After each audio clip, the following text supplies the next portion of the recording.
Chapter 821 People who came because of the succubus. Xiaofuni's surrender made Xian extremely satisfied. Not only was he satisfied with the woman's compromise, but he was also satisfied that he had finally found a way to control her. You know, before this, due to the woman's too overwhelming charm, Xian could only be teased and played with. Except for when he could find some sense of accomplishment when proving his male dignity. He was basically eaten up by this woman at other times. This time, the witch finally surrendered, which represented not only a victory, but also a very meaningful milestone. In addition, this woman was willing to be obedient and no longer go out to attract bees and butterflies and cause trouble. Xian was naturally very satisfied with the result this time.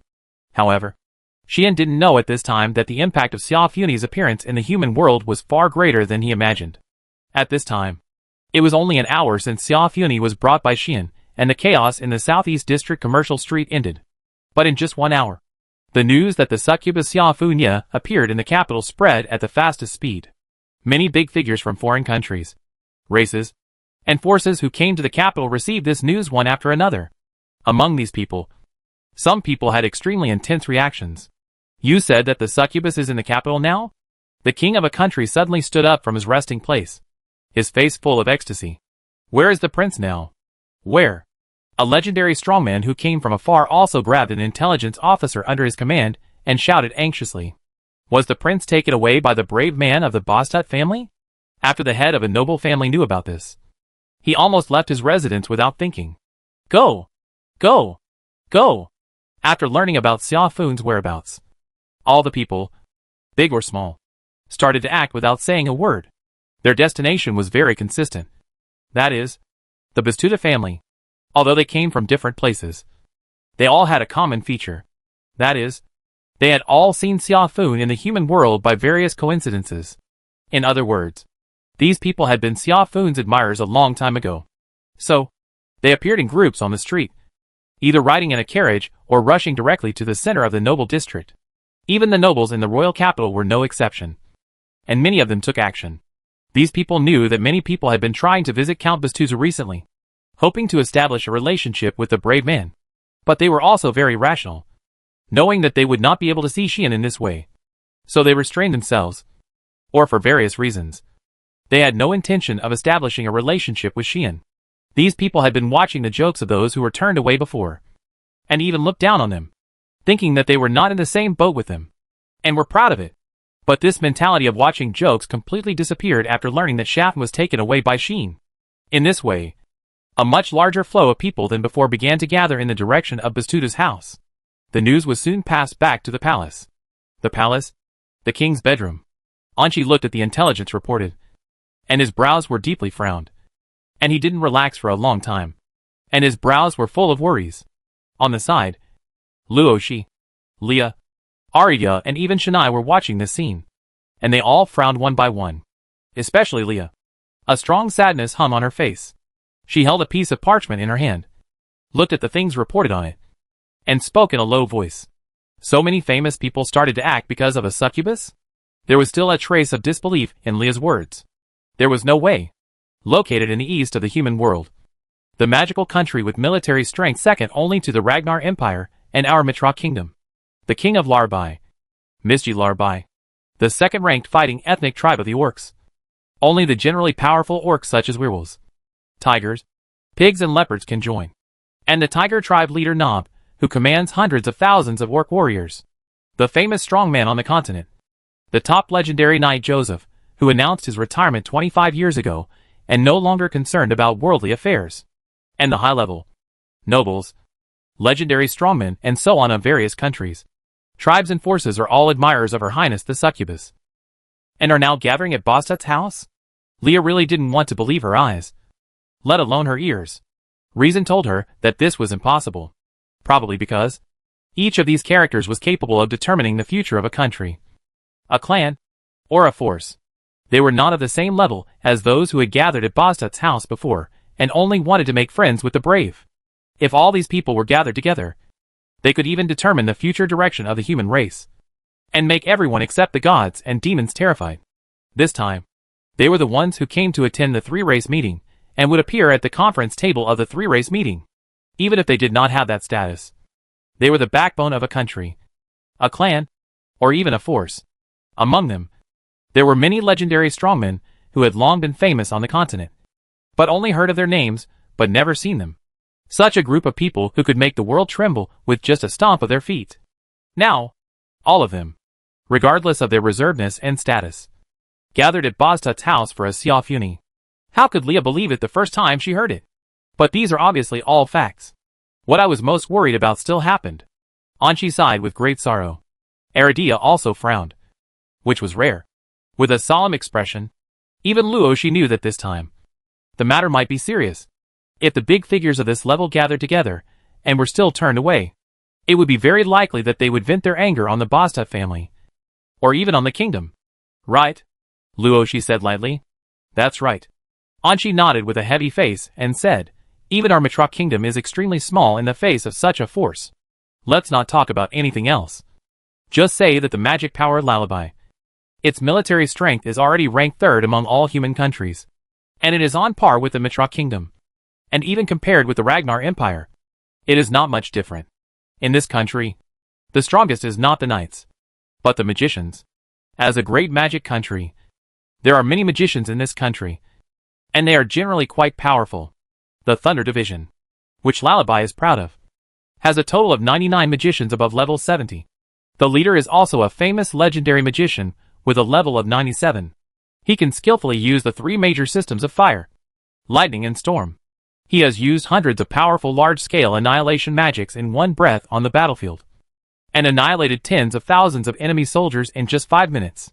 If it is said that the prosperity of the Ragnar Empire and the Matrock Kingdom is derived from the royal family and royal family members who are descendants of brave men, then the magic country Lullaby is the only country among human forces that has risen by local power. The Matrock Kingdom may not be able to be hostile to this country alone, not to mention the leaders of the great forces and the long-known strong men. Again, although the Matrock Kingdom is powerful, it is still just one of the countries among the human race, facing so many big figures from other forces in the human race at once. Even the Matrock Kingdom would feel overwhelmed. Is that succubus really that beautiful? Sanai also found it hard to believe that so many famous big figures actually took action for the name of Xiaofun. The expression on Anqi's face became more and more bitter. You don't understand. This is the succubus Xiaofun. In one sentence, it fully reflects how great the charm of the peerless demon princess is. If it is not really so exaggerated, how could so many heroes and kings and emperors in history end up depressed? Anqi could already see the emergence of a grand conflict. Father, Leah also said with a worried face, why don't we let Xian meet those adults? Or simply persuade Her Highness Xiaofun to come forward? Leah was already thinking of a solution. She was a little worried that Xian would forcefully refuse anyone's visit like he did before. In that case, Xian himself would not be afraid. Anyway, with the support of the demons and gods, others would not dare to do anything too much. But the Matrock Kingdom might be blamed, and its status in the human world would be affected. This was not what Leah wanted to see. However, this would not solve the problem. Anqi sighed and said, as long as Her Highness Xiaofun is still here, conflicts will occur no matter what. What happened in the commercial street has clearly told everyone this. That is, for Xiaofun, even the most rational people may become impulsive. Jealousy.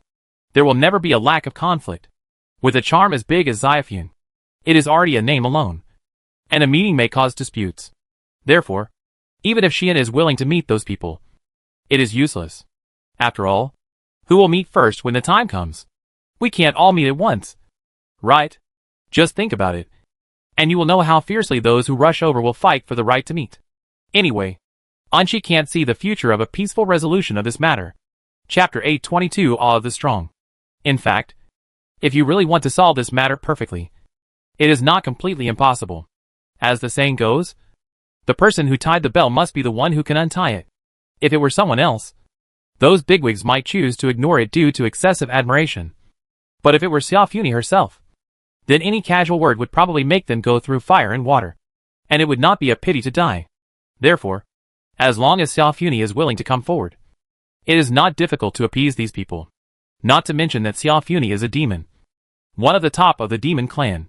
No one dares to offend her, whether for strength or power.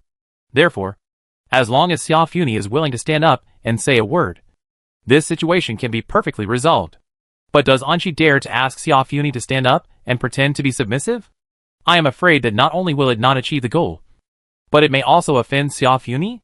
Xiaofuni's disdain for the people who love her is also a well-known thing to some extent. If such a person is asked to come out and laugh with a group of people who would not even look at her normally, she will definitely turn her face on the spot. A succubus with an unstable temperament. This is the description of Xiaofuni left in the history of the human race. In addition to Xiaofuni's extraordinary charm, Anqi did not dare to meet Xiaofuni casually, let alone ask her to come forward for such a matter. Instead of offending that demon, it is better to accept the difficulties of these big figures from various human forces, which may be easier to solve. There is no way. Anqi turned his eyes and looked at Luoxi. Seeing this, Luoxi understood Anqi's thoughts. Got it. Luoxi said lightly, I will go to Boss Tut's house in person. At this stage, if there is anyone who can calm so many big figures, it is only Luoxi, the treasure of the kingdom backed by the gods, the successor of the brave Mitra, the darling of the goddess of fate. Such a person is not afraid that those people will not give him face. At least, compared with Xin, Luoxi is more suitable to come forward. After all, Xin is a man after all, and he is the man who took Xiafun away in public. Xiafun's admirers must have a little hostility towards him. Xin wants to calm them down, unless he takes action directly. Otherwise he may not be able to make these people who have fallen for Xiafun's beauty for a long time admit their mistakes. It can only be said that these people have been overwhelmed by the so-called love. Otherwise, why would they be so unwise to gather and offend Xin? Unfortunately, everyone present knew that Xin had a bad temper and would never let himself suffer even the slightest grievance. If someone really didn't know how to respect him, he would definitely make the other party look bad and let the conflict eventually become a diplomatic issue. Right? And that is exactly what Anqi and others do not want to see. Again, Xian himself does not care. But as a member of the royal family, Anqi and others cannot ignore these issues. In order to prevent the kingdom from becoming the target of anger, it is inevitable to send a person of weight to stop it. You should leave quickly. Rosie, Anqi urged. Be careful. Leah gave instructions. Arya and Sinai also looked at Rosie. Rosie turned around and walked outside with a pair of golden eyes. At the same time, Xin was still quarreling with Shafan. Shafan was naturally unwilling to give up the matter threatened by Xin, so she used her most powerful weapon to show her charm to the fullest, teasing Xin, intending to make Xin show his ugly side. Xin really couldn't bear it. This woman was originally a demon who brought disaster to the country and the people. Even I, who was a little accustomed to it, couldn't stand her continuous teasing, and was aroused by her evil fire. The body, which originally needed to be cultivated for a period of time, was directly heated up under this attack. Woman, you are the one who wants to play with fire. Finally, Xian couldn't bear it anymore and rushed directly to Xiaofuni. Seeing this, Xiaofuni also realized that she had gone too far and prepared to escape on the spot. Unfortunately, because of the double-edged sword of Ripple Heart Demon, when Xian grabbed her hand, Xiaofuni's strength was gone. It's over. It's over again. Seeing the clothes flying, Xiaofuni felt cold in her heart and wanted to cry without tears. This dogman is indeed her nemesis. Just when Xiaofuni was ready to give in helplessly, there was a noise outside. The loud and enthusiastic noise disturbed Xian seriously, and his interest was instantly gone. What the h.l.? Xian got up from Xiaofuni with his bare arms and dark face, and the evil fire in his heart turned into anger. Xiaofuni quickly got up, picked up her clothes that were thrown away, and put them on. At the same time, a trace of frost appeared on her beautiful face with a slight blush. Although she was unwilling to admit it, her interest had just been completely aroused. As a result, even Xiaofuni was very angry when she was disturbed like this. No, it should be said that it was precisely because of Xiaofuni that she couldn't stand it. The human race is still the same as before, because of the short life and complex mentality. They seriously lack the awe of the strong. Xiaofuni's seemingly calm words revealed a chilling coldness. With the power of Ripple Heart Demon, Xiaofuni only needs to sense it a little bit to roughly guess what happened. There is no doubt that it is those garbage that can't even bring a little fun to people who are making trouble again. If it were in the demon world, among the demons who respect the strong, even if they had been obsessed with Xiaofu and I for a long time, they would not do such a thing beyond their capabilities. At the beginning, when Xin was in the succubus city, wasn't he also being picked on for a while? And after he fully demonstrated his strength, no one was blind enough to provoke him again. It was the same when he was in the Supreme Castle. Countless demons saw Sheen and the demon sisters going in and out together all day long. And they were extremely upset. But no one dared to take the initiative to find Sheen. Because they knew that Sheen was a brave and a strong man. Since he is a brave and a strong man, he will not be offended. To provoke rashly is just to humiliate oneself. In the end, the person who came to Sheen to talk was not Hart, who was hostile to Sheen at the beginning, but Gray, a human being. It must be said that this is quite ironic. Just as Xiaofuni said, only the human race will not be respectful of the strong. Only the human race will have such a narrow memory, will not learn lessons, and will not see the essence of things, but blindly trust themselves and the things they rely on, and think they are qualified to do whatever they want. People without power will be proud of their high status and class, and believe that power is greater than strength. And those with strength can also be dominated by people with status, which is nothing at all. People without status will be proud of the wisdom of their wisdom, and think that brute force is not desirable. And intelligence is the key to victory. Little do they know that everything has a limit. People with high status may be able to dominate legendary strongmen, but they cannot dominate extreme or even transcendent strongmen. Intelligence can indeed defeat brute force, but when brute force can defeat heaven and destroy heaven and earth, no matter how smart the mind is, it is in vain. Why can the devil and the supreme god always be high above, and no one can reach them? It's not because they have a high status, nor because they are smart, but because they are strong and invincible. The demons have always implemented this concept, so they respect the strong. It's not to allow the strong to gain a higher status, but to tell the tribesmen that only the strong can get everything. So everyone should work hard to become stronger. In view of this, the respect and awe of the demons for the strong has long been engraved in their bones. Even an extreme strongman like Het Yadai will bow respectfully when facing Xian, who holds the holy sword and can threaten him. In such a Xiaofuni's view, everything the so-called admirers of the human race did was really childish, openly gathering together to provoke the brave. This approach may be effective for the former righteous and serious braves, but it has no effect on our brave? Xiaofuni can already see the future development. As expected, you wait here for me. Don't leave. After putting on his clothes, Xian said this to Xiaofuni expressionlessly, turned around, and disappeared on the spot. The overbearing and strong remarks did not make Xiaofuni feel unhappy at all, but made her chuckle. Even if I search the whole world, there is only you who can make me wait like this. Xiaofuni was not in a hurry to put on clothes. She covered her front with a piece of clothes, and then came to the window with bare shoulders and looked out. There, a good show was about to be staged. Bastuta's house, the square in front of the gate. At this moment, the people gathered here have become incomparable. But the crowds like before no longer exist, because a series of majestic convoys suddenly broke in, directly squeezed the crowd, and domineeringly occupied the square in front of Bastuta's house. Countless powerful knights successively set up shields, drew their weapons, surrounded the square, and suppressed the groups of visitors, and drove them out of here. Stop! Why do you drive us out? Do you know who I am? Bastard! The people who were driven out cursed and cursed. But soon they lost their words. There was no other reason. Those who were supported by powerful knights, and got off the luxurious carriage were all big shots that they could not afford to offend. Then wasn't that the king of Lullaby? Misji? A man wearing a king's cloak, a crown on his head, and a scepter in his hand got off a carriage, and was protected by a very powerful magician. That was Joseph, known as the Sword Saint of the Wind. A knight with a sword on his back also appeared here with a group of people. Even Pope Yule came. The kind-looking Pope was supported by a priest, and got off the carriage. In addition, there were many big shots, who came one after another.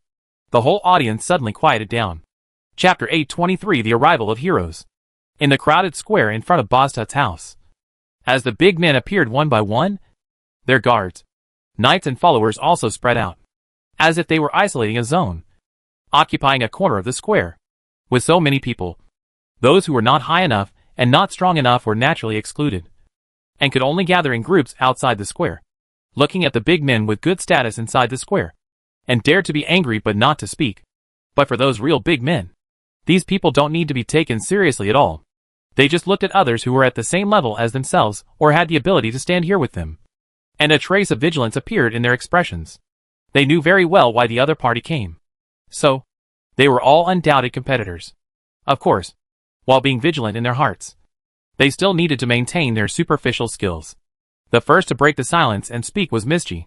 I didn't expect everyone to come. It was quite lively. The king of the magical country of Lullaby did not have any airs at all. He was like an uncle that could be seen everywhere. He laughed heartily and greeted everyone present. However, no one present dared to look down on this generous king, because this king was not only very capable, but also a magician of level 88. And he used a very rare and special magic. Even the legendary masters did not dare to look down on him. Not to mention, beside this king, there was a taciturn, intellectual, calm and strong magician. That was the strongest man of the magical country of Lullaby, the head of the magician group that Lullaby was proud of, and the legendary great magician Mordo Bixius of level 97. People looked at these two pillars of Lullaby in silence. Only a few people dared to speak in front of them. His Majesty Misty arrived just in time. The one who said this was an orc who was stronger than Mordor. 2 meters tall, with arms thicker than the average man's thighs, bulging muscles all over his body, and full of power. He had a pair of white tiger ears, tiger whiskers on his face, and a tiger tail swinging up and down behind him. But it was also full of power, giving people a feeling of whipping the air, which was terrifying. He was the head of the second-ranked fighting tribe in the orcs. He commanded hundreds of thousands of orc warriors. He was also a famous top legendary strongman, with the same level as Mordor. A tiger warrior Nob with a level of 97. Around Nob, there was a group of orc subordinates, who were very strong at first glance. Several of them were above level 80, and the rest were above level 70. Their fierce faces told everyone present how difficult they were to mess with. Only those who have so many powerful subordinates, and are also very powerful themselves, would dare to speak so bluntly in front of the king of Lullaby. Right? The world's third largest military and magic power is not just a name. When the king of Lullaby comes in person, there are naturally very few people who are qualified to talk to him on an equal footing. However, there is no shortage of such people here. Nob is just one of them. I haven't seen His Majesty for a long time. The one who spoke like this was the knight who carried a sword and was surrounded by several powerful followers. He was the most unremarkable person among the several big figures present. He looked ordinary and had an average body shape. Even if he wore armor and carried a sword, he was still very ordinary. He was the type that no one could recognize if he was thrown into the crowd. But if there were people with keen senses present, they would find that this knight would have a very sharp sword energy from time to time, which would make people feel a little nervous. He was Joseph, a legendary strongman who had become famous 25 years ago, known as the Sword Saint of Wind. But he suddenly announced his retirement at the most dazzling time, and no longer cared about worldly affairs until he appeared here today. It was not surprising that Joseph would greet Misty, probably because he used to belong to Lullaby, and was the strongest knight in Lullaby. Lord Joseph, Misty said to him with some surprise, I didn't expect to see you here. We haven't seen each other for a long time. Right? Yes. Joseph nodded and smiled a little honestly. We haven't seen each other since I announced my retirement. Really? It's been too long. Misty sighed and said, I often think, if Lord Joseph had not left, then Lullaby would definitely not only be famous in the mainland for magic. Right? As soon as this was said, before Joseph had time to say anything, Mordo spoke. I often hear His Majesty mention you, Lord Joseph. Mordo's words were a bit stiff. He began to emerge after Joseph left Lullaby, and was gradually reused by Misty, growing step by step to this point today. Today, Mordo can be said to be above 1 person and below 10,000 people in Lullaby. But Misty still often mentions Joseph and regrets it, thinking that if Lullaby had Joseph, it would definitely be stronger, and even make Lullaby not only a magic power, but also a knight power. After hearing this kind of talk too much, Mordo naturally felt dissatisfied, thinking that even without Joseph, Lullaby would still become stronger under his promotion. In view of this, Mordo had a slight hostility towards Joseph that others could vaguely sense. On the other hand, Joseph, the long-famous Sword Saint of Wind, seemed to have discovered nothing and shook his head calmly. You don't have to praise me too much. I know that my ability is limited. Otherwise, I would not have lost to the previous head of the Elbian family. Moreover, more than 20 years have passed, and I have not yet broken through to the limit level. This is a very important reason why Joseph announced his retirement. 25 years ago, Joseph was already a well-known legendary strongman, and his level was not low, as high as 95. With his magical sword skills, he dared to challenge even those with higher levels than himself, and even knocked them off the horse. He was full of vigor and vitality. At that time, Although Gray had also made a great reputation in the human world, Gray at that time was just a junior in the eyes of people at Joseph's level. At that time, Gray was not a legendary strongman, but Joseph was already a legendary strongman with a great reputation. He was not only not weak in the legendary level, but also very strong. It can be imagined how vigorous he was. It was not until he blindly challenged the previous head of the Albion family of the Mitra kingdom, Aridea's father, Till's grandfather, the previous leader of the Guard Knights, a top legendary knight with a level of 98, that he was defeated and severely taught a lesson. Since then, Joseph has realized his limits and his abilities. He announced his retirement in despair and settled down in a remote mountain. Even so, Joseph was a legendary strongman in the world. His title of Wind Sword Saint attracted countless young people, many of whom traveled thousands of miles to seek a teacher and became Joseph's disciples. At this moment, the people Joseph brought with him were the disciples he had taught over the years. These disciples are strong and weak. Some are young, and some are old. Among them, there are some masters with a level of more than 80, who have been attracting the attention of people around them since the beginning. It can be seen that Joseph is quite famous in the human world.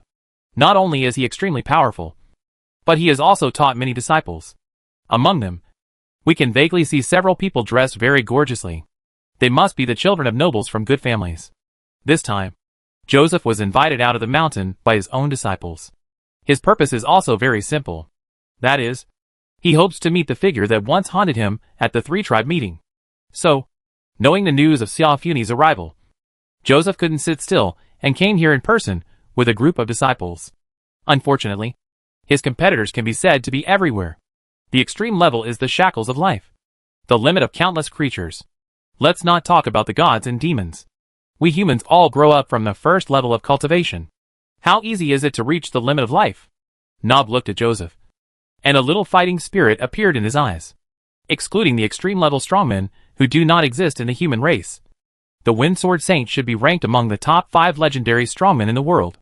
I really want to consult with you to see whether your sword is sharper or my claws are sharper. An extremely powerful aura and a savagery that made it difficult to breathe emerged from Nob's body. Joseph still looked calm and composed. Minister Nob doesn't need to be anxious. We can spar at any time. But it's not appropriate here. Joseph declined Nob's challenge and turned to another big man who had been silent beside him. The others also restrained themselves and looked at each other. There was no other reason. His Majesty Yule. His Majesty Yule. His Majesty Yule.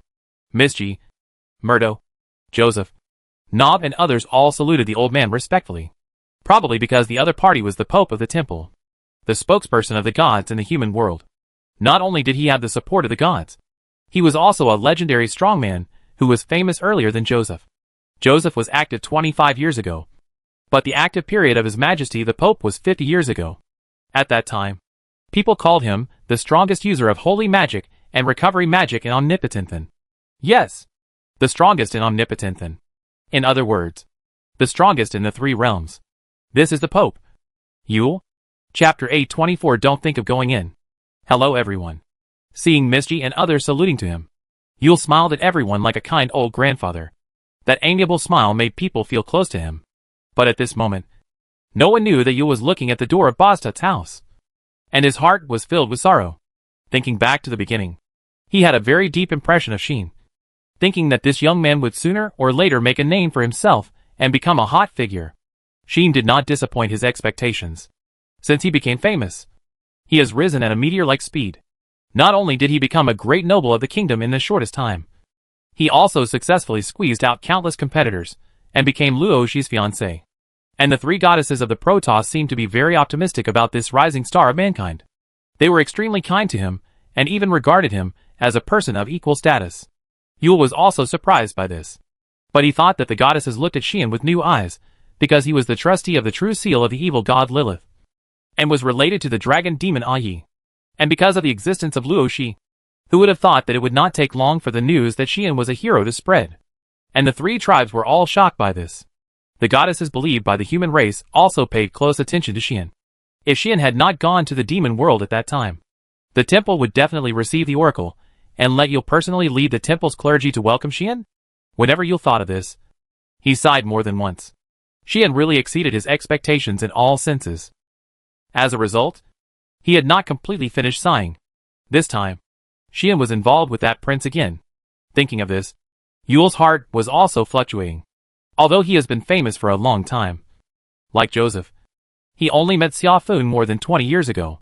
It should be said that among the people present, those who came because of Xiafuni, probably all of them were completely captured by this succubus, because they saw Xiafuni more than 20 years ago? In addition to Xiafuni's visit to the human world more than 20 years ago. If you want to trace back to the time when she last came to the human world, it should be hundreds of years ago. Among the human race, only elves have such a long lifespan. The lifespan of dwarves is only hundreds of years. The lifespan of humans and orcs is not that long. So it is naturally impossible to see Xiafuni hundreds of years ago. Therefore, Xiafuni's appearance more than 20 years ago captured the hearts of most of the rulers of the human world, including Yule. It is the same. Even now, he can't forget how shocked he was when he saw Xiafuni. That beauty that does not belong to the human world. The charm that even the goddess of faith has to bow down to, is simply the embodiment of the concept of beauty, which is extremely shocking. From that moment on, Yule knew that he was finished. After seeing Xiafun, his firm and strong faith in his heart was shaken, because he no longer only admired the goddess who was high above him, but also admired the demon prince. Even if the other party had never looked at him, even if he could only see her in his dreams for more than 20 years, this admiration still did not fade. In view of this, after learning that Xiafun was taken away by Xin, Yule came here almost on impulse, and his arrival naturally aroused many people's doubts. His Majesty actually came here, which was beyond all of our expectations. Misty pointed out something. Could it be that His Majesty was interested in the succubus prince? Joseph also asked in a rather obscure way. No way. Nob was full of doubt. Mordo remained silent, his eyes also full of surprise. As the Pope, Yule has been alone for a long time. Although there is no rule in the world that clergy cannot get married. Many clergy also have their own families, wives and daughters. But none of the popes of the temples of all generations have taken the path of marriage. As agents of the human world selected by the gods from the vast sea of humans, they convey the will of the gods to the human race as a bridge between the gods and the human race, and also convey the will of the human race to the gods. It can be said that they became popes with the greatest sense of mission and honor. In this way, they have the most about faith, and they claim to dedicate their lives to the gods. Therefore, they will not get married, but will just dedicate their lives to the position of pope. The popes of all generations basically only choose those who are not married as their successors. Not because there is such a rule, but because they want the person who sits in this position to do everything the pope should do wholeheartedly.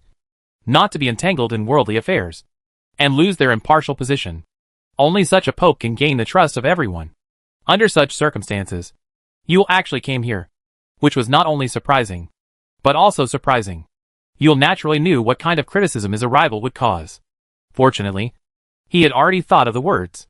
I did come here for Her Highness Xiaofun's affairs. But unlike you, I did not come for Her Highness herself. Yule smiled without changing his expression and hinted, after all, Her Highness the demon came to the venue in advance before the three-tribe meeting. What was the reason? The goddesses of the gods were very concerned. After this, Misty and others were a little surprised. One of the top demons actually walked around the venue of the three-tribe meeting in advance. As enemies since ancient times, the gods naturally had to worry more. It is understandable that they care about Xiaofun's purpose and what Xiaofun did. If Yule came here for this reason and wanted to find out the purpose of Shan's coming to the capital, it seems understandable. Thinking of this, Misty and others put aside some of their surprise and some of their hostility. It was the orc Nob who spoke very carelessly. In this case, who of us should go in to visit Bastuta's house first? The most sensitive question was asked by this tiger man. Everyone was silent, and the atmosphere changed a little. The people who had been watching quietly on the side finally stopped being silent. I have admired Lord Bastuta for a long time. So why don't you give me a convenience first? The brave has always been a hero of our human race, and I really want to meet him as soon as possible. I am very curious about the person who can reach such a position in just half a year. I heard that the predecessor of Bastuta's house was the villa of the brave Mitra, and I am very interested in this aspect. Voices began to appear one after another. Some of them were leaders of other forces like Misty and Nob, while others were legendary warriors who were respected and had been famous for a long time like Mordo and Joseph. But today they all gathered here. Their purpose was naturally simple, which was to get to the prince faster than anyone else. After all, who knows? With so many people to meet, will the prince treat everyone equally as before? Or, who knows if the first person to eat crabs will be remembered by the prince?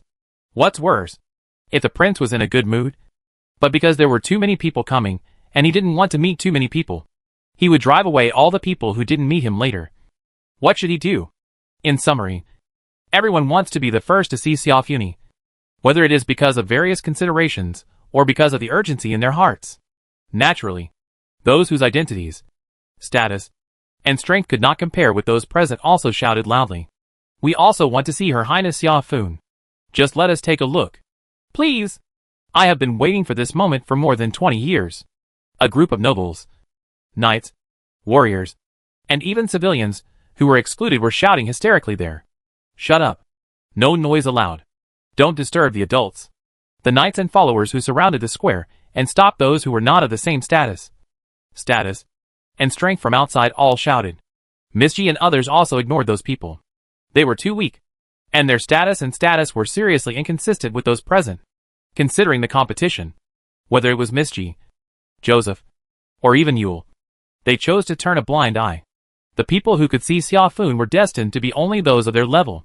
If he is not the king of a powerful country, he must be a person comparable to the king of a powerful country.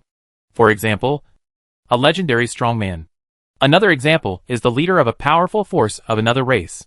This place has already turned into a huge devil's cave. Only those who stand at the top of the human race can stand here. The rest of the people can only be excluded.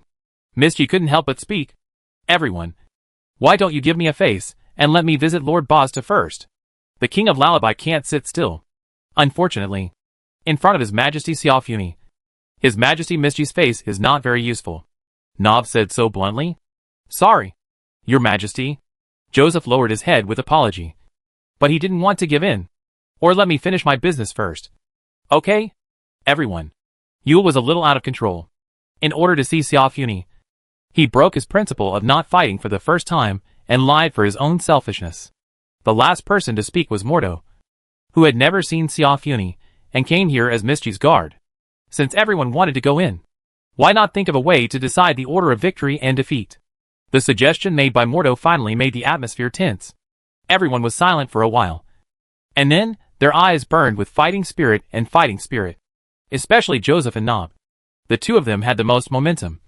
And the rising sword energy and fierce wildness made people tremble with fear. Until, none of you can go in. A cold voice sounded, suppressing everyone. Chapter 825. Do you want to see me so much? When that cold voice resounded throughout the venue, a terrifying sense of oppression instantly enveloped the entire venue, causing everyone present to change their expressions.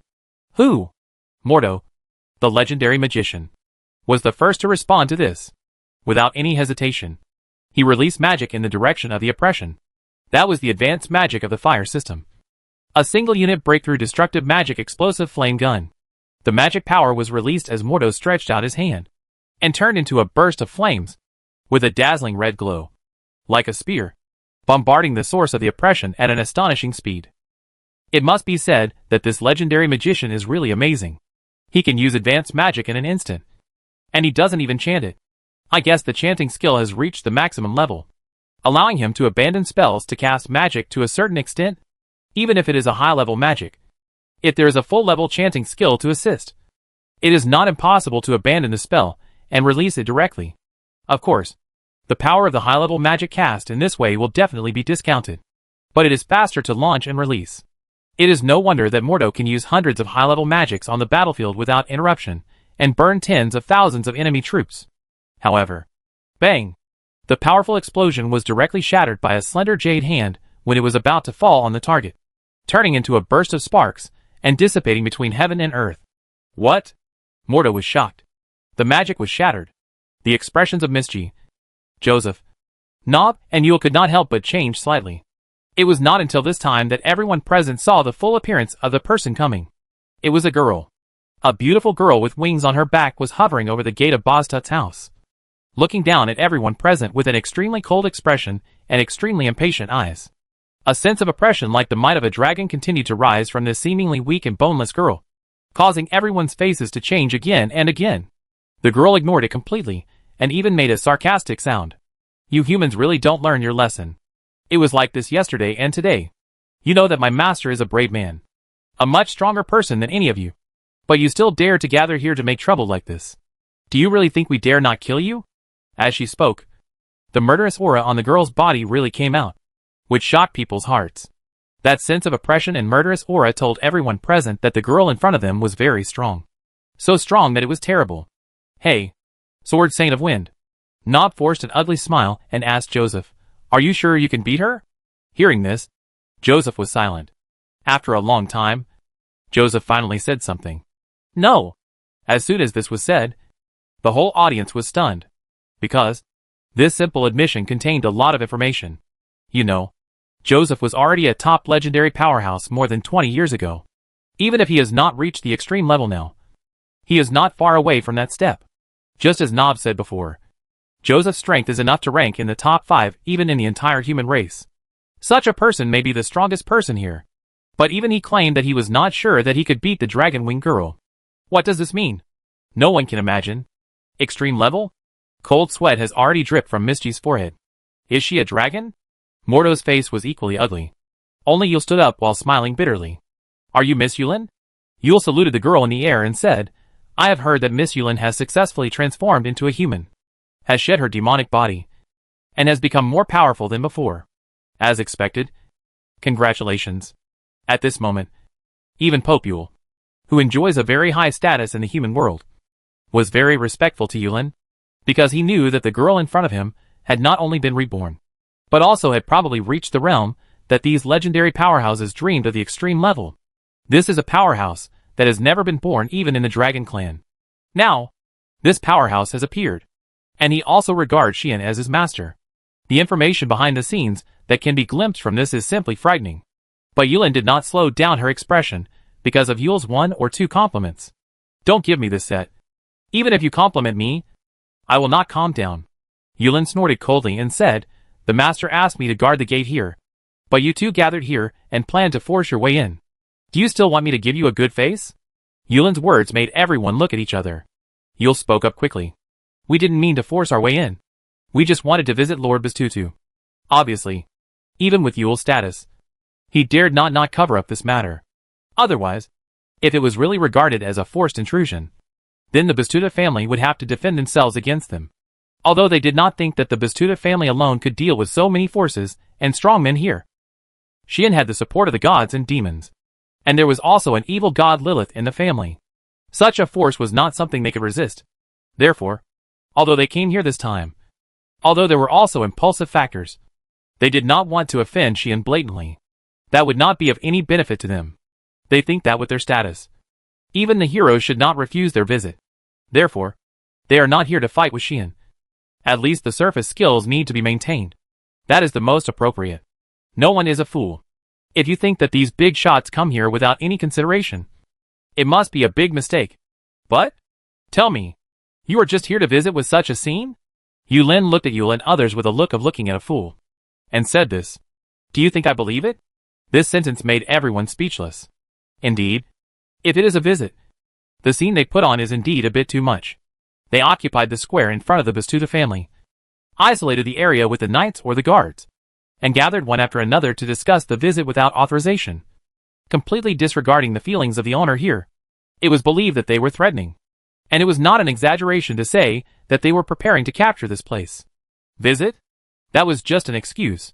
You just want to see Sister Xiaofuni, and you didn't think about my master's wishes at all. Right? Yulin sneered. Are you still worried that my master will take the opportunity to do something to Sister Xiaofuni? Everyone was speechless. Although it was a bit childish and embarrassing. Some people did think so. When I think of the prince who disdained any man, it is said that he was taken away by Xian. And it seems that he did not resist this move. It is impossible to say that no one has wild thoughts. To put it bluntly, some people are envious. Some are jealous. Some are worried. And some are afraid. Which is why the scene happened. There is no way. Once the love that has lasted for more than 20 years breaks out, even the calmest people will lose their composure.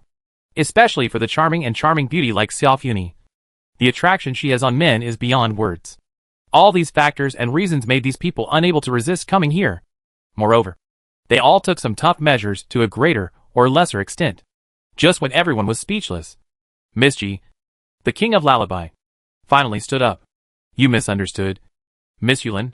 Misji smiled and said to Yulin, we just don't want to see so many people crowding here and affecting the efficiency of the visit. So we overstepped our bounds and did some self-righteous things. Please forgive us. That's right. Nob also said loudly, are the idle people not qualified to gather here to harass Count Bastutu all the time? Since His Majesty the King and His Holiness the Pope have come, we must naturally dismiss those irrelevant people.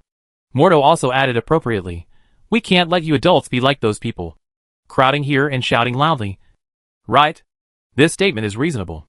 In general, these people still maintain their superficiality. After all, they are all leaders of major forces.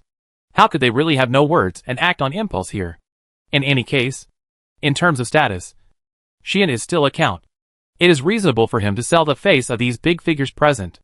If even the king of a world-class country is turned away when he visits, then even the gods and demons will feel guilty and dare not support Xian openly. Right? Therefore, these people have already made good intentions. In order to meet Xiaofuni, they have taken great pains. The other legendary strongmen and famous and powerful big figures also seized this opportunity to speak freely. We are just here to visit. Is Count Bastuta going to shut us all out? The brave man is a hero of our human race. You shouldn't even meet the leaders of our human race once. Right? Please let us in. Let us in. These people made such remarks one by one. Yulin was angry. And the oppression on her body became more terrible. Just when Yulin's little mouth was about to gather dragon breath, a figure suddenly appeared at the door of Bastut's house.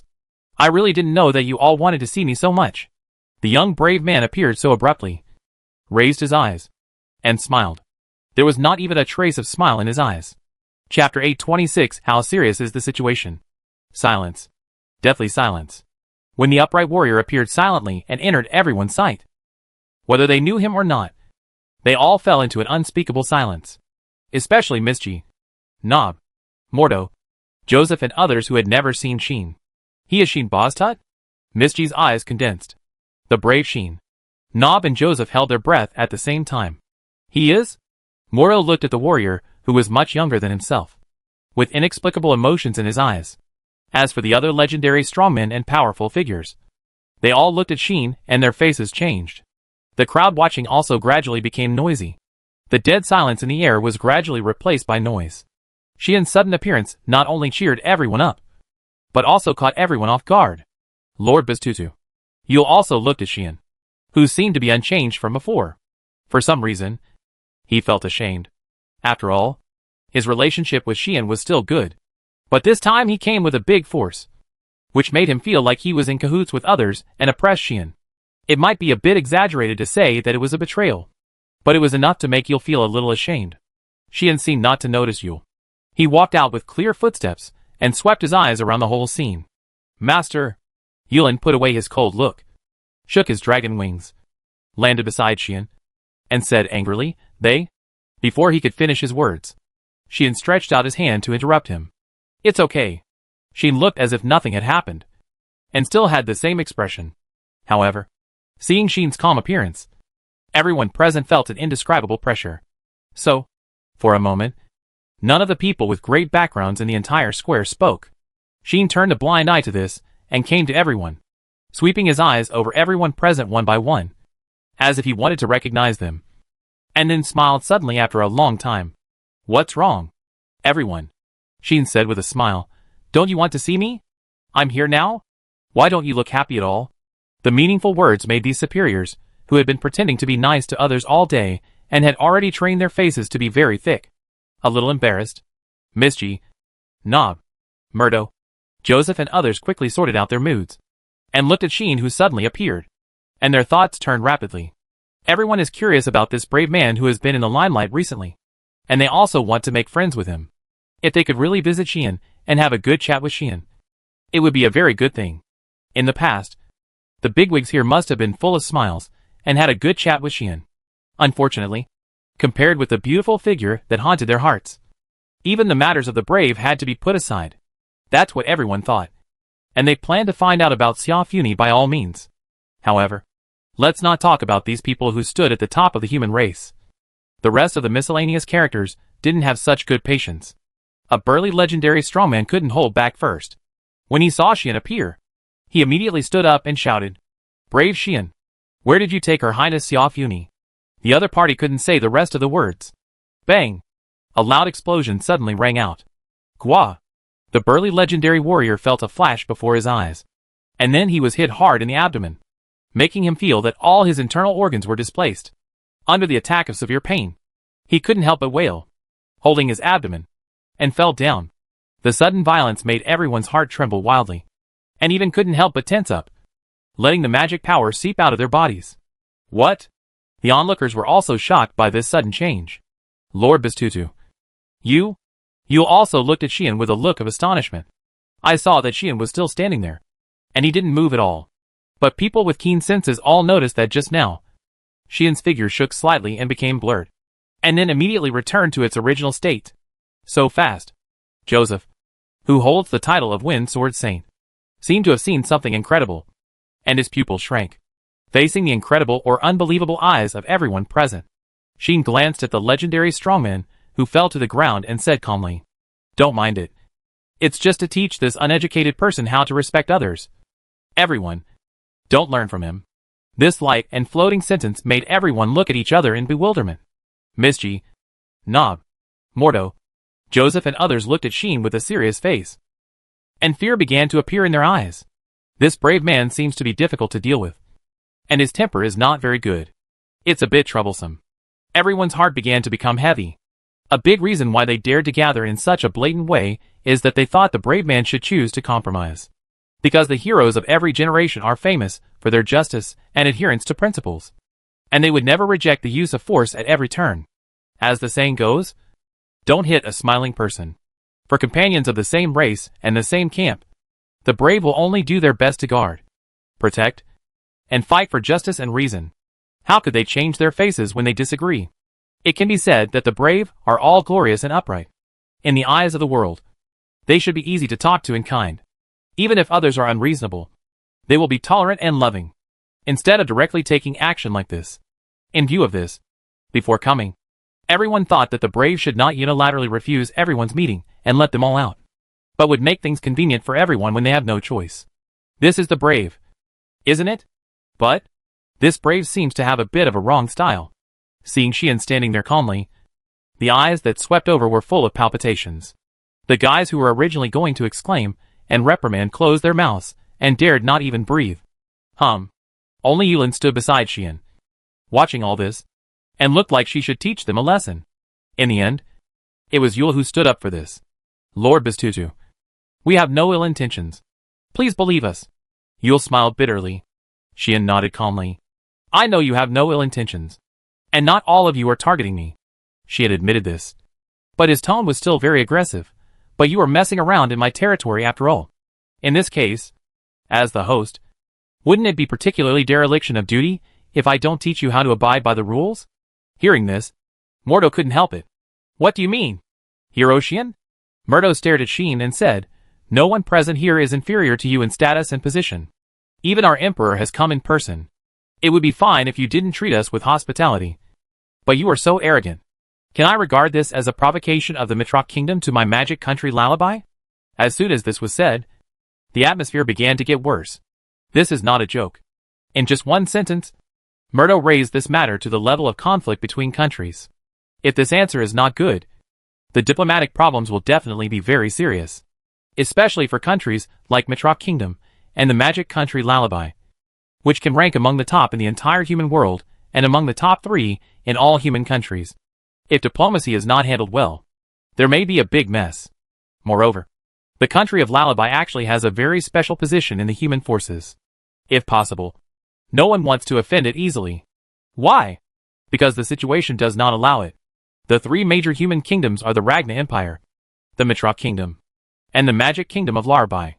Among them, although Lullaby is the weakest of the 3 kingdoms, its military strength is not inferior to that of the Mitrok Kingdom.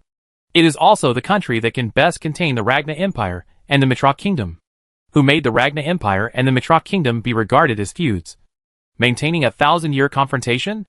Under such a confrontation, if Lullaby leans towards one country, then that country can completely unite with Lullaby and devour the other country. Right? At the same time, This country has long isolated itself from the disputes, sitting on the mountain and watching the tigers fight, giving people a feeling that it may take advantage of the Ragna Empire and the Mitrak Kingdom to fight to the death, and then run out to reap the benefits. Therefore, with such a powerful country watching covetously, the Ragna Empire and the Mitrak Kingdom do not want to offend this country and bring disaster to their own countries while they are in opposition. In other words, if Lullaby and the Mitrak Kingdom are at odds, it may cause Lullaby to turn to the Ragna Empire and cause great trouble to themselves. In this case, if this issue is raised to the international level, then the Mitrak Kingdom will be in trouble. Obviously, Mordo caught this point and said it deliberately. "Oh, don't say that, Lord Murdo. Lord Bastuta didn't mean it." Beside him, Misty patted Murdo's shoulder as if to smooth things over, as if to help Sheen. But in fact, he didn't deny that this matter would be used as a handle by Lullaby. "I can only say that this person is worthy of being the king of a country, and this method is quite good. But I don't mind it very much." Sheen was like watching a monkey show.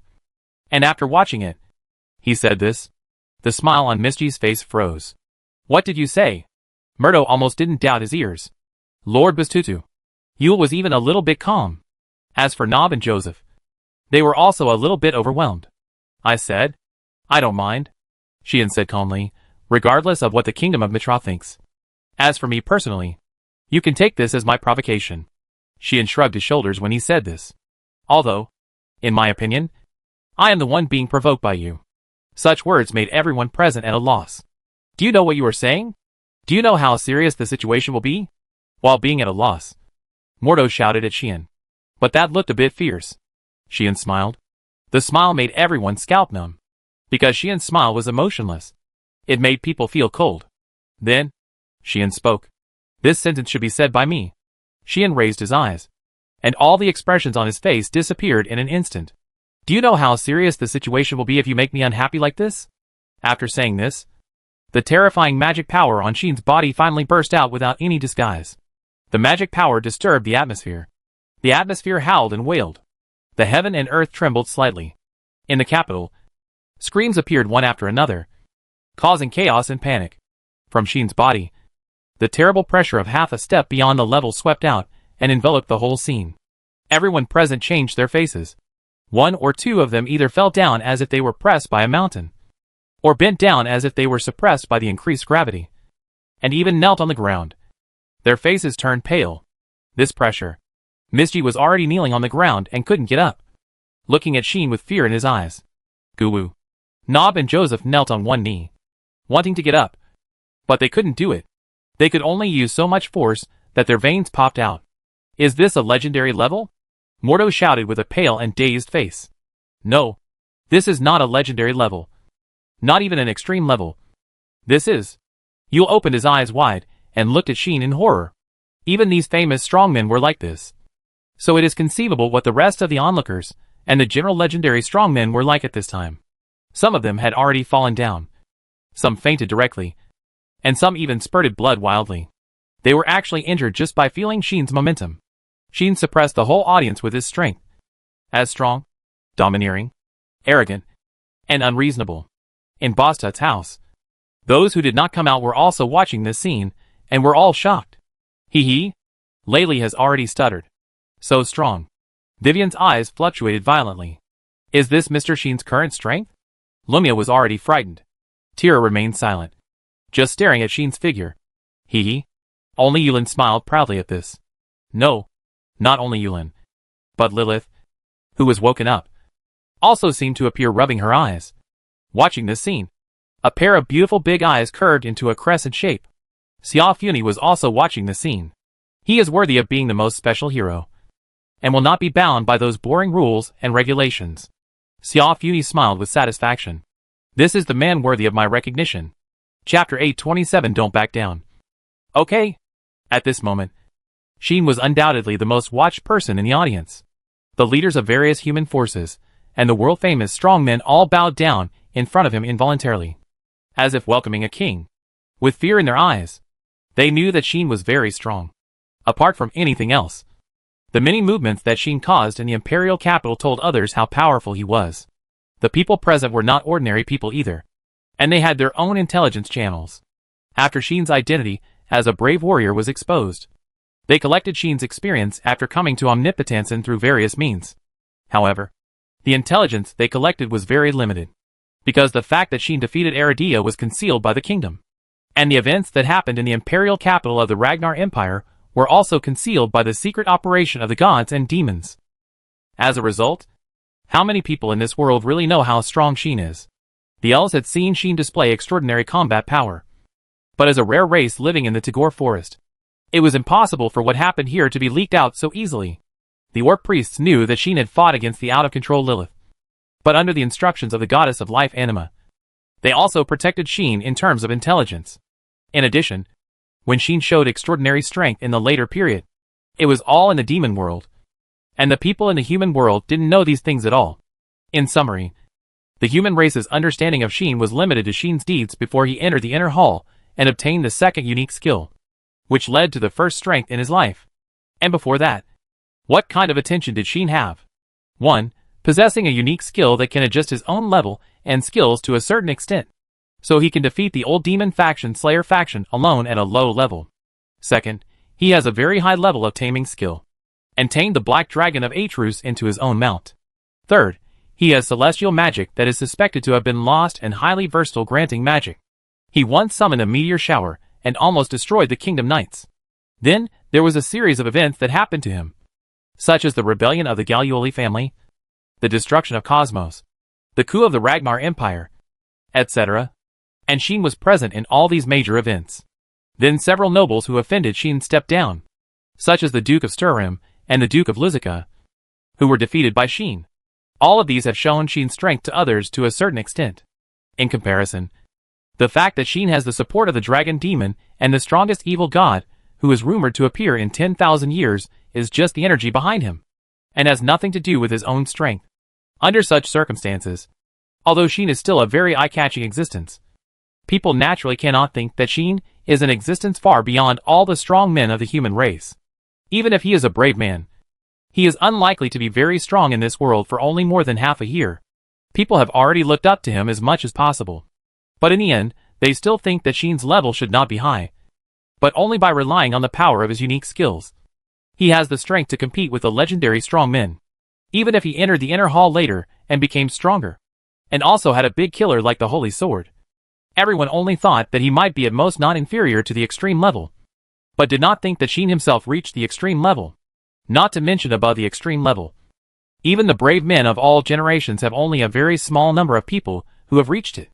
Shin has only been in omnipotence for less than a year, and it is absolutely impossible for him to reach this level.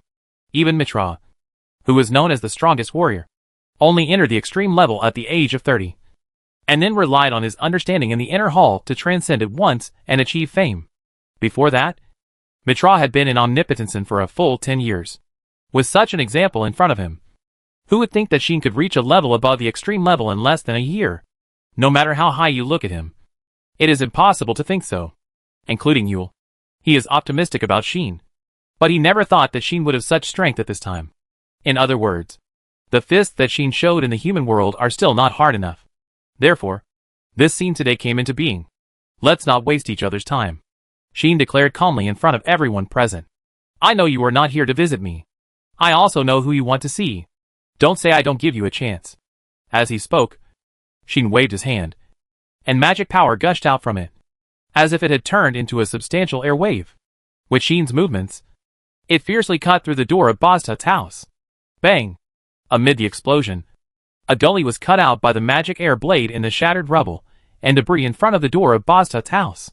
It looked like a scar engraved on the earth, which looked extremely shocking. And this scene shocked everyone again. How could such a slash be caused by the release of magic power alone? Shin, who was shocked by everyone's heart, restrained his magic power. This move was also inspired by Gray. Although he did not learn Gray's trick of turning the magic sword into a weapon, it was not difficult for Shin to condense magic power into an air blade and release it with his inhuman magic control power. So, as long as you can cross this line within an hour, I will let Xiaofuni meet you. Shin's voice resounded throughout the venue. Whether it is a single person, a group attack, or even the use of magic props, it is no problem. It doesn't matter if you want to use strategy. But I hope you can grasp the degree. If you do something I don't like by any means, then I don't know what I will do to retaliate. Come! Let me see your ability. After leaving such words, Xian's voice finally became sarcastic. Of course. It's like this. Don't back down. Okay? The sarcastic voice kept lingering in the ears of the powerful and superiors. Everyone was silent, and began to hold back a breath of anger in their hearts. At this point, there is really no way to back down. Moreover, any diplomatic, power, political means and containment are useless here. Xian drew a path for everyone in the most direct way that they could not escape or avoid. If you don't want to take this path, there is only one end, which is to become a laughing stock of the world. After all, so many of them came together, and each of them is a big figure who can influence the future trend of the human world. If they retreat at this time and dare not fight, wouldn't it be a joke? Again, face, when it rises to a certain level, is linked to actual interests. So, they can't escape this battle. In this case, I'll do it. Mordo gritted his teeth and stood up with his inner frustration and anger. Xian turned his eyes and looked at the other party. He didn't know who the magician in front of him, who was wearing a robe and holding an impressive staff, was, and what his background was. It's better to say that among the people present, except for Yule, Xian basically didn't know the rest. But this didn't prevent Xian from doing things. Even if he didn't know who the other party was, Xian could guess that anyone who dared to come here at this time would not be simple. Not to mention, with the ability of outer awareness of destiny, Xian did see the other party's level EP821. This is a top legendary magician who is not inferior to the elves Nia and Leia. That's right. Just legendary level. So, Xian didn't say much and hooked his finger at Mordor. That gesture, which was not very harmful but extremely insulting, made Mordor's blood surge instantly. He himself is a genius. He is already the strongest magician in Lullaby in his 30s, and even a top legendary magician who can be ranked among the entire human race. Naturally, he has a pride that others don't have in his heart. It is also because of this, as the saying goes, young and vigorous, that the head of the magician group of Lullaby will not accept Joseph and think that he is better than Joseph. In his opinion, Joseph was just an outdated strongman who had not reached the limit level for more than 20 years. He had not reached the limit level for so long, so his potential must have been exhausted, and he could not go any further. And what about himself? Mordo believed that if he was given another 10 years, he would definitely be able to reach the limit level.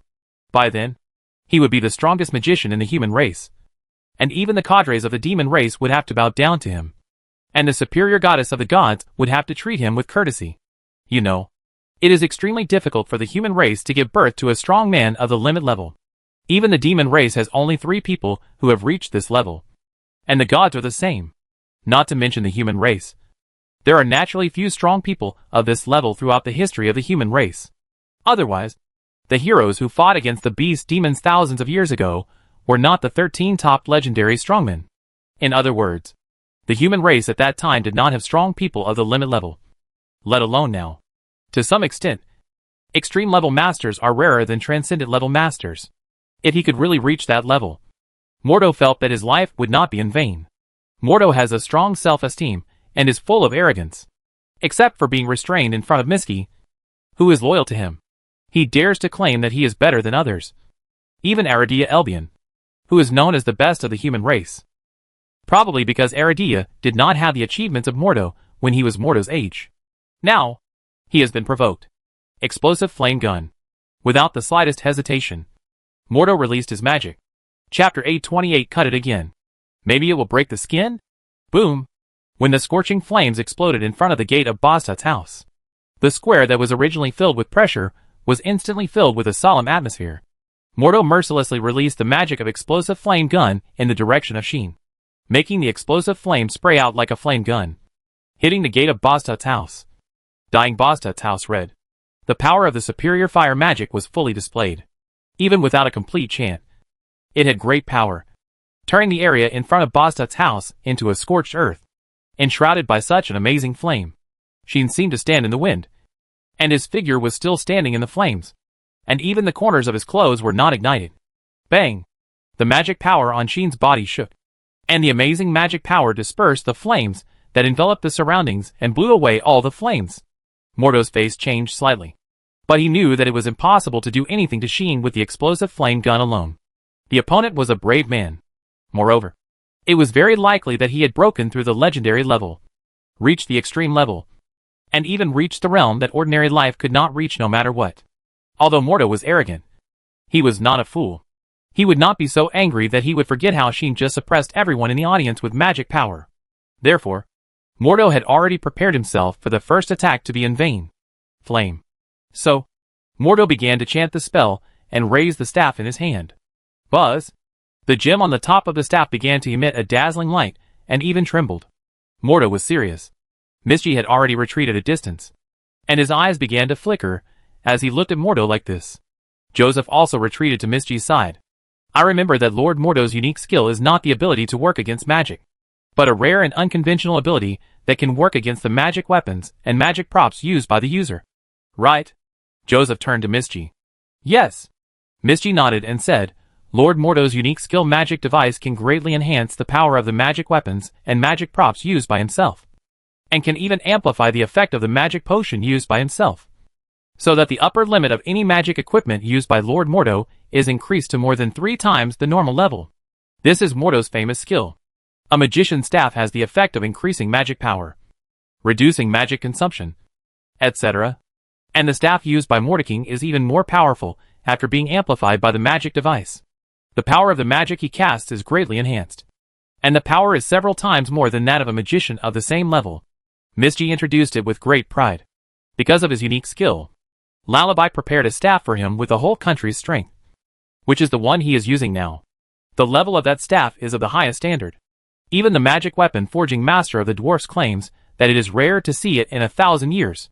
Except for the natural staff treasured by the gods, there is no staff of higher grade in the whole omnipotence, and such a staff, combined with the increase of magic guide, I personally think that in terms of power alone, without considering the restraint on the demons, it is no less than an ordinary holy sword.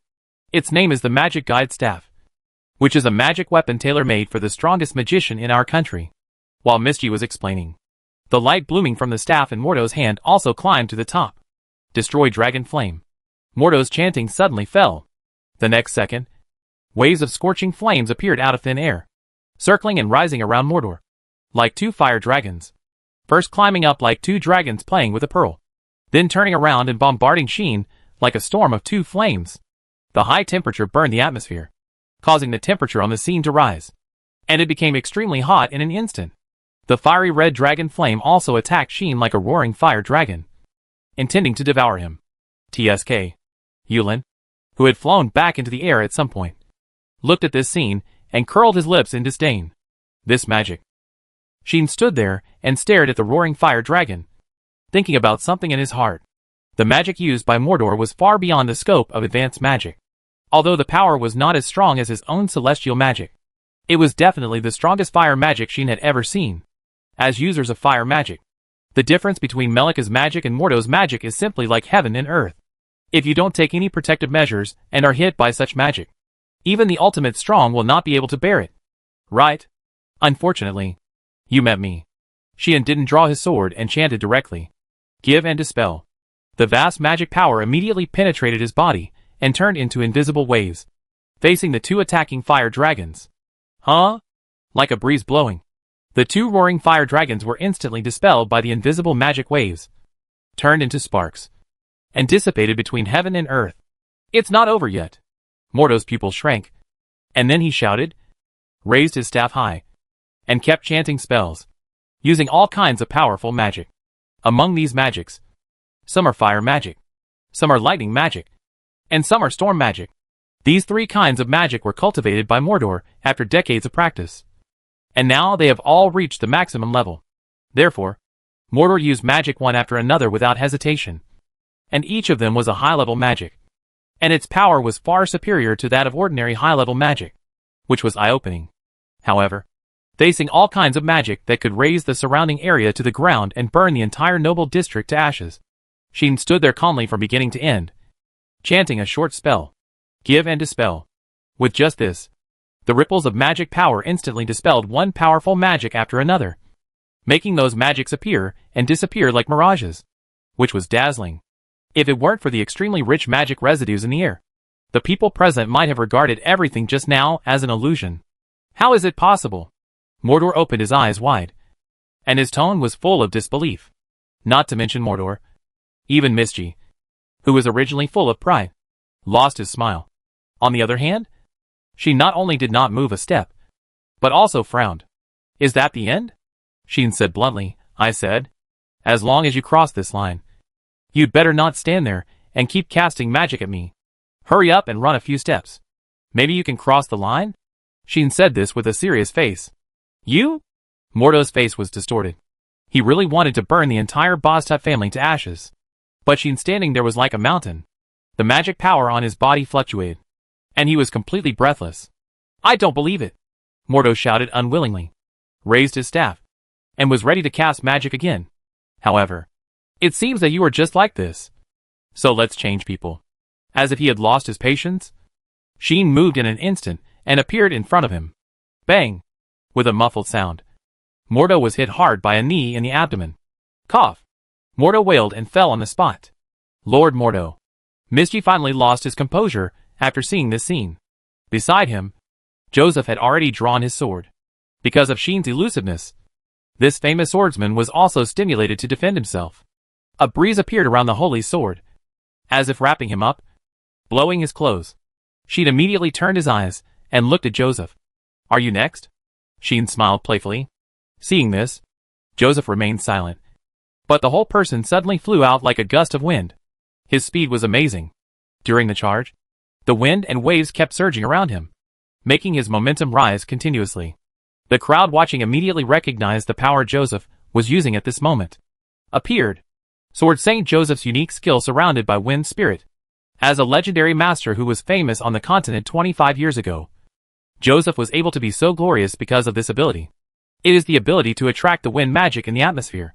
Let the wind magic surround itself, and greatly improve sensitivity and mobility.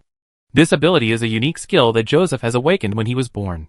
Because of its existence, the goddess of wind, Sylph, personally blessed him and gave him the blessing of the god of wind.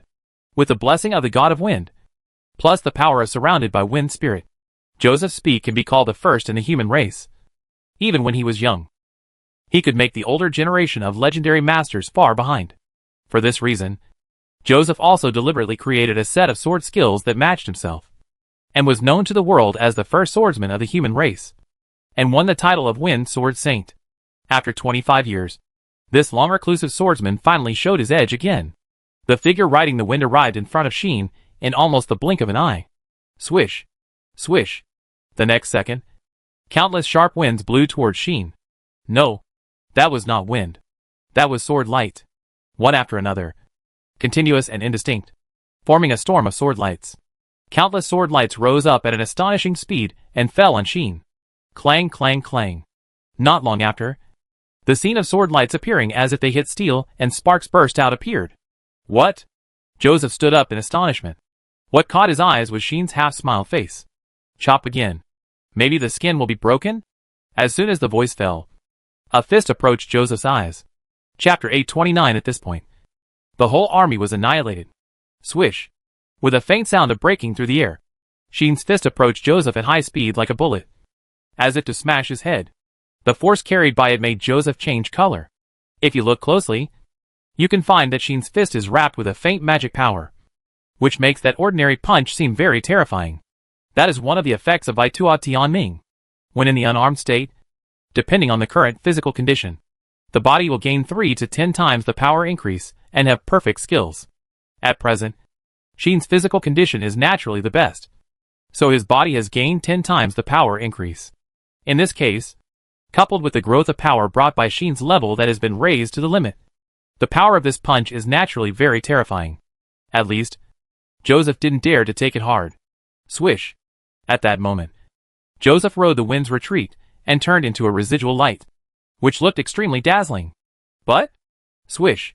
Sheen's figure suddenly flashed and instantly came to the retreating Joseph. Bang! Finally, Sheen's fist landed fiercely on Joseph's chest. Puff! Joseph spurted out a mouthful of blood, and the whole person flew backwards like a cannonball, cutting through the air, bringing a piercing scream, crashing into a building in the distance, and was buried in the rubble in the thick smoke and dust. Lord Joseph! Misty screamed out. The crowd watching also made a noise. The famous wind swordsman was defeated in one move. How is this possible? Oh. Next to him, Nob, who had been waiting for an opportunity, no longer remained silent and roared like a beast. His body seemed to have suddenly expanded. His muscles bulged. His height increased. And even his back was undulating. He transformed from a 2-meter tiger man into a 3-meter little giant. Brave. This level is as high as 97. Just like Mordor. He led many orc warriors, and had the second largest tribe in the entire orc tribe. He was the leader of the tiger tribe, who was one of the strongest in the entire orc tribe.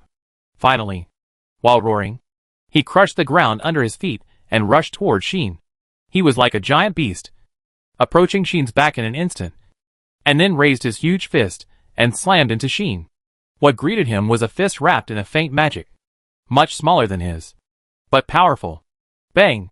The big fist and the small fist collided with each other, which resulted in a loud collision, a gust of air, and a stalemate. Sheen directly stopped the tiger warrior's attack with his fist, looking at the ferocious Norbu with a raised brow. I didn't expect that you orcs would also join in the fun. Sheen said this with a smile or surprise. Nob felt the power transmitted from Sheen's fist, and was secretly frightened while glaring at him. Others are afraid of you, but I am not afraid of you. Brave man, Nob said loudly, there are no timid warriors in my tiger tribe. Even if you are an extreme strongman, I, the tiger Nob, will defeat you. The voice was deafening and very loud, making people's hearts beat wildly and tremble with fear. Only Sheen was not frightened, but showed a weird smile. What if I am not just an extreme level? Sheen said happily with a hint of meaning. Huh? Nob's loud voice stopped abruptly. Sheen suddenly jumped up, swung his other fist, and hit Nob's abdomen fiercely. Oh. Nob reacted and immediately raised his fist to meet him. Bang! The collision of fists occurred again, causing shock waves. Sheen and Nob were like two barbarians, one big and one small, who completely abandoned the skills of fighting and started to fight with pure brute force. Bang! Bang! Bang! Bang!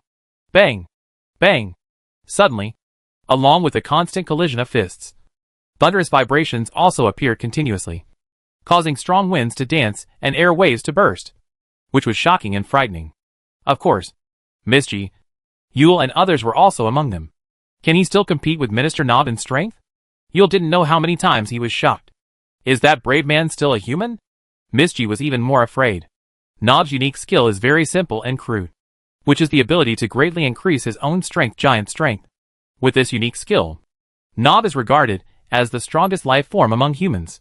As long as he is given time to prepare, he can even move a mountain, facing such a huge force. Not to mention humans. Even gods and demons dare not punch him head-on. But Sheen did it. Not only because of the tenfold increase effect of outer destiny on the body, but also because of the protection of inner destiny that prevented him from being injured. Therefore, Sheen dared to fight Nob directly like this. Everyone also vaguely discovered. When dealing with Lord Mordo, he would use magic. When dealing with Lord Joseph, he would show teleportation-like speed. And when dealing with Minister Nob, he would show physical strength. Is he preparing to defeat everyone on the strengths of others? Misty was so surprised that he almost bit off his tongue. Yule's face was extremely heavy. If this is true, it proves that Sheen is much stronger than what they have seen now. He still has some strength left, and he is very comfortable. This situation was not only discovered by Misty and Yule. The people present were basically the strong men and leaders of the major forces. There were naturally many elites among them, so it was impossible for them not to have noticed this. However, it was precisely because of this discovery that they could not help but be frightened. The hero is so strong. How can we fight? This is simply unbeatable. Even Lullaby's strongest magician and wind swordsman lost. We can't win. The legendary strongmen and leaders of the forces, who originally stood with Misty and others, could not help but despair. Until, no, the condition proposed by the hero is to cross that line. Not to defeat him. A legendary warrior suddenly shouted like this, causing everyone in the audience to shudder. They almost subconsciously turned their heads and looked at the gate of Bostut's house. There, Sheen's guards had already been lost. Sheen, who was fighting with Nob, had already deviated from the gate. Only the line was still clearly located there. Seeing this scene, everyone was silent. After a while, an impulse arose in their hearts. Charge! A legendary warrior was the first to be unable to hold back, and finally moved, rushing to the gate of Boztut's house at the fastest speed. This action detonated the impulse in the hearts of the others. Charge! The next second, many people shouted, with magic power surging all over their bodies, like hounds smelling meat, rushing to the gate of Boztut's house. Not good. Misty and Yule saw the scene, and their faces changed at the same time. They naturally didn't want to be beaten to the punch by others and let others take advantage of them. But those people were all legendary masters, and at the very least, they were like Misty, with a level of more than 80, not far from the legendary level. Naturally, they couldn't stop them in a hurry. Just as the two were about to watch those people rush across the line drawn by Sheen, a figure fell from the sky. Didn't I say it before? The doll sounded all over the place.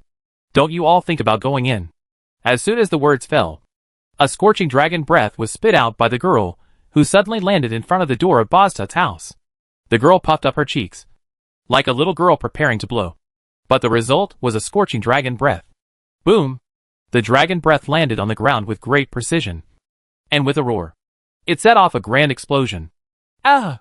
The legendary warriors and leaders who rushed to the gate were blown away one after another, rolling in the flames and falling to the ground like garbage. Humph! Dragon flames rose and fell at the corners of Yolin's mouth, and he put his hands on his waist, looking like he was awesome. You. Sneak attack. Interference. Despicable. The dying warriors and leaders fell to the ground and condemned painfully. What a pity. Didn't you hear what my master said? Yulin sneered. He said that if you can cross this line within an hour, you will win. But he never said that he is the only one who will stop you. After speaking, Yulin curled his lips. Although, even if the master is alone, you should not think about going over. Just as Yolin's voice fell, a huge muffled sound rang not far away. Bang! While fighting with Nob, Sheen hit Nob, who was not prepared in time, sending him flying like a ball, creating a storm. Oh!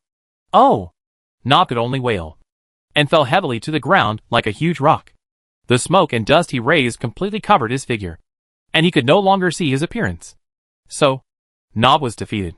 This big fool was really strong. Sheen shook his fist and grinned. Nob's strength was really terrifying. Even Sheen's body, which had been amplified 10 times, could not match it, if his level had not reached the limit, much higher than Nob. And the strength growth rate of each level was also full.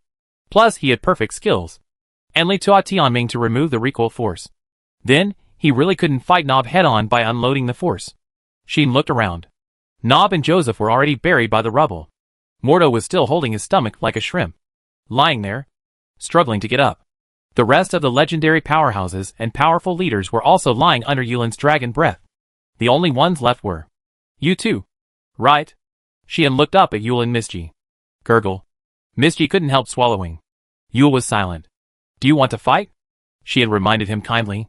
Misty's face was full of bitterness, and Yul also sighed. Then, the two raised their hands at the same time and surrendered.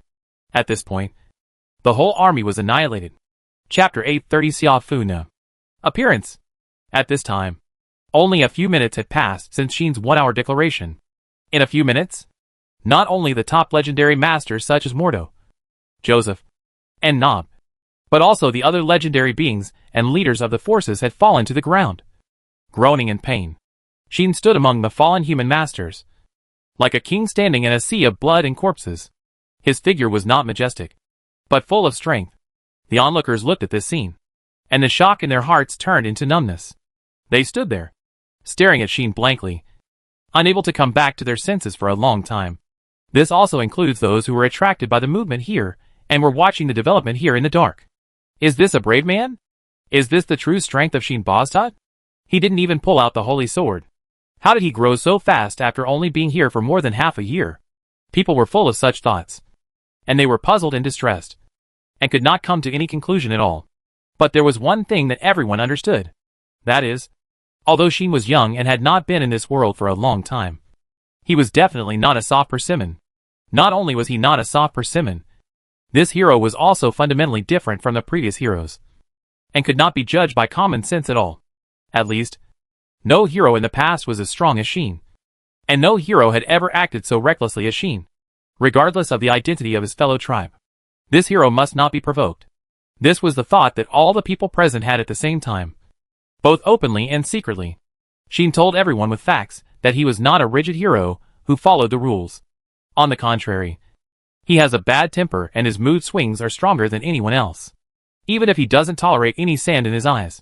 He is also a person who doesn't want to suffer any loss. In his own words, that is, it is really embarrassing to be a grandson after traveling through time. Therefore, even if he is facing Yule, who he had some friendship with before, Xian's attitude is also unusually tough. It is the same now. Since no one can cross this line, please leave here. Xian said this, and his tone was full of unquestionable. This made many people's hearts sink. We just want to see Her Highness Xia Fun. Can't we make some concessions? Miss Jidu said with an ugly and bitter face. He was really unwilling to leave like this. For more than 20 years, Xia Fun's figure appeared in his dreams countless times, making him feel extremely lonely every time he woke up. He was obviously the king of the most powerful country in the human race. He was rich and prosperous, and he had everything he wanted. There was nothing he couldn't get. But in Xiafun, Misty couldn't get it no matter how hard he tried. He didn't have any wild ideas about having a good relationship with Xiafun. He knew that although he was one of the top people in the human race, there was still a world of difference between him and Xiafun. So, he just wanted to see Xiafun again. Let Xiafun look at him, and say a few words to him, and he would be satisfied. Not only Misty, but everyone present could say the same. They didn't dare to imagine that something could happen with the succubus. They just wanted to relieve the pain of missing her in their hearts. It has to be said that Xiafun is really a lord who brings disaster to the country and the people in every sense. It is really exaggerated that she has become the woman who haunts the hearts of countless people without any deliberate intention. What's even more exaggerated is that this charm is possessed by Xiafun herself, not due to any mysterious power. She simply captured the hearts of countless people with her beauty, manners, stillness, movement, smile, and extremely natural expression of true feelings. Even if she is disdainful and has no interest in anyone, and even doesn't have a decent conversation or look at anyone, people who see her will still be fascinated by her. Therefore, she will get the title of succubus. The rest of the demons get the title that matches their own conditions by relying on their own power characteristics. But Xiaofuni's title has nothing to do with her own ability characteristics. She got the title of succubus by relying on her pure attraction to others. This shows how special she is. It's not that Xian can't understand these people's thoughts. After all, even he can hardly resist the temptation brought by Xiaofuni, and he doesn't know how many times he has struggled to support it. So others are naturally no exception. But, I say, why are you doing this? In front of everyone present. Xian said bluntly, I don't believe you don't know that Xiafun doesn't want to see you at all, and has never paid attention to you. Why are you so one-sided and paranoid? After this, everyone was silent. Even Misty and Yule were like this. And they fell into silence, with extremely bitter and heavy faces. Joseph, who limped back from a distance, stopped there and said nothing. Norbu also pushed away the rubble covering his body, covered his abdomen, and was silent with scars all over his body. Everyone present was either silent or shed tears with painful faces, letting a faint sadness linger in the air. Xian's blunt words tore open the reality that they were most reluctant to face in their hearts. They knew that Xian was right. Xiaofuni had indeed never seen them face to face, let alone wanted to see them. More than 20 years ago, those who came here because of Xiaofuni were just part of the countless people who lost their minds watching the succubus from afar. Very small, very humble, very far away, out of reach. They were like ordinary people watching a star. No matter how crazy or how happy they shouted, they could not get a sidelong glance from the figure that attracted everyone's attention and gathered the spotlight. In the end, they could only watch her gradually go away, feeling melancholy and lost.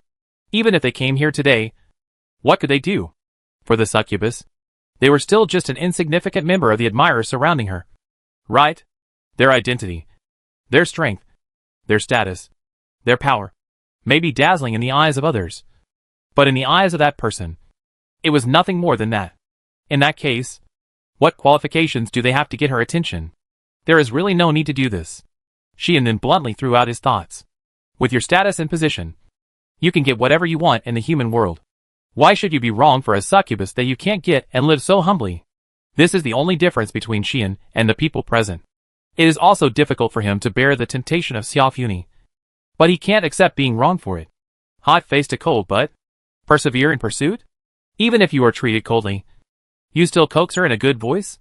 Unfortunately, Xian doesn't suffer this kind of loss. What's more, although Xiaofuni is the best woman in every sense, is the woman around him not a good woman? Isn't it nice to have the most beautiful woman of the human race, who you can bully as you like? Isn't it nice to have a proactive and straightforward wife, who gives you benefits every day, takes a bath with you, and talks about playing with me all the time?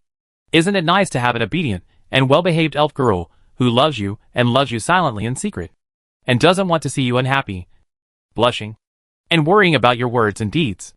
Now there is a dragon demon coming to the bowl, and there is even a goddess, who occupies you in disguise all day and pleases you in every possible way. Xian can be said to be a winner in life in all senses. Even with a daughter, Lilith, and a pet, Yulin. Aren't these women top-notch? Not beautiful? In the end, you have to give up the whole forest for a tree. And this tree is so arrogant that it doesn't even ignore you. How stupid is it to be so desperate? In view of this, although Xian was upset and restless by Shaft more than once, he never dared to let himself fall. He always controlled the degree, and even kept his distance from her. It's not that he wants to be a gentleman, but that he is a male chauvinist and doesn't want to be wronged. If you don't care about me, then I won't care about you either. Right? Who is not a treasured child? Right? Of course. Xian thought so. But it doesn't mean that others can understand. As the only person present who has never seen Xiaofuni, and is not fascinated by Xiaofuni, Mordo struggled to get up and sneered. It sounds so nice. But who knows if you just want to occupy the succubus and prevent others from approaching her? Mordo said so sarcastically. Xian's face turned cold. However, before Xian could make a move, the vision occurred. Boom! An astonishing magic power turned into an impact, blasted out from Bastuda's house like a cannonball, and instantly blasted in front of Mordo and exploded on his body. Puff! Mordo spat out a mouthful of blood, flew backwards, fell to the ground, and rolled on the ground for several rounds before stopping. He was no longer moving. A pool of blood gradually formed under him. Lord Mordo. Mischi's face changed drastically. Before he could get angry, a voice like the sound of nature sounded and reached everyone's ears. He really overestimated his own abilities. The voice was so pleasant and beautiful that it made everyone present feel like they were struck by lightning, and their faces showed joy. At this moment, everyone's eyes suddenly focused on the door of Bastut's house. There, a figure that eclipsed the heaven and earth slowly walked over. Chapter 831. What is occupation? Duh. That was an extremely clear sound of footsteps.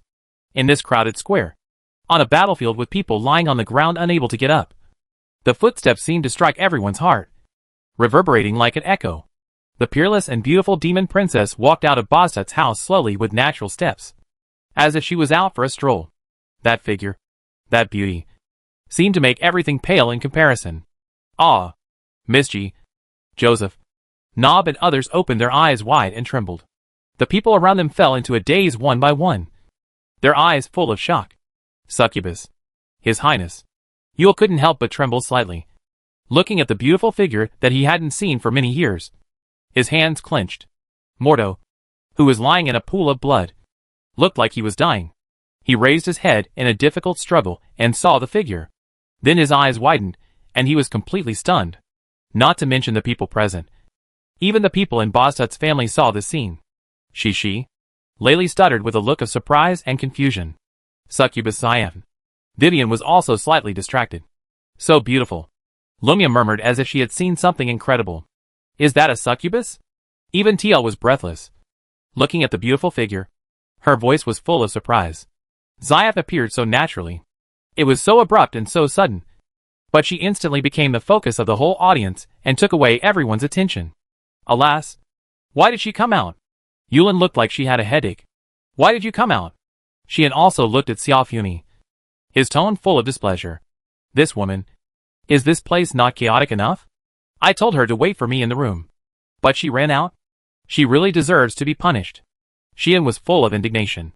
Xiaofuni, who appeared in a dashing manner, did not even look at anyone around her. Under the gaze of everyone's absent-minded and disappointed eyes, her eyes turned directly to Xian. Don't look at me like that, little man. Xiaofuni smiled lightly, making countless people's hearts beat. At the same time, she smiled at Xian. I'm here to help you. Aren't you happy? Help me.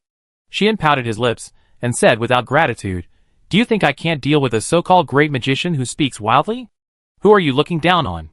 Who would have thought that Xia Funi shook her head? "It's not a question of whether you can clean it up. But I can't help it, and want to take action." Xia Funi glanced at Mordo, who was looking at her blankly, and said with a smile, "For this kind of scoundrel, who lost miserably but slandered the strong and maliciously slandered the winner because of a little unwillingness. Don't you think that if you take action, it would be too light?" From Xian's perspective, there is no problem in beating these guys in the face of conflicts. But if they are dealt with severely, the problem is not just a simple conflict and dispute. Therefore, Xian will teach everyone here a lesson without mercy. And he doesn't mind making them feel desperate. But he can't just beat them to death. Otherwise, Xian may be fine. But the people around him may be implicated. In view of this, I will help you suppress them. Isn't that good? Xia Funi smiled. But the content of her words chilled Mordo. The others also looked at Xia Funi, whose eyes were not on them at all. As if they didn't see them at all. For some reason, they felt infinite loss and sadness in their hearts. That's what I mean. Right? Since this trouble was caused by me, it's not bad for me to solve it. Xia Funi naturally smoothed her long hair, and said in a cold tone, although I have never kept them in mind. The ruthless words made everyone's heart ache. Especially Miss G, Joseph, Nob and others, who smiled bitterly in their hearts. Sure enough, His Highness didn't have any of us in his eyes. At this moment, the big men, no matter how high their status and how strong their strength were, could not help but feel a chill in their hearts, and felt a little discouraged. Xian's strong attack did not make these people discouraged. But Xia Funi created this effect with just a few words. But it was true. Xia Funi really didn't care what these people meant. And she didn't even have these people in her heart. People in the world are crazy because of themselves, intoxicated because of themselves, obsessed because of themselves, and lost their souls because of themselves. Xia Funi has seen too many such things.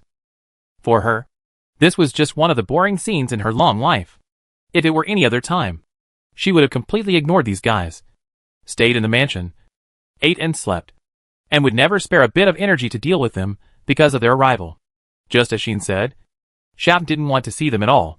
Even if they successfully entered Bozdat's house to visit, it would be impossible for them to see Shap. But today is different. Today, not only did Xian feel resentful because of being disturbed, but Shap's mood also became not so good. Right? However, because Xian wanted to come out to vent his anger, she chose not to care, and stood by at home. It was not until she dealt with everyone that Shap felt that his business was over. In this case, it's her turn next. Right?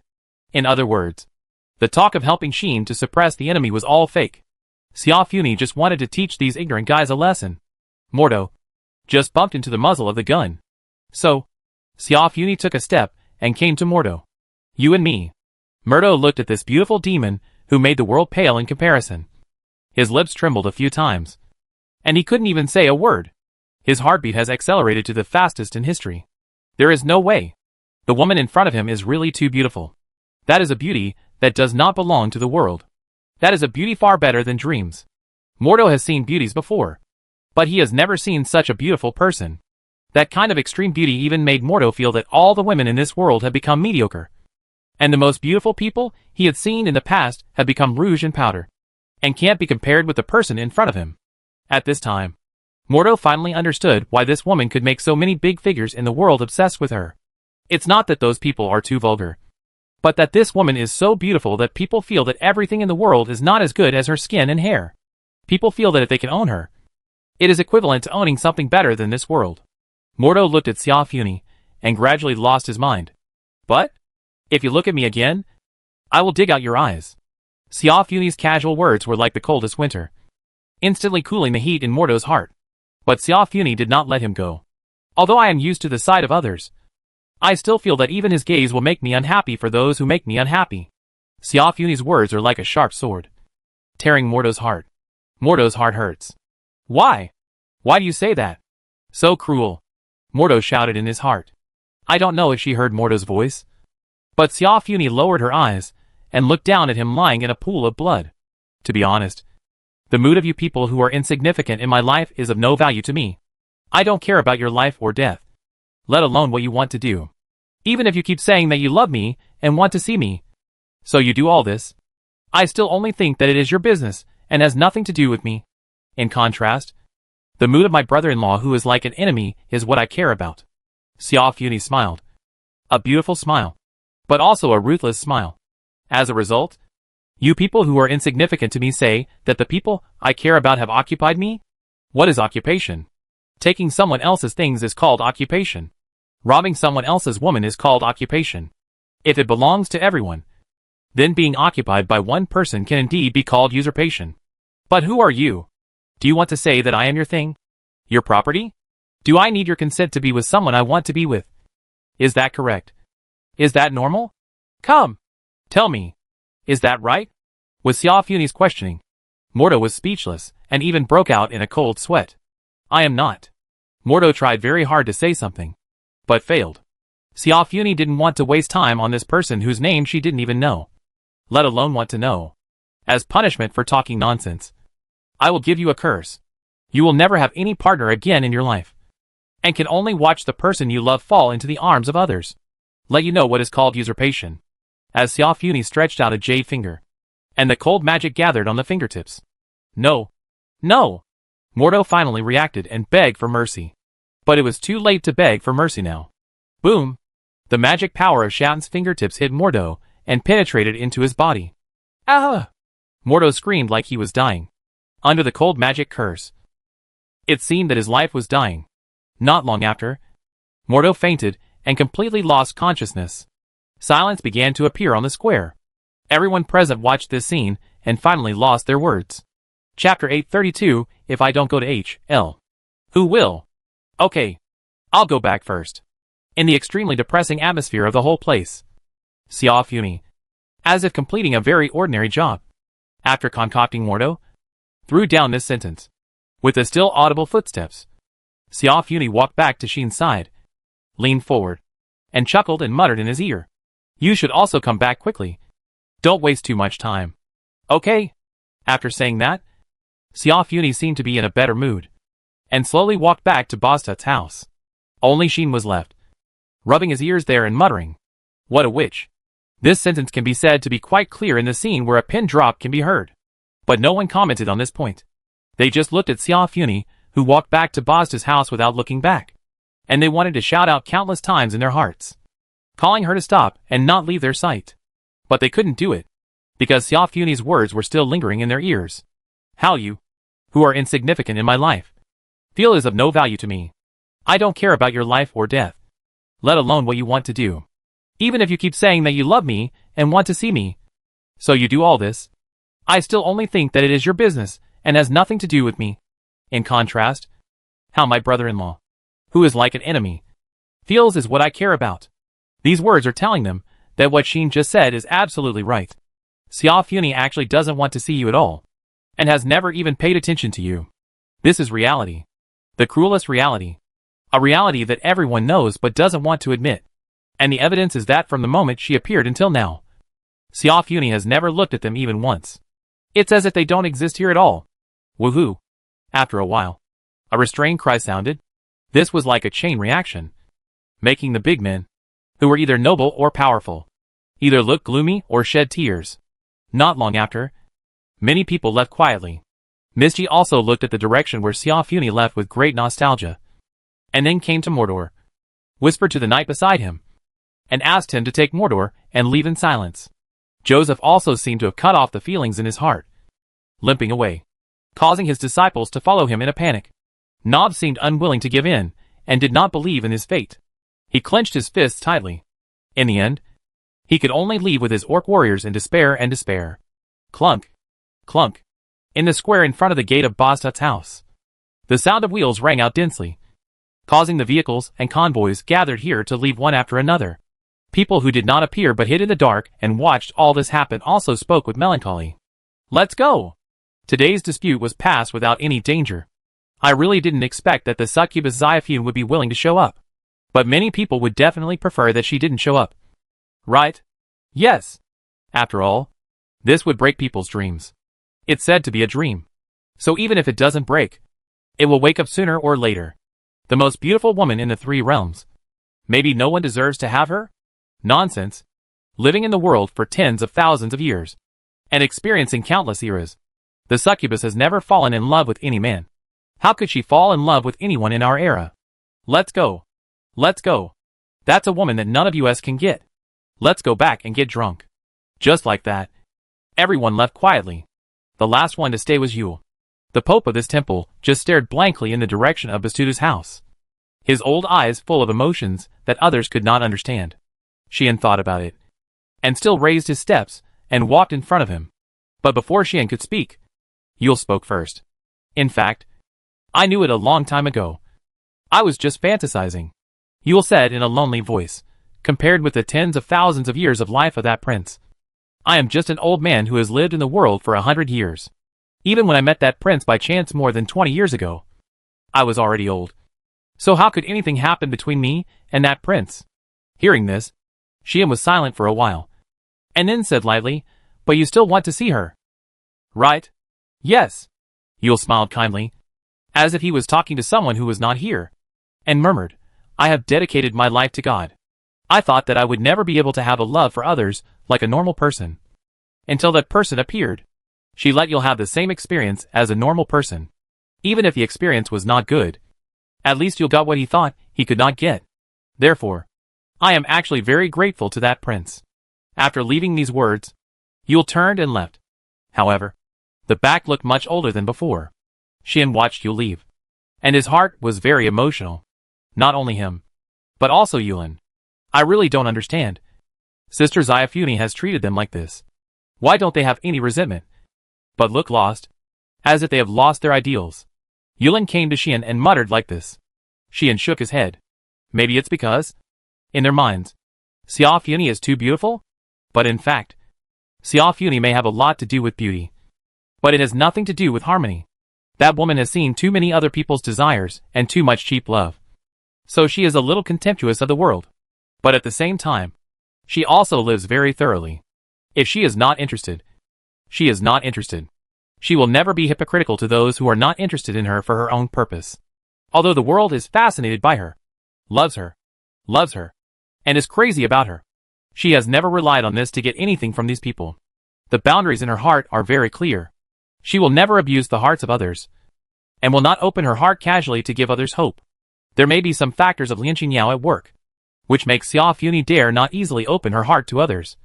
But more of it is the principles that Xiaofuni has set for herself. Today, Xiaofuni's words and deeds can be said to be very ruthless. So ruthless that they broke the dreams that everyone had been thinking about. But isn't this a kind of kindness? She told everyone in the most direct way that she was not interested in them, so they should stop wasting time on her. In this way, those people may be able to get out of their morbid obsession with Xiaofuni, and truly live the life they should live and get the life they deserve. For example, if Gray could wake up earlier, he would not have to give up so much, abandon his family, abandon his country, and waste more than 20 years in Succubus City. He could have traveled around the world with Heart long ago. This is his most real and original wish, isn't it? Today, these people are the same. For Xiaofuni, they must have given up something and abandoned something. And in the future, they may be like Gray and find the life they should have. This is the relief that Xiaofuni gave them.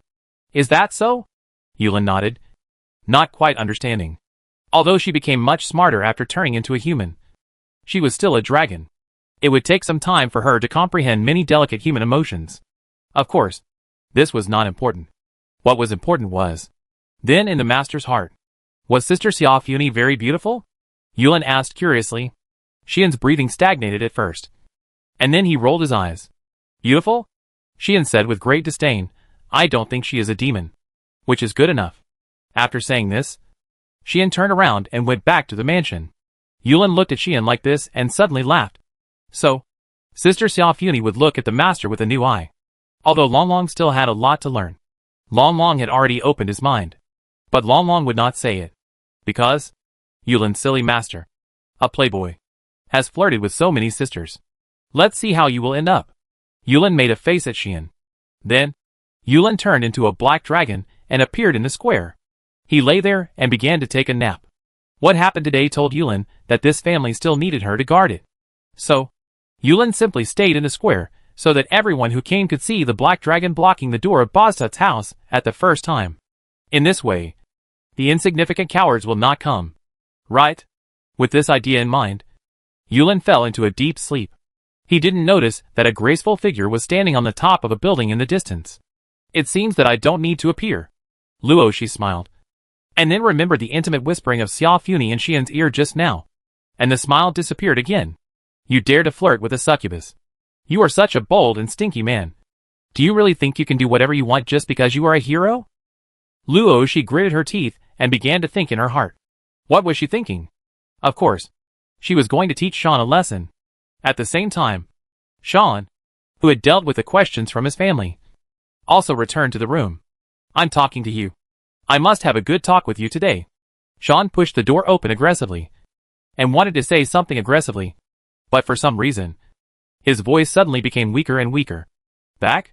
Xia Funi lay on the bed, and she didn't know when she returned to the way Sean had just left, with only a piece of clothing covering her fiery body, bare shoulders, thighs, arms and the entire back, and smiled and hooked her finger at Sean. Let's continue. Xia Funi, who had wanted to escape when Sean turned into a beast, actually took the initiative to seduce him now. Xian was silent for a moment. Then, he resolutely closed the door. If I don't go to HL, who will? Xian walked towards the bed firmly. Chapter 833 Familiar people I met before. The events of this day soon spread throughout the capital, and even the human world, knowing that countless big shots came to visit in groups, but were met with disappointment. One after another returned in disgrace, and never mentioned this matter again. Many people who were paying attention to this matter, or who did not know about it at first and only found out about it later, looked at each other in bewilderment. There was no way. Although the big shots were reluctant to mention this matter again, there were too many people present at the time. Many people were watching, and even more people were secretly watching. So it was normal for the news to spread like wildfire. Therefore, many people learned shocking facts from the reports of this matter. For example, the succubus Xiafun, who was not fake to countless heroes, only looked at the brave Xian with a different eye and behaved intimately. For example, the black dragon of the Boztut family has already turned into a human, and it is suspected that it has reached the limit level. For example, the hero who has been in this world for only more than half a year may have taken that step and reached the realm of transcendence. One shocking piece of news after another has stunned many interested people. Of course, when many people heard the news, their first reaction was disbelief. But the facts proved everything. The injuries of the legendary masters and leaders of major forces, who were wiped out by Yulin's dragon breath, had not recovered yet. Joseph and Nob's wounded appearance was also witnessed by many people. Morta was carried away directly, and it is said that he has not woken up yet. As for Yule, he closed the door and did not see anyone after returning to the temple, leaving only one sentence. The hero Xian, the human race is invincible. The Pope of the temple threw out a bomb-like shocking statement like this. In the end, people confirmed through various channels that the above-mentioned news was true. The succubus shaft did live in the Boztut family, as if she only wanted to deal with Xin, and even the high-ranking officials and the king of the kingdom, who were the hosts, had no intention of meeting her. Yulin lay in the square in front of the gate of the Boztut family in the form of a dragon, and countless people could directly witness it. Among them, there were some who had high-level identification skills and magic props for identification. They all confirmed that Yulin was already at the extreme level. No one saw Xin. However, the saying that the brave Xin, the human race is invincible, has been deeply engraved in everyone's heart. In the end, this matter fermented to the point that even the common people knew about it. So, while the entire royal capital became lively, the human race initially confirmed Xin's current strength. At the lowest extreme level, it may even have a transcendent level of combat power. This is the final confirmed evaluation. After all, Xin can easily defeat top legendary masters such as Mordor, Joseph, and Nob without using the Holy Sword. It is conservatively estimated that they are all at the extreme level under normal circumstances. Once he uses the Holy Sword, it is not surprising that he has a combat power far beyond the extreme level, and is close to the super level. In other words, the strongest person of the human race will be replaced from now on. Even Arida Elbian can't defeat those top legendary masters so easily. Right? But the brave Xin did it. And he didn't even use the Holy Sword. Too strong. People accepted this fact with emotion. If Xin was not a brave man, people would definitely not be able to accept this so easily. Right? But Xin is a brave man. So in people's eyes, Becoming the strongest person of the human race is just a sure thing. From ancient times to the present, I have never heard of any brave being surpassed by ordinary people. This is true even if this person is a descendant of another hero, or a blessing from a higher god. In history, the weakest hero can at least be invincible below the transcendent level. After all, they all possess a foul artifact like the Holy Sword. Even if their level is lower than others, they will be better than everyone else with the blessing of the Holy Sword. Right? Therefore, every hero is destined to be the strongest of the human race. Even if they are not as good as those terrifying beings at the transcendent level, they will never lose to the extreme level. With such a cognition, people are not so difficult to accept that Sheen has become the strongest of the human race. Moreover, after the news spread, Aridia, who was still in the palace, also said something. I am indeed not as good as him. That's what happened. Originally, the Knight Commander of the Guards Knights no longer recognized his title of the first in the human race after losing to Sheen. But he did not deliberately promote it. Until today, when the time was right, Aridia admitted this matter and officially gave up his title of the first among human race. This matter still shocked many people. The reason is that Aridia's strength has been deeply rooted in the hearts of the people in the kingdom. Now that he suddenly claims that his skills are inferior to others, it is impossible for people to adapt so quickly. Fortunately, the person who made Aridia admit that he was inferior was a brave man. Since he lost to a brave man, it is not shameful. If Aridia lost to a young noble who was unknown and had only become famous in the past 6 months, the noise would be great. At this time, the palace also released a piece of news at the right time. From now on, the Earl of Bastutu will be officially promoted to the honorary Marquis family, and the Earl of Bastutu will be named Marquis of Bastutu, a confidant and important minister of the Kingdom of Mitra. Another heavy news, hitting everyone in the capital. People were confused and dumbfounded. Some were speechless, while others were envious and jealous. This is the reality of life. Count Boztut became Marquis Boztut. That's right. It's unreasonable not to give a hero the highest title. He certainly can't be made a duke, but he has to be made a marquis. But if this continues, it's only a matter of time before he is made a duke. Right? That's right. Marquis Boztut is the fiancé of Her Highness Rosie Lusty. Is it possible to merge the titles in the future? People sighed like this, with mixed feelings. The nobles were even more so, with very complicated feelings. Is he already a marquis? His title is higher than ours. Right? He's only in his early 20s. Which of the general marquis families didn't rise step by step through hundreds of years of inheritance and development, and through great contributions to the kingdom? It took him less than a year, although he had known that this day would come sooner or later. After all, he was the fiancé of Her Highness Roxy Lusty, and his future title would definitely not be too low. But it was still too fast. The nobles recalled their family's struggle history, and knew how difficult it was for their family to climb to the current position. The emotions in their hearts can be imagined. If it weren't for the fact that Xian was no longer the same as before, not only the power behind him was amazing, but his own strength had also become extremely terrifying. No one dared to provoke him again. It was possible that these nobles would have to go to the palace to protest today. In any case, it was inevitable that Xian would once again become a hot topic in the capital. The various forces that came to the capital one after another and participated in the three-tribe talks also fully learned the news and sent it back home, causing the news to spread throughout the human world at an astonishing speed. Thanks to this, the acquaintances that Xian had met before also knew the news. The capital, the direction of the North Gate, and the endless stream of people. A luxurious convoy was cutting through the road and separating the crowds. Coming from afar, around the convoy, knights wearing heavy armor and riding war horses followed in a mighty manner. The solemn atmosphere emanating from them shocked the people around them, and made them exclaim one by one. Imperial Knights. That is the emblem of the royal family of the Ragnar Empire. The flag of the Empire. The new emperor of the Empire is here. Yes, the Ragnar Empire, which has a long-standing dispute with the kingdom, and is an enemy rather than a friend, has finally arrived after a coup d'état not long ago, and has undergone a transformation. Your Majesty, we are here. Rocket, wearing a brand new armor and riding a warhorse that is obviously stronger than any other horse, opened the side of a luxurious carriage engraved with the royal emblem. Beside him, Tilly was also accompanying him, leading many knights, looking like she was in a high position in the Imperial Knights.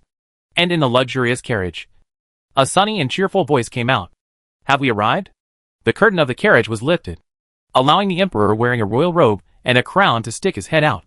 Who else could it be except Havis? Of course, Havis was not the only one in the carriage. Finally arrived before the three-tribe meeting. Brother Capelin held the replica holy sword in the sheath, waiting by Havis' side in a heroic manner. She was no longer dressed as a female knight as before, but like an aristocrat, wearing luxurious court clothes. But it was obviously a dress. But it felt like a military uniform. Your Highness, Tilly subconsciously called Capelin. Capelin gave Tilly a reproachful look. Tilly. Rocket reminded her expressionlessly. She is no longer Her Highness. Tilly reacted after hearing this. I was wrong. Tilly bowed to Capelin and said, Duke Capelin Lansfer. That's right. Capelin is no longer the princess of the Empire, but a duke who was granted the title because her brother ascended to the throne and succeeded the emperor. Lansfer is also a royal family surname that has been passed down in the Ragnar Empire for a long time. And it can even be traced back to the time when the brave Ragnar just established the empire. At that time, the brave Ragnar had two princes. The eldest prince became the second emperor of the Ragnar Empire, took over the throne from the brave Ragnar, and helped the Ragnar Empire, which was in chaos and threats due to the killing of the founding emperor, to gain a firm foothold and let the empire survive a crisis that was almost destroyed. The little prince was the right-hand man of the former after he came to power. He was the unique martial god of the Ragnar Empire at that time. He was named a duke and given the surname Lansfer. Today, the Lansfer family has long been in decline, and even the inheritance has been cut off for a long time. Based on its uniqueness, Havis gave this surname to Capelin, completely confirming the title of Capelin Valkyrie. But now, this Valkyrie is staring at the capital with burning eyes. Is Roxalesti Mitra in it? Capelin's eyes were filled with fighting spirit. Don't mess around. Okay. Havis smiled bitterly and said, she is Mr. Sheen's fiancée. I know. Capelin responded. But I still want to win with you. You? Havis couldn't do anything with his sister, so he could only say, okay. I don't care about other things. But you remember to look at the occasion well, and don't make Mr. Sheen unhappy because of this. Understand? Of course. Capelin nodded. Let's go. Harvest smiled suddenly and said, let's go visit His Majesty Anchi first, and then go to Mr. Sheen's house to pay respects. Hearing Harvest's words, everyone first remembered the various news they had learned recently, and then the figure naturally emerged in their minds. The figure who had once stood up like a brave man under the bombardment of death energy, holding a sword, and finally slashed out a dazzling sword. Under such circumstances, the carriage was allowed to pass and entered the capital. At the same time, in a small town some distance away from the capital, many people were still discussing the latest news just received from the capital. Unexpectedly, the brave man has only been in omnipotence for less than a year, and he has become the strongest man of the human race. Extreme level. It's really far away from us. He hasn't used the holy sword yet. Really strong. I really want to become his disciple. Forget it. A first-class adventurer with a level of less than 20. Can you still expect the brave man to take a fancy to you? I was just talking casually. Such conversations continued to appear on the street, causing a group of orcs wearing black robes and looking like wanderers who were sleeping in the open air to stop. The two orcs in the lead looked at each other. It seems that the brave man has done a lot recently. This is what a young and beautiful catman said thoughtfully. If I had known that he was a brave man, I would really want to ask you for advice. This is what a muscular werewolf said unruly. A group of orcs looked at each other, and finally they all started to talk. How many times has this happened? Along the way, we have heard rumors about the brave man. Is it Shien Boztut? I still feel a little dreamy. Yes. The noble of the kingdom who saved us. Saved Cosmos. And subdued the evil god Lilith turned out to be a brave man who had been gone for 1,000 years. When I first heard the news, I was stunned. The beastmen began to chatter. Not long after, a figure in the middle protected by the crowd spoke. Okay. Let's continue on our way and get to the capital as soon as possible. The charming female voice reached everyone's ears. Yes. The saint, including the werewolf and Catman in the lead. The beastmen responded respectfully. The fox ears under the girl's hood moved slightly, and she spoke with a little resentment. Bad guy. I'm coming to the capital too? Chapter 834. It's not because he is a hero. The acquaintances of Sheen, who aimed at the capital, were naturally not limited to the Ragnar Empire and the priests of the orcs in the forest of Tagore. far to the east of the kingdom. In the land of the elves, the elf queen Sophie had already come out of her queen's palace, holding a scepter, and stood in front of a group of elves. Queen, Leia and Nia, two legendary magicians of the elves, immediately saluted. Queen, the elf magicians in the elf division, which the elves were proud of, also bowed their heads one after another. Sophie nodded. These people in front of her were the pride of the elves, the pillars of the elves. Sophie looked at those familiar faces, and the pride in her heart was not something that could be told to outsiders. Sophie did not show her pride in her heart, but looked around at everyone present and spoke softly. We, the elves, must also be present at this three-race meeting. As one of the representatives of the human race, we will discuss important matters with the gods, demons, and other human races. As the elite of the elves, you will go with me this time to the capital of the kingdom of Mitra. That is the country established by the brave who once saved the world. The brave we know are also from that country. Now they have returned and have encountered many things in the capital. The brave Xian is a friend recognized by us elves.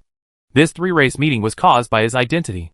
He will inevitably become the focus of this three-race meeting, and will be placed on the negotiation table by the three races to decide their attitude towards him in the future.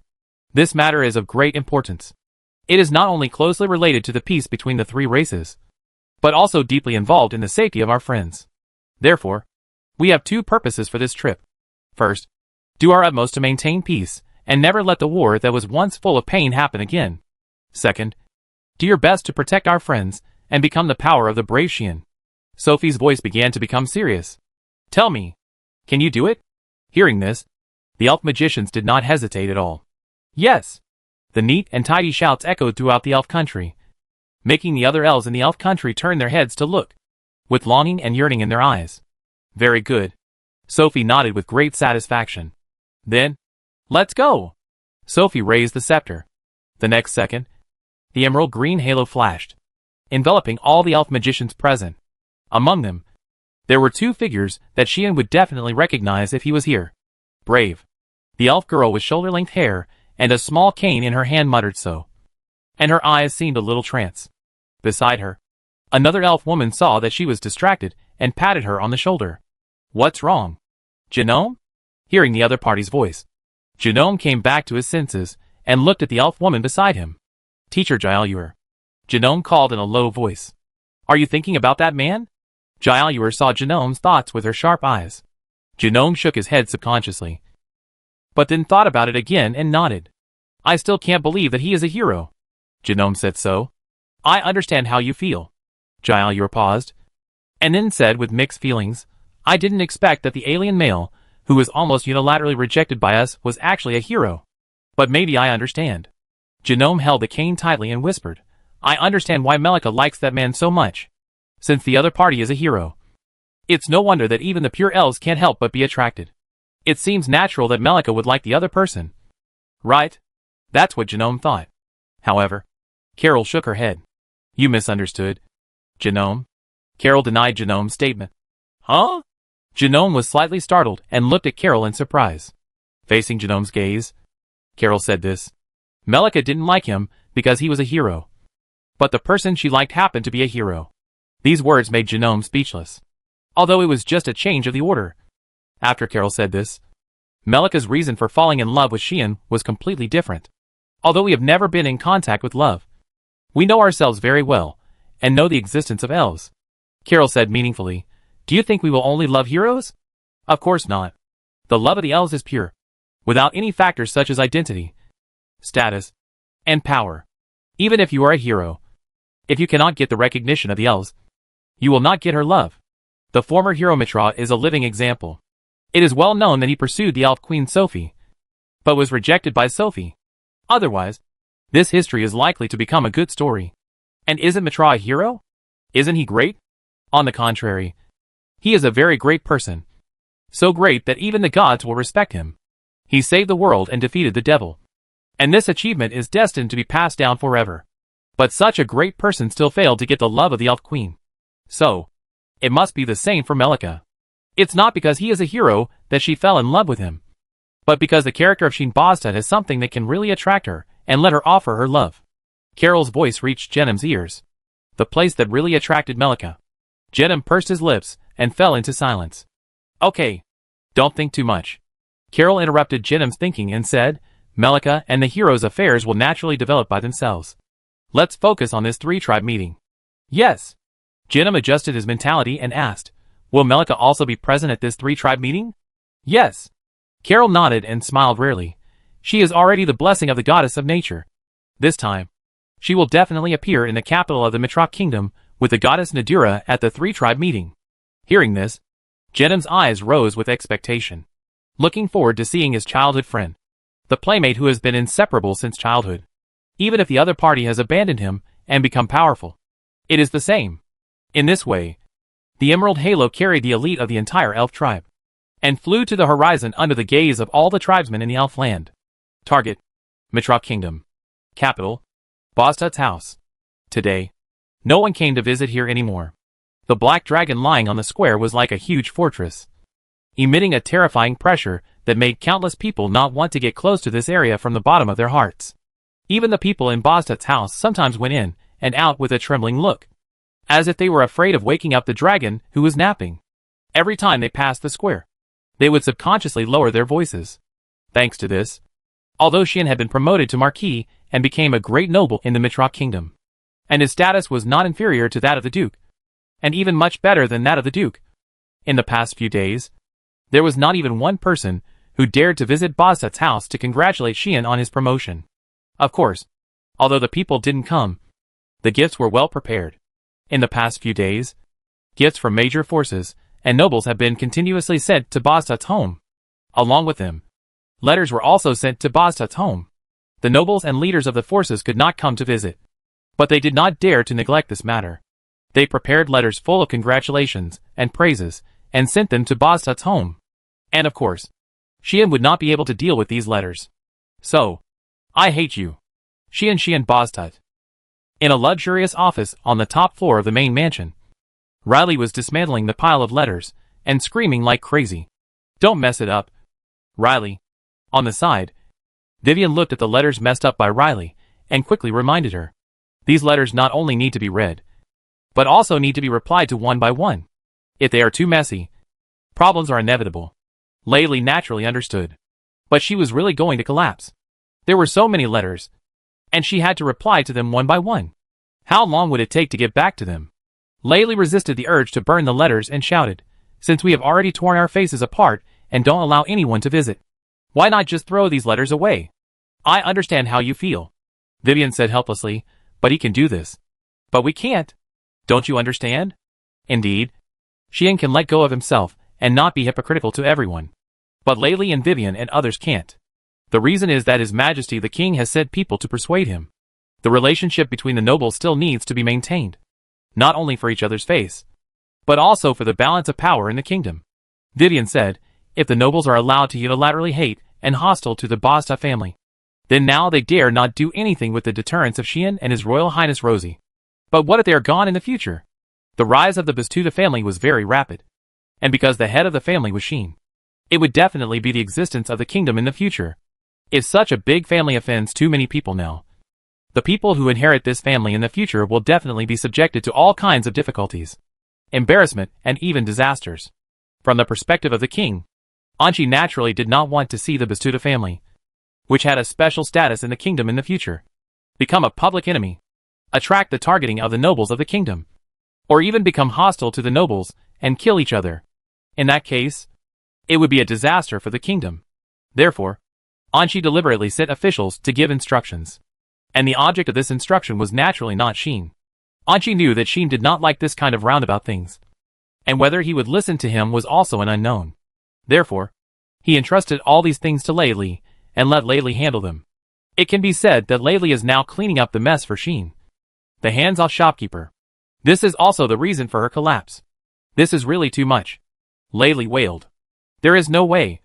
Not only the nobles of the kingdom, but also the kings, emperors, nobles, heads, leaders, etc. of other human forces have sent greetings and congratulatory letters.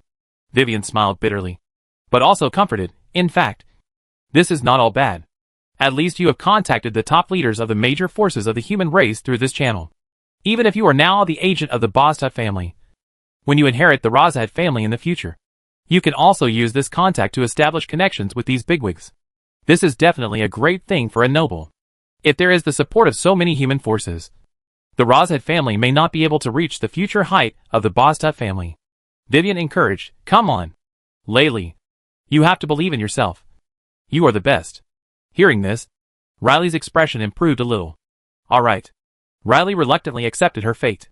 At this moment, the door of the office was opened. "President Riley. There is an additional part here." I saw Lumia walk in. In her arms, she was holding a pile of letters that almost hit the ceiling. Bang!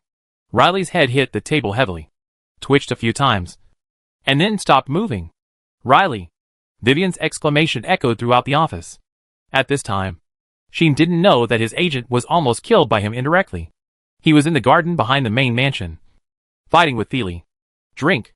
The magic power in Thier's body was surging wildly, and the horns on his forehead were trembling constantly, absorbing the magic power in the atmosphere like a black hole, letting the magic power roll into Thier's body like a vortex, turning into Thier's power, and making Thier roar.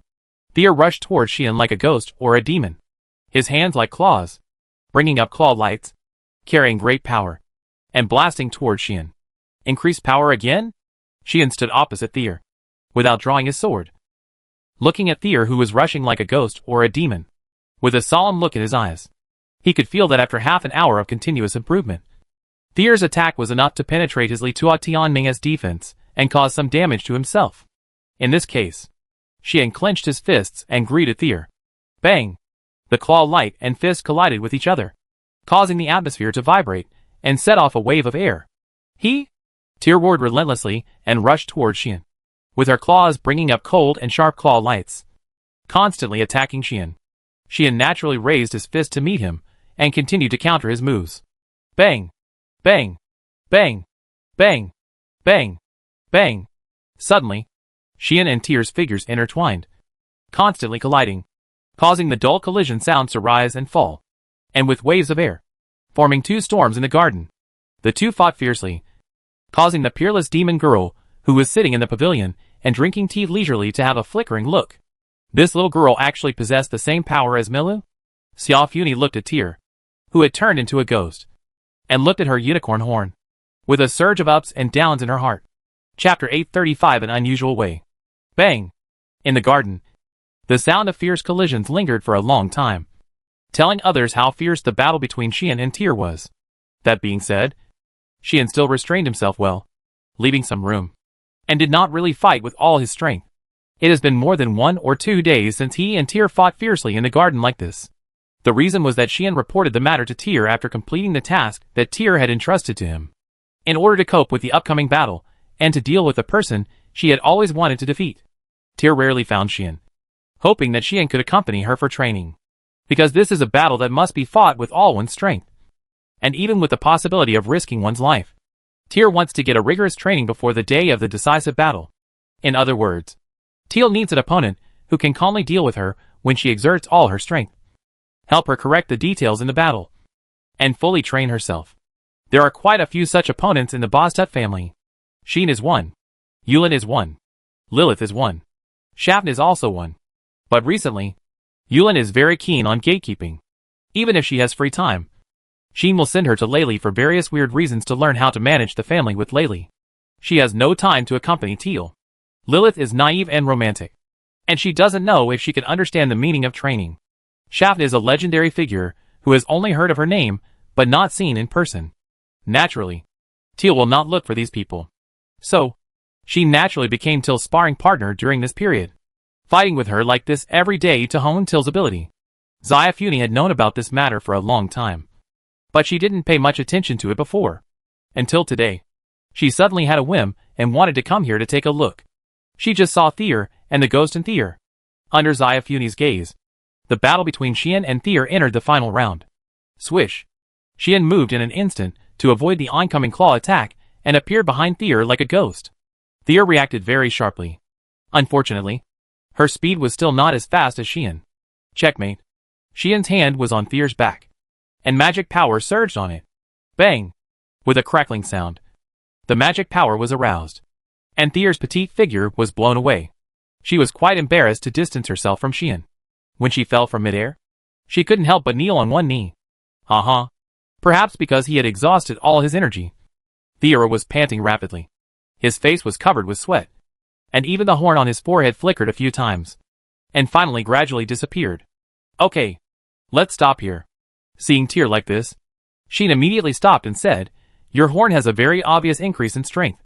And the burden on the body is also very obvious. If possible, it is best not to use it too many times in a short period of time." Sheen commented like this. Tyr did not refute. This is indeed one of the weaknesses of ghost transformation, which will cause a certain degree of burden on the body. After all, the magic power in the atmosphere is directly converted into power and provided to you. You have not reached that level, but you have a power far stronger than normal. Then your body will naturally bear some burdens, resulting in rapid loss of physical strength, a decrease in endurance, and even injuries. Therefore, even if Tyr has grown horns again and can control his unique skills, the side effects of this unique skill cannot be underestimated. And I wanted to ask a few days ago, is your horn much slower than before when converting power? Sheen asked this question with suspicion, thinking back to the time when Tyr activated the ability of ghost transformation in the Atla Canyon and turned into a ghost. He absorbed a huge amount of magic power all at once, allowing himself to rise to the legendary level, even very close to the extreme level. But these days, when Sean was fighting with Tyr, he found that Tyr's horns absorbed power much slower than they did at that time. For example, it might only take a few seconds for Tyr to use ghost transformation to rise to the legendary level in the past. But now, although Tyr's level is higher than that time, it took him a longer time to rise from this level to the legendary level. About 1 minute, Sean made his own judgment. After activating the ghost transformation state, it will take about 1 minute for you to absorb enough power to rise to the legendary level. Not to mention the extreme level. It should be impossible without 5 minutes. Such a speed is a weakness that cannot be more obvious in the eyes of many masters. I know. Tyr nodded, saying that he knew what was going on, and replied, but there is no way. My horn has just grown out. It is still a young horn, and the absorption and transformation of magic power is much slower than in its heyday, which is normal. Obviously, Tyr is aware of the situation. Is this okay? Sheen expressed his concern. That is the truth. But it cannot be the confidence to face Aradia directly. The transformation speed is so slow. If the Knight Commander is determined, he may be able to defeat you in an instant. So do you still want to challenge him? Sheen asked. Tyr nodded without hesitation. I still want to challenge him. Tyr did not hesitate at all. Yushian wanted to say something, but gave up, shook his head, and said, since you said so, I can only support you. Then let's continue. Tyr immediately made such a statement. Let's take a break. Xian will naturally not accompany this girl to go crazy. You are panting so hard. Don't you know what's going on? I don't know where this competitive spirit came from. It's okay not to give up on the bed, but not to give up under the bed. Really? Just when Xian wanted to scold Tyr, Xia Funi finally spoke. So that's it. Do you want to challenge Ari to Elbian? Xia Funi came slowly, looking at Tyr's panting figure, and her eyes showed an interest that she didn't have before. Your Highness laughed at me. Tyr was silent for a while, took a breath, and then saluted Xia Funi in silence. What do you want to do? Xian raised his eyebrows and looked at Xiafun with great vigilance. Don't keep looking at me like that. People who don't know me would think I'm a troublemaker. Xiafun couldn't help but pat Xian. Xian curled his lips and even wanted to say, aren't you? But seeing the threat in Xiafun's eyes, he chose to shut up very sincerely. Xiafun snorted lightly, turned his head, and looked at Tyr again. Your training like this may help your own strength progress. But if the purpose is to better control and use the ghost in your body, this method is not enough. Right? Hearing this, not only Tyr, but even Xian couldn't help but be slightly startled. What? Xian looked at Xiafun in surprise and said, from what you said, it seems that you have a way to help Tyr use the power of the ghost in his body better? In response to Xian's question, Xiafun neither nodded nor shook her head. The reason is very simple. If I want to, I can do it. But compared to me, Milu is an expert in this area. Shafn gave such an explanation. Milu? Xian was slightly stunned. Devil Milyapesh? Tyr murmured. That's right. Shafn looked at Tyr with interest, and then said, I just found out that the power of this lovely lady seems to be the same as Milu. Tyr's unique skill is an ability to absorb magic power in the atmosphere through the horns and convert it into power, which can theoretically increase the power of the user infinitely. But this is only the operating mechanism of Tyr's unique skill. In fact, there is a reason why Tyr's unique skill is called demonization. In short, her unique skill is actually a kind of transformation of herself. That's what Shafn said. After the horn appeared, the physique of this lovely lady changed. She was no longer a pure human. Instead, she stimulated the negative power deep in her heart under the filling of external magic power, thereby achieving the purpose of strengthening. In other words, when using this unique skill, TL is no longer a human, but a ghost transformed by the stimulated negative power. The nature of this power is actually quite similar to Milla's ghost seed. Shafn explained meaningfully. Milla's ghost seed also transforms both the negative power of herself and the outside world into her own, thereby transforming herself, changing her physique, and then transforming into a being called a ghost, exercising the negative power that is different from human life. That is, the power of ghosts. These abilities are all opposite to the power that human life can have. So they are not only weird, but also evil, and even not allowed by the human world. As a ghost that is opposed to humans, it is understandable that the power of this existence will not be accepted by people. But it cannot be denied that these abilities are very powerful. Milla's ability is known as the most versatile unique skill. It can do many things. Not only can it go through walls, become invisible, curse, possess, fly, etc., but it can also expand ghost domains, create ghost towns, and transform all human life into an army of corpse ghosts. It can be said to be extremely evil and weird, compared with Milu. The L's ghost transformation is not as versatile, but it is essentially the same type as Milu's ability. In other words, if Milu helps, the ghost in her body will definitely be much more honest, thereby reducing the burden on the body. And the horn can also grow rapidly. If everything goes well, she may also learn the real ghost's fighting method from Milu. As for me, although I can use Ringhard Demon to connect with Milu, get Milu's fighting method, and teach her how to fight with the ghost in my body, but Ringhard Demon cannot connect to other people's unique skills. So Milu is more suitable to teach her. Zion's words made Tyr lower his head and began to fall into deep thought. Let Milu teach? Xian was confused. The reason was simple. Are you sure Milu can teach people? Xian seriously doubted this. He had not forgotten how naive and romantic the girl was, and how careless she was. She was simply another Lilith. Even less common sense and thinking ability than Lilith. Let the girl who dared to learn from him and exploded the demon with one finger teach Tyr. Xian was frank. But he could only see the future where Tyr was accidentally killed. On the other hand, Zion didn't seem to worry about this, with Lid watching on the side. Nothing should happen if nothing unexpected happened. Zion said this with a smile, which made Xian want to roll his eyes at her. If nothing unexpected happens? Probably not. Why does it sound unreliable?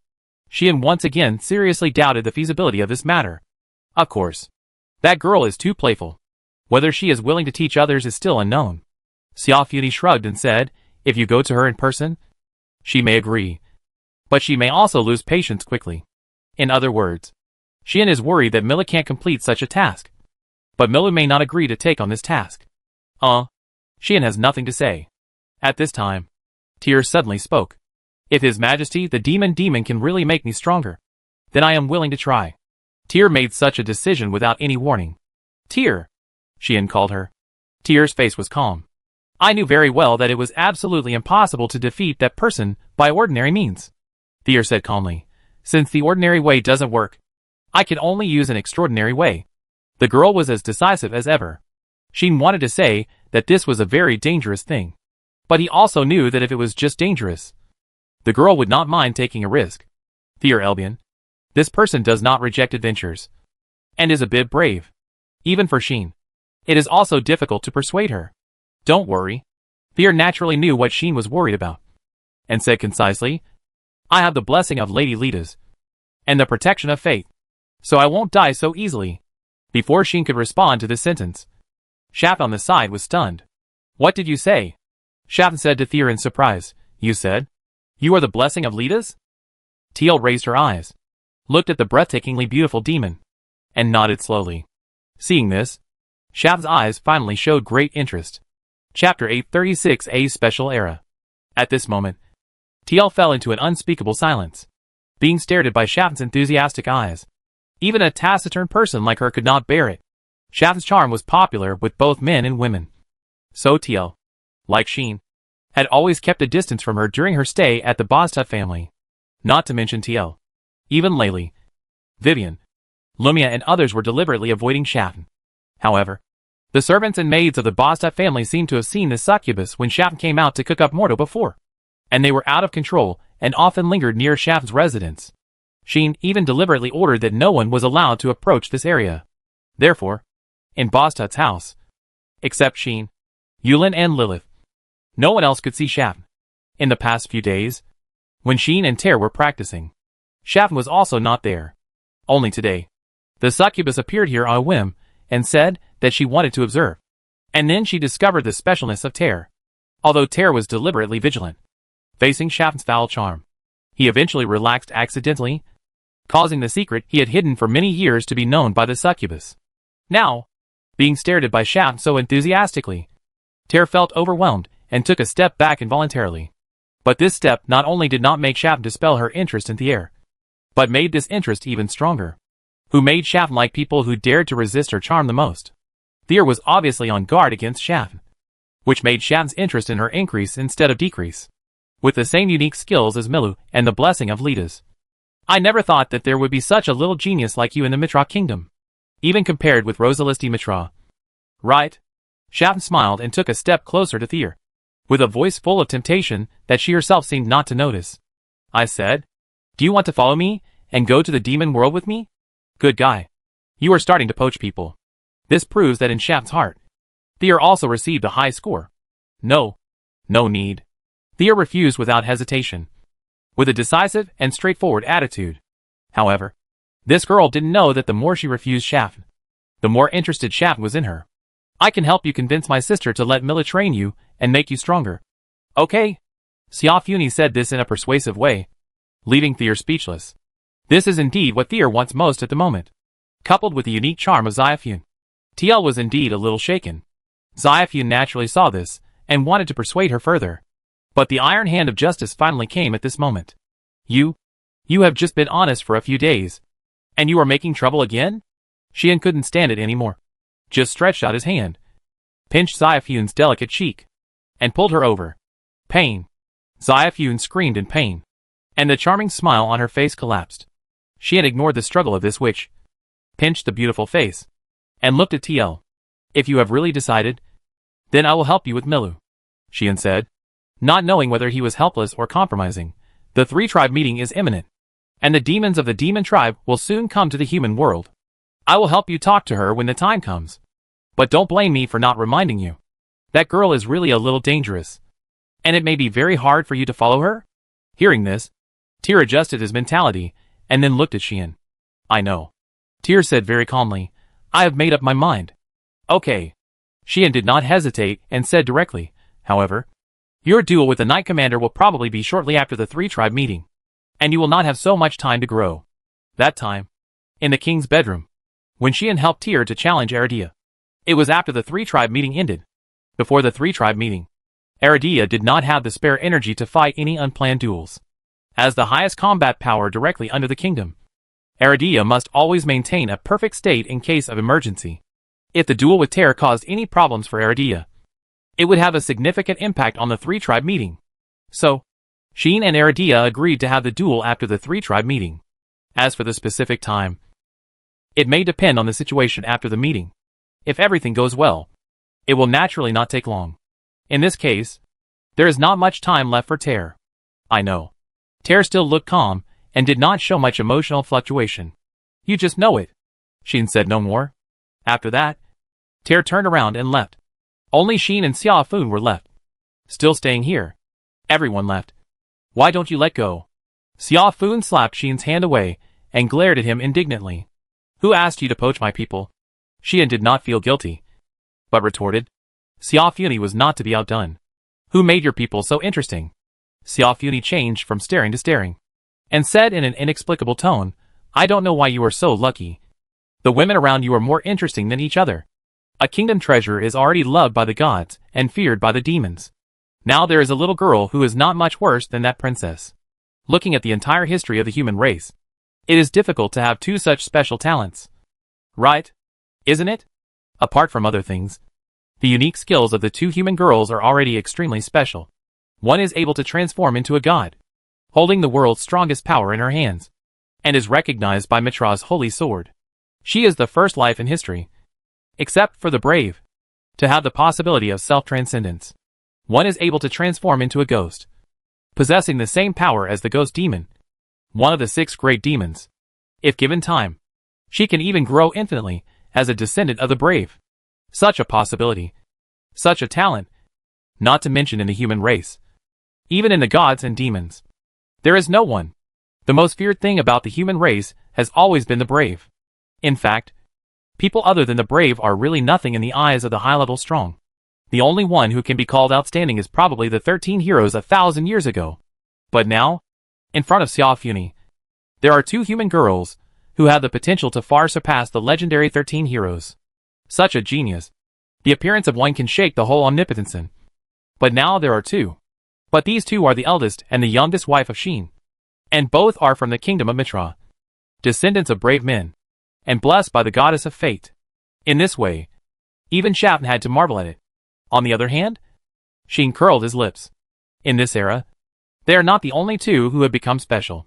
This is what Xin thinks. Perhaps, in the eyes of people like Shaft who have survived for a long time, and can be said to have watched the development of this world all the way to the present, the appearance of Roxy and Terra can be regarded as 2 miracles. But in Xin's view, there are still special beings in this world who are not inferior to Roxy and Terra. For example, the remnant of Alay who manipulated Moro behind the scenes and took away the branch of radiance has become a half-transcendent existence.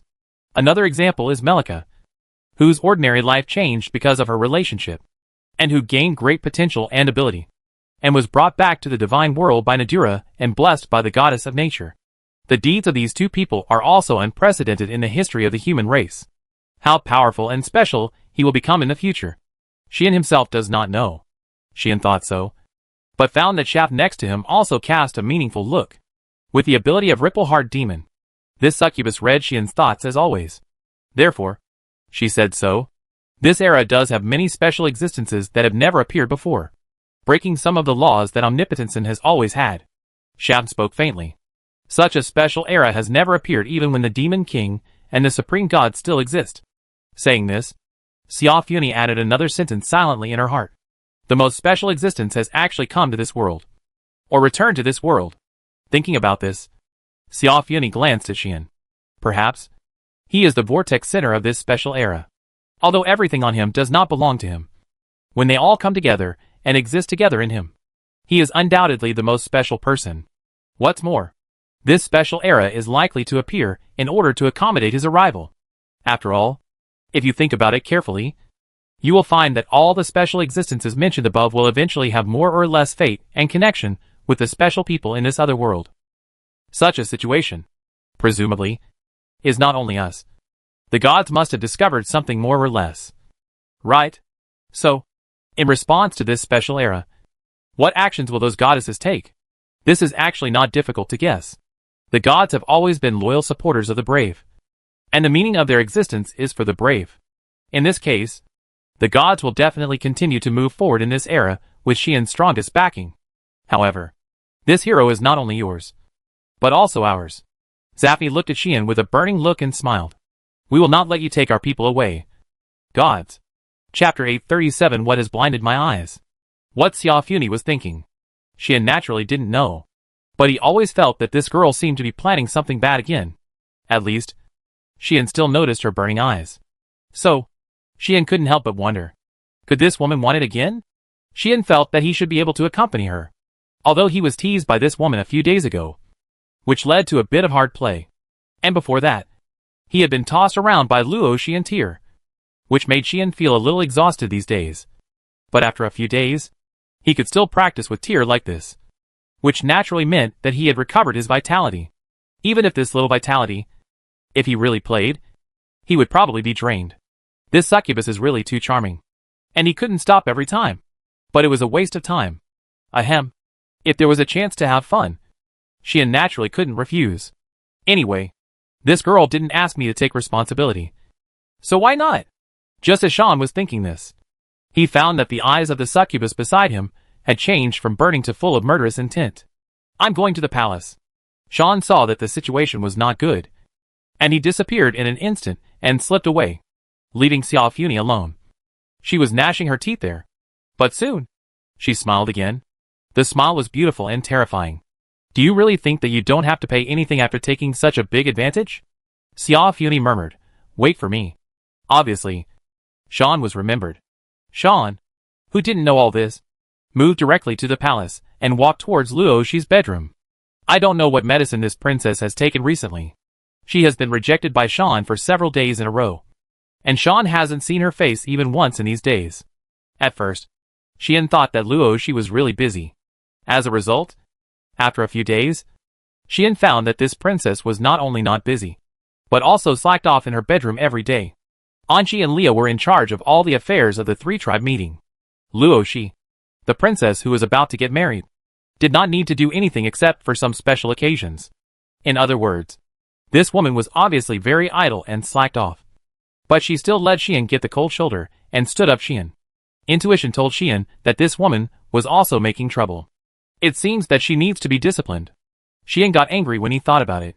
So, today, Xian made up his mind to strengthen the husband's authority. Otherwise, the women in the family are so disobedient that they are going to go to heaven. With this in mind, Xian did not want to enter Rosie's bedroom through the main gate, but simply teleported directly into Rosie's room, not giving the Holy Sword Knights guarding outside a chance to stop him or tip off in advance. For this purpose, Xian also deliberately activated the super concealment effect of inner feeling destiny, concealing his breath and magic power, and quietly entered Luo Shi's room. As soon as he came in, Xian was shocked to find that he had moved to the wrong place. What happened? Xian looked confused. Such Xian didn't know that in Luo Shi's bedroom, in the room, the princess, who was good at slacking off and dreamed of slacking off, was snorting coldly. "It's been 3 days. That bastard must have found out that I did it on purpose, and wanted to settle accounts with me in anger. Right?"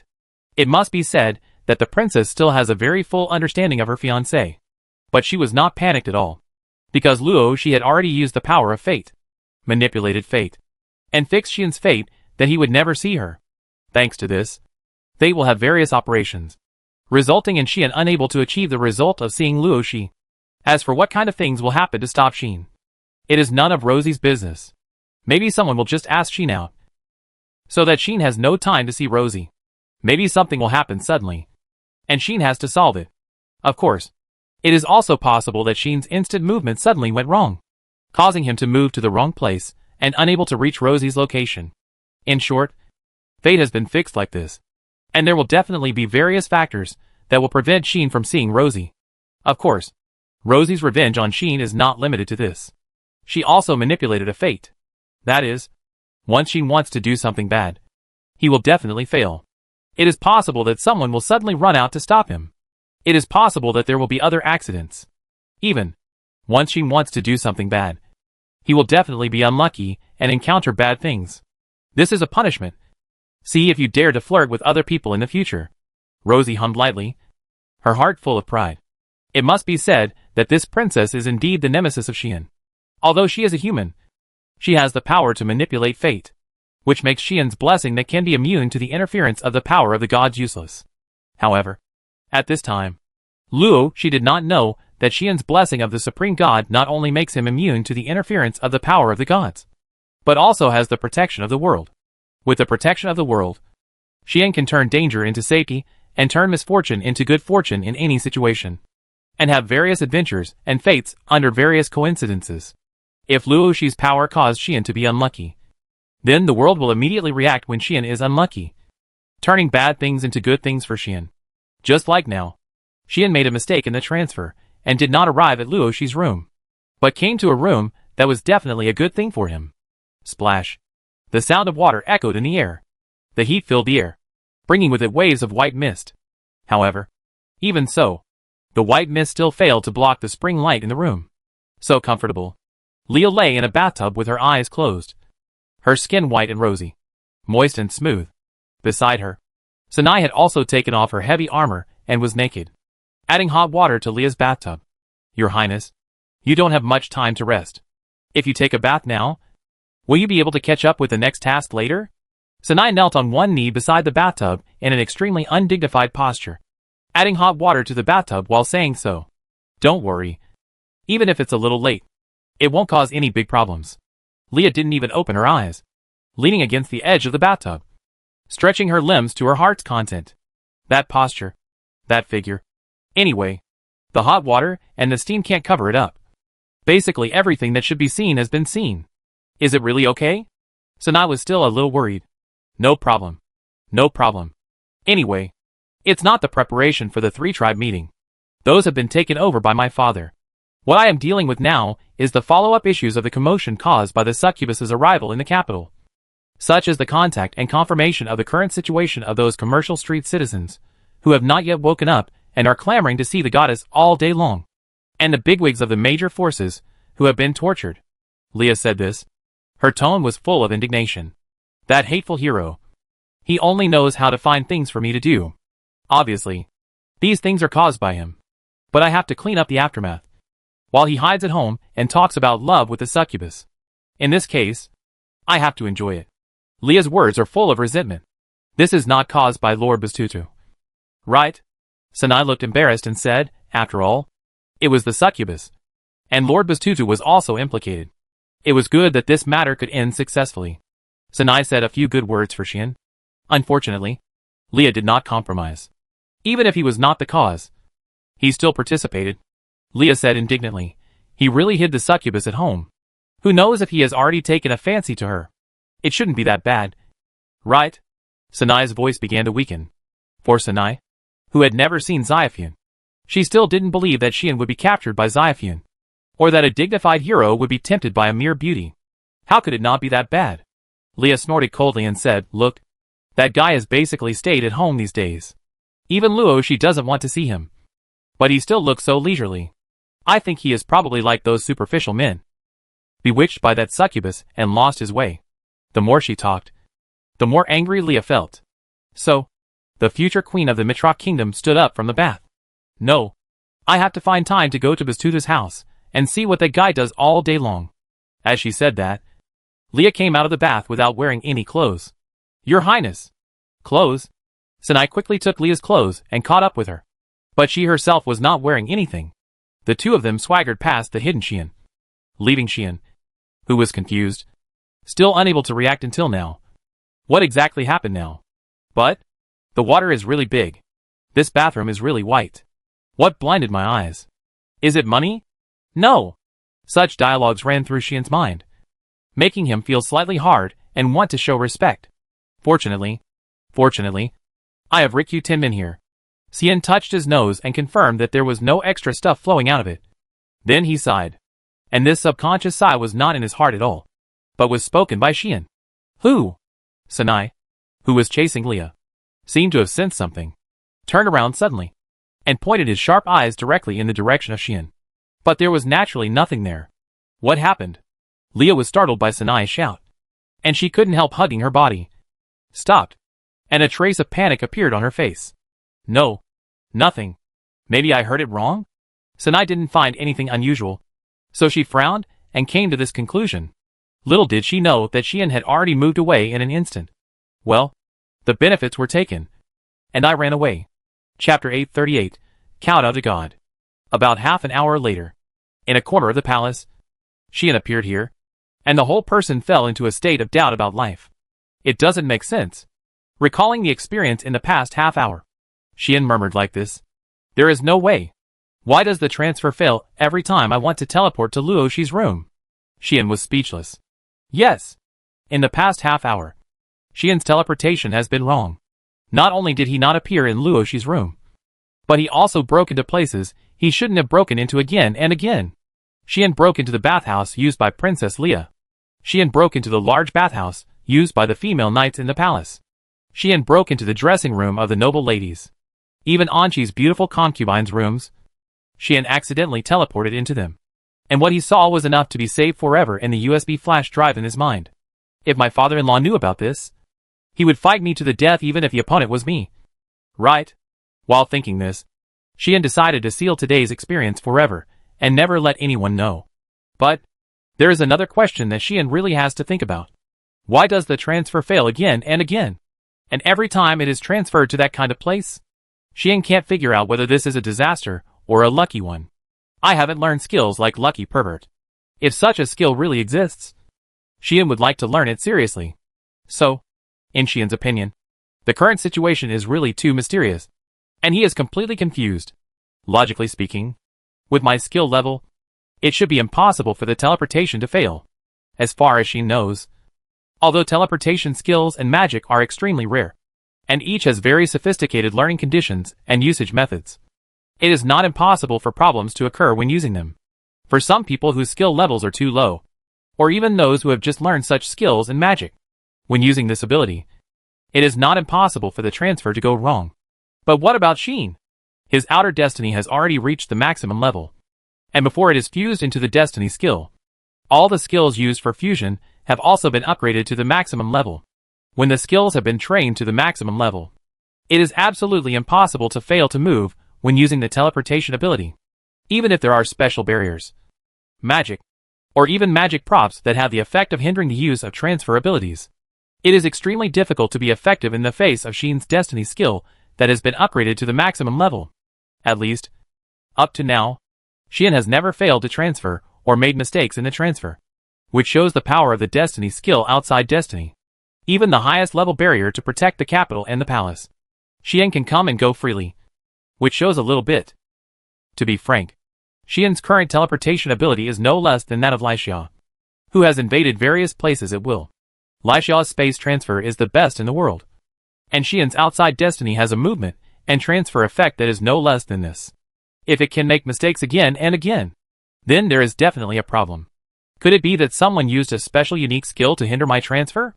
Xian had to doubt this. If it is a power that is praised as a unique skill beyond the norm, it is not impossible to hinder Xian's teleportation at this level. Moreover, a transcendent existence may also be able to do this. Has a transcendent existence attacked me? Xian had to doubt it. But he couldn't figure out which transcendent being would be so gentle when attacking him, sending Xian to that kind of welfare-filled place again and again. Is this to harm him or to help him? Or is it people like Nian and Rosie who attack me?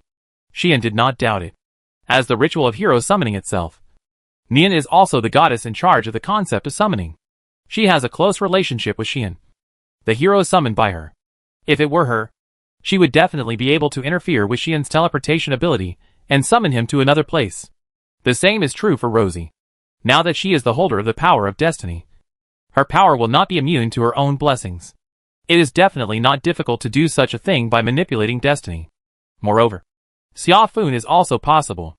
Through the power of Ripple Heart Demon, Xia Fun definitely has the ability of teleportation, and can also make Xian's blessing, skill protection and holy sword protection ineffective through mental connection, and then throw him to another place without anyone noticing, which is not impossible. And Lai Xia, as a being who knows the power of teleportation, wants to trick Xian in the field she is good at, and Xian doesn't believe that she can't do it. These people also have reasons to trick Xian. Nian is so jealous. Seeing that I am married and engaged recently, she must be very unhappy with me. Luo Shi, this woman, has been so unpleasant to me recently. It is not impossible that she stopped me from going to her room. Xia Fun, well, I just ran out after provoking her. Not to mention Lai Xia. I almost fainted on the spot when I came back. Thinking of this, Xian suddenly realized with great embarrassment that he had offended quite a few people, each one more beautiful and willful than the other. All of them were suspects, and were very likely to attack him. I have committed a serious sin, Xian sighed, and a smell of slag emanated from his body. But then, the problem came again. If it was them, how could they not throw me into a volcano or deep under the sea, but throw me into such a place where I could feast my eyes? This was the only point that Xian couldn't figure out. Logically speaking, these women have the ability to do this, and they all have reasons to target Xian.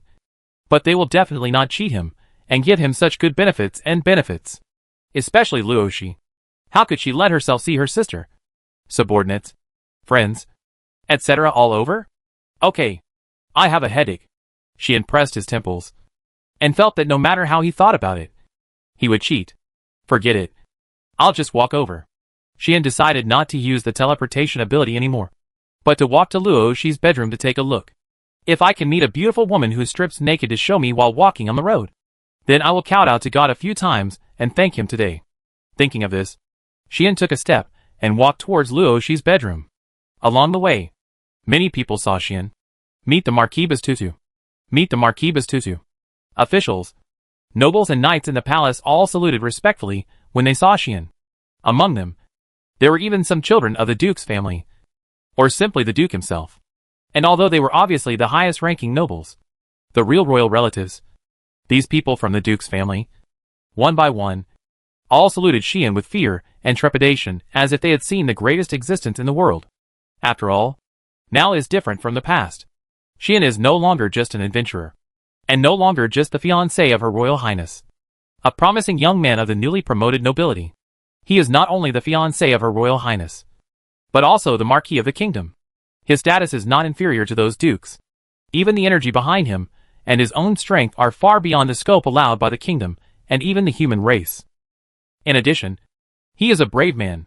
Recently, he has established his authority again, telling everyone how strong and terrifying he is. Not to mention the Duke, even the king of a country, and the high-ranking officials of the gods and demons dare not contradict him casually.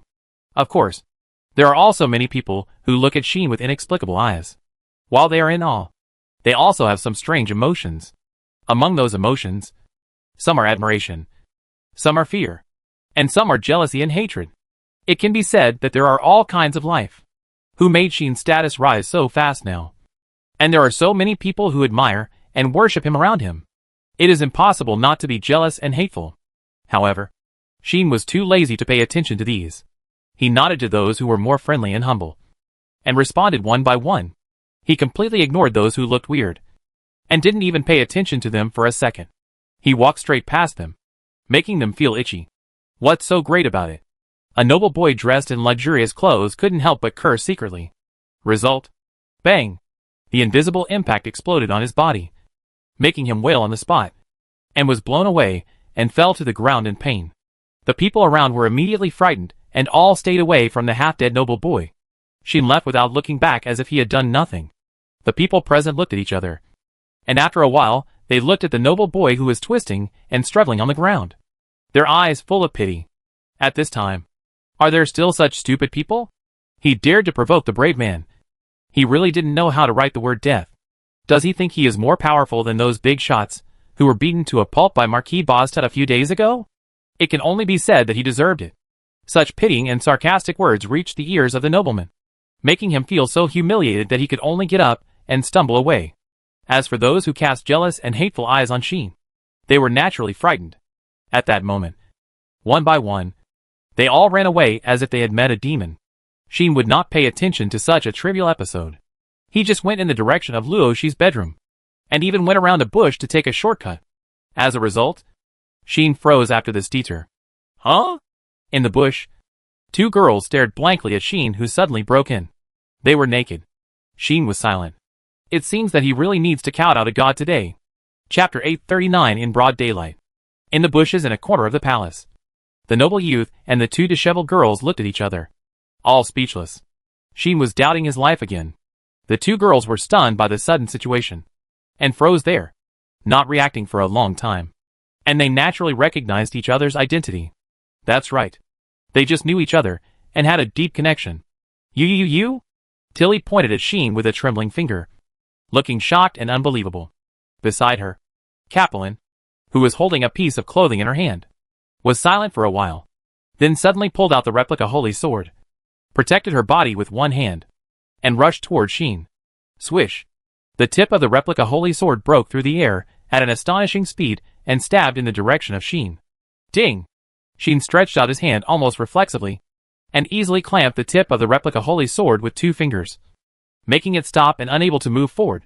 Isn't this a bit cruel, princess? Xian twitched the corners of his mouth and said.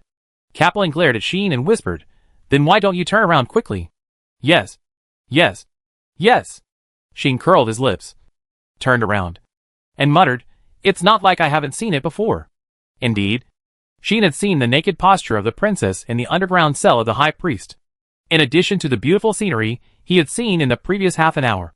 Seeing Capelin's naked body, Xian was able to be as calm as still water. Of course, Capelin, who didn't know this, heard Sheen's muttering, and the only impulse was to stab him to death on the spot. After finally suppressing the urge, Capelin shouted at the bewildered Tilly, "Why don't you put on your clothes?"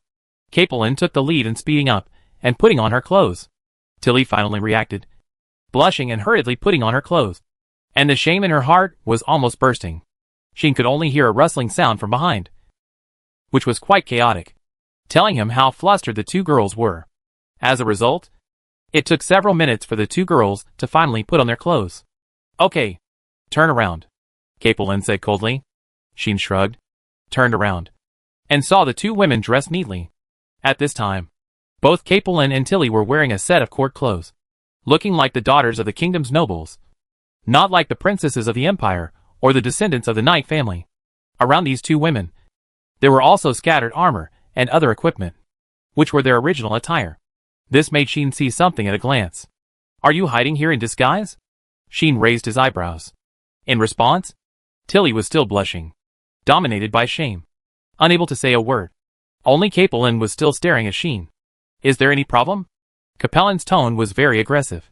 After all, she was seen naked by Sheen, so it was impossible not to have an aggressive tone, even though she had experienced being seen naked by Sheen once before. One thing is one thing, and the two things cannot be confused, no matter what. The last time was force majeure, and it can even be said that Capelin accepted Sheen's favor. It was already very good to be rescued by Sheen, so there was no reason to find fault with Sheen for such a trivial matter. But this time is different. This time, Capelin didn't owe Sheen anything. So, Capelin was still very unhappy when Sheen took advantage of her again. "It's a pity. Is there a problem? Isn't the current situation enough to explain it?" Sheen folded his arms and stood there looking at Capelin with a smile, which made Capelin's breath stagnate. Sheen's meaning was very simple, which was to hint at why Capelin didn't find a proper place to change clothes, but hid in the bushes like this. It's broad daylight. You hide in such a place to change clothes, and you are caught by others. Can you blame others? Sheen doesn't spoil the little girls at all. It was originally them who did something inappropriate regardless of the occasion, and they got hurt but blamed others? Sheen doesn't think that he is wrong because he took advantage, and he deserves to be angered by others. This is the kind of plot that I hated the most when reading novels in my previous life. I felt that I was wrong for no reason because I took advantage of someone, and I let the girl beat and scold me. It was really aggrieved. Even if she was changing clothes in the room and you pushed the door in and saw her, you certainly made a mistake by not knocking. But she also made a mistake by not locking the door. Therefore, Sheen will not indulge the little girl. Discuss the matter. Right is right. Wrong is wrong. And it has nothing to do with whether you took advantage of someone or not. If it were the women who were taken advantage of by him in the previous half an hour, Sheen would still feel wrong. But this time, she wanted to change clothes in such a place, and I saw her by taking a shortcut. So I can't blame myself. With this idea, Sheen can be so righteous. You? Capelin was furious, but she also made a rebuttal. As for Tilly, her eyes were almost filled with tears. There is no way. She is the one who suffers the most. Sheen has never seen her naked body. In view of this daughter of the Bygusler family was truly seen naked by a man for the first time. Just thinking about it made her feel that she had lost a lot. Seeing the two girls, one accumulating anger and the other looking aggrieved, Sheen stopped provoking them. Seriously? What are you doing? Sheen asked in confusion. Why are you hiding here to change clothes? And you are changing into the royal costumes of the kingdom? Sheen did not ask Capelin and the others why they appeared in the palace of the Mitra kingdom. The three-tribe meeting is imminent. As the head of the empire, with the first military among the human race, Capelin and others will appear in the capital to represent the empire in the three-tribe meeting, which is just a normal thing. Presumably, the empire should have just arrived in the capital not long ago, which led to the news not being spread in time, and Sheen did not know about their arrival. Right? However, why Capelin and Tilly hid here and secretly changed into the costumes of the kingdom? It is worth recalling the reason. Tilly suddenly forgot about shame, and her face became a little embarrassed. Not to mention Tilly. Even Capelin shifted her gaze. What? Sheen said with a subtle expression. Are you planning to do something shameful? As the kingdom's rival country, the top officials of the empire, the other party disguised themselves as natives in the palace. Once this matter was known, people would indeed think that they wanted to do some shameful spy work. Even Assassination mission. Thinking of this, Sheen's eyes changed when he looked at Capelin and Tilly. It became as if he was carefully looking at how to tie the two of them up and take them back for interrogation. Seeing this, Capelin and Tilly were both shocked, because they all knew Sheen and had seen some of Sheen's suffocating and terrible operations.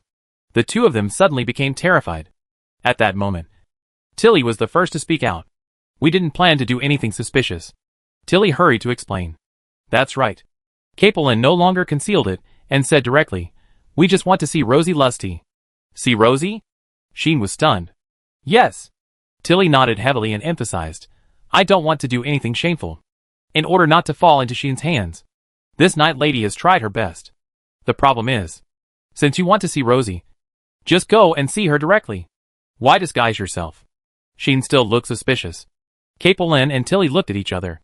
One snorted coldly, and the other looked helpless. "It's not that we don't want to see her, but we didn't get permission," Tilly reminded him, and said, "Neither His Majesty Anchi nor His Majesty Havis wants to see Lord Capelin against His Highness Rosie Lusty at this time." After Tilly said this, Sheen understood. For a long time, Capelin regarded Rosie as her lifelong rival, but she always had a strong obsession with her. At the beginning, when she was in Cosmos, Capelin targeted Sheen because of her close relationship with Rosie. Now, Capelin came to the kingdom of Mitra, to the capital, and even to the palace. So how could she not go to Rosie? And she went to Rosie. Of course, not to make friends with her, but to fight with her. But the top leaders of the two countries certainly did not want to see the two princesses confront each other during the three-tribe talks and fight to the death. In this case, Capelin wanted to see Rosie, and naturally encountered obstacles. But Capelin was obviously unwilling to compromise. "So, you are going to disguise yourself as a kingdom person and find an opportunity to get close to Rosie?" Sheen looked at Capelin speechlessly. Capelin snorted again and turned away. This was undoubtedly equivalent to acquiescence. Sheen rolled his eyes immediately. "I think you are idle." Sheen started to criticize mercilessly. "You are idle," Capelin said unyieldingly. "Rosie Lusty is your fiancée. Of course you are helping her." It seems that Capelin thinks that after Sheen knew that she was going to cause trouble for his fiancée, he would criticize her like this. "But I also know that of course I have to help her." "Right?" Sheen pouted and said, "She is my wife. And you are not." This sentence almost made Capelin explode. This dogman actually admitted directly that he was on the side of Rosie Lusty Mitra. He was biased and partial. Without any concealment? "Although I am not your wife, you have seen everything about me. Or twice.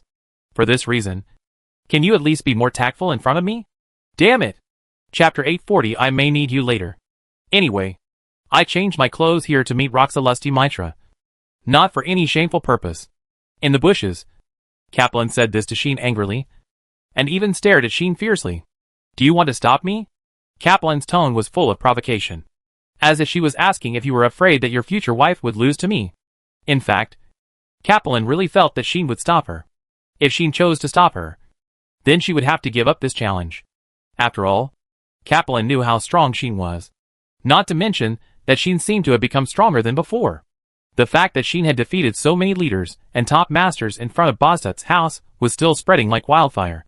Capelin naturally didn't think that she could still resist Sheen. Of course, even if she could resist, she would not resist. Although Capelin looks very aggressive now, she really has no hostile thoughts towards Sheen.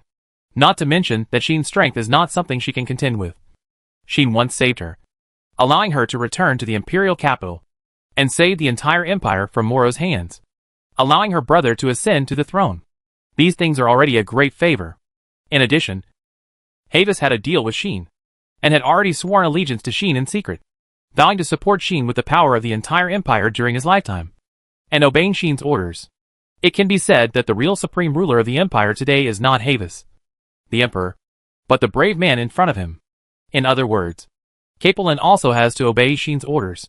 Not to mention that Sheen wants to stop her from dealing with his wife. Even if he really wants Capelin to be his wife, Capelin will probably agree. Originally, when she was imprisoned in the underground cell and tortured by Moro, Capelin intended to pledge her love to him in order to seek help from Sheen. Now if Sheen really asked for it, she would not reject it. Moreover, Sheen was a bit coquettish and often did some coquettish things that could make everyone angry to death. But he was indeed enough to meet Capellan's requirements for her other half, both in terms of origin and ability. As a brave man, not only was he powerful, but he also had the support of the gods and demons. If she could marry Sheen, the benefits to the Empire would be obvious. Not to mention, the blood of the brave was originally something that all human beings coveted. If they could really combine with Sheen, their descendants would definitely inherit the blood of the two brave men, and each of them would have extraordinary potential. Therefore, in Capellan's view, Sheen could actually be said to be the other half that all women in the world dream of. Well, his taste is not very good. He could choose anyone else but Rosie Mitra. If this man is willing to give up Rosie Mitra, then Capellan doesn't mind marrying him on the spot, and giving him Tilly next to him as a concubine. Tilly? To sum up, although Capellan didn't show it, in her heart, Sheen's status is actually very high, even higher than her brother, and the goddess she believes in. If such a Sheen must stop her, Capellan can only obey even if she is paranoid.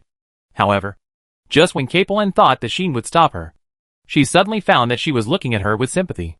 Princess. Sheen stretched out his hand, pressed Capellan's shoulder, and said earnestly, I don't want to stop you, but I don't want you to despair. Are you kidding? Is Rosie in a state where she can be challenged casually now? Having completed the shaping of blessing and prayer, Roxy has become half a goddess. Under normal circumstances, she has the strength comparable to the legendary level. If she uses the holy sword, she can even compete with the extreme level. If she uses the power of fate, she is a complete transcendental combat power. At her peak, she can even compete with the goddess of fate, who is known as the strongest in the world. Even when using the power, Rox's state will become very unstable. Depending on the degree of the power used, she will gradually deepen her goddessization until she reaches her peak state. She will only have the power to strike once, and will quickly weaken after a strike, fall into a state of exhaustion, and can no longer fight.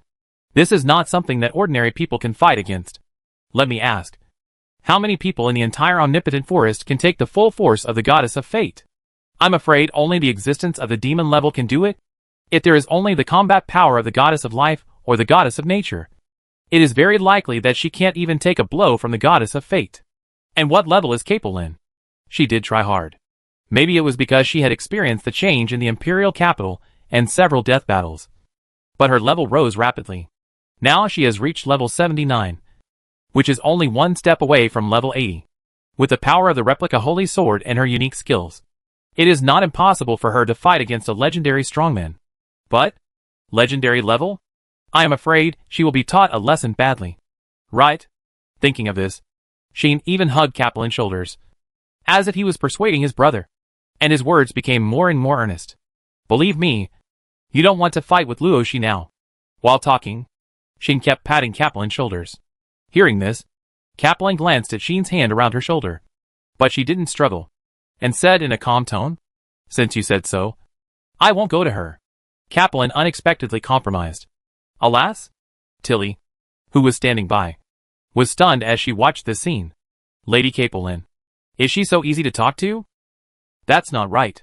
His Majesty Havis and His Majesty Anchi had also dissuaded her before, but she didn't listen. Instead, she planned to disguise herself and contact Her Highness Rosie Lusty in private, risking that she might be suspected of having ulterior motives. This shows how strong her desire to challenge is.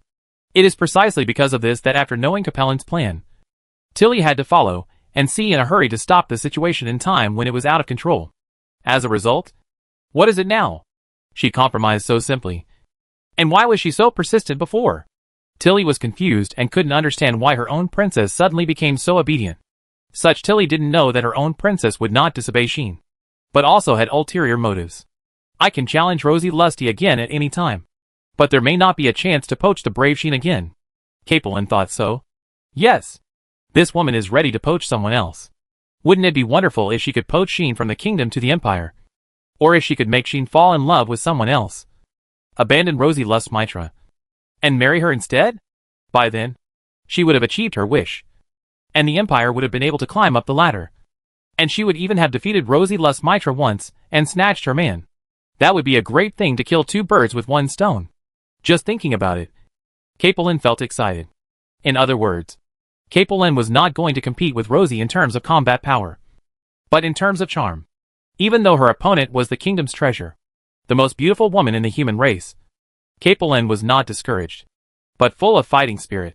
Who is not a princess? Who is not a beauty? I am also the most beautiful woman in the empire. A woman that countless noble sons are fighting for. Okay. If it really doesn't work, isn't there a concubine next to me who can be given away for free at any time? Tilly? I don't believe that I can't seduce this bastard. Thinking of this, Capelin agreed to give up the challenge. Sheen, who didn't know all this, was still relieved. Not bad. Princess, you are now more reasonable than before. Sheen praised so much. He didn't expect that the princess, who had chopped him directly because of Roxy, when they first met, would compromise so easily. Sheen was just thinking that if she didn't listen to the advice, then let her go, and see what despair is. Now that she has listened to the advice, Sheen's favorability is naturally +1.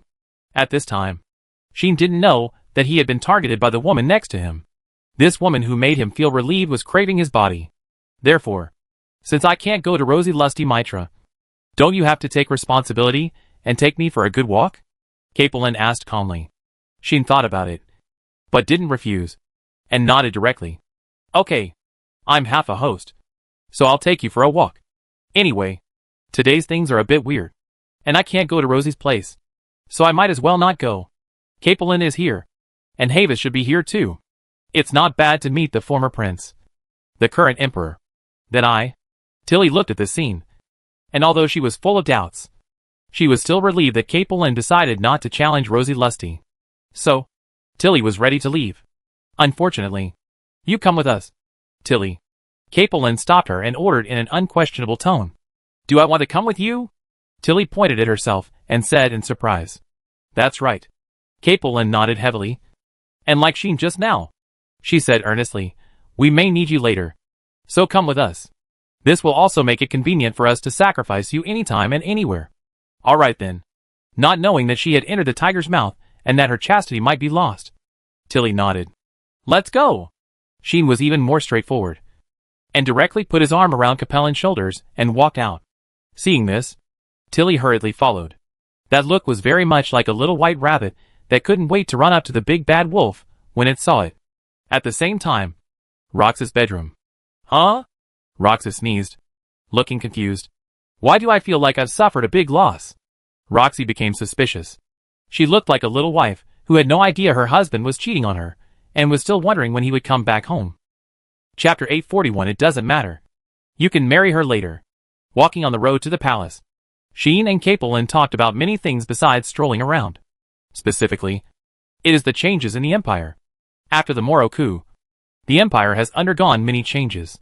For example, the demise of the Leffolet family, which was previously investigated by the high-level officials of the empire, was later unilaterally suppressed by Havis, making the glorious history of the Leffolet family completely a thing of the past.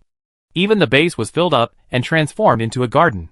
It can be said that the ancestors of the Leffolet family died with regret. The Leffolet family also had a similar fate.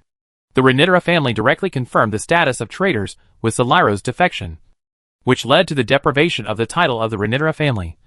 And the house was also raided. All relatives and subordinates who had direct relations with Soliro were arrested without a single one left. Now they have all been put in a cell, and it is estimated that they will have to spend the rest of their lives there. Naturally, all the Moro supporters who had spread rumors about Havis and Rocket were killed one by one, except for a few who surrendered to Havis immediately when they saw the situation was not good. The rest of the nobles were either stripped of their titles or marginalized, and some were even exiled to the frontiers, and were never allowed to return to the imperial capital, the center of the empire's political power, for the rest of their lives. It can be said that Havis was a new official who took office with 3 fires, and he was very resolute and ruthless. He set all those who had been enemies to H.L. and made them never stand up again. They were replaced by the confidants promoted by Havis and Capelin. In other words, the empire's political power has now completely fallen into the hands of Havis and Capelin, and has been made into an iron plate. Although Soliro's defection directly took away part of the Imperial Knight's combat power, causing the empire's overall military strength to decline a little, and also lost a top legendary strongman. Compared with the previous situation of constant civil strife, the current empire's strength has declined, but it is more difficult to infiltrate and deal with than before. In addition, Havis and Capelin are still making drastic reforms, working hard to cultivate new nobles, new forces, and new combat power.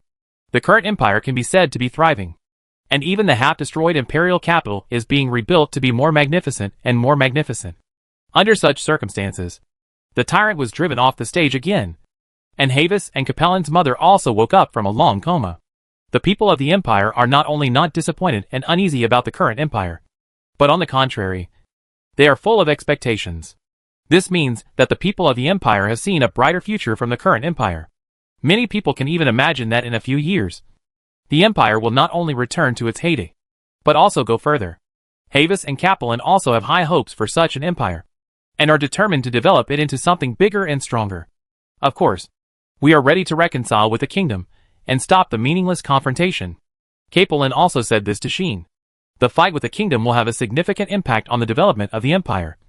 So the elder brother is ready to end the confrontation that has lasted for 1,000 years.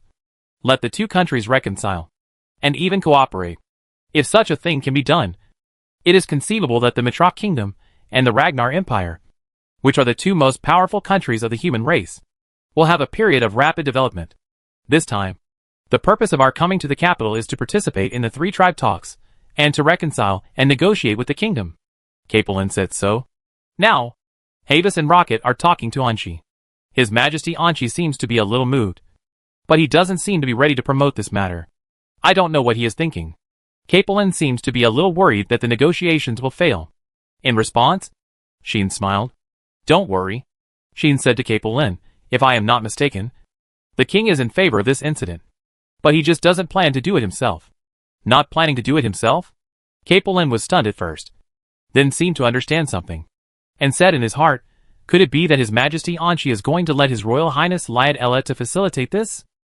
Capellan's political sense is quite sharp, and he guessed the reason at once. That's right. She nodded and smiled. He was originally going to pass the throne to Leah, and now he is trying all kinds of ways to let Leah accept some of the Queen's work and achieve some achievements, so as to pave the way for her to take the throne. In short, it is to create momentum. The results of hastily passing down the throne and letting Leah create some achievements in politics before letting her take the throne are completely different. The former will make the people subconsciously feel uneasy, wondering whether the new queen has the ability to inherit the throne and make the kingdom better. The latter is to create the impression that a capable person is in power, so that the people will not feel uneasy when Leah is in power, but will feel at ease and look forward to it. Just like Havis's rise to power made the empire prosperous, the people will naturally feel happy and look forward to seeing a capable person in power. Therefore, Anshi needs to build momentum for Leah and let her accomplish some achievements. If Leah can promote reconciliation with the empire, or even cooperation, it will surely make Leah famous. In this way, once the kingdom and the empire cooperate and make the two countries more prosperous and stronger, people will always remember the wisdom of Queen Leodera. In addition, after all, the kingdom and the empire have been fighting for many years. There must be many opponents in the kingdom who are hostile to the empire. If Anshi ignores their opinions and directly reconciles, or even cooperates with the empire, they will definitely make trouble, Sheen pointed out. On the contrary, if all these were done by Leah, then even if they had any ideas, they could not directly oppose it, because they would not understand whether this was really true or whether Anshi deliberately threw the unfinished work to Leah in order to train her, so that she could taste the taste of failure and learn to restrain and reflect. At least, if they objected to this matter, Anshi would definitely use such a statement as an excuse to suppress the voices of these opponents. When Leah negotiated this matter, Anshi would definitely pass on the throne immediately. By then, the matter would be done, and it would be too late for those opponents to do anything. If they still refused to give up and wanted to do things secretly, it would be obstructing internal affairs, a capital crime. In view of this, you should not go to Anshi to discuss this matter, but to Leah. Sheen pointed out the direction for Capellan. I understand. Capellan naturally had no reason to refuse, and immediately nodded and said, I will tell my elder brother. In this way, the two of them kept talking without a moment's pause. After talking about the empire, Capellan began to talk about her own affairs. For example, she has been given the surname Lansford, and has become a newly promoted Duke of the Empire. The Lansford territory where her fiefdom is located is the border with the Duke of Strim of the kingdom, which can be said to be the closest empire territory to the kingdom. Giving such a territory to Capellan, the princess, has already revealed the empire's future attitude, and it must be close to the kingdom, who made Sheen a noble of the kingdom. This is the fundamental reason why the Empire no longer competes with the kingdom. If you have time, go to my territory. Capelin also said to Sheen, I heard that the Strim family targeted you before. I have prepared several countermeasures to make them suffer. You can come and watch the show then. This made Sheen's expression become a little weird on the spot. What made Sheen even weirder was that the topic of this princess became more and more tricky. For example, do you like to see me wearing the costumes of the kingdom? Or the costumes of the empire? Have you ever thought about marrying a few more women in the future? Do you mind if your future women are from the empire? Not thinking about marrying again for the time being? There are already many women around you. It doesn't matter. You can marry again in the future. But I think you can consider having children first. Like this. The topic of this princess of the empire made Sheen feel more and more weird. Especially this girl didn't shy away. When Sheen let go of his shoulders and stopped hugging her, she hugged Sheen's arm instead. And her whole body was pressed against his upper arm, allowing him to clearly feel the capital of this woman. This is nothing. What really suffocated Sean was that this woman not only hugged herself, but also let others hug her. Tilly, come too. Capelin pulled Tilly, who was following behind her, over and asked her to hug Sean's other arm tightly. She also specifically ordered her not to let go, which made Tilly confused. No. How could I? Tilly looked at her body pressed against Sean with a confused face, then looked at her hand tightly hugging Sean's arm with a confused face, and finally looked at the sky again and again with a confused face, as if she was the only confused person under the confused tree. And Capelin still thought this was not enough. Next time, don't wear the clothes inside. Hug harder. And squeeze a little more. Her Royal Highness whispered this. Tilly was at a loss. Sean was silent. The three of them walked around the palace for more than an hour. But in the next hour, Sheen and Tilly basically didn't speak at all. They just looked at Capelin, who was talking about tricky topics with a confused look on their faces, and almost ruined their worldview. However, this scene was not the same thing in the eyes of others. Many people saw Sheen, Capelin and Tilly squeezed together like sandwiches and kept walking around. They looked at each other and whispered. It can be imagined that what happened today will definitely spread in the palace. Until, bad guy. A surprised voice sounded. Chapter 842. I treat you as my best friend. But you want to steal my man? Bad guy. When such a pleasantly surprised voice reached the ears of Sheen, Capelin and Tilly, the three of them were stunned in different ways. They turned their heads at the same time and looked at the source of the sound.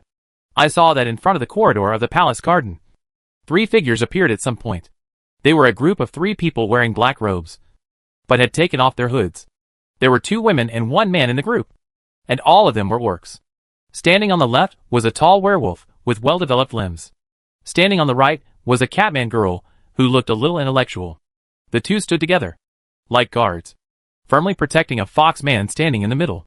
That was a foxman girl with a beautiful appearance, fair and delicate skin, and a fox tail. All 3 of them carried a sense of holiness that ordinary orcs did not have. Orc priest? Tilly recognized the other party's origin. Oz? Muffy?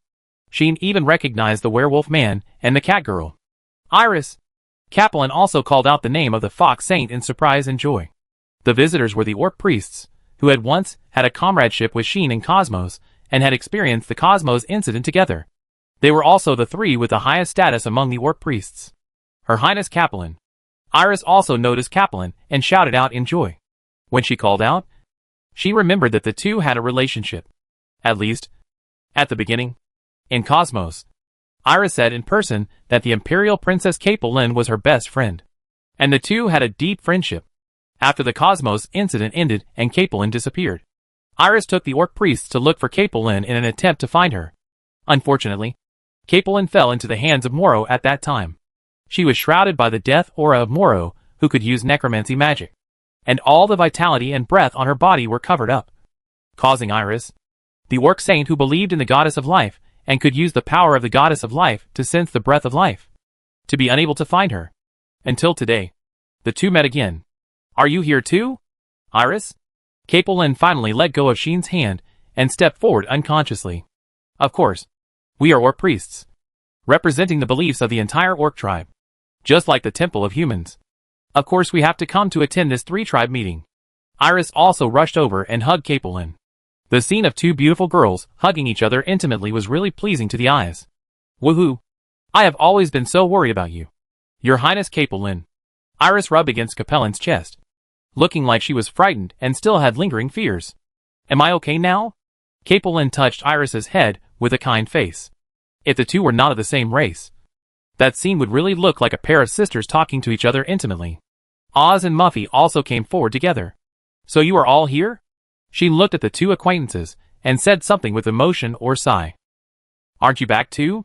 Oz folded his arms, snorted, and said, we have all heard that you did a lot of things when you came back, and defeated Nob of our orcs. Yes. Mafe also sighed. I never thought that you, who released the evil god from the seal at all costs, would now become the one that the 3 tribes and 3 realms had to pay attention to. And the 3 tribes held a 1,000-year-old meeting centered on the problems you caused. During this period, Oz, Mafe, and others heard the most about the rumors about Sheen and the rumors about the brave man. Therefore, they also sighed countless times, sighing that the brave man who was now at the cusp of the storm and treated carefully by the 3 tribes would actually be the somewhat unscrupulous Sheen Boztut. The man who had a lot of favors and kindness to their orc priest group had only been separated for a few months, but he had become the most talked about existence in the entire Omnipotentinson. Although they had long known about Sheen's affairs and knew that Sheen was so extraordinary that he would sooner or later soar to the sky and become a famous figure, they had never expected that day to come so soon. Especially, I heard that you have reached the extreme level and touched the legendary realm. Oz looked at Sheen with burning eyes, looking eager to make a move. What? Sheen rolled his eyes at him and said unhappily, do you want to fight with me too? Forget it. Oz. Muffy patted Oz's sturdy arm and advised, even Minister Nob is not his opponent. If you really do it, you will only humiliate yourself. What do you mean by humiliating yourself? Oz immediately said dissatisfiedly, I am the werewolf priest Oz, the strongest orc. I will defeat a guy like Nob sooner or later. But haven't you defeated him yet? Muffy mercilessly pointed out, the gap between you and Minister Nob is still quite obvious. Not to mention compared with the brave man who has already touched that realm. Give up quickly. Oz choked, because Muffy was telling the truth. Oz is the only legendary powerhouse in the orc priest group, and also the strongest among them. His level is as high as 91, which is a powerful person that cannot be underestimated. But Nob's level is as high as 97, which is a genuine top legendary powerhouse. He leads the 2nd largest tribe in the orc tribe, and is able to rank among the top 3 in the entire orc tribe. Compared to him, Oz is indeed a little immature. And if he can't even beat Nob, it's even more impossible for him to beat Sheen. In the end, when we were in Cosmos, you and I couldn't do anything to Mr. Sheen. At that time, Mr. Sheen didn't even use the Holy Sword, let alone now.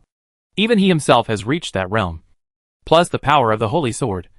Under the Transcendence, there is no opponent for him at all. Right?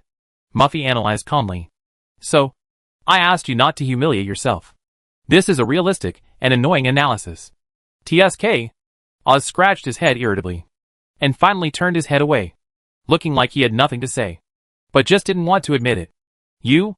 Muffy had to shake his head helplessly. But the look in his eyes when he looked at Oz was meaningful. To be honest, that scene made Sheen feel only one thing. That was support. Did you come to say hello to me? Or are you showing off your affection in front of me? What was rising in Sheen's heart was the murderous intent of the long-lost single dog. Although he is not a single dog now, he was fed a handful of dog food so unexpectedly, which was really disgusting. Showing affection, Muffy exclaimed. Her pretty face flushed, obviously caught off guard by Sheen's words, and was very shy. As for Oz, he was directly furious. Don't talk nonsense! Oz shouted and looked in one direction very nervously. There, Iris and Capeline seemed to have finished reminiscing about the past. The two of them were very close and held hands and approached together. What are you talking about? Iris seemed to be in a good mood. Nothing, Lady Iris. Oz immediately denied it nervously, as if he was worried that Iris would misunderstand something. Alas, the shyness on Muffy's face suddenly turned into gloom, making her sigh faintly. The 3 of them were confused, nervous, and lost, and their eyes fell on each other. Oz was only looking at Iris. Muffy was only looking at Oz. Iris blinked her eyes, as if she didn't understand the situation. The subtle relationship between the 3 made Sheen, Capelin and Tilly look at each other. It seems that you 3 are still the same as always, Capelin said with a smile. Have they always been like this? Sheen turned to Capelin and asked this question in surprise. Yes, It has never changed. Kaplan revealed the news very straightforwardly, saying, Oz has always admired Iris. Muffy has good intentions towards Oz. And Iris knows nothing and looks innocent. The complicated relationship between the three is a hot topic among the orcs. Is this so exciting? Tilly felt refreshed after hearing this. And she was no longer sleepy. On the other hand, the three members of the orc priest group were all furious. Your Highness Capelin, Mayfie shouted in panic. I don't have such impure thoughts. Oz was also panicked. What? Iris opened her eyes wide, looking stunned. She looked like she had been shocked for several years. The most intriguing thing is that after reacting, Iris was also panicked. Don't talk nonsense. Your Highness.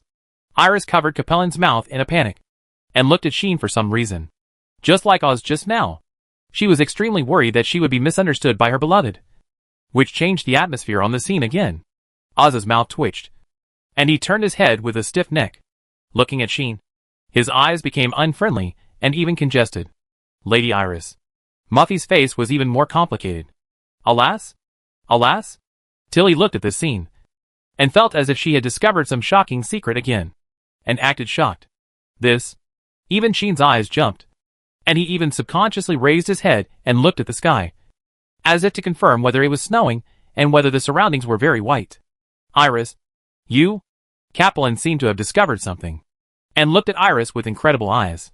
Woohoo! Don't look at me like that.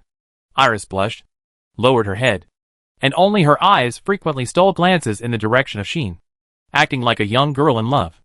Oz felt that his fist was hard. Muffy felt that she was numb.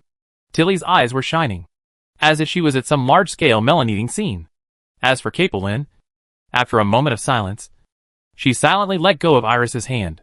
I treat you as my best friend, but you want to steal my man? Draw your sword. JPG. The air at the scene suddenly became very quiet, as if something terrible was brewing, making people tremble with fear. Sheen felt that he had to stand up and say something to prove his innocence, but Capelin did not give him this opportunity. It seems that we have to talk about it. Iris. Capelin looked at Iris meaningfully. Can you please stop looking at me like that? Your Highness? This is terrible. Iris looked at Capelin with a trembling face. Unfortunately, I am no longer your Highness. Just call me Capelin from now on. Capelin still said meaningfully, come on. We haven't had a long talk all night for a long time. Let's get together. Alas? Iris said weakly, but I still want to go to this bad guy's house to play.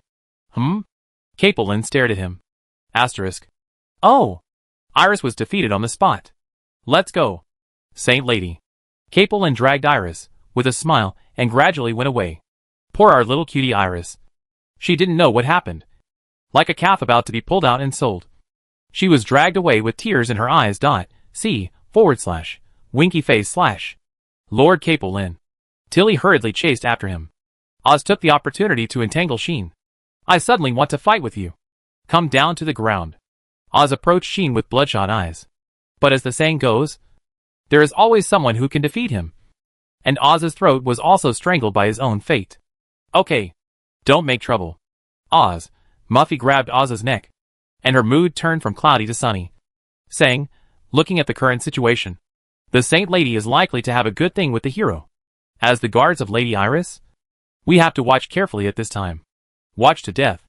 Oz was mad and shouted repeatedly, no! I don't allow it! Such Oz was quickly suppressed by Muffy. You have to allow it even if you don't allow it. Muffy said very strongly, although Lady Iris is the Saint Lady of ours, and has a noble status. The words of the hero are undoubtedly a good match. And I believe that the goddess Anima will also bless this fate. I don't admit it. I don't admit it. Oz struggled. For some reason, Muffy actually exerted enough strength to control Oz. While grabbing his neck, he showed a friendly smile to Sheen. Then, I will take this ungrateful werewolf away to re-educate him. Mr. Sheen. Keep going. I will support you. After saying this, Murphy dragged Oz away regardless of his struggle. Winky face / Only Sheen was left at the scene, disheveled in the wind. Sheen pondered for a long time, but still could not figure out why things suddenly became such a mystery. Maybe this is love. Sheen could only leave a sense of irrelevance and turned away immediately. Although he didn't know what happened, he always felt that his chastity seemed to be saved from Capellan's hands. Rosie, Sure enough, fate is on my side. Shift, haha. Chapter 843 Visits from Familiar People. As the Empire and the Orc Priestess arrived in the capital, more and more human forces also entered the capital, making the capital more and more lively.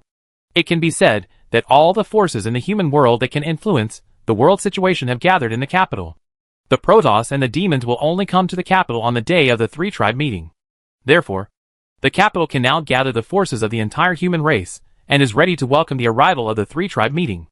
Under such circumstances, not only the high-level leaders and leaders of each country in the human side have arrived in the capital, but also the forces of other tribes.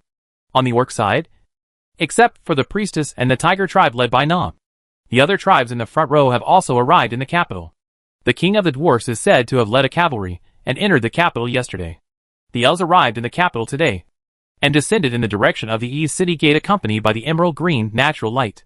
The elf queen brought the entire elf division into the capital, and Leah went to greet them in person. The capital became more lively than ever on this day. After all, compared with dwarves and orcs, the popularity of elves is undoubtedly much greater. Their population is the rarest among humans, and they are all born magicians. They are also famous for their beauty, one more beautiful than the other.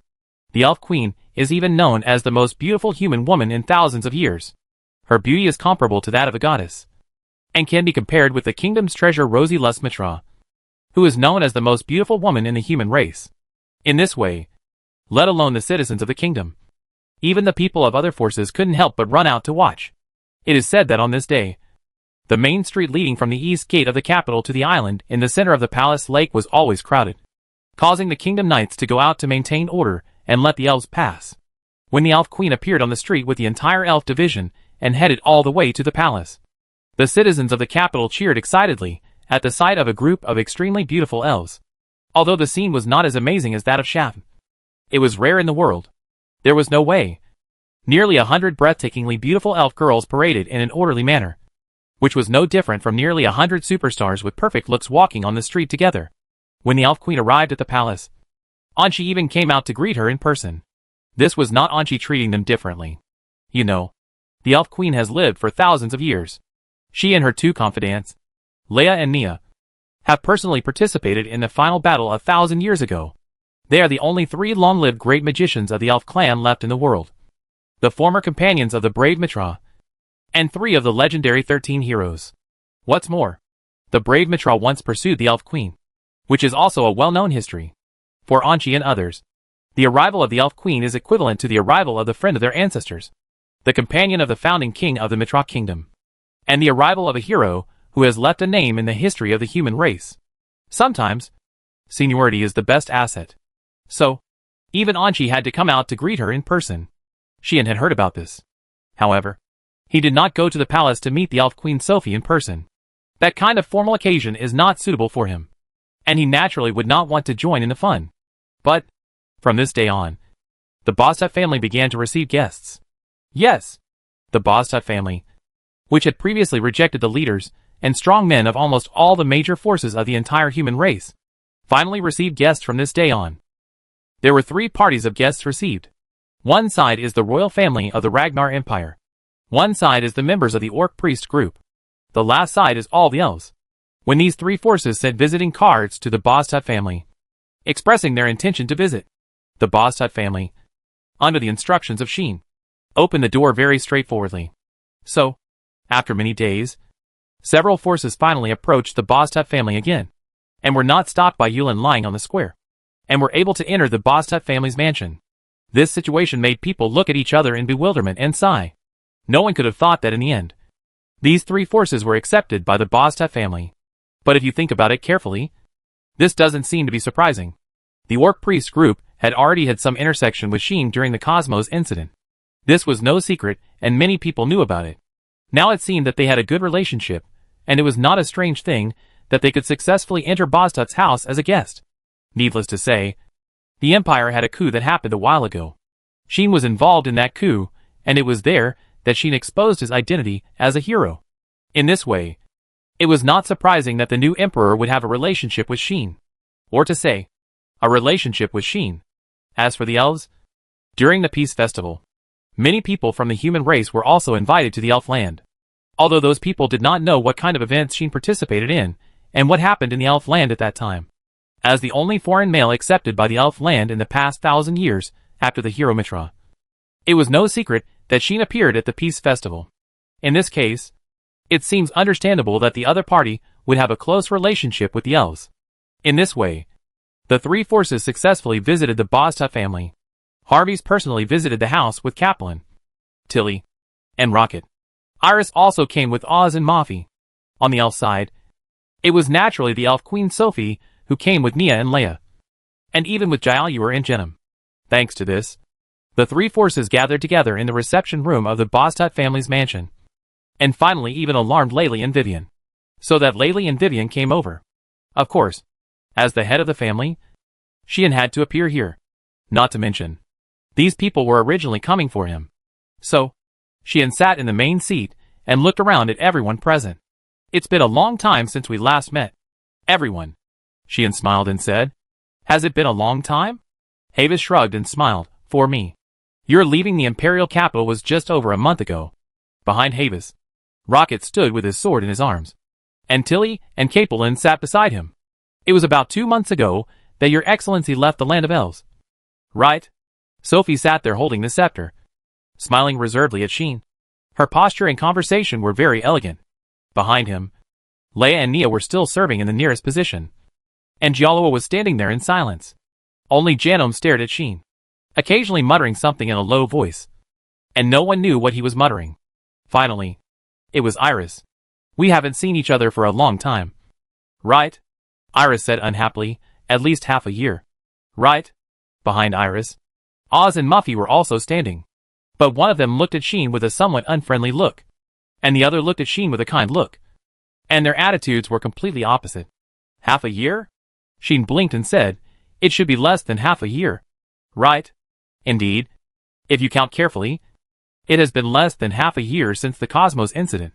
But in this less than half a year, Sheen is completely different from that time." Everyone looked at Sheen sitting in front of them, as if he was not a distinguished guest, but a friend, sitting quite casually and lazily, and felt a little scared. At first glance, Sheen seemed to be the same as before, without any changes. But if you feel it deeply, you will find that Sheen's presence has become more restrained, and the sense of oppression is faintly emanating. The magic power is lurking in his body, like a giant beast. At first, you can't feel anything, but the more you feel, the more frightened you become. You just feel very depressed in your heart, as if you are not facing a human, but a god. At least, Sophie and Iris both feel this way. One of them is a royal family of the elves, the favorite of the goddess of nature, and the other is a saint of the orcs, the favorite of the goddess of life. Both have seen the goddess of nature and the goddess of life. As a result, in the eyes of these two people, the feeling that Sheen gave them was vaguely similar to the feeling given by the two goddesses. Perhaps, Sheen is not as holy as Anima and Nadura, but he is just as transcendent as them. What does this mean? It means that his life level may have really reached the limit and touched the realm of transcendence.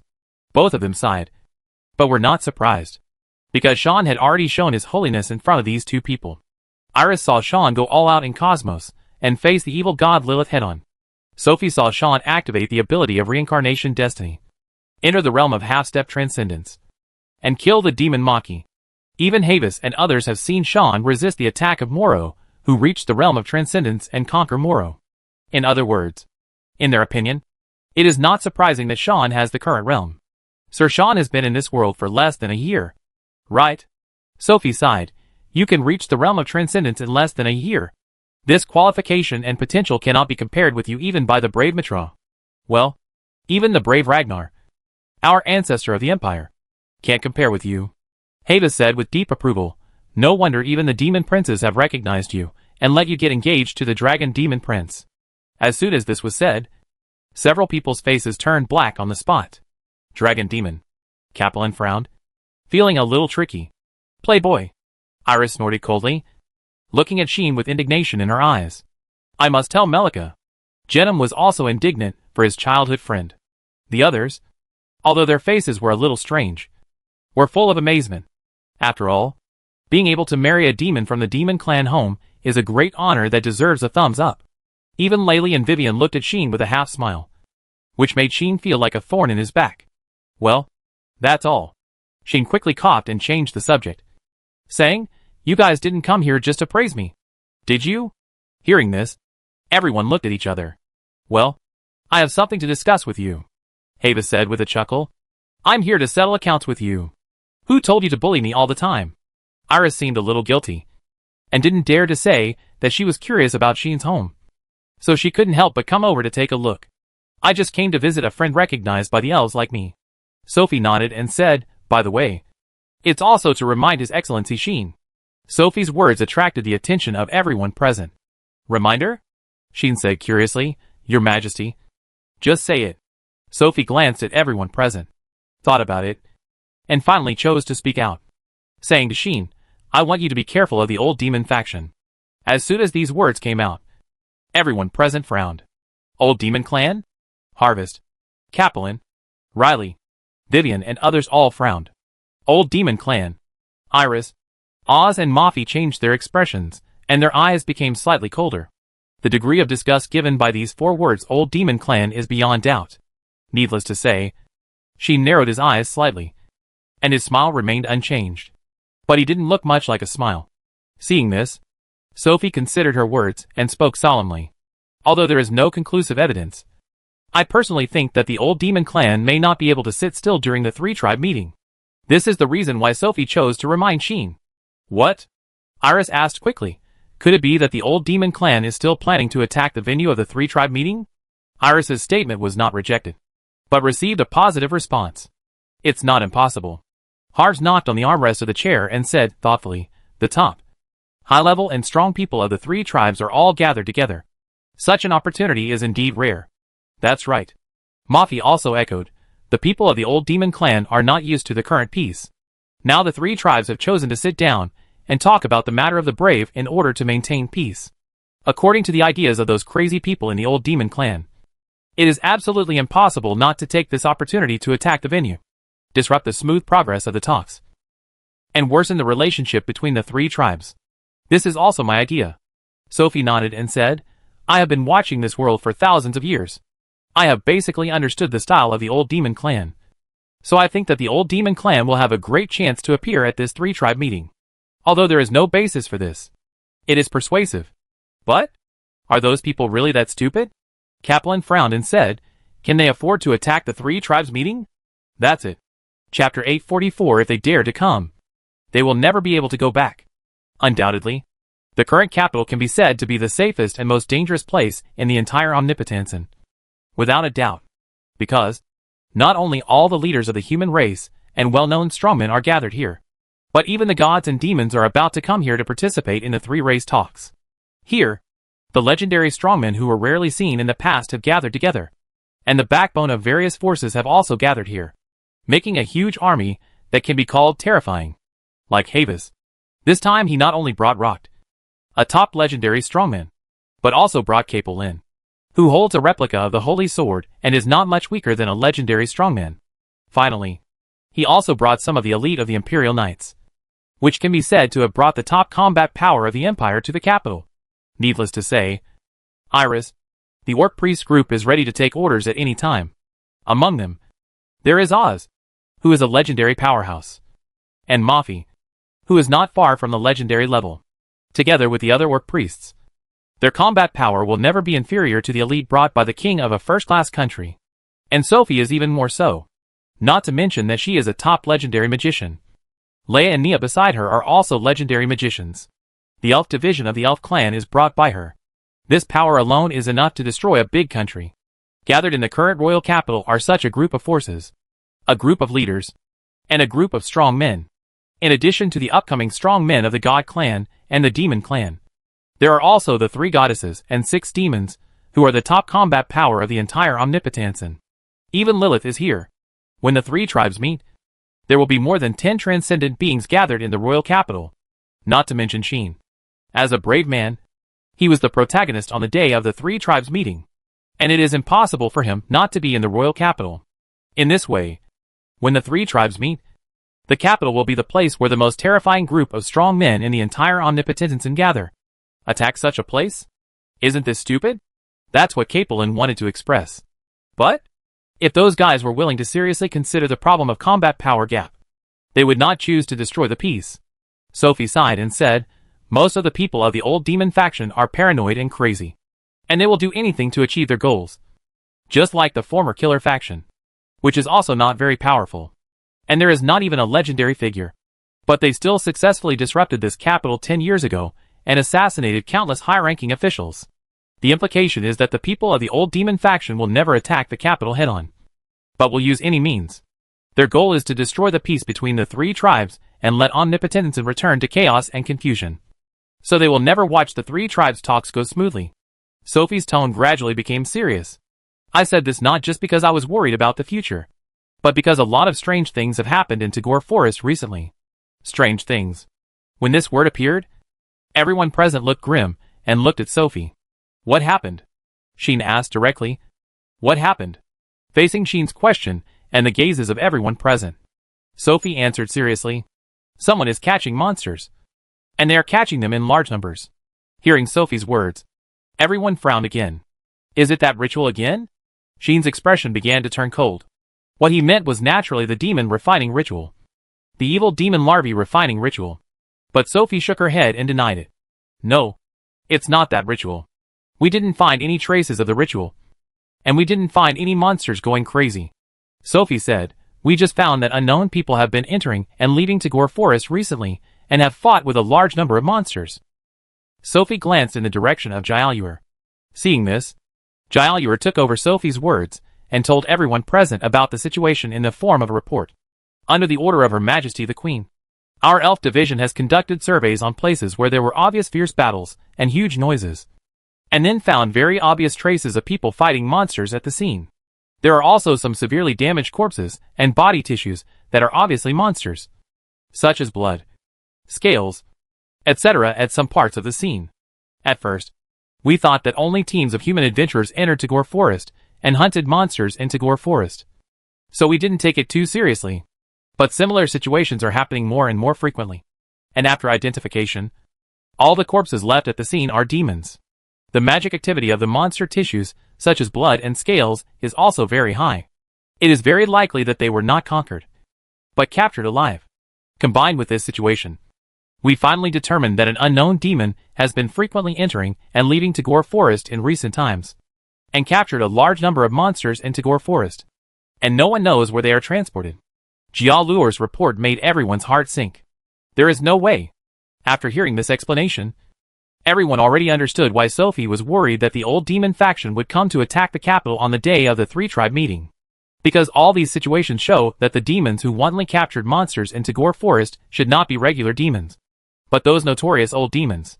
And why do the people of the old demons wantonly capture ferocious monsters? The reason is indeed terrifying when you think about it carefully.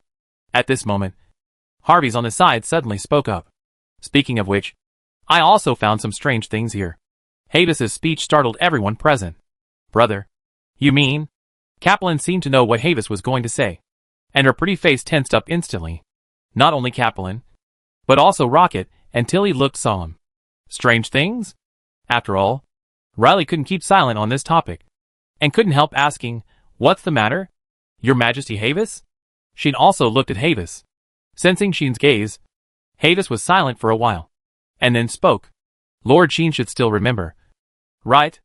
On the day of the change in the Imperial capital, the former Imperial concubine Moro summoned a legendary monster called the Demon Larva. And there were 11 of them.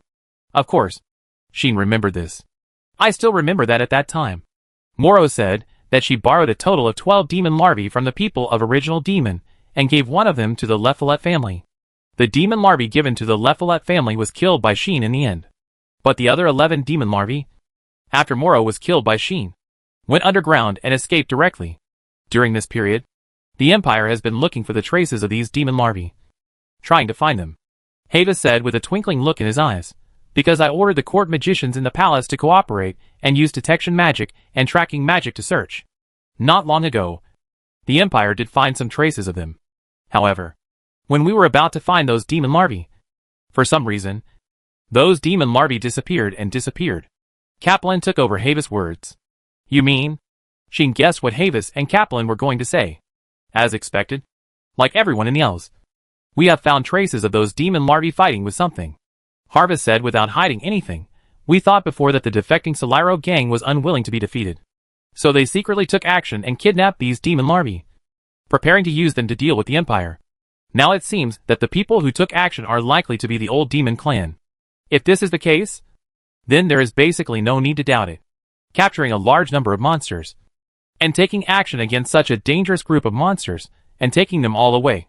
If all this was done by the old demon clan, no one would be willing to believe that they had no purpose. Vivian murmured in a low voice, which just expressed the thoughts in everyone's mind.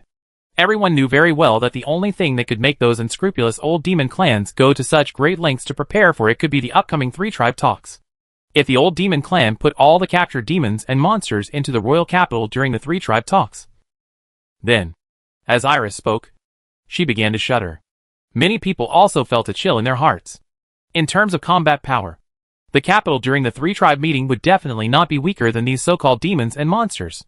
However, if such a group of demons and monsters were to make a scene in the capital without restraint, it is conceivable what kind of tragedy would happen in the capital at that time. The capital not only has great beings from all over the world, but also a group of ordinary people. A group of dedicated knights and soldiers. Once such a capital is attacked by a large number of demons and legendary demon larvae, it will most likely suffer heavy losses and great chaos. At that time, if those guys from the old demon clan come in to make trouble, the capital and the three-tribe meeting will basically be over. And this is the purpose of the old demon clan. They just want to destroy the three-tribe meeting and prevent the peace between the three tribes from continuing. Ma Fei said in a deep voice, once the three-race talks are disrupted, the conflicts that the three races were originally going to ease will also be disrupted. By then, there will definitely be many voices that are unwilling to calm down in the gods, demons, and humans. Especially the gods and humans. After all, the old demon clan faction came from the demon clan after all. Once there are major losses and great sacrifices, the demon clan will inevitably be smeared by a group of people who do not distinguish right from wrong, or even those who have always disliked the demon clan, and will have to take responsibility. And in this regard, there will definitely be some unbalanced voices in the demon clan. The people of the old demon clan will manipulate it, guide public opinion, and create some chaos. Sooner or later, the conflicts between the three clans will become more and more intense until they can't be cleaned up. If that happens, the so-called peace will exist in name only. Everyone understood this. Those rubbish. They can be seen running out to mess up anything. Oz pounded his fist, indignant. Everyone is trying their best to maintain peace. Why should they destroy it whenever they want? Tilly was also a little resentful. This is the human heart. Rocket said this lightly. In this world, are there really people who treat misfortune as entertainment? Jenim couldn't help but shudder. As for Riley and Vivian, they were already looking at each other and fell into silence. Leia and Nia were the same. The two of them just stayed by Sophie's side, but they could vaguely see their disgust for the old demon clan. Xian didn't say much. His boredom and disgust for the old demon clan had reached an unprecedented level. The most annoying thing in this world is not the enemies and villains who are against you all day long, but the little people who have no self-knowledge and keep making trouble. Xian said sarcastically. I really want to send them all to H.L. This is probably what many people want to do the most. Right? It can be said that among the people present, there is no one who has not encountered the old demon clan. Harvest, Capelin, Rocket and Tilly encountered Moro, who has a close relationship with the original demon. Iris, Oz, Mafi and others encountered the old demon clan Mirage, which caused the base camp Cosmos to be destroyed for a time. And the evil god temple guarded by the orcs for 1,000 years was also exposed because of their conspiracy. Sophie, Leia, Nia, Jailur and others have survived for many years and lived in the Tagore forest. They have long been eyeing the huge number of monsters in the Tagore forest and have fought many times with the original demon who have carried out demon refining ritual there many times. Only Jano may not have seen the people of the old demon clan, but he must have often heard about them. Even Laylee and Vivian have been implicated by the Slayer faction. Whether it was the large-scale assassination that occurred in the capital 10 years ago, or in Lemidgen more than half a year ago. From this, it can be seen that the old demon clan is indeed the only remaining cancer cell in Omnipotenton, the darkest side of this world. They are a threat to the world. They are a threat to peace. Everyone can be killed. Such a group of garbage. Perhaps, they will target you on the day of the three-clan meeting. The hero, Sophie reminded him solemnly. That's right. In the eyes of the old demon clan, Xian is definitely a thorn in the eye. The reason is nothing else. Just because Xian is a hero. What is a hero? A symbol of peace. A symbol of power. An existence that has killed the demon king. The natural enemy of the demon clan. In this case, how could the old demon clan not be hostile to Xian? Not true. But if they dare to come, they will never be able to go back. A sweet and moving voice, like the sound of nature, resounded in the living room. Everyone was startled and turned their heads to look at the door. There, the enchanting witch who walked in with the little girl caught everyone's eyes. Chapter 845 Blessing of the Goddess of Life. At this moment, the entire reception room became silent. Everyone stared blankly at the enchanting witch who walked in with Lilith. And they all fell into a state of trance. Including Havis and Capelin. Including Iris, Oz, and Muffy. Naturally. Including Rocket, Tilly, Carol, Jenna, Laylee, Vivian and others. The person who came was Xian. Why are you here? When Xian saw this situation, the corners of his mouth twitched slightly. Xian smiled as if she hadn't seen anything. You seem to be talking about something interesting. So I came to see it. Xian, regardless of the impact of her smile on others, let go of Lilith's hand and sat down next to Xian. Lilith immediately threw herself into Xian's arms with great joy and was hugged by Xian. Goddess Lilith. Iris finally reacted and stood up subconsciously when she saw Lilith throwing herself into Xian's arms. Oz and Muffy also had stiff faces. For them, Lilith was no stranger. As the evil god who destroyed Cosmos and was guarded by the orcs for a whole 1,000 years. Now, seeing Lilith again, the three of them naturally became nervous. Thanks to this, the others also came back to their senses. I didn't expect to see you here, Her Highness Xian. Sophie, as one of the very few people who did not lose her mind because of Xian's appearance, finally stood up after a moment of silence and saluted Xian. After all, it was not the first time she had seen Xian. Meet Her Highness the Succubus. Leia and Nia also saluted. The three were heroes who had participated in the final battle thousands of years ago. They had lived in the world for thousands of years, so it was impossible for them not to have seen Xian, who was once their enemy. So, when the three saw Xian appear, although they inevitably had some emotional fluctuations, they still reacted first and broke free from Xian's charm. Huh? Jia Luor took a deep breath and lowered her head, not daring to look at Xian again. Jedem was still in a daze.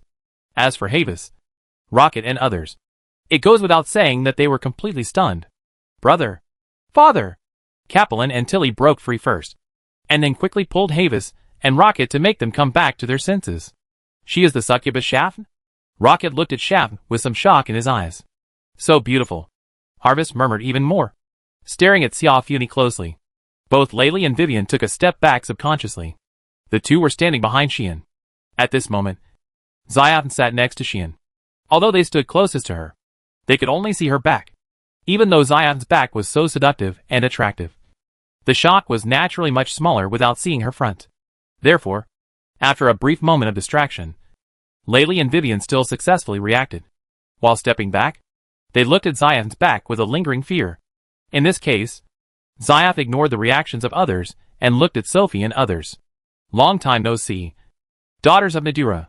Xian said with a smile, I heard that there is a child in your tribe who is qualified to receive the blessing of Nadura. Congratulations. Hearing this, Leia and Nia dared not breathe. Only Sophie smiled bitterly. Melika has indeed become different from before. Being able to become the blesser of Goddess Nadura is indeed a happy event for elves like us. Sophie pursed her lips and said, but just a blesser. Compared with the Highness, who even Goddess Nadura considers herself inferior, it is still not very good. It seems that Sophie knows a little about Xian's character. She knows how much Xian's playfulness is, and what kind of existence she is interested in. So, in order to prevent Melika from being targeted by Xian in the future, Sophie helped her to cover up. Unfortunately, this approach is useless to Xian. Don't worry. I won't do anything to her, Xian said with a smile. After all, that child seems to have a close relationship with my hero. As she said that, Xian glanced at Xin. Cut. Xin pouted and didn't respond to the woman's words at all. On the contrary, the eyes of the others changed slightly after hearing what Xiafun said. My hero? Everyone looked at Xin, who was sitting side by side with Xiafun. A closer look showed that there was almost no distance between Sheen and Xiaofun. It could be said that their arms and shoulders were almost touching. From this sense of distance, many things can be seen. Sophie and Capelin could not help but feel a little worried. Could it be that even the hero is interested in this succubus? The two of them could not help but look at Sheen. As a result, they saw Sheen, who looked normal, not moved by the beauty around him at all, and was still playing with Lilith. That told everyone that Sheen did not fall under the skirt of this succubus, whose beauty was said to be enough to overthrow the country. This made Sophie and Capelin unconsciously breathe a sigh of relief. Of course, their starting points are different. Sophie was just worried that Sheen would be obsessed with Shaft like the men who had met her in the past. If that happened, his life would be ruined. In addition, Nadira had always been optimistic about Sheen, and Melika had a close relationship with Sheen. Sophie didn't want to see the hero being completely won over by the demons, so the queen was worried unconsciously. Capelin just suddenly became unconfident after meeting Shaft. This was helpless. The level difference was too big. Even someone as confident as Capelin didn't think that she could win Shaft with her charm.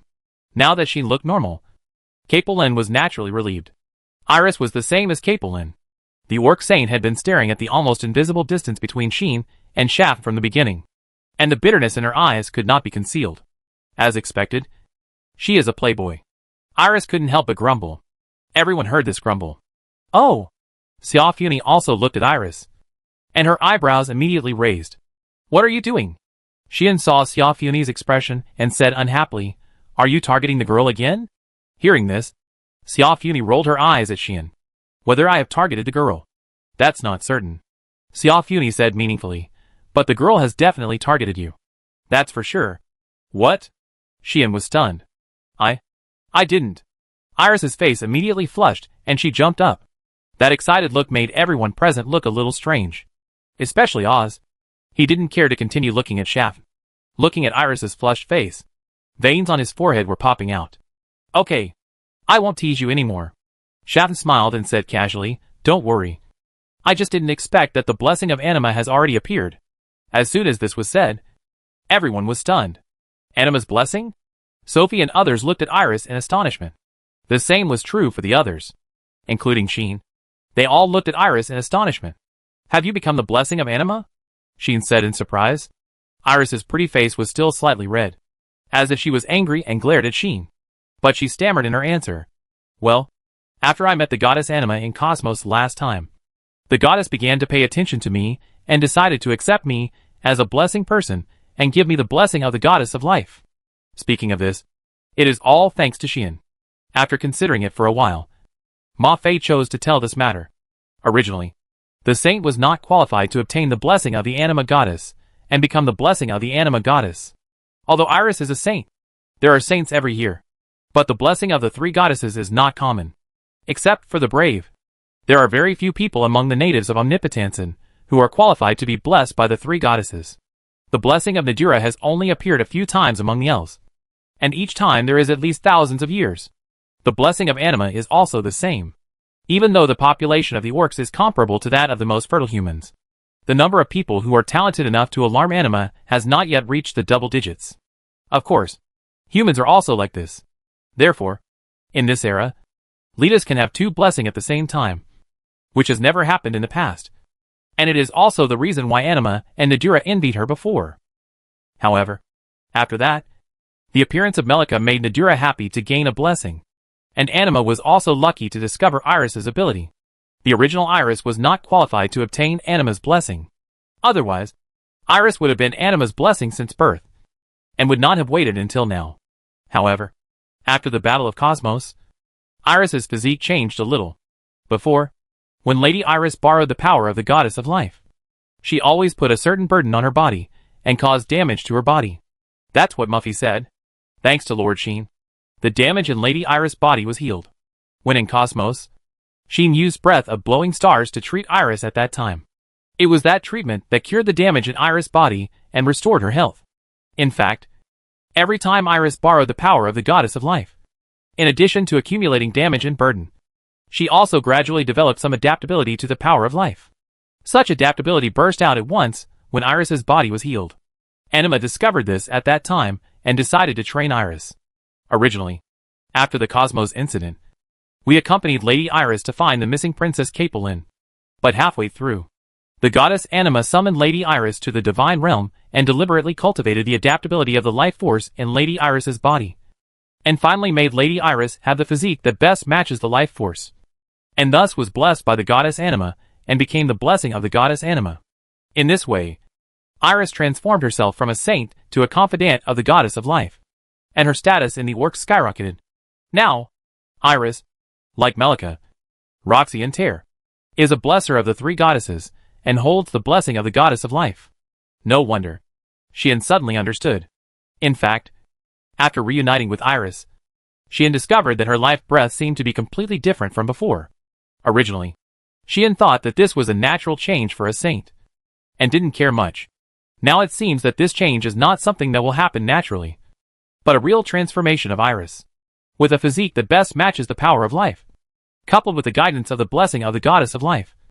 Iris may have been able to borrow more and stronger power from the goddess of life at will. Such a woman may have the strength of no less than a legendary strongman, or even close to the extreme strongman. It's really interesting. Xiao Funi laughed with interest. The goddess of fate, the goddess of life, and the goddess of nature. The three goddesses of the gods actually have their own blessers at the same time. This has never happened in the past. Right? It is really difficult for the three goddesses to bless them. It is naturally unlikely that they will appear at the same time in the same generation.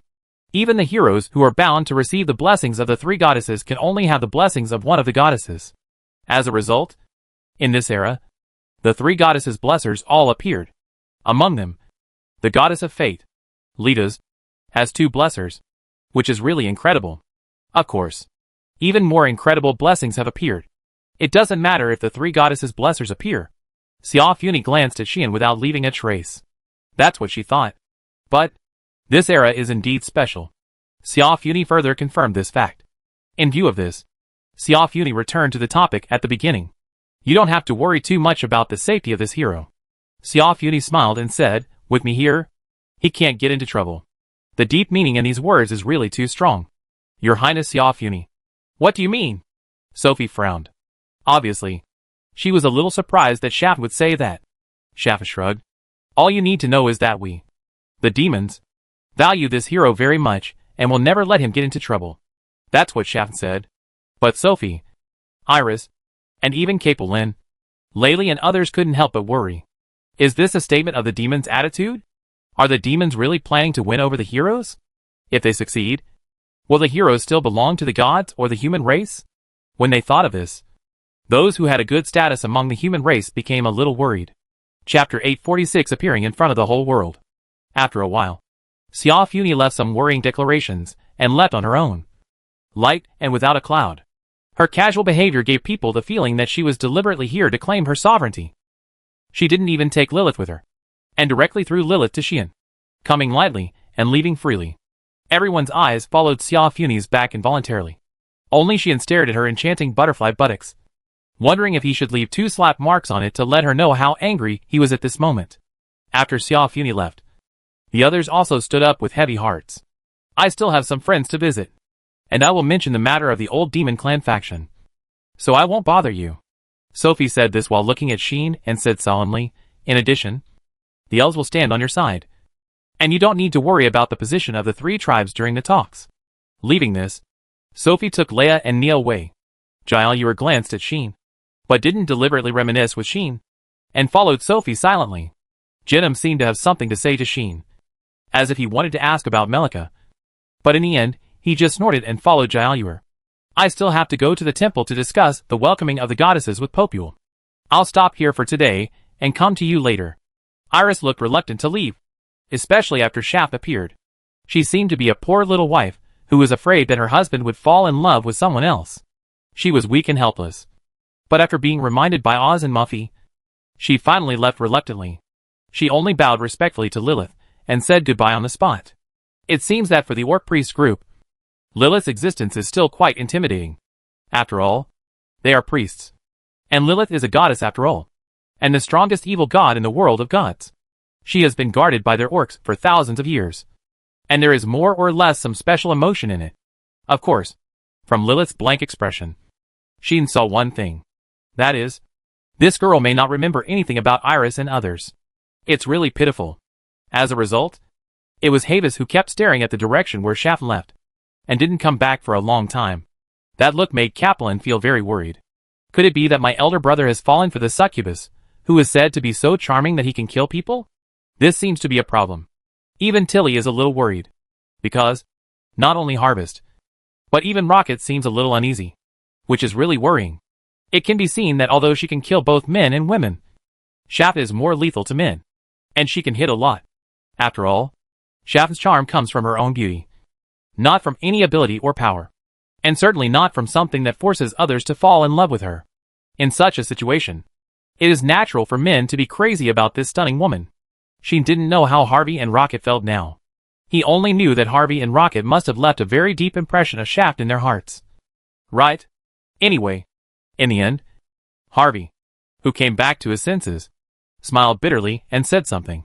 She is indeed the most beautiful woman in the entire Omnipotentinson, according to rumors. I finally understand why so many famous heroes in history would do anything for her. This is Harvey's most intuitive feeling. Even Rocket, a man who usually only has loyalty in fighting, couldn't help but comment after a moment of silence. A woman who is too beautiful and too terrible. In Rocket's eyes, there was not only a trace of absent-mindedness, but also a trace of awe. Presumably, the Knight Commander was also deeply touched by the fact that Shafn could capture him so easily. This made Sheen thoughtful, and even teased casually. Are you really interested in that succubus? Neither Havis nor Rocket answered this question directly. At least, I know very well that she is not someone I can like. Havis answered with a wry smile. I just hope to stay away from that person as much as possible in the future. Rocket expressed his thoughts even more bluntly. Obviously, both of them have a deep understanding of the rumors about Shafn, and also have a deep understanding of reality.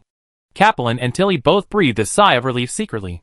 They were worried that their brothers or fathers would do something irrational for Xiaofun, like the leaders and strong men of other forces. Fortunately, although Havis and Rocket may not have been able to escape the result of being captured by Xiaofun's charm, they were very self-aware. They did not think that this was a woman they could provoke. They did not think that Sheen, who was sitting opposite them, would turn a blind eye to this. The fate of those succubus admirers, who returned in defeat, was still vivid in their minds. Havis and Rocket did not want to be like them, reduced to being severely punished by Sheen and becoming discouraged. In other words, they did not want to be enemies with Sheen, nor did they dare to think that they could pursue Xiaofun. In fact, those powerful leaders and strong men also did not expect to pursue Xiaofun. They just hoped to see Xiaofun again, or let Xiaofun look at them more positively. This request is undoubtedly humble. Perhaps, Havis and Rocket will think of Shafn in their dreams countless times in the future, and eventually become like them. But, at least now, they are not so bad. Afterwards, Havis also chatted with Sheen for a while. Generally speaking, it was the same topic as what Kaplan talked about last time. And they talked about the current situation of the Empire. Unlike the elves who chose to stand on Sheen's side, they originally belonged to Sheen's forces. Therefore, it is not necessary to make a declaration like Sophie did. It is enough to report the current situation of the Empire to Sheen. As for the three-tribe meeting, Havis will naturally stand on Sheen's side, with all his strength. Many people can actually see that both the gods and the demons choose to stand on your side and protect you. The purpose of the three-tribe meeting is not to let the various tribes investigate the matter of your summoning, nor is it a game between the various tribes, but an explanation to the people. Havis said so. The three goddesses have always been the partners of the hero. This has not changed in the past, will not change now, and will not change in the future. The 6 demons seem to have chosen to stand on your side at present, and will never push you out as a target of public criticism. On the contrary, many forces of the human race are suspicious of your affairs. Some are worried about whether you are a peace-destroying existence. Some are unsure of which side you are upon. Some want to use you to achieve an ulterior purpose. And some are even secretly preparing to deal with you, and not let you have an easy time. As the saying goes, human hearts are unpredictable. And human nature is also an extremely complex thing. For some people, the appearance of the hero is really not a good thing. Even if it is a good thing. Selfishness is human nature. Many people just want to make this good thing their own, so that they can get the most benefit from it. People are like this, each with their own ideas and positions. Even Sarah cannot control everyone's ideas and positions. No matter how great the wise man is, he cannot control everyone's actions. No matter how precise the calculations are, there will always be some accidents in the end. Therefore, although the hero is a hero of the human race, not everyone will treat him as a hero. Some selfish people who think they can control everything will always be unable to control their desires and ambitions and reach out for things that should not be touched. This is human nature. Compared with the human race, the thoughts of the gods and demons are pure. The gods are just worried about whether Xian will be abducted by the demons, and whether the demons have planned the reappearance of summoning the hero, intending to do something to the world and break the current peace. The demons are even more worried that the gods will secretly restart the great mystery of summoning the hero, secretly summon the natural enemies of the demons, and prepare to attack the demons, coupled with the instigation of some people with ulterior motives, and the hatred between the two races since ancient times. The result is naturally that each side thinks that the other side is the one with ulterior motives, and it is impossible to let it go easily. It is precisely because of this consideration that Sarah, as the supreme demon, will initiate talks with the whole world and let the three-tribe talks reappear in Omnipotensen. I can only say that she is worthy of it. In summary, the current situation is actually relatively clear. The 6 demons headed by Moon Demon Sarah want to protect you. Otherwise they would not marry all the dragon demons to you. Although that is also due to your ability. The 3 goddesses have always been firm supporters of the brave since ancient times, and advocates of peace. Naturally, it is impossible for them to initiate investigations against your existence. The top leaders of both the gods and the demons are on your side. So under their manipulation, the situation is bound to turn to you. The human race is a bit more complicated, but the kingdom will definitely choose your side. And there is no need to say more about our empire. The position of the elves is clear, and the orc priest group has a close relationship with you, which is enough to influence the position of the orcs. The relationship between the dwarves and the elves is not very good. Although both sides believe in the goddess of nature, the elves dislike the dwarves for being too rude and vulgar. And the dwarves are very jealous of the fact that the elves are the favorites of the goddess of nature. It is said that many dwarves do not look down on women, and even look down on other ethnic groups. They think that people from other ethnic groups are too delicate and too hypocritical. Only orcs can get their recognition for the time being. Therefore, the dwarves are likely to stand on the opposite side of the elves. And other forces in the human race also have their own ideas. At that time, the position will definitely be quite complicated. Of course, with the 3 goddesses and 6 demons backing you up, I believe they dare not mess around too much. In the end, it all depends on your attitude. Havis analyzed all this to Xian. This is the first time that Xian has appeared in the spotlight of the world. I believe that many people are concerned about how he will act and how he will choose his position. Although Xian is currently obviously protected by the gods and demons, many people do not think that given the opposition between the gods and demons, the 2 tribes will allow the hero to get entangled with each other. If Xian finally chooses to stand on the side of the gods, the hostility and worries on the side of the demons will definitely erupt. If Xian finally chooses to stand on the side of the demons, both the gods and humans will think that the hero has betrayed everyone. No matter how you think about it, the final situation will definitely not be without the smell of gunpowder. The hero, this existence that is no longer needed by the times, is so influential. His appearance is really likely to destroy peace. For this reason, both the demons and the 3 goddesses are trying every means to ease the conflict. Sarah will let AI and Xian get engaged in order to give everyone in the demons a hint that the hero is not an enemy, but can become one of their own. The gods also need to take some actions to prove that they have not restarted the great mystery of summoning the hero, and also to prove that the heroes are their own people, not weapons used by the demons. In short, Xian is the protagonist of the 3-tribe meeting. There is no doubt about it. Have you thought about what you should do at that time? Havis asked Xian this question very seriously. Xian smiled faintly in response. He naturally could not know that his existence was the most important factor in determining the future situation of Omnipotensen. According to his behavior and practice that day, Omnipotensen is likely to continue to usher in peace, but it is more likely to usher in a storm that destroys peace. Even though the 3 goddesses never talked to him about this matter, and none of the 6 demons asked him to choose a position, it does not mean that Xian thinks this matter has nothing to do with him. He already had an idea of what he should do on the day of the 3-tribe meeting. However, I have to reveal some of my secrets that day. Don't worry. I know my limits, Sean assured Hars. Then I'll wait and see in the audience. Hars smiled. Just like that, Hars took Kaplan, Rocket and Tilly away.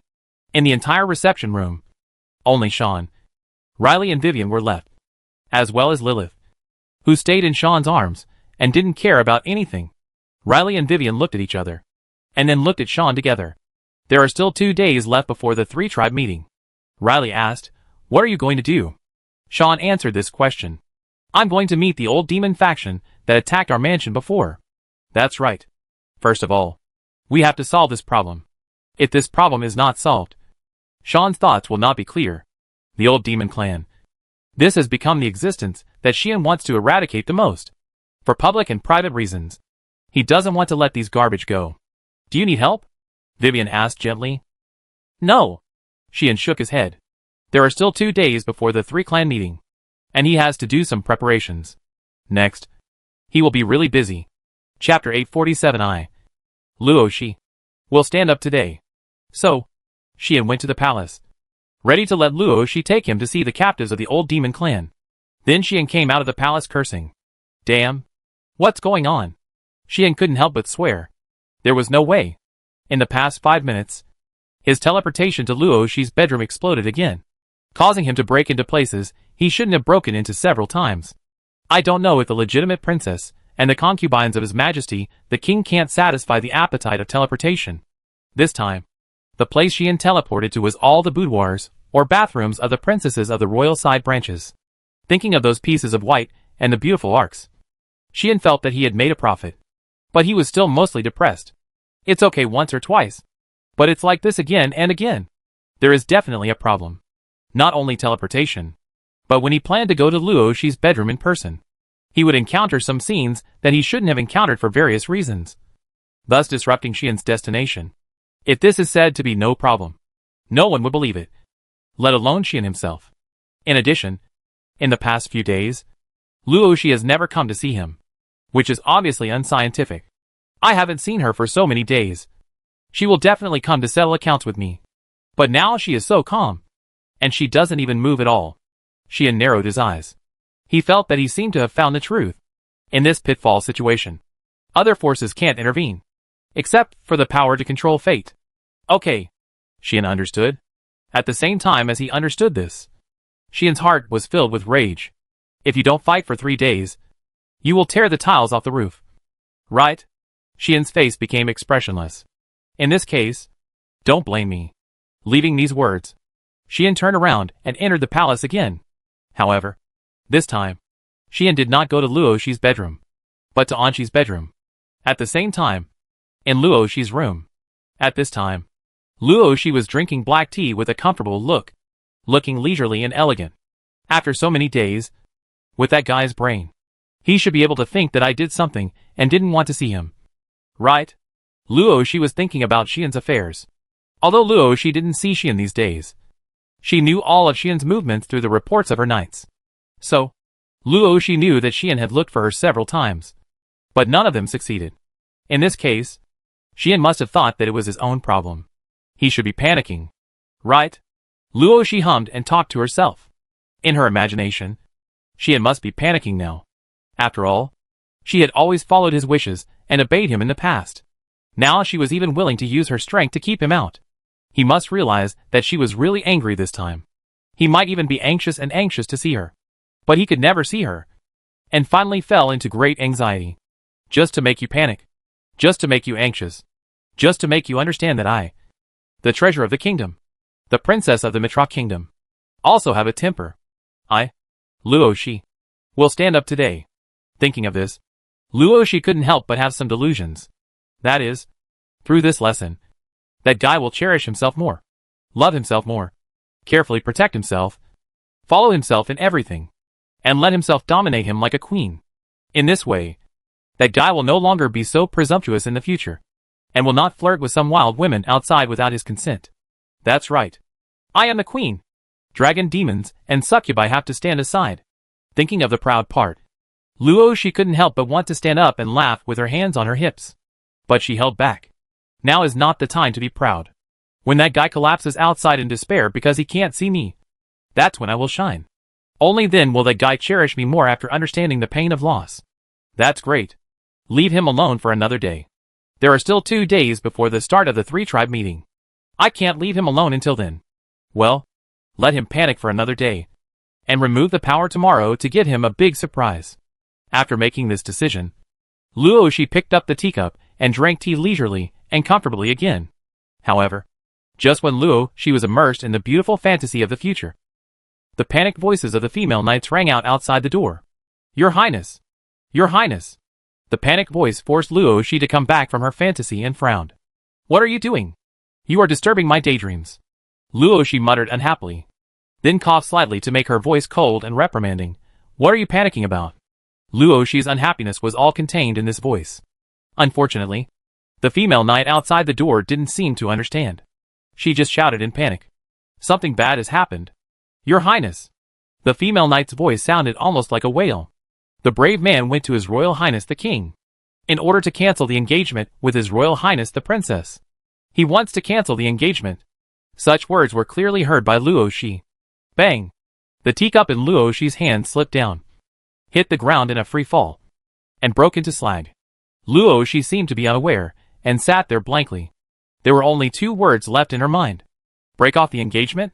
This script is different. The king's bedroom. At this moment, Xian was talking endlessly to Anqi and even Eridia, who were sitting in front of him with a confused look on their faces, explaining his thoughts. When people are young, they are always more impulsive.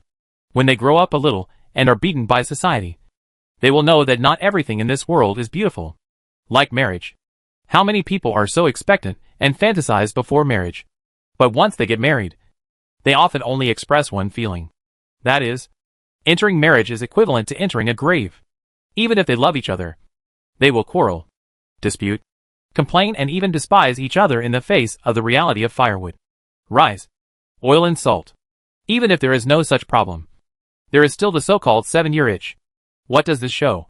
It shows that marriage cannot be done casually. Xian expressed this idea with a serious face. So, I think that most of the impulses in youth must be restrained.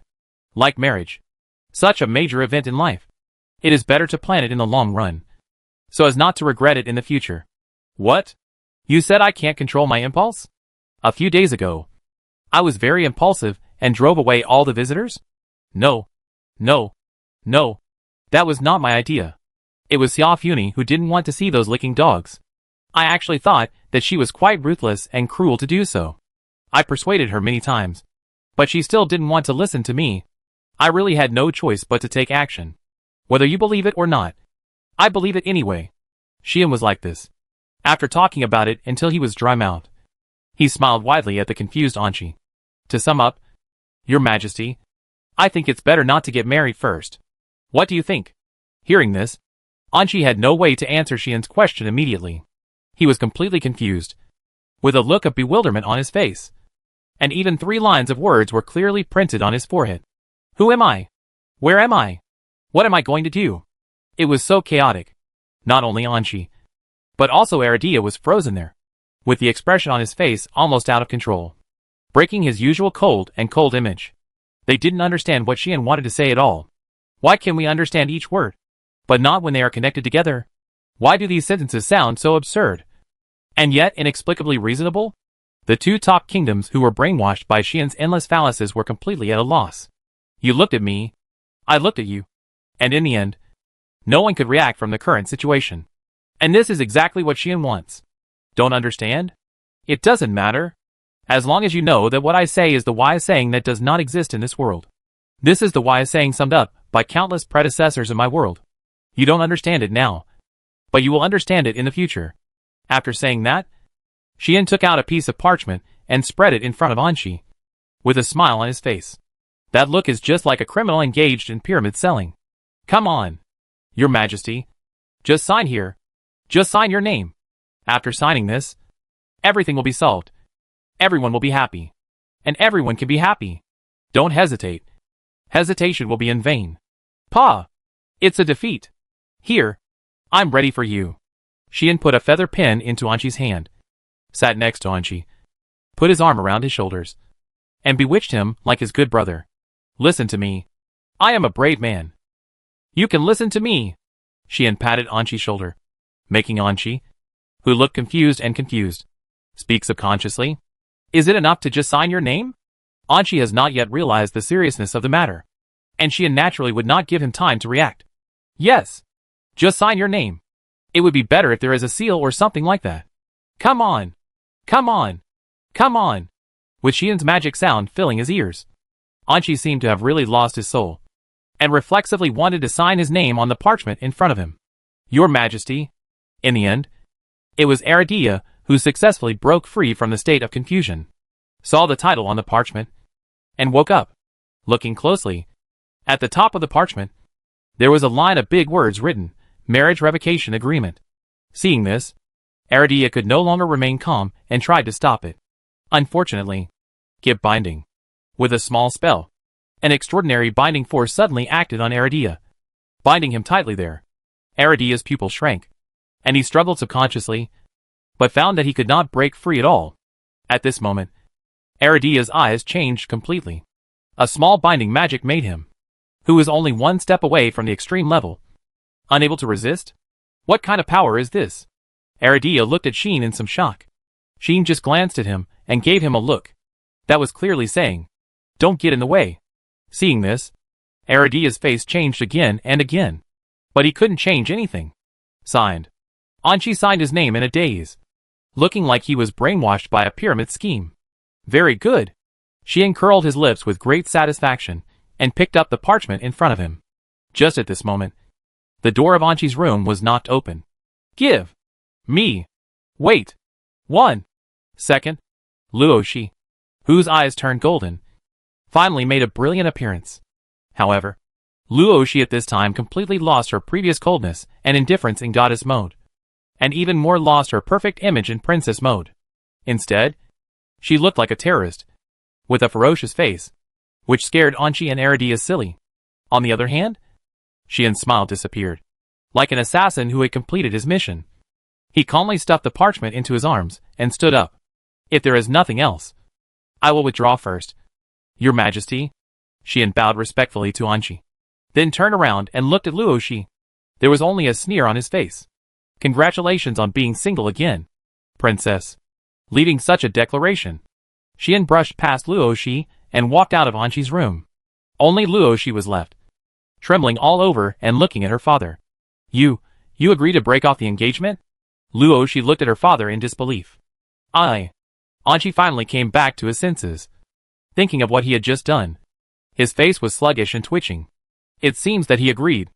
As soon as these words came out, the whole audience was silent. Aradia had broken free from the binding magic, but stood there, not knowing what to say. Anqi was devastated. As for Luoxi, her whole mentality collapsed. I was broken off from the engagement. Broken off the engagement. Broken off the engagement.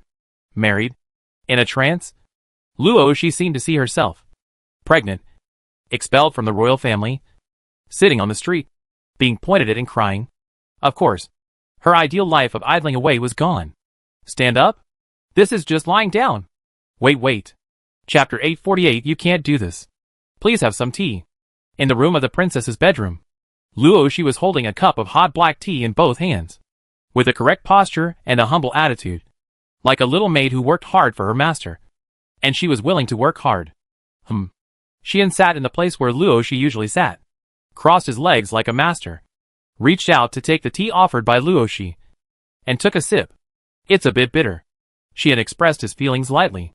I'll add sugar for you. Luoxi immediately added sugar to the black tea. Is it only black tea? Xian continued to talk lightly. There are snacks here. Luoxi hurried to the tea room and brought some snacks to Xian. I prefer to eat biscuits and other things, not sweet cakes. Xian talked about his hobbies, as if nothing had happened. Come right now. Luoxi ran away immediately. Like this, the hero enjoyed the extremely considerate service with confidence, and the princess served him attentively. That scene is definitely the ideal dream of all men. The kingdom's treasure, the most beautiful woman in the human race, actually served a man with all her heart and soul like this. I'm afraid it's not so beautiful even in dreams. But Xian did it. And it was the other party who dragged him here desperately, and served him desperately. Xian glanced at his fiancée, who was standing obediently on the side, and smiled. What? Don't you want to disappear? Xian meant something. No. Luoxi answered very straightforwardly, and also admitted that it was all her fault before. She didn't even dare to defend herself, because she knew that Xian could definitely see it. So, between resisting and being strict and confessing, Princess Mayu chose the latter very sincerely. Then let's talk it out. Xian stretched out his hand, pinched Luo Shi's delicate face, and sneered, tell me, why did you disappear? Woo woo. Luo Shi cried twice in grievance. But she didn't dare to resist at all. She could only sob and say, it's you who was fascinated by that succubus. So I want to teach you a lesson. Me? By Xia Fun? Xian raised his eyebrows, and said directly, which eye of yours saw me fascinated by her? That day. Luo Shi still said aggrievedly, the day she came to the capital. Didn't you take her away, and leave me alone there? Was it because I was fascinated? It was obviously because I was afraid that you would be fascinated by her. So I took her away quickly. Before Xian could even finish his rebuttal, Luo Shi spoke up again in a tone of grievance. Besides, it's fine that you took her home. And you helped her fight. That succubus even made a statement that she cared about you in front of so many people. And behaved intimately with you. Almost sticking to you. That was also done by that woman. What does it have to do with me? Xian wanted to say this, but knew that this could not be an explanation. Can't a woman be jealous of her husband when she hugs him, and his husband is very reluctant? The fact of hugging is still there. Right? So, are you playing hide and seek with me, because you are jealous of Xia Funi? Xian pointed out the key point. Yes. Luo Shi nodded heavily. Xian stared at the princess tightly, staring at her until she became a little nervous, and then said one sentence. What is the truth? Xian seemed to see through Luo Shi's heart. This is my. Before these 3 words came out, Luo Shi saw Xian took out a piece of parchment and put it on the table. So, Luo Shi surrendered instantly. This is my true words. But in addition to being jealous, I also want to take this opportunity to knock you down. Let you know that I am a person with a temper. And don't attract bees and butterflies in the future. Luo Shi exposed her truest thoughts. What else? Xian continued to ask slowly. I want to make you feel guilty and regretful, so that you can turn the tables and make the decision. Don't let you control me so tightly. Luo Shi lowered her head. What else? Xian stared at Luo Shi, and Luo Shi's voice sounded like she was about to cry. And she said in a mosquito voice, let's see if we can squeeze out the dragon demon and become the main wife. Xian's mouth twitched. I knew that this woman would never just be jealous. Originally a member of the royal family, she was not very resistant to polygamy. Even if she was jealous, she would not disappear and use her power to make her power out of control. At most, she would take the opportunity to blame herself and make some requests to make herself love her well. But this slacking princess was as arrogant as ever. So she did so many things. It can be said that all this was within Xian's imagination and did not exceed his expectations. It seems that I did not wrong you at all in this divorce agreement. Xian picked up the agreement on the table and said this lightly. I think we should talk.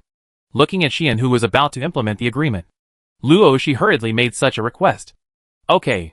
Xian did not object, but unexpectedly said, how do you want to talk? Hearing this, Luo Shi began to stir her brain desperately. How should we talk? Admit your fault?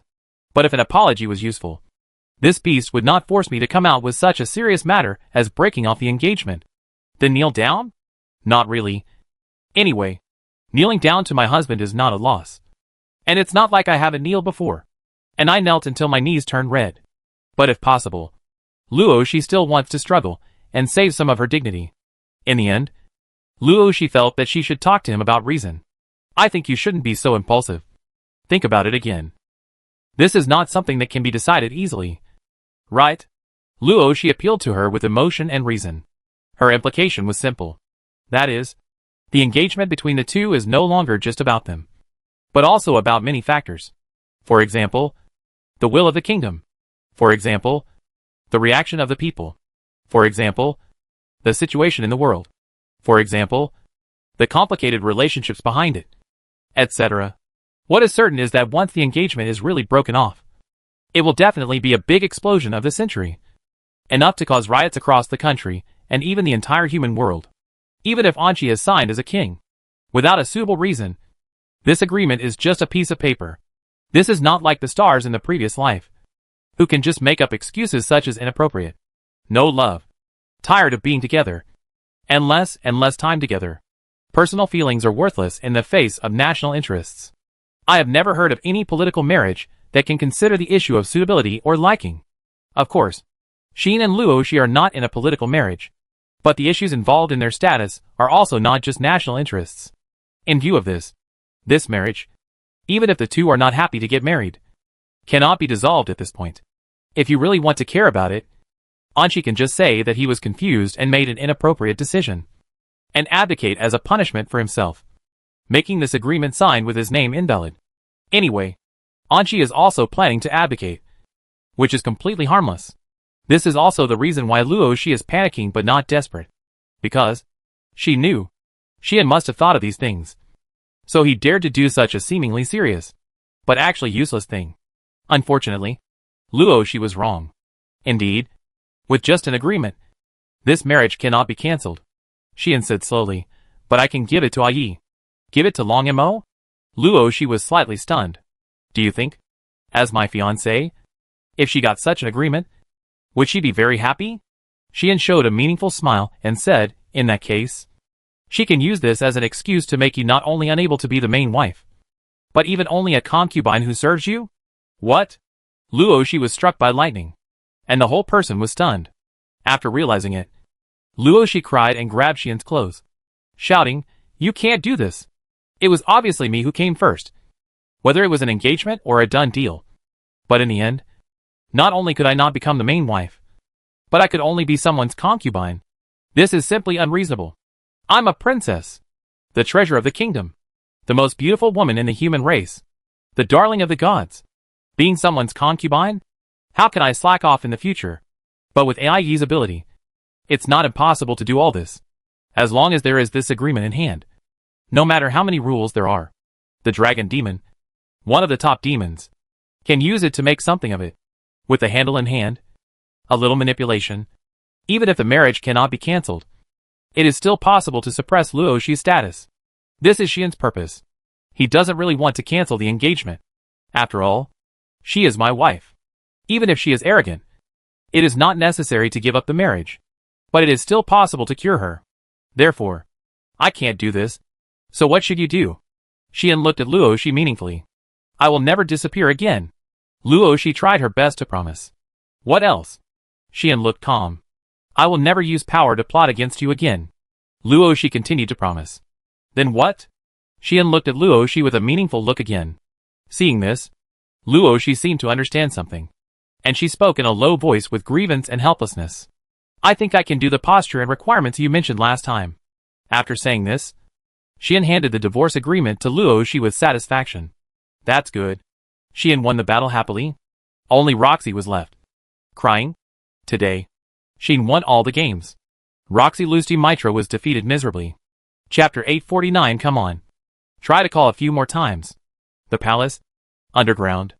In this place with the magic library and other important facilities, there is a prison. This is a place where the kingdom is dedicated to imprisoning important criminals.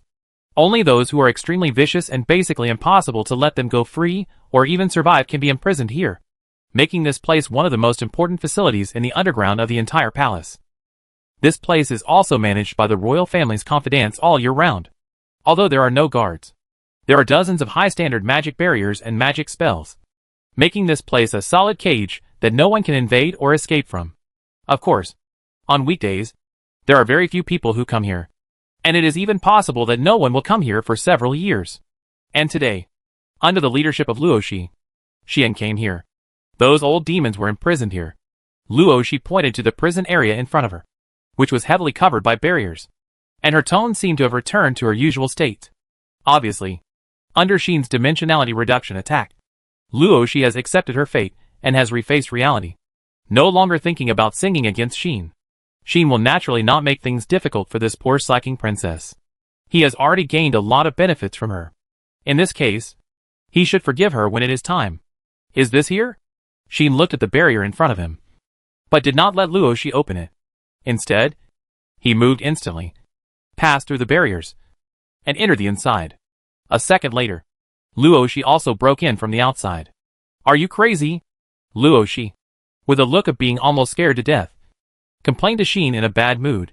There are not only barriers here, but also magic traps specially used to prevent criminals from escaping. What if I accidentally trigger that? Don't worry. Xian waved his hand and said indifferently, I have special skills to sense the existence of those magic traps, and I won't trigger them. Xian's outer awareness has indeed been deployed, allowing him to sense the existence of magic traps. From a structural point of view, these magics are indeed cleverly set up, forming a very complete system, which is undoubtedly built after careful consideration of various situations. Boss Tut's house also has the same thing, but it is much worse than here in terms of level. After all, it was something Xian set up when he was at a low level, and it can only be used to guard against some scoundrels, not against really difficult existences. Otherwise, those old demons would not dare to invade their own mansions and plan to cause trouble. Where are those guys? Xian asked Luoshi beside him. Inside, Luoshi pointed to the depths of the cell. Let's go! Xian walked in without hesitation. Be careful, Luoshi reminded Xian at this time. Xian stopped immediately. At the same time, a loud bang suddenly sounded in the cell closest to Xian. Let me out! Let me out! A hideous criminal slammed against the iron fence, stretched out his dirty hands from the iron fence, and yelled at Xian. An amazing magic power was working on his body, telling Xian that he was definitely not an ordinary criminal. However, in the cell, magic runes were shining, suppressing the magic power of the criminal, so that the magic power could not penetrate the body. Thanks to this powerful criminal had no way to mobilize his magic power, and could only struggle and roar hysterically like an ordinary person. At the same time, the rest of the cells seemed to be moved, and there were loud bangs. Let me out! Let me out of here immediately! Damn lackeys of the kingdom! You wait! Just wait! I must kill you all! One by one, the criminals appeared in front of the cells, hitting the iron bars desperately and roaring at the top of their lungs. The continuous roars mixed together, coupled with their hideous and terrifying behavior, really created a rather thrilling and frightening atmosphere in such a dark underground cell. If Lumia and Melika appeared here, they would definitely be scared out of their wits. Even if someone with more courage came, they would probably feel creepy. Xian was not scared, but frowned because of the scene in front of him. Luoshi came to the side of Xian and spoke to Xian helplessly. The prisoners here are all criminals who have endangered the kingdom and have very cruel personalities. Some of them have been imprisoned for several years. Some have been imprisoned for decades.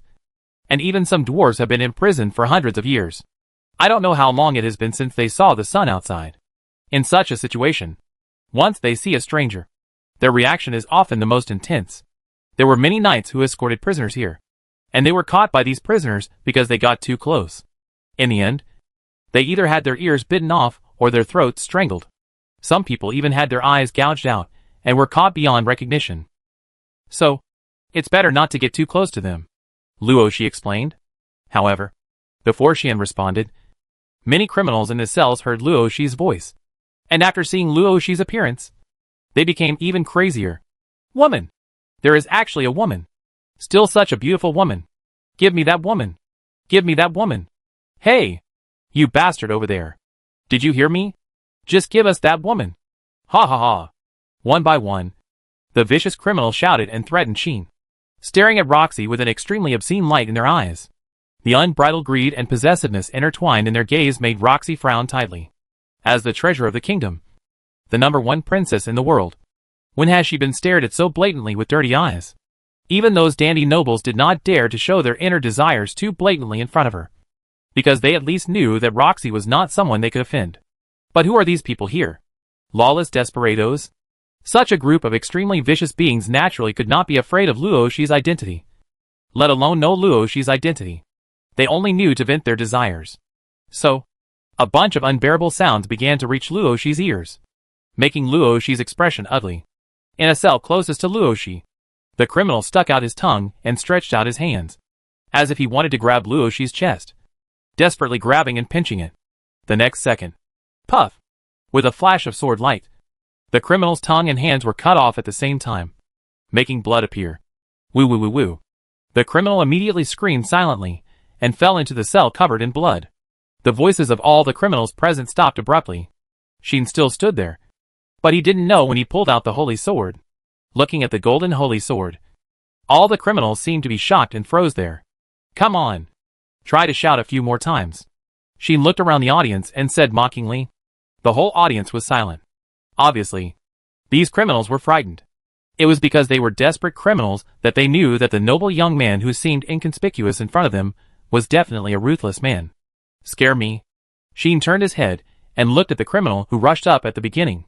The criminal screamed and fled from the iron fence in a panic. The remaining criminals also left the iron fence silently. Some fled in a panic, and some still stayed in place. Their eyes flickered.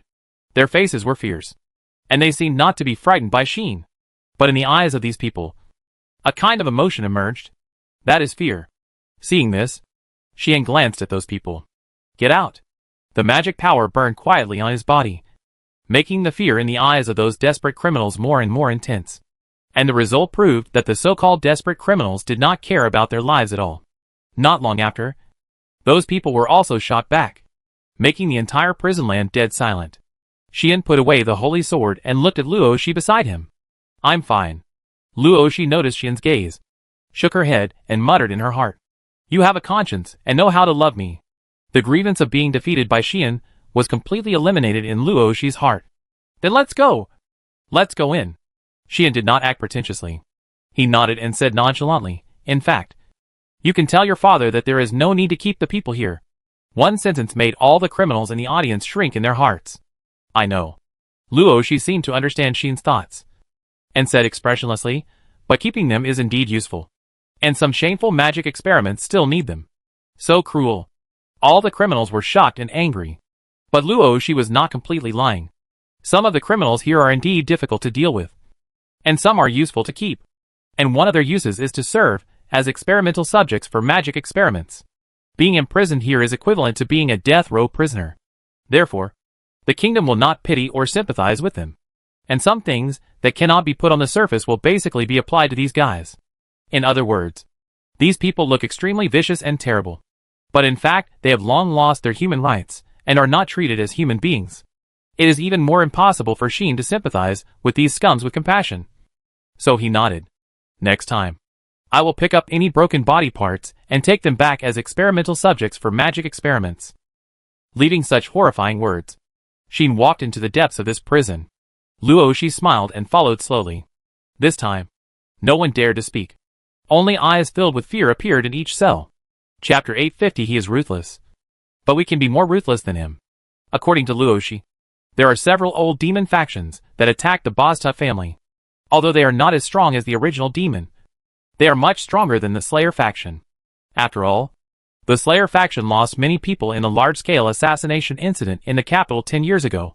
Coupled with the betrayal of Lexia, it can be said that the loss was heavy, and it once became the bottom force among all the old demon factions. If it weren't for the Slayer faction having Beduo and Killian to support it, this old demon faction might have been removed from the list long ago. Even Beduo and Killian are only masters of levels 80 and 70, which are a long way from the legendary level. It is understandable that such an old demon faction would be at the bottom of all the old demon factions. Of course, although the former killer faction did not have a legendary strongman, it had thousands of assassins, which was a big family, and not inferior to the other old demon clans. In other words, the strength of the old demon clan that invaded the Boztut family before was at least at the same level as the killer faction that had not declined. Perhaps, in terms of manpower, they were not as good as the killer faction that had not declined. But these old demon clans were full of masters. At least 1 or 2 legendary strongmen, comparable to some powerful tribes in the demon clan. Naturally, there were no legendary strongmen in the old demon clan that invaded the Boztut family this time. Legendary strongmen are not cabbages. Even in the demon clan that is recognized to have the most strongmen, and is enough to overwhelm the combined forces of the gods and humans. Strongmen of this level are high above. There are definitely many legendary masters in the old demon clan. But when it comes to all the forces, except for the original demon, who is led by a half-demon, the rest of the old demon clan has very few masters of this level. Of course, such a rare existence has a very high status in the forces. It is not the leader, but it is better than the leader. It is impossible for them to act casually and invade a noble house whose threat level is unknown. Because of this, Vivian and others were able to successfully capture these invaders with the help of the defense system of the Boztut family and the reinforcement of Luo Shi. However, the strength of these invaders is also good. The highest one even reached level 89, which is only one step away from becoming a legendary master. According to Luo Shi, if this old demon clan did not have awakened unique skills and limited potential, it would be unlikely for him to enter the legendary level in his lifetime. he would definitely not be sent by the organization to carry out this mission. For a person who has the potential to become a legendary powerhouse is definitely an object worth focusing on training and protection. If this old demon awakens a unique skill and has enough potential, he will not be sent out to take risks. If there is no awakening of unique skills and no potential to become a legendary powerhouse, then for some forces, it is just a high-level thug. Therefore, under Vivian's foul defense, the time was delayed, and this old demon clan master, who was unable to attack the Bostut family, was finally killed by the magic sword of the demonized tier, and fell down. His name is Shiodi, a master of the old demon clan Beast's Lair. He was the patriarch of a tribe called the Beast Claw clan in the demon realm, Ghost Demon Leader. Although he did not have much potential, he was ruthless. In order to wipe out a tribe that was hostile to him, he did not hesitate to abandon his own tribe as bait. In the end, the enemy tribe was destroyed by him, and his tribe members were also killed and injured. Only he was left to be recruited by the leader of Beast's Lair and became a crazy old demon clan. While walking on the road to the underground prison, Luoshi told Xian what he did was no less than that of the killer faction led by Beto. It is unknown how many temple clergymen he killed, and how many human forces and countries he launched large-scale attacks on. He is a very sinful person. Thanks to this Shiodi was quite appreciated by the leader of the Beast Lair. If he had not really had no potential to go further, the leader would not have sent him to invade the Bostut family. For us, this person is also very difficult, because he is cruel to others and even crueler to himself. After the mission failed, he wanted to commit suicide on the spot, but was stopped by Vivian and Tyr. After imprisoning him here, we tortured him many times, and even let the court magician cast suggestion, hypnosis and other magic on him. But every time he broke free with a fierce force, and would not let go even if his spirit was damaged and bleeding from all 7 orifices, and told us any information about the old demon faction. There were even a few times when he pretended to be dying. But when the knights and court magicians came forward to check, he suddenly attacked, injured several people, and killed several people. Speaking of this, even Luoshi seemed to be a little frightened. To her, Shiodi was undoubtedly an insignificant character, but his cruelty and evil did make the girl subconsciously afraid. Luoshi had never seen Shiodi, but only heard the subordinates report these situations. But she smacked her lips for this. Although most of the people in the old demon faction were very crazy, and it was impossible to communicate at all, many of the old demon factions that we captured successfully committed suicide, leaving only a few people headed by Shiodi still alive. But among these old demon factions, Shiodi was also a particularly crazy one, which led to the fact that we have not been able to get much useful information from him for almost a month. Luoshi turned to Xian and asked, facing such a person, how do you plan to ask about the movements of the old demon clan? Xian had not thought about this question carefully. However, it is not difficult. Ruthless person? Xian showed a meaningful expression and said leisurely, to deal with ruthless people, the method is actually very simple. What? Luoshi was slightly startled. Nothing. Xian smiled suddenly and said, I just want to say that he is cruel, and we can be more cruel than him. Hearing this, Luoshi shuddered for no reason. What do you want to do to him? Luoshi asked tremblingly. There is no way. She is one of the people who knows Xian best, and she knows how terrible this man is when he is cruel. A man who can be so cruel even to his own wife. Do you think he is not terrible? So, if Shiodi is a cruel man, then this dog man is definitely more cruel than a cruel man, and even has one more horizontal line, and is a complete wolf destroyer. Unfortunately, the wolf destroyer in Luoshi's eyes did not directly answer her question. You don't need to come in later. Let me meet the Shiodi myself. Xian just threw down such a sentence, and then walked deeper into the prison with great interest. Seeing this, Luoshi began to mourn for that Shiodi in her heart. Don't blame me. Just blame yourself for provoking someone you shouldn't have provoked. In the deepest part of the underground prison of the palace are several specially treated cells. Not only are they located in a very remote place, but the scale of the barrier and magic rituals set up here is also several levels higher than the cells outside. Those imprisoned here are either madmen, who are not allowed to exist in the world, or powerful people who are extremely dangerous and threatening. Even some fierce criminals of legendary powerhouses are imprisoned here, which shows how much higher the level here is compared with the outside. Even Xian felt a little depressed after coming here. The air is filled with an extremely dangerous atmosphere. In the cell, one figure after another is hidden in the darkness, sitting or lying down. only raising their eyes when Xian appears, and then retracting their eyes indifferently. They are not like the people outside, who are constantly noisy. They were not like the criminals outside, who looked fierce but were weak. They just stayed there coldly. But the scene turned into a battlefield, full of murderous aura and blood. Xian couldn't help but look at it for a few times, and then looked at Luo Shi beside him. That's it. Luo Shi understood immediately, pointed to one of the cells, and told Xian so. Xian looked over immediately. The next second, Xian saw it. In that cell, a demon man who looked dirty and even had messy hair was sitting cross-legged on the ground. He was not tall, and could even be said to be very short. His height of less than 170 centimeters made him look like a bigger dwarf. But dwarves were very strong and muscular. But this demon man looked like an old man who was about to die, with wrinkled muscles. He was not like what Luo Shi said, a crazy old demon, but like an old homeless man who would die if no one took care of him. Xian just looked at him, but he kept his head down, as if he had lost his breath, and his whole body was stiff like a corpse. Interesting. Xian narrowed his eyes, curled his lips and smiled, and without delay, he moved instantly and appeared in the cell. At this moment, the atmosphere in the air changed. The criminals present seemed to have seen this scene. Their eyes flickered. Luo Shi also opened her mouth, wanting to say something, but she didn't say it, and stepped back directly, leaving the venue to Xian. Xian then stepped forward and came to Xiodi. Just when Xian stepped into the range of 1 meter around Xiodi. Roar! Xiodi suddenly raised his head, roaring like a beast, like a monster that smelled blood, and pounced on Xian in ecstasy. A closer look revealed that this Xiodi's hands were like beast claws, sharp and cold. On the way to Xian, the air seemed to whine as if it was being grabbed and exploded. This is the Beast Claw clan, a demon clan that was born with beast-like claws and used beast claws as its main means of attack. They do not need weapons, and can cut iron and steel with their bare hands. Their most famous fighting method is to cover the magic sword on their claws, and use the power of the claw version of the magic sword. Even high-level magic can be grabbed and exploded with bare hands.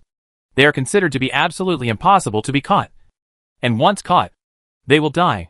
Relying on this pair of claws, Xiodi can take advantage of the enemy's unpreparedness, squeeze out a blow, and kill several people while being imprisoned when his magic power is suppressed and his body is oppressed by magic spells all the time and cannot move. However, he messed with the wrong person today. Clang! The sharp claws cut through Xian's throat, but they didn't cut his skin or chop off his head. Instead, it was like they hit steel, causing a sound of metal clashing and dazzling sparks flashing in the air. What? Xiodi's pupils shrank sharply, and then he reacted immediately. He gritted his teeth, ignored the pressure of the magic spell in the cell, and continued to squeeze out a beast roar, raised his claws, and wanted to attack Xian. However, a foot got ahead of his claws and hit him hard on the face. Bang! With a muffled sound, Xiodi was kicked away and hit the wall of the cell, knocking out stone chips. Puff! Xiodi immediately spurted out a mouthful of blood. Obviously, Xian didn't show any mercy in this kick. Moreover, Xian flashed in front of Xiodi, grabbed his collar, and lifted him up before he slid down the wall. A stray dog. Do you really think that being a little bit fierce means you are a wild beast that is difficult to tame? With a sneer, Xiodi was slammed to the ground, raising a cloud of dust and sand. Ahem.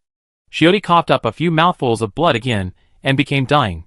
However, the former chief of the Beast Claw tribe raised his head with difficulty, opened his pair of red eyes, and stared at Xian. That look was as if he wanted to cut Xian into pieces. So vicious that it was unimaginable. I have to say, this is very bluffing. Not to mention the timid. Even a brave person would feel chilled by being stared at so viciously. Not to mention, this pair of eyes has been congested to an incredible degree, making Xiodi's eyes look like the gaze of a devil.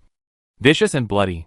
It is certain that he must remember Xian's appearance firmly, thinking that if he has the opportunity one day, he will definitely torture Xian to death in great pain. A madman who can sacrifice all his tribesmen for revenge, just to kill all the enemies. Can you expect him not to bear grudges? Overthinking. There is only one problem. That is, the person he wanted to scare really didn't take him seriously. Since he didn't take him seriously, he naturally couldn't be scared. So, the next moment, Xiodi saw a foot enlarged in front of his eyes. Bang! The sole of the shoe was heavily printed on Xiodi's face, and his head was stomped down and hit on the ground. causing his head to bleed. Xian didn't say much. Just with a calm expression, he stepped on Xiaoti's head again and again. Bang! Bang! Bang! Bang! The muffled sound spread in the dim underground prison, creating a terrifying atmosphere. In the surrounding cells, the criminals looked at this scene, and their eyes trembled. At this moment, they had only one thought in their hearts. What kind of demon is this? That's it. Chapter 851. Is he stupid? In fact, the criminals here would not have felt palpitations because of Xian's behavior. As major criminals comparable to death row prisoners, the people here are basically extremely vicious, either too threatening or too harmful, and have committed countless crimes in the human world and killed countless innocent lives. For them, no matter how evil or cruel something is, they can accept it without changing their expressions, and they themselves have even done extremely cruel things. Compared with their past behavior, what Xian did at this time was just a little violence, and there was no reason to make them frightened. The problem lies with Xian himself. From the fact that he can teleport into the cell and ignore the solid barrier and magic spells covering the cell, it can be seen that this person is not a simple person. They don't know who this young noble is. After all, they have been in this dark place for a long time, much longer than Xian came to omnipotence. Naturally, they had no idea that the hero had reappeared in the world, and right in front of them. Some of them had even been here for decades, and they didn't even recognize Luoxi, the long-famous treasure of the kingdom. But this did not prevent them from guessing. In their opinion, the people who could appear here could not be anyone else except the relevant personnel of the kingdom. To them, Xian and Luoxi were naturally enemies.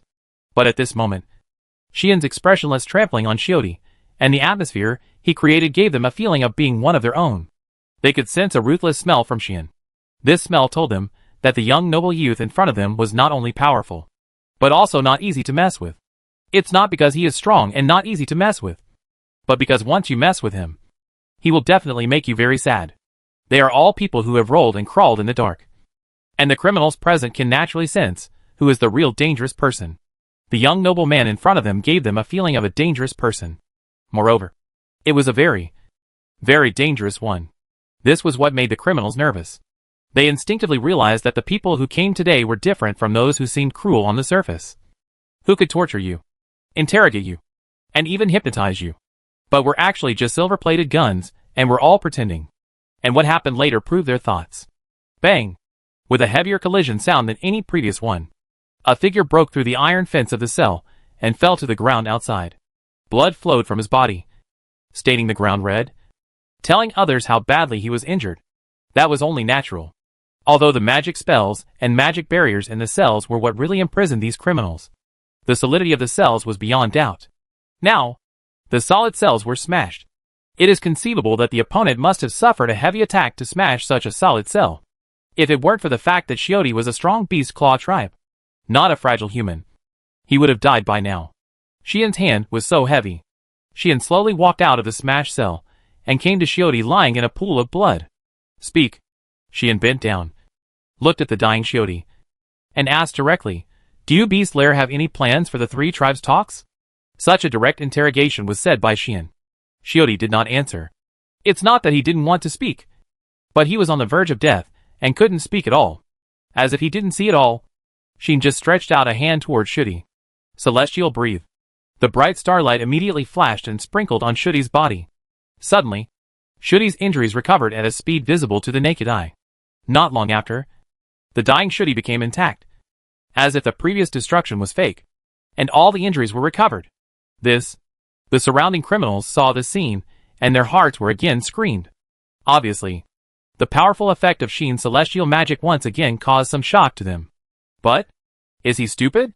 A criminal couldn't help but mutter in a low voice. There is no way. You know, the cured Xiaoti is not in the cell now. Boom! As expected, at the moment when Xiaoti's injuries were completely recovered, the imprisoned magic power rolled up like an erupting volcano. He bounced up from the ground, and all the magic power around him was gathered on a pair of sharp beast claws, forming a deep red magic claw. It was the claw of the magic sword that the Beast Claw clan was good at. Go to H.L. Xiaoti looked at Xian with hatred, roared, and pounced on Xian like a beast. Before he arrived, a bloody smell entered Xian's nose. The deep red magic claw cut through the air, like a sharp weapon that splits mountains and rocks. and fiercely chopped Xian's head. In response, Xian looked calm, did not retreat but moved forward, took a step forward, came directly in front of the magic claw, and stretched out a hand. Bang! The ordinary palm touched the red claw of magic power, and immediately collided with the condensed magic power, making a sound like an explosion. Logically speaking, facing the attack of the magic sword with a notoriously powerful power, even the strong tribes such as the orcs, dwarves and demons would be torn into pieces in an instant without any means of protection. But Xian's hand had no magic power, nor did he use any equipment. He just stretched out his hand in a plain way, ignoring the magic power of the magic sword with amazing offensive power, and grabbed Shudi's claw. No! To be more precise, Xian grabbed one of the fingers on the claw. Then, crack! With a crisp sound, the finger was broken off. Ah!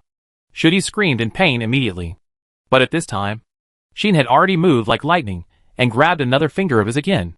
Crack! Ah! The breaking sound and the howling of pain sounded almost at the same time, making the people present tremble. And this was just the beginning. Soon, not only were the fingers of Shudi's hands broken, but even his wrists were broken, causing the hands of this demon man from the Beast Claw clan to be twisted in a strange state. He fell to the ground, unable to cry out in pain. The pain that Xian gave Shudi was absolutely terrible. What was even more terrible was Celestial Breathe. Xian once again cast the healing magic with a calm face, and Shudi's injuries were completely healed. Go ahead, Xian asked. Do you Beast Lair have any plans for the three-tribe talks? The tone and the actions were exactly the same as before, without any change, giving everyone a feeling that everything that just happened was just fake. But it really happened. It was because of this that everyone felt a chill when they saw Xian asking questions as if nothing had happened. They did not hesitate. If Xiodi attacked again, he would suffer the same torture again. Then, Xian would definitely heal him expressionlessly and continue to ask questions. This process could be repeated indefinitely. At that time, Xiodi would also suffer infinite torture. In such a situation, no matter how cruel a person is, as long as he is not brainless, he will know that resistance is meaningless. So, Xiodi decisively chose another action. Swish! I saw that this master of Beast Lair turned over, without even looking at Xian, and rushed out at the fastest speed. Yes! He was ready to escape. While fleeing, Xiodi's eyes revealed endless resentment. Wait! When I escape from here, I will definitely take revenge. Even if I can't kill you, I will kill everyone around you. Wait! Shudi swore so. That was what happened to the tribe that was hostile to the Beast Claw tribe. Because they caused Shudi's resentment, they suffered the most brutal revenge. This time, Shudi was just preparing to do it again. However, soon, a huge sense of crisis arose in Shudi's heart. He turned his head suddenly and looked behind him. There, Xian's figure had disappeared. Snap! A hand stretched out from Shudi's side and patted his shoulder. Give cut. When such a faint chanting sound appeared, an extremely dangerous magic power enveloped Shudi. Puff! Puff! Puff! The next second, Shudi's whole body seemed to be cut by countless sharp blades, and his whole body instantly became flesh and blood gushed out. Ah! Shudi's screams once again resounded through the underground prison and reached the ears of every criminal. Celestial Breathe. Just when Shudi was about to fall, the starlight emerged for the third time, covering him and completely recovering from his injuries. This scene did not make Shudi feel any joy, but also made the criminals in the surrounding cells truly terrified. Speak! Xian grabbed Shudi's throat and threw him in front of him, his tone calm. Do you Beast Lair have any plans for the three tribes talks? This was the third inquiry. This was the third inquiry without any change. Hearing this inquiry, Shudi finally felt fear. He finally understood that the young and excessive noble youth in front of him was not someone he could resist. He gave up struggling. Kill me! Kill me! Shudi roared, disregarding life and death. If he was afraid of death, he would not have made it so difficult for Luo Shi to mention it. Unfortunately, the person Xiodi met today was destined to be his nemesis in life. It seems that if it is just this level, it can't scare you. Xian smiled. That smile made Xiodi's heart tremble for the first time. Chapter 852 The Evil Men Who Surrendered. From the time Xian appeared to now, he had left Xiodi with countless scars, and Xiodi did not suffer even the slightest injury. But all the pain he inflicted was particularly memorable to Xiodi. Now that his injuries have recovered, the pain is clearly gone. However, Shioti seemed to be able to clearly feel all the pain before, which made his heart tremble. In this case, Shin was not only not angry because of his non-cooperation, but also smiled, which made Shioti feel that the pain before was a little clearer. That kind of pain, as well as the fear he felt at this moment, made him want to commit suicide on the spot. However, Shioti could not do it. The reason is very simple. Shin does not allow it. Physical pain seems to be unable to make you surrender. That is normal. Every person who is cruel to others and himself is impossible to be convinced by mere physical torture. And you seem to be able to bear the mental pain. And you can even break free from the hypnosis and brainwashing of the court magician with willpower, completely ignoring your own injuries. It seems that there is really no way to deal with you. As Shin said this, the smile on his face became more and more intense. Unfortunately, if this is your confidence, then I have to say that the people you met before were all good people. And they didn't let you know what the pain of HL is.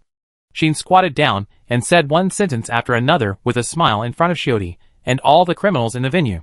Knowing that you are so uncooperative, what will I do to you? I will not torture your body, nor your spirit, but only your soul. So, how to torture a person's soul?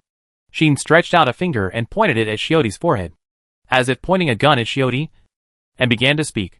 If you are a villain like you will definitely find ways to kill all the people your opponent cares about. This is one of the ways to torture your soul. And it is also the most satisfying way of revenge you can think of. But in my opinion, this method is simply too low. If it were me, I would do this.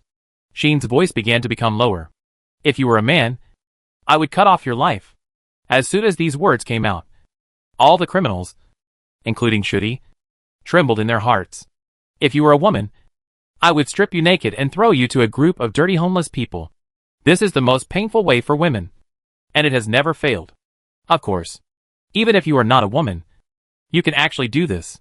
Shin suddenly smiled. And the words he said made everyone terrified. After all, no one has stipulated that men and men cannot do that kind of thing. Right? This sentence is simply filthy and makes people's eyes go dark. It just so happens that there are many stinky men here who have been depressed and suppressed for a long time. Shin raised his eyes and glanced at the cells around him as if nothing had happened, making all the criminals inside look terrified. There is no way. I seem to be able to grant magic that can make men lose their minds and only have desires in their minds. Shin smiled faintly at Shioti. You said, if I let everyone here come out of the cell and cast this magic on them, will they do nothing because you are a man? Huh? When such words sounded from Shin's mouth, all the criminals in the audience collapsed. Stop it! Don't do it! Are you still a human being? You can't do this. The criminals who had been hiding in the shadows and never showed their heads could no longer remain calm. They all rushed to the iron fence and shouted at Shin. Undoubtedly, what Shin mentioned was a nightmare to them. If you have the guts, kill me. Otherwise, let me commit suicide. Shioti could no longer show his cruel look. He roared at Shin with fear on his face. If it weren't for the fact that most of the old demons had committed suicide before, which made the kingdom alert, and if the masters of this beast lair had not engraved the ritual of prohibiting suicide on their bodies, Shioti would have definitely committed suicide now. However, as I said before, Shin would not allow it. What? You are still afraid of something, Shin said sarcastically. Then I will give you another chance. Go ahead. There is no such thing as 3 times. I have asked you 3 times. Don't let me ask you a 4th time. Okay? Hearing this, Shioti's face darkened and his eyes became struggling. Seeing this, Shin not only did not feel impatient, but his eyes brightened. Not only Shin, but even Luoshi, who was watching silently on the side, was cheered up, because Shioti's performance just showed that he really knew something. Originally, Shin and others did not know whether these old demon clans had internal news about the 3 clan talks. During the 3 clan talks, there will definitely be old demon clans coming to make trouble. But Shin and others do not know whether the old demon clans that made trouble are involved in the old demon clans, such as Beast Lair, that were captured. Even if there are, whether these captured old demons know about the internal plan to make trouble is still another matter. Therefore, when Shin came here, he was expecting to return home with nothing. He could only interrogate the information of the old demon clans, such as Beast Lair, that had attacked the Bostut family. And he was mentally prepared to fight back against these old demon clans. Now it seems that this Shioti really has internal organizations to target the 3 clans talks. So, I counted to 3. Sean's voice began to grow colder. 1. Without any hesitation, Sean began to count. Shooty's eyes became more struggling. 2. Sean continued to count without mercy. Shooty's expression suddenly became ferocious. 3. Sean did not even pause for a moment, as if he did not want to give Shooty a chance, and directly counted down. Shooty did not have time to give up resistance. For a ruthless man like him, it was really difficult to make him surrender. And Sean did not hesitate and stood up directly. Grant Dispel. Sean released his magic power and directly lifted all the barriers, magic traps, and spells here. Bang! Bang! Bang! Bang! Bang! Bang! Then, Sheen waved his hand, and magic power surged out like a torrent, like a shock wave, shattering the cells one by one. In the cells, criminals emerged one by one. Wait, including Shooty. All the criminals present were terrified. They didn't expect that Sheen would be so decisive. They didn't expect that Sheen would be so sure of his words. Sheen just took Rosie's hand, who had no reaction at all, and disappeared while teleporting away, leaving behind a chanting sound like a devil's low hum. Give desire. The ripples of magic power spread in the underground prison, touching all the criminals present. Only Shooty was deliberately avoided. The whole place was suddenly quiet. The fear on the faces of all the criminals was frozen there, and then gradually replaced by other emotions. Rough panting sounds began to appear one after another. The criminals' eyes gradually turned red from struggling. Ah! Ah! Ah! Not long after, one criminal after another screamed out of control. The sight was focused on Shioty. What are you doing? Shioty reacted and screamed. The voice was filled with fear that had never been there before. Hee hee. Hee hee. The criminals only felt as if they saw a beautiful woman waving at them, and they all began to laugh obscenely. Boom! Shioty's magic power burst out, and he fled outside again. Unfortunately, his strength may be good, but there is a stronger existence here. Boom! Boom! Boom! Several powerful criminals of legendary level instantly burst out amazing magic power, exerted amazing speed, rushed behind Shioty, and pressed him down heavily. Let go! Let go! Shooty struggled desperately, but more criminals rushed over with frantic faces. Ah! After all, Shooty, who was covered in a big man, could not bear what was going to happen next. He burst out with powerful magic like a last gasp and screamed hysterically. I said, aw. This master of Beast Lair completely gave up struggling and chose to surrender. Swish. Sheen appeared here with Roxy in an instant. Give Dispel. Without even looking at Shooty, Sheen slowly released the magic to remove the curse as if he had expected it to turn out like this. The criminals immediately regained their sanity. Damn it! Eye-hacking scumbag! Seeing themselves and others pressed on the tearful Shioty, the criminals all turned pale and ran away desperately. And some even lay on the side and vomited wildly. Although they were unforgivable, they were also powerful men with amazing strength. Since they were powerful, they had dignity. In their lives, they had never encountered anything like today. So naturally, their mentality exploded, and they roared and vomited wildly because they could not accept it. You guy! You actually did this. I will kill you. Kill! Countless criminals turned their heads and looked at Sheen, with extremely strong murderous aura in their eyes. And the magic power rose up, making the atmosphere tremble. But the next moment, an unmatched terrifying magic power swept across the whole place and suppressed them all. Go back. Sheen stirred up a storm of magic power all over his body, and his eyes swept at everyone like lightning. All the criminals in the room trembled, and felt a terrible pressure enveloping them, making them stand up in fear again. At this point, all the criminals lost the mentality of resistance. They knelt down one after another, their faces pale, and they dared not resist at all. Shioty was among them. She had conquered all the criminals in the underground prison of the palace. Let them bow down. Chapter 853. Can I take them away? In the dim underground prison, the evil people who had committed various horrific crimes in the kingdom, and even in the human world, knelt on the ground, looking at Sheen with fear. A group of fearless outlaws, facing Sheen, who was obviously very playful, had to be afraid. When these criminals thought of what had just happened, they were filled with panic.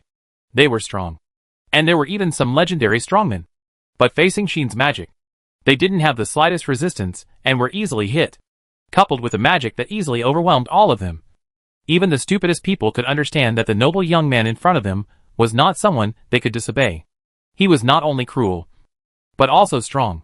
Moreover, he was very strong. Legendary? No. This is definitely a strong man who has reached the extreme level. When did such a young extreme level warrior appear in the kingdom? When did such a person appear in the human world? In the hearts of the vicious criminals? Apart from fear, there were only such questions. But this did not prevent them from surrendering. It was really too much of a shock for them to hear what happened just now. Even if they were not afraid of death, pain, or anything else, they would still be afraid of having their sexual orientation reversed and being caught and forced to anally rape a man. This must be a devil. Right? Thinking of this, it was impossible for the criminals not to surrender. She naturally did not know what kind of psychological shadow he had left in the hearts of these lawless criminals. Even if he knew, he would not care. As the saying goes, evil needs evil to grind. When dealing with these evil guys, Sheen would not be a protagonist, with the heart of a saint, and would be as cruel as he could be. If Lilith wasn't here, he would definitely tell these so-called villains that they knew nothing about the real frenzy. Just like that, Sean came to Shioti. Shioti couldn't help but take 2 steps back, looking at Sean with fear in his eyes. It can be seen that this master of Beast Lair is the one with the biggest psychological shadow among all the people present. After all, others just want to anal him. But he wants to be analed. It is certain that Shioti will not sleep well for some time in the future, because every time he falls asleep, he will be awakened by nightmares. This is the psychological trauma that Sean brought to Shioti. So, speak. Sean folded his arms, looked down at Shioti, and said with a smile, I believe you are a smart person, and will not use lies to perfunctory me. Right? Shioti's hands were shaking. He really didn't dare to lie. Who knows if this noble of the kingdom who is proficient in granting magic and celestial magic has other lie detection methods. If he finds out that he is lying. Thinking of the experience of being surrounded by big men just now, Shioti's mentality collapsed directly. I will tell you everything I know in detail, Shioti promised with a decadent face. Shion nodded with satisfaction. In the next 10 minutes, Shioti did answer every question and told Shion everything he knew, including the internal intelligence of Beast Lair, personnel configuration, list of warriors, identity of the leader, etc. Shioti told them all. He was not loyal to Beast Lair. How could a villain who could sacrifice all his own people in order to kill the enemy be loyal to Beast Lair? The reason why he would rather die than obey before was not because he was so loyal, but because he had such a character and would never surrender to the enemy. He would rather die than bite off a piece of flesh from the person who has an enemy with him. This is the real intention of Shioti. Therefore, after being caught by the Bostut family and imprisoned by the kingdom, Shioti naturally hated the people here. In this case, it would be a miracle if he could surrender. But as the saying goes, there are always people who can't control him. But there are people who can make him obedient. Sheen is that person. Shioti, who was really afraid of Sheen, completely betrayed the lair of beasts. At the same time, he also told the two of them the information about the actions of the old demon clan against the 3 clans' talks, which Sheen and Luoshi were concerned about. After knowing everything, Sheen and Luoshi looked at each other and sighed secretly. They originally just wanted to get some information from Shioti, and didn't think about how detailed the inside story could be. Who would have thought that the plan of the old demon clan against the 3 tribe talks was actually based on Beast Lair? Yes. The main force of the old demon clan against the 3 tribe talks was the Beast Lair. At least, the action was centered on Beast Lair. What luck. Luoshi said with great relief. I didn't expect that we would catch a big fish directly. Indeed. Shion nodded and agreed. This way we can be prepared. I will report this to my father immediately. Luoshi decided on the spot. I believe that my father will unite with the leaders of other forces to make arrangements for this. Okay. Shion had no objection. The action launched by the old demon clan against the 3 tribe talks was very large scale. For the top leaders of each force, it may not be a big threat. But for the civilians in the royal capital, it is a real disaster. Shion was powerless to do anything about this.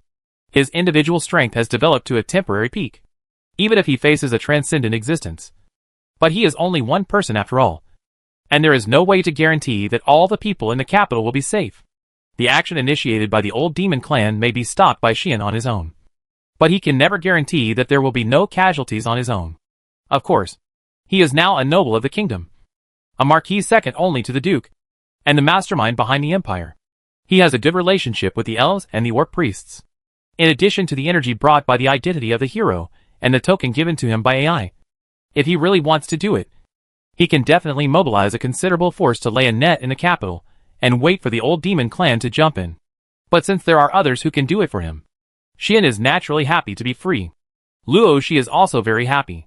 This can ensure that the three-tribe talks will proceed smoothly. Right? Luo Shi thinks so. However, no, it is not certain yet.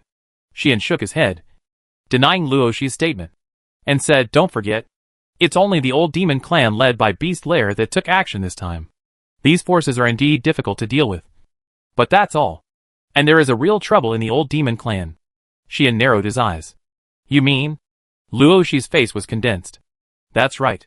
Xian sneered and said, "I'm talking about those guys' original demon. Since the final battle 1,000 years ago, the fastest growing, most powerful, most mysterious, and oldest old demon clan. They are the ones Xian really wants to deal with. The rest of the old demon clans, at most, only have a few legendary strongmen. And some don't even have a legendary strongman, such as the killer faction. But original demon is different. Their leader is a half-demon, who can compete with real demons when in a stable state. They have 3 great apostles, each of whom has 4 apostles under his command. A total of 15 people. And the weakest are all top legendary strongmen. There is also a group of messengers, who may not be strong, but are mysterious and hidden enough. And it is completely unknown how many such combat forces there are in the original demon. In addition, there is a mysterious big spirit owner, who is very likely to be closely involved with the original demon and has taken away the Radiant Branch, as well as many refined demons and demon larvae produced by the demon refining ceremony. This force is definitely not comparable to ordinary forces, to put it bluntly, except for the gods and demons. Even if the human race goes out in full force, it is possible that they will be overturned in the hands of the original demon. Not to mention that the original demon's demon creation plan seems to have entered the final stage. If the so-called 7th demon is really born, then even the gods and demons will have to be on high alert. The most important thing is that the enemy is in the dark while we are in the light. The opponent is an unscrupulous invader and attacker, while we have a huge capital and many innocent people to protect. If they really clash, it is not certain who will win or lose. In summary, what Xian is most wary of is not the old demon faction of Beast Lair, but the original demon, the enemy that he has always wanted to eliminate. I don't believe that they can hold back from taking action when the 3 tribes discuss such a big thing," Xian muttered, making Luo Shi's face more and more solemn. After thinking for a long time, Luo Shi exhaled. "I will discuss it with Goddess Litas." Luo Shi made such a statement. She is ready to use the power of the strongest goddess. Then Xian thought about it, and suddenly swept his eyes to Xiodi and the criminals around him. This sweep, including Xiodi, all the criminals were frightened. "What do you want to do? We are all like this. What do you want to do to us? Don't force me. Otherwise, I will really commit suicide. A gentleman can be killed, but not humiliated." All the criminals shouted fiercely. "I have said everything. You can't do anything to me again." Xiodi even roared. In this situation, Xian aside, Luo Shi was speechless. She really didn't expect that these evil people who were imprisoned in the underground prison of the palace, who were regarded as poisonous tigers by the kingdom in the past, and were always afraid of them when they were mentioned, would be so trembling one day. But there was nothing she could do. Who made them be targeted by their own dogman? Would a man who could be cruel to his own wife show mercy to human garbage like them? Obviously impossible. But Xian seemed to want to do something to them. At that moment, Luo Shi became curious. "What do you want to do?" Luo Shi asked. "Nothing." Xian spread his hands and said, "I just want to ask you, can I take them away?" "Huh?" Luo Shi was stunned. Chapter 854. We want to be good people. Royal Capital, Noble District, Bostut's house. At this moment, the square in front of Bostut's house is full of people for the first time in a long time. However, the people standing here are no longer people from other countries or other forces, but people from Bostut's house. Among these people, there are knights loyal to Bostut's house. And there are also servants of Bostut's house who heard the news. Of course, Riley and others are also there. Riley, Vivian, TL and even Lumia all appeared here, looking at the scene in front of them, with a blank face. In front of these people, one by one, the evil people who were still dirty and looked very sloppy appeared here. "Hello, my lords. Hello, my lords." Amidst the deafening shouts, The vicious criminals all bowed their heads to Riley and the others. Their voices were so loud. Their attitudes were so humble. It seemed as if all the viciousness and hostility they had always had faded away, and as if they were criminals who had successfully undergone labor reform. These evil people who had left behind all kinds of horrific deeds in various parts of the human world had all become extremely honest. Seeing this scene, not to mention the ordinary knights and servants, even Riley and Vivian felt speechless. Teal was completely silent. Lumia was also timid. Only Sheen, like the leader of the evil, stood in front of all the criminals, smiling broadly at Riley and the others. How about it? It's not bad to have such a group of lackeys, right? Sheen didn't notice anything wrong and said it bluntly. However, those who looked ferocious didn't get angry one by one. Instead, they smiled flatteringly as if they were praised. However, that smile seemed forced, and it made their expressions look like they wanted to cry but couldn't. Laylee and Vivian looked at each other. In the end, Laylee couldn't help but ask first. I said, "What did you do?" Laylee walked quickly to Sheen, hugged Sheen's neck, pulled his head to her mouth, and roared in a low voice, "Didn't you go to interrogate the captured criminals of the old demon clan? Why did you bring such a group of terrible people?" Most of the criminals who came here with Sheen were unfamiliar to Laylee. But how could Riley not recognize the remnants of the old demon clan led by Shudi, who invaded the Bostat family a while ago and were captured by Vivian and others? Now, a group of old demon clan led by Shudi were hiding among a group of criminals. Laylee found him very smoothly, and her surprise can be imagined. In addition to the remnants of the old demon clan led by Shiodi, Laylee also knew a small number of them. These people were all people Laylee had never seen, but she had heard rumors about them, and then recognized them. It was because of recognizing these people that Laylee's surprise turned into shock. In addition, each of the people who appeared here was vaguely carrying a terrifying aura. How could Laylee remain calm? Not to mention Laylee, even Vivian and Tyr were a little scared. How did you bring these people here? Vivian's voice was full of a trace of panic and solemnity that she had never had in the past. Tyr still didn't speak, only a pair of eyes staring at the criminals tightly, his eyes full of vigilance. On the other hand, Sheen was very calm. I said, "They are here to be lackeys." Sheen did not give the slightest respect to the people he had conquered.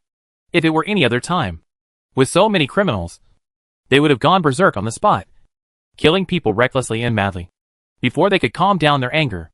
But today, these vicious criminals shouted loudly, "That's right. We are all lackeys. Please allow us to contribute a little bit of our strength here. We will reform ourselves. We will not do stupid things like before. Please believe us." A group of villains tried their best to express their attitudes like this. This situation not only did not make people happy, but it made people feel a little creepy. Woohoo! Lumia had already hidden behind Tyr. The knights around were also terrified and took a step back.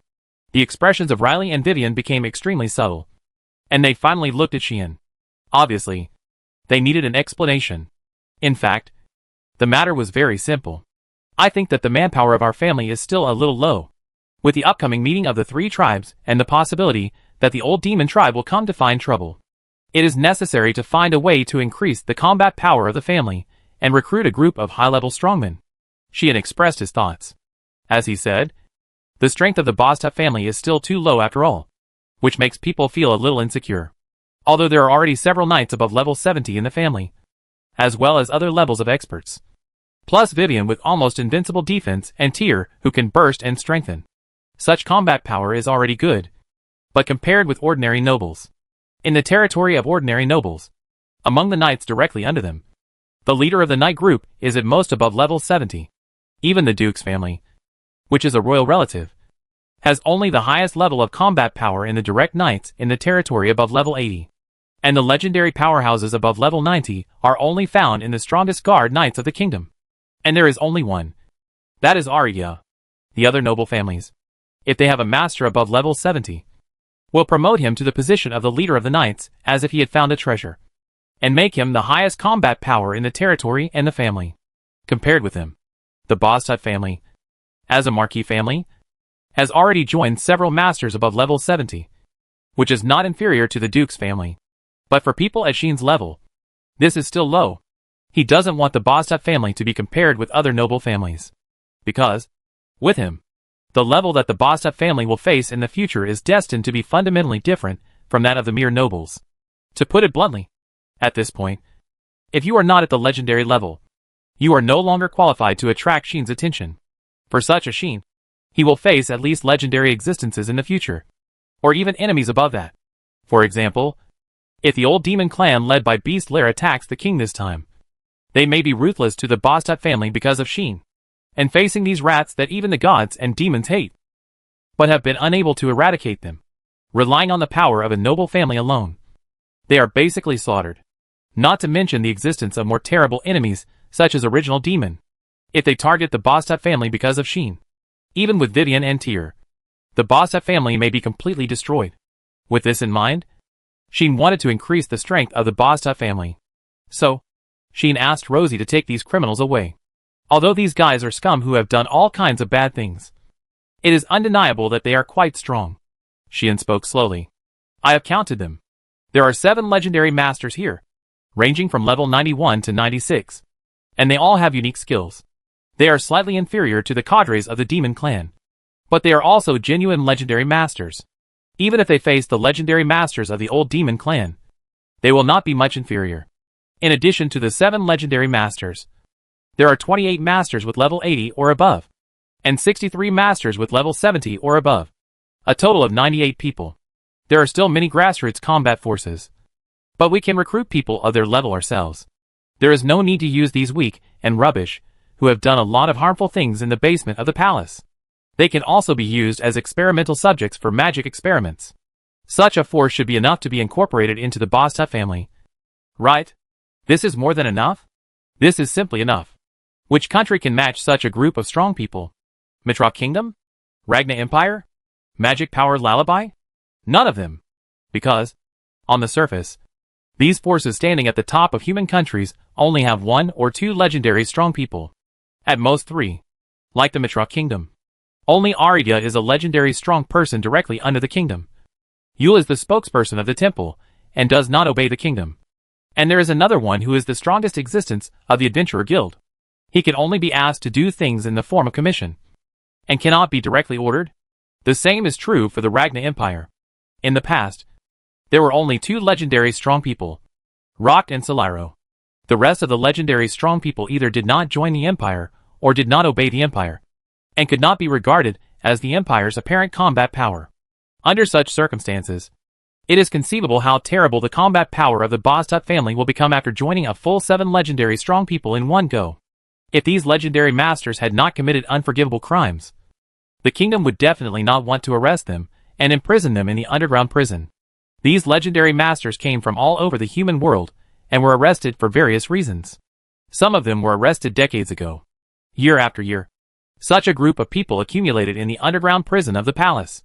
Now, these legendary masters who had made the kingdom pay a lot of sacrifices and costs to successfully arrest them, but were too difficult to deal with casually, are ready to surrender to the Bostat family? Layli and Vivian thought about it for a while and felt dizzy. Especially among them, there are remnants of the old demon clan headed by Shiodi, who are also going to surrender to the Bostat family. This is outrageous. Aren't you all ruthless people? Aren't you all feared? Don't you want to take action against the Bostat family? Why are you planning to surrender to the enemy again now?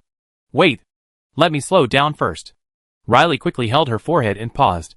After a while, the daughter of the Razed family was forced to see the reality clearly, and looked at Sheen in an unacceptable tone. I ask you, does the kingdom really agree to your doing this? Riley had to ask this question.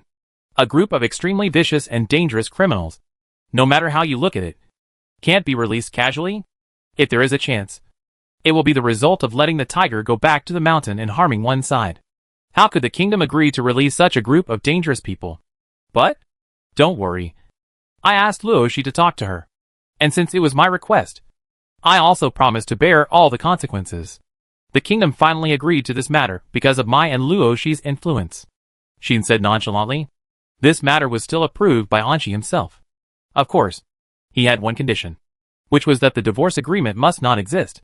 However, the main reason was that Sheen had indeed promised him that he could make these guys obediently work in the Bostat family and dare not cause trouble again. Anshi reluctantly agreed after struggling for a long time. Okay. Layli accepted this reason for the time being. She was still very clear that if Sheen and Luoshi spoke together, It would be easy for the kingdom to make some compromises with their combined influence. Both of them have touched the legendary realm, and the demons and gods are standing behind them. As long as they do not touch the bottom line of the kingdom will compromise on their demands. However, the problem is not only that. You have to think clearly. These people are not easy to deal with. You let them see the light of day like this. Not to mention whether you are afraid that they will cause trouble. Don't you worry that they will betray the Bostut family? Layli continued to lower her voice and tell Sheen her concerns in his ear. There is no way. A group of lawless people who are fearless and fearless. No one can trust them. Rather than believing that they will reform, Riley would rather believe that they are just surrendering on the surface in order to see the light of day again and escape from the underground of the palace. But secretly planning to escape, or simply intend to harm the Bostut family and betray the family. Even if they will not betray now, Riley does not believe that they will really fight for the Bostut family with all their heart and soul and protect the Bostut family in the future. If in a critical moment, they are not only useless, but also take the opportunity to add insult to injury. It will be a complete disaster for the Bostut family. However, in the face of Riley's concerns, Sheen showed a very bright smile. He did not answer Riley's question, but turned his head and looked at the criminals behind him. Will you betray? Huh? Sheen smiled really brightly. But seeing his brilliant smile, the fearless villains showed horror on their faces. They all turned pale, knelt down with a bang, and shouted loudly, "We will never betray. From now on, we are the most loyal hounds of the Bostut family. We can swear to God. Swear to God. Please believe us." A group of vicious criminals all tried their best to show their loyalty, as if they had seen the most terrible thing in the world, including Chiodi. The whole person was pale, and the look they gave to Sheen was as if they were looking at a demon. They were no longer trembling with fear, but trembling with fear. Betray? No. It is impossible to betray in this life. All the criminals present remembered what Sheen had done to them before leaving the cell. Come on. Come on. Come here. I'll give you a buff. It's okay. Don't worry. It's not a serious matter. I just set a spell in your body. When you betray, it will make you lose your mind a little. Yes. Just like before. It doesn't hurt at all. Right? So, you know what to do in the future. Right? Recalling these words, the criminal shouted without hesitation. We had no choice before. Now we want to be good people. Who else can be the title of the 3 good students of Omnipotentin? Chapter 855 Goddess of Justice. In this way, a total of 98 powerful fighters joined the Bostut family. These people are at least level 70 masters, and the highest is even a legendary powerhouse. And there are 7 of them, which immediately raise the combat power of the Bostut family to an astonishing level. At least, in this era, except for the major forces at the racial level. No other force can have so many legendary powerhouses. Even among the top tribes in the demon race, there are only 2 or 3 legendary powerhouses at most. Only the dragon race has slightly more legendary powerhouses, and the rest of the tribes cannot have so many legendary powerhouses. Of course, if it is a competition of quality, that is another matter. After all, the powerful tribes in the demon race, the legendary powerhouses in their tribes are generally the top existences in the legendary level. Even if they are of the same level, the legendary powerhouses of the demon race are generally stronger than the legendary powerhouses of the human race. This is a racial advantage. As a race known for its powerful strength, the demons can eventually suppress the combined strength of the gods and humans. And the demons are naturally of higher quality, unless they have awakened very powerful unique skills, or possess powers that are extremely suitable for fighting. Otherwise, within the same level, it is really difficult for the humans and gods to compare with the demons. For example, Yulin, her unique skill can increase her strength by 7 times. And ordinary extreme level masters can hardly compete with her. There is also Hetyadai, who has a unique skill that can freeze time and space. Even she and dare not be careless, without using the holy sword or the ability of reincarnation destiny, relying only on the power of half a step of transcendence under normal circumstances. If you are not careful, it is very likely to overturn. And the legendary masters who join the Bostut family, the highest level is only 96. Compared with ordinary legendary masters, they are naturally powerful. But compared with the demons, whether they can defeat a legendary rookie who has just reached level 90 is an unknown. There is no way. Although these people's unique skills are not useless, they are not particularly powerful. Otherwise, the kingdom would not be able to capture them alive and imprison them in the underground prison of the palace for so many years. In the demon clan, as long as there is a legendary newcomer who awakens a relatively powerful unique skill, he will definitely be able to compete with the human masters of this level. Therefore, even with the addition of 7 legendary powerhouses, it is difficult to say that the strength of the Bastet family can compete with the powerful tribes in the demon clan. But it cannot be denied that the legendary level is the legendary level. With the addition of these powerhouses, the high-end combat power of the Bastet family has far exceeded any country of the human race. To be honest, if it were not for the fact that the head of the family was Sheen, the kingdom would never watch the birth of such an aristocratic force, and even fueled it behind the scenes. It can only be said that the influence of the brave Sheen really played a decisive role in the Bastet family's success today. However, this news did not spread, except for the high-ranking officials of the kingdom. Ordinary nobles were not qualified to know that such a terrible force had poured into the Bastet family. The reason was simple. After all, they were a group of evil people who had committed heinous crimes. If others knew about this, and knew that the kingdom had casually released such a group of criminals without any reason, it would definitely cause an uproar, and even shake the people's hearts. Therefore, when Anchi agreed to this matter, he also mentioned it to Xian. I can hand them over to you, but you will not expose their existence casually. They must all be kept incognito, or even changed, so that no one can detect their original identities. That's it. In view of this, after discussing with Laylee and Vivian, everyone decided to completely change the appearance of these people.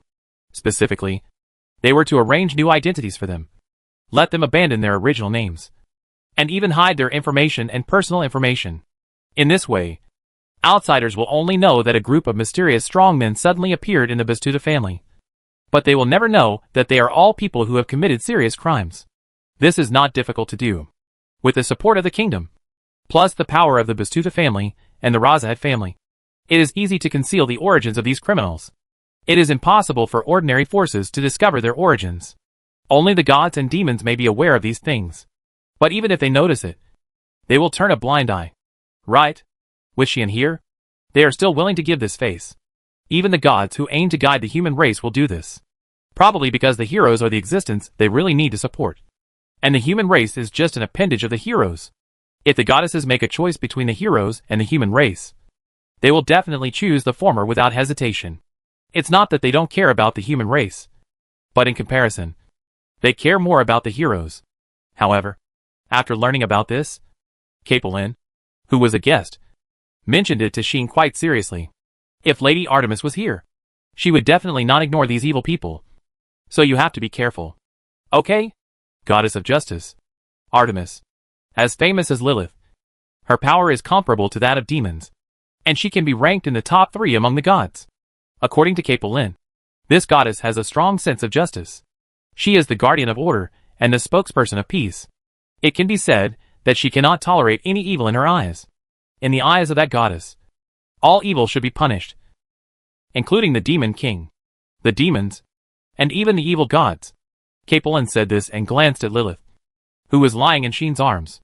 Because of this, many evil gods in the world of gods regard Goddess Artemis as their enemy. There are also many cases in history where Goddess Artemis attacked evil gods of the same race. You must not fall into the hands of that goddess. Capelin's sudden reminder made Sheen realize that there were indeed many people in his family who could not be called decent. Lilith was an evil god, and the strongest one. Shafan was a demon, the strongest enemy in the eyes of the gods except the Devil King. Yulin was a dragon who turned into a human, and her predecessor was also a demon. Even Ter was a human who could turn into a ghost, and her power was definitely not decent. Add to that this group of extremely evil beings. Good man, I have directly created a villain force. Right? If we only look at their origins, such a force, I am afraid that even the old demon clan will call it an expert. If the rumored goddess of justice came, the Bastet family might really become a den of thieves that was not allowed to exist in her eyes. And the 3-tribe meeting is imminent.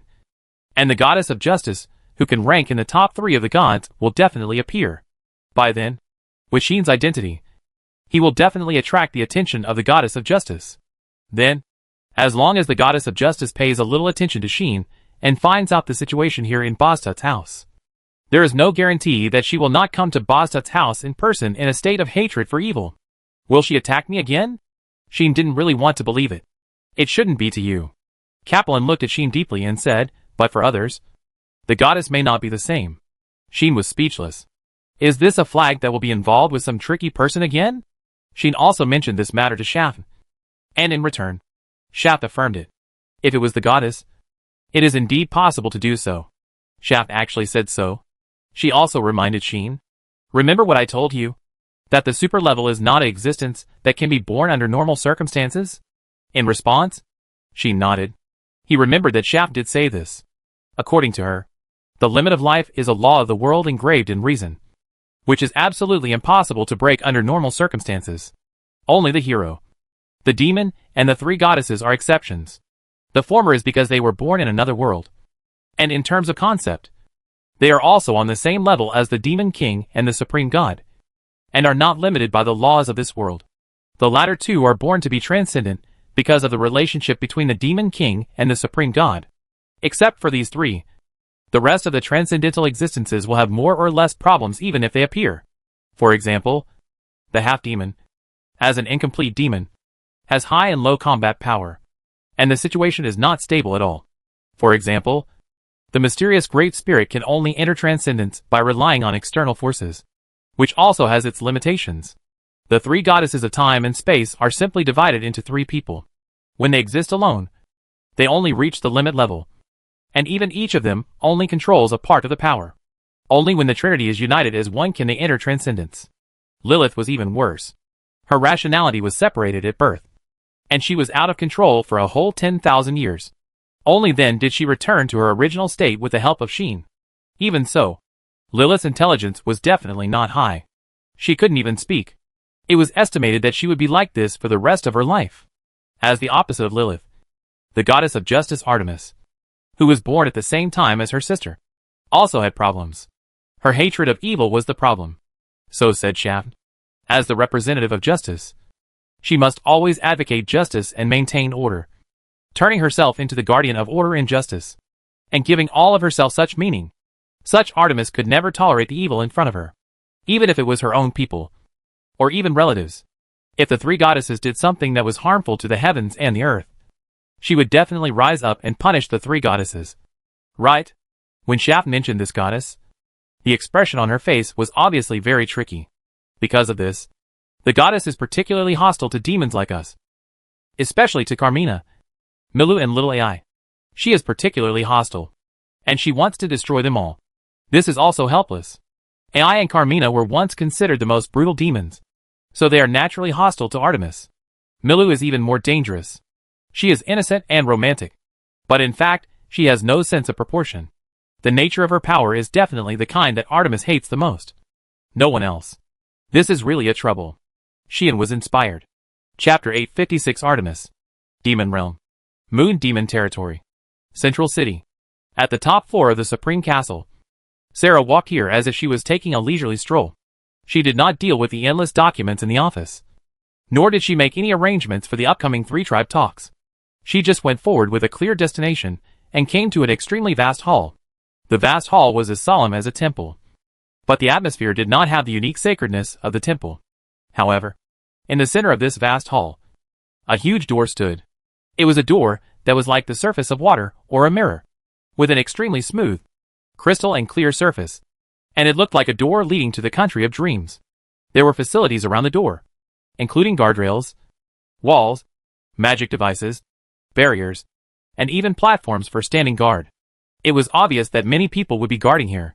There is also a registration counter, an identification tool for scanning personal status, and other settings, which makes it feel like a border check. However, this place, which is usually full of various demon officials and demon warriors, is now empty. Duh! Sarah's footsteps echoed clearly in the empty hall, looking at the door in front of her. That is the gate to cross the world. As the name suggests, it is a door that can be used to lead to different worlds. Generally speaking, if you want to come to the demon world, you must pass through the bottom of the large magic source springs that have existed in the human world for more than 1,000 years, and then use the special tokens made by the demons to open the passage between the two worlds. But there are exceptions to everything.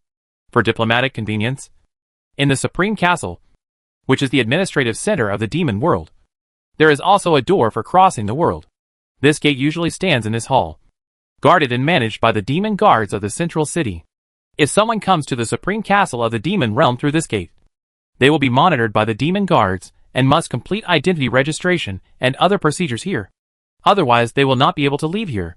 Because of the importance of the supreme castle, there is usually a cadre guarding it in secret. That's right. It's one of the 3 extreme-level existences under Sarah. In other words, not only is there a demon guard guarding here, but there is also an extreme-level demon master secretly supervising it. However, today, Sarah sent away all the staff and cadres under his command. The reason is very simple. Next, there will be a very tricky person coming to the demon realm. Buzz! At a certain moment, the gate suddenly trembled, making the mirror-like door fluctuate like a circle of ripples. Is it coming? Sarah seemed to have expected it. Not in a hurry. Just watching quietly. Under Sarah's gaze, the gate gradually shone with dazzling light. Not long after, a figure seemed to pass through the other end of the gate and came to the demon world. That was a goddess full of heroism. That was a very dazzling goddess.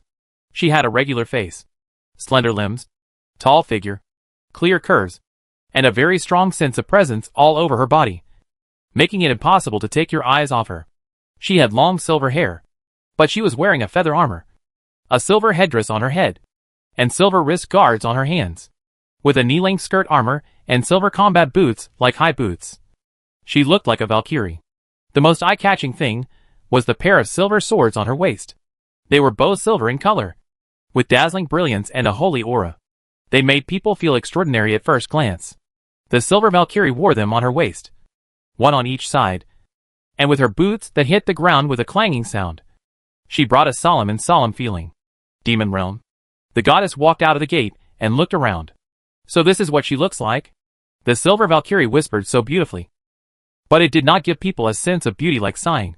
Instead, it made people feel that she seemed to be examining something extremely serious. Sarah looked at the silver Valkyrie and smiled suddenly. Long time no see. Artemis.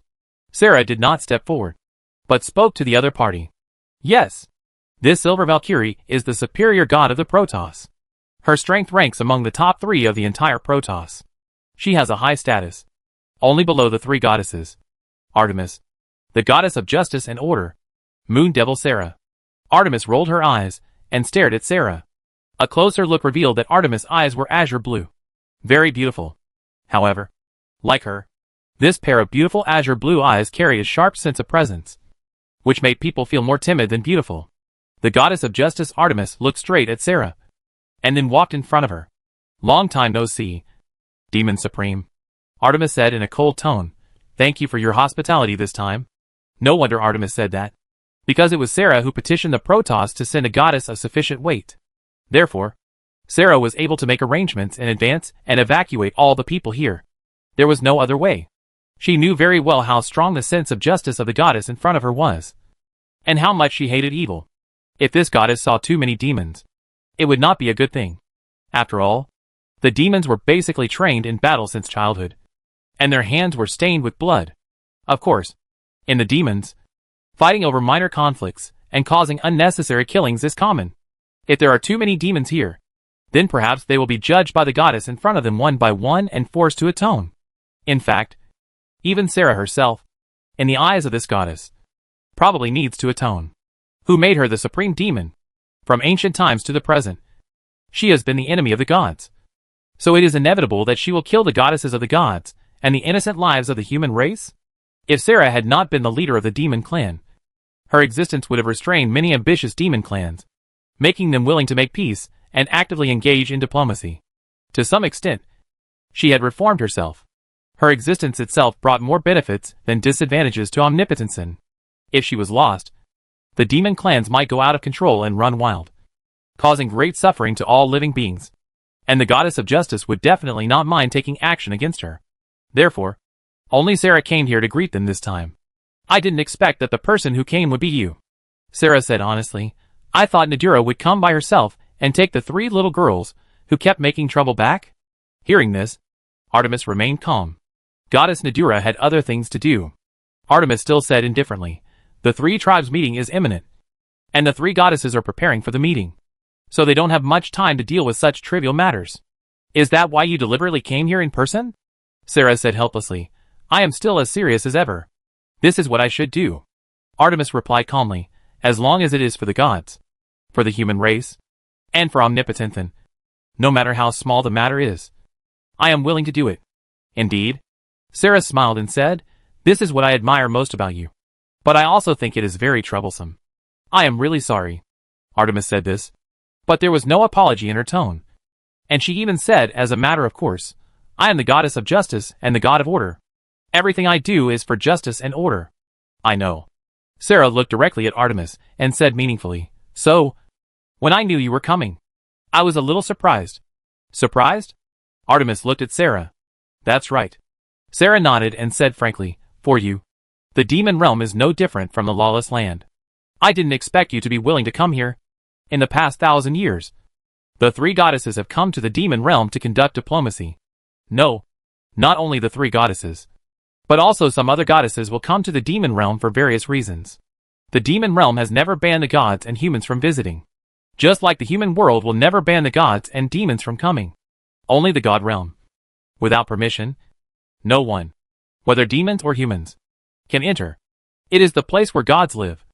A sacred place, and a place of faith. Moreover, the almighty supreme god Omnis is in the god realm. Although Omnis has already hidden from the world. At the moment when the demon king passed away, the supreme god is the supreme existence of Omnipotenthan. In addition, the supreme god is the origin of everything, the creator of the world, and has a transcendent status. For the tranquility of this mother goddess, the gods follow her desire to hide from the world, and usually prohibit people from other races from entering the god realm at will. The demon realm does not have such rules. Therefore, many goddesses have been to the demon realm. However, this does not include Artemis. This goddess of justice has never entered the demon realm once in 1,000 years. Everyone knows that this is because this goddess cannot stand the existence of the demon realm. There are too many objects here that she needs to purge and judge. To Artemis, there are indeed many lawless people here. Therefore, just like gods will not go to HL, this goddess of justice has never approached the demon world. This time, Artemis's arrival really surprised Sarah. In fact, there is a reason why Artemis is willing to come here. Chapter 857. No one can take it away. Facing Sarah's meaningful gaze, Artemis pondered. After a while, Artemis spoke indifferently.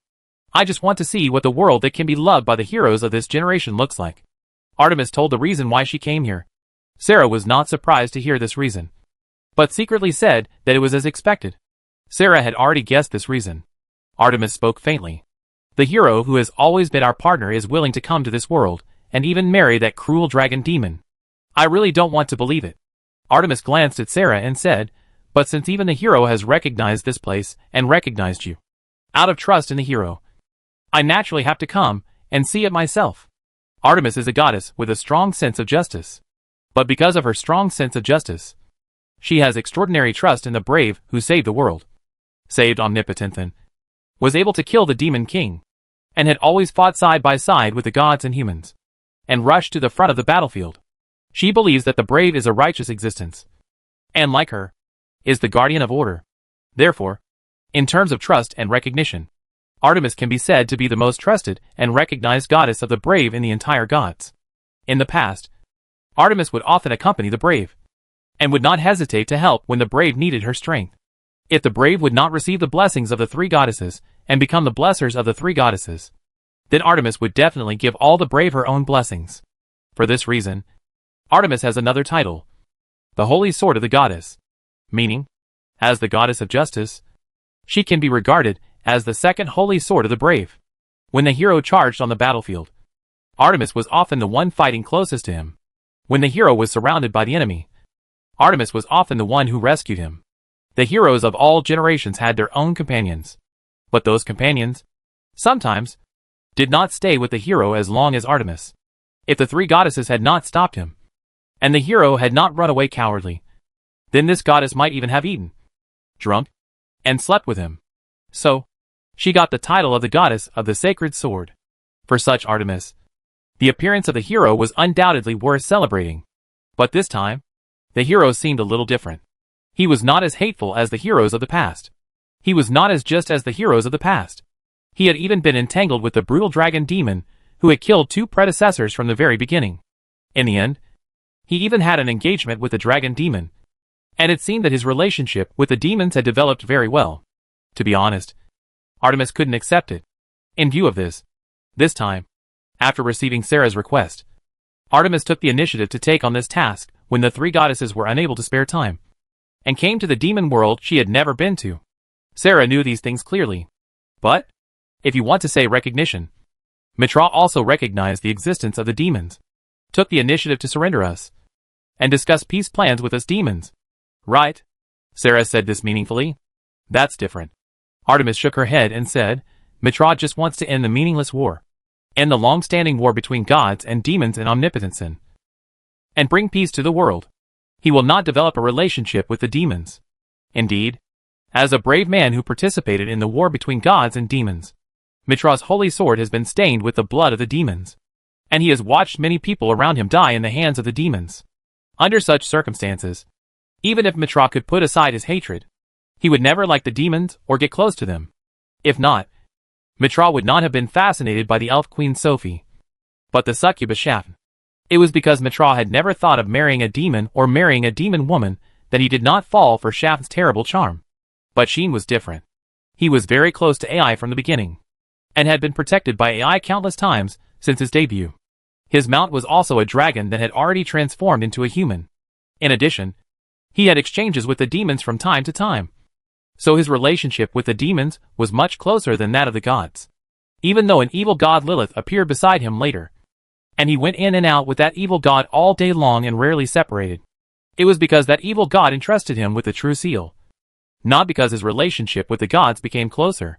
What's more, the 3 goddesses had already met Sheen, but in the end, their exchanges were always limited. Anima has repeatedly expressed her support for Sheen, but she never took it seriously. Nadura also talked to him and took away a woman next to him, but it is also hard to say that she is close to Sheen, let alone Lita's. It is said that the 2 of them once fought each other in public. On the other hand, the demons. Moon Demon Sarah had attended Sheen's ennoblement dinner and his engagement party, and even went head-on against Lita's for him. It is clear at a glance whether she values Sheen or not. Dragon Demon AI is almost the same as that evil god, going in and out with Sheen, and they are inseparable. It is said that Beast Demon Lidoma and Ghost Demon Milyapesh also ate and lived with Sheen in the elf land. Even the succubus, who always looked down on others, and didn't look at any man in the eye, invited him to live in his succubus castle. And now he has gone directly to the human world and lived in his home. Even the poisonous demon Kamina has reliable news claiming that he walks around the supreme castle with Sheen from time to time. In summary, the relationship between the demons and the heroes of this generation is as close as it can be. When they knew this news, many goddesses and the gods were anxious, and their sense of crisis increased sharply. They were worried about whether the heroes would be lured by the demons. Among them, Artemis was the most worried one. If the 3 goddesses hadn't stopped me, I would have rushed to his side at the first time, and would never give any evil ways to approach him. Artemis said so. So? Sarah raised her eyebrows, and said with a smile, Are you here to claim sovereignty, and let us be sensible, and leave the hero by ourselves? As soon as these words came out, the atmosphere in the air became a little different. It was a heavy and depressing atmosphere. Artemis glanced at Sarah and said, I really want to do this, but I know I can't do it. That's it. If there was only I, Artemis would definitely take action immediately, and would fight her to drive her away from the hero. But now, the hero is already entangled with the demons, and has a close relationship with all the demons. Artemis alone can no longer snatch the hero back from the demons. If the 3 goddesses are willing to help, there is still hope. However, if it becomes like that, the gods and demons will probably have to go to war again. The 3 goddesses and the 6 demons, the beings standing at the top of Omnipotenton. If they really fight against each other, it will only be a matter of time before the war between gods and demons is restarted. Therefore, the 3 goddesses will never rashly take action to break the current balance between the gods and demons. Before I set out to come here, the goddess Lydas also deliberately told me not to conflict with you for no reason. Artemis's implication is very simple.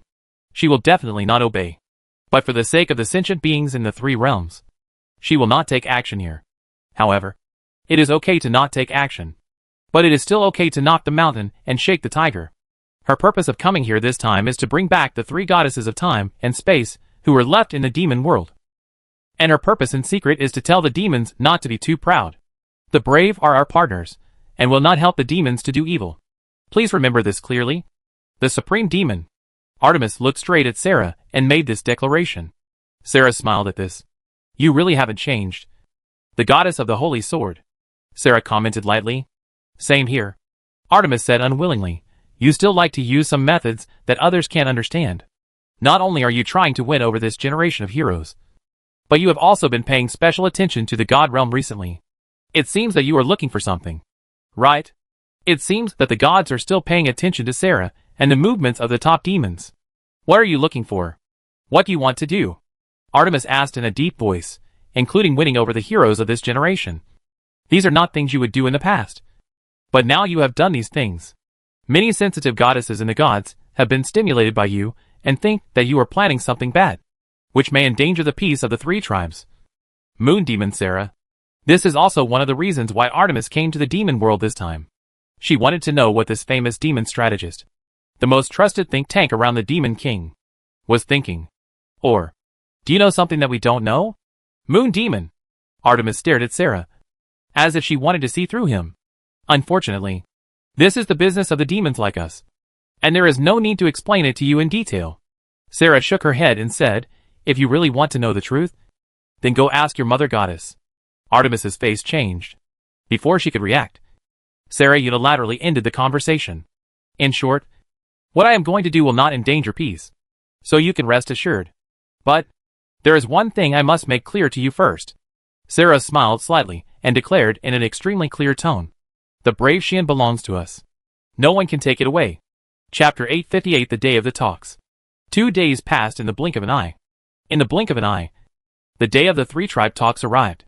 On this day, all the people in the capital got up early and looked towards the center of the lake island in the center of the capital, because they knew that today, all the well-known leaders of the forces and Omnipotensen would appear there, thousands of years ago, as the ancestor and founding king of the Mitra kingdom.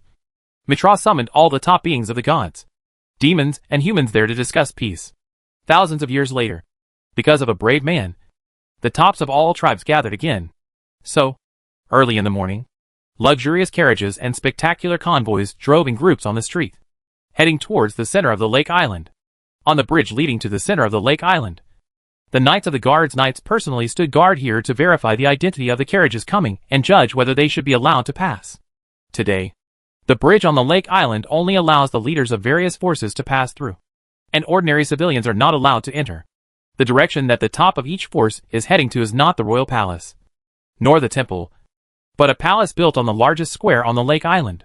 That is the palace that the kingdom has mobilized a lot of manpower and resources, invested many court magicians and expensive magic props to assist, and took a month to build.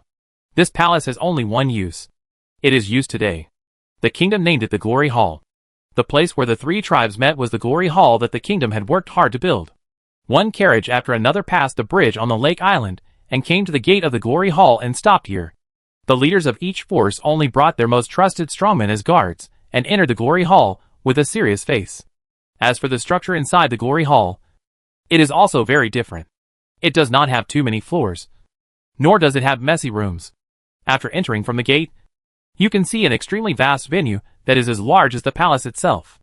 The venue consists of two parts. One is the outer meeting seat, and the other is the inner meeting seat. The outer meeting room is similar to the audience seat, in a circular step style, and is spread around the Glory Hall. There are layers of seats on it, which looks quite spectacular. Those are seats for the heads and strongmen of those forces, who are not too high in status and not too strong. The kings of some small and medium-sized countries of the human race use these seats.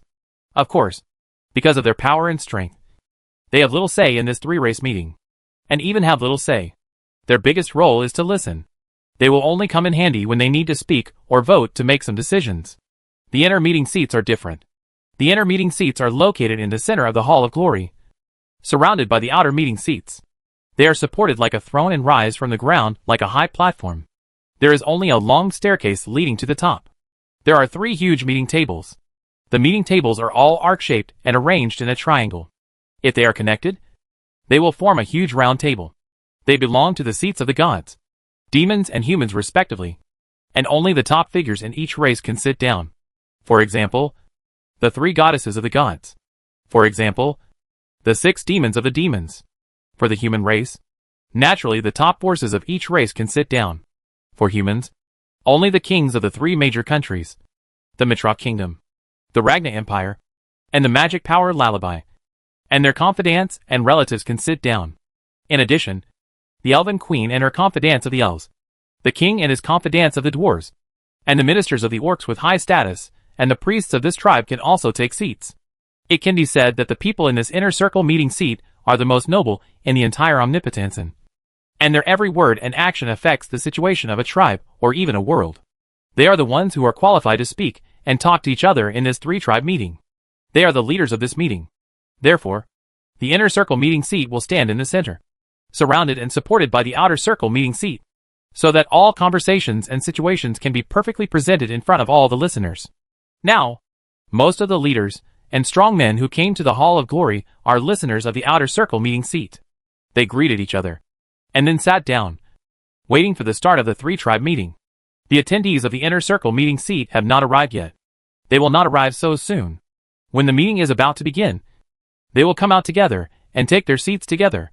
At that time, it will be the time for the 3 tribes meeting to officially begin. In this way, as time passed, the time for the meeting to begin was getting closer. God Realm. In front of a huge door through the world, goddesses gathered together and appeared here. Are they all here? Lita seemed to have been waiting for this moment for a long time. Her pretty face was tense, and her whole body exuded a sense of seriousness that she had not had in the past. Well, almost everyone is here. Anima accompanied her, looked around, and nodded. In addition to the 3 of us, there are a total of 20 superior gods who were selected to go with us. And now they are all here. Nadura also smiled slightly. A closer look shows that all the goddesses gathered here have extraordinary spirits. And you can tell at a glance that they are superior gods with good status and strength. Artemis was among them, and was waiting quietly at the position closest to Lyda's. As the goddess of justice and order, Artemis had the strength to rank among the top 3 in the entire god clan. But she was still only a superior god, directly under the goddess of fate Lyda's, and was considered a subordinate of Lyda's. Similarly, beside Nadura, there were 3 little goddesses waiting. They were Nord, Vilt, and Shurti. At this time, the 3 stupid goddesses gathered together, looking very serious, and no longer as noisy as usual. Obviously, even they could understand that today was not a day for them to make a fuss. But their eyes were erratic, and it was clear at a glance that they were not so honest in their hearts. But with Nadura beside them, they still restrained their inner restlessness and dared not make a fuss. For the 3 goddesses who were released by Sarah and brought back to the god realm 2 days ago, and brought back by Artemis, who were not only very shamefully tied up by the demons for several days, but also had not completed the task of supervising the heroes. It would be absolutely unacceptable if they made trouble again today. Therefore, they were rarely honest today. However, there was not only a goddess, but also an elf accompanying Nadura. It was an elf girl who was holding a holy staff and wearing a white priest-like robe. Like a saint. Is she going back to the human world? Melika looked at the gate in front of her, and her expression was slightly excited. She had been waiting for this day for a long time. Nadura looked at this scene and cast a loving look at Melika.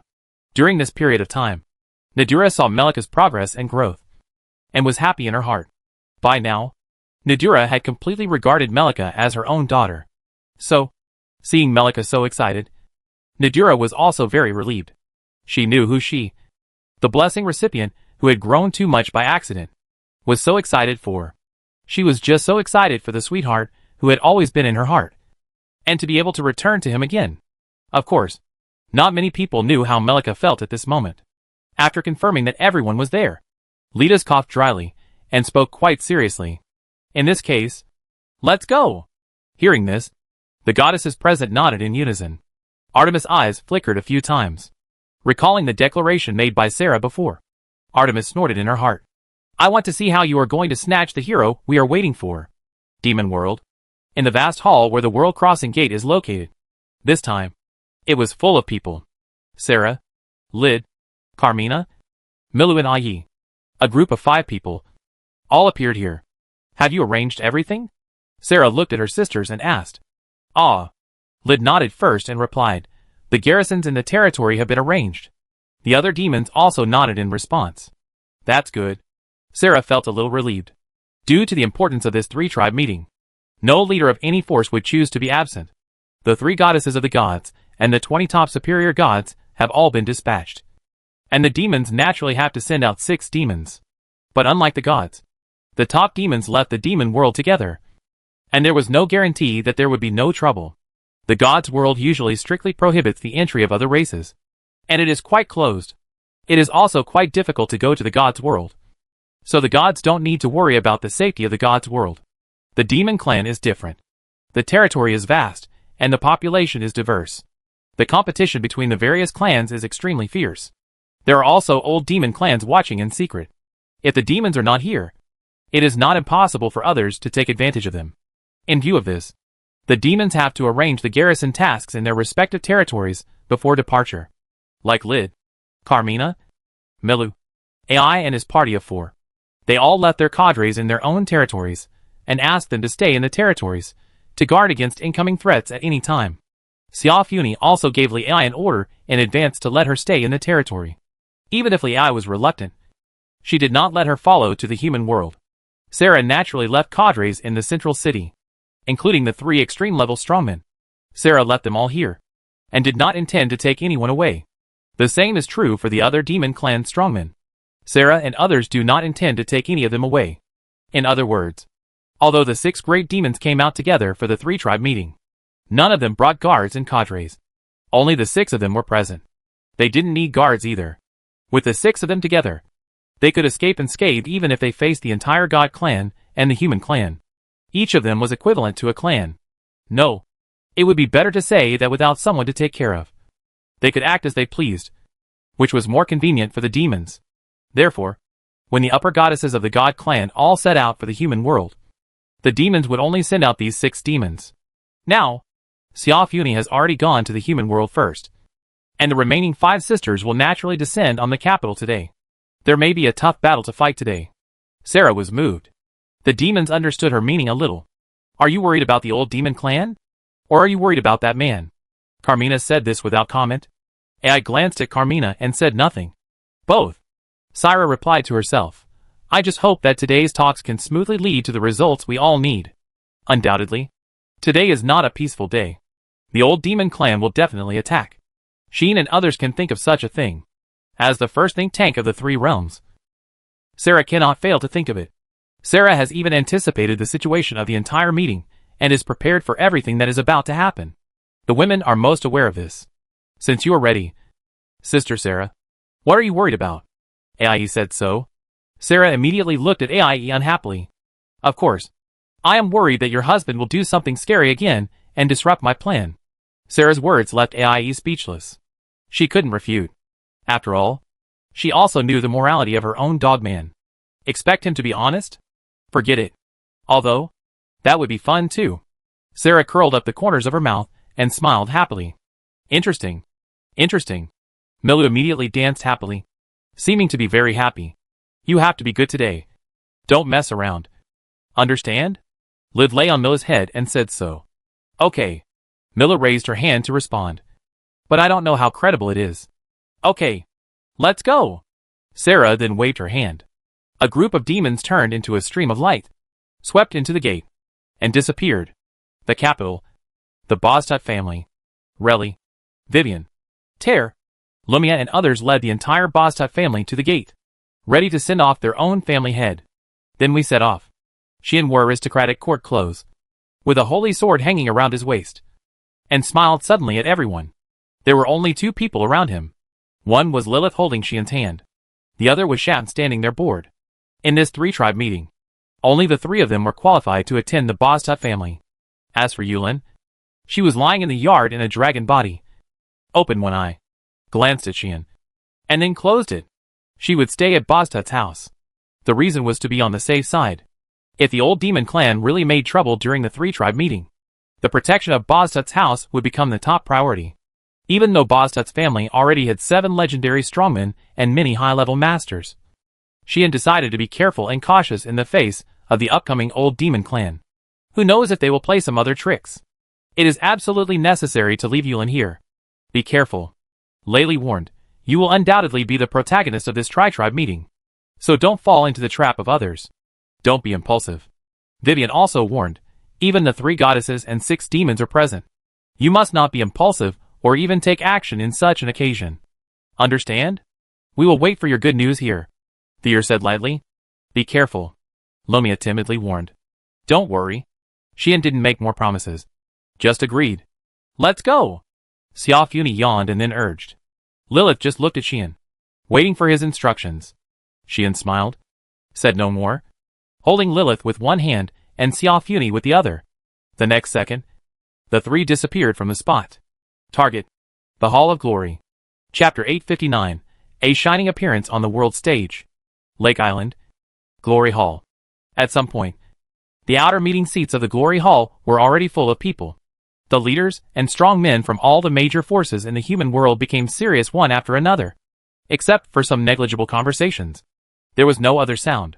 The closer it was to the start of the meeting, the more serious these people became. And they were even a little nervous or even excited. For these people from the middle and lower forces of the human race, today is also a special day. Because the characters from the big forces that were rarely seen in the past will appear together today and be seen by them. This alone is enough to make many people excited. What's more, some people simply come here to make connections. As long as they can make connections with any big figure in the inner meeting seats, it will be a huge gain for these people from the middle and lower forces. Under such circumstances, the attendees of the inner meeting finally began to arrive late. The Emperor of the Ragnar Empire is here. With the shouting of one of them, there began to be some noise at the scene. Havis brought Rocket, Capelin and Tilly out of the gate, enjoying the attention of everyone present while walking towards the inner meeting seat. Is that the new Emperor of the Ragnar Empire? So young. So young. He has already inherited the throne. And it seems that his strength is quite good. He is worthy of being the descendant of the brave Ragnar. The one next to him is the former Princess Capelin, who has already established her own family. Right? Is she the Valkyrie of the Empire? Is the sword on her waist the replica of the holy sword in the rumor? People started to discuss like this. Obviously, as the first military power of the human race, the Ragnar Empire is quite popular in various senses. Some leaders of some forces began to think about things that should not appear in this occasion. For example, is Havis married? For example, is Capelin married? Should we find an opportunity to arrange a marriage and send a princess or prince to establish friendship with the Ragnar Empire? Many people thought about this question seriously. But this is just the beginning. The King of Lullaby is here too. Misty walked into the venue accompanied by Joseph. That's right. It was not Mordor who accompanied Misty, but Joseph. The reason why it became like this was undoubtedly because the leader of the magician group of Lullaby had not recovered from his injury. Or he was simply hit by the curse of Shaft, and could not recover, and could not appear. Therefore, Misty could only ask Joseph to attend the meeting as his guard. Otherwise, it would be too embarrassing for the third-ranked magical power in the human race to not even produce a legendary strongman. After Misty, the leaders and strongmen of major forces appeared one after another. It was Minister Nob of the Tiger tribe of the Orcs. King Nats of the Dwarfs also came. Popule of the Temple appeared. That's the Elf Queen Sophie. And the Saint of the Orcs? Iris. People gradually became noisy. The appearance of big figures seemed to ignite the atmosphere of the scene, making the entire solemn venue begin to become a little noisy. Especially when Sophie and Iris appeared. The atmosphere of the whole venue reached its peak. There was no way. One of them was the Queen of the Elves, and the other was the Saint of the Orcs. They were both extremely beautiful and extraordinary. It was impossible not to ignite the atmosphere at the scene. Iris was fine. She was only accompanied by Oz and Mafi.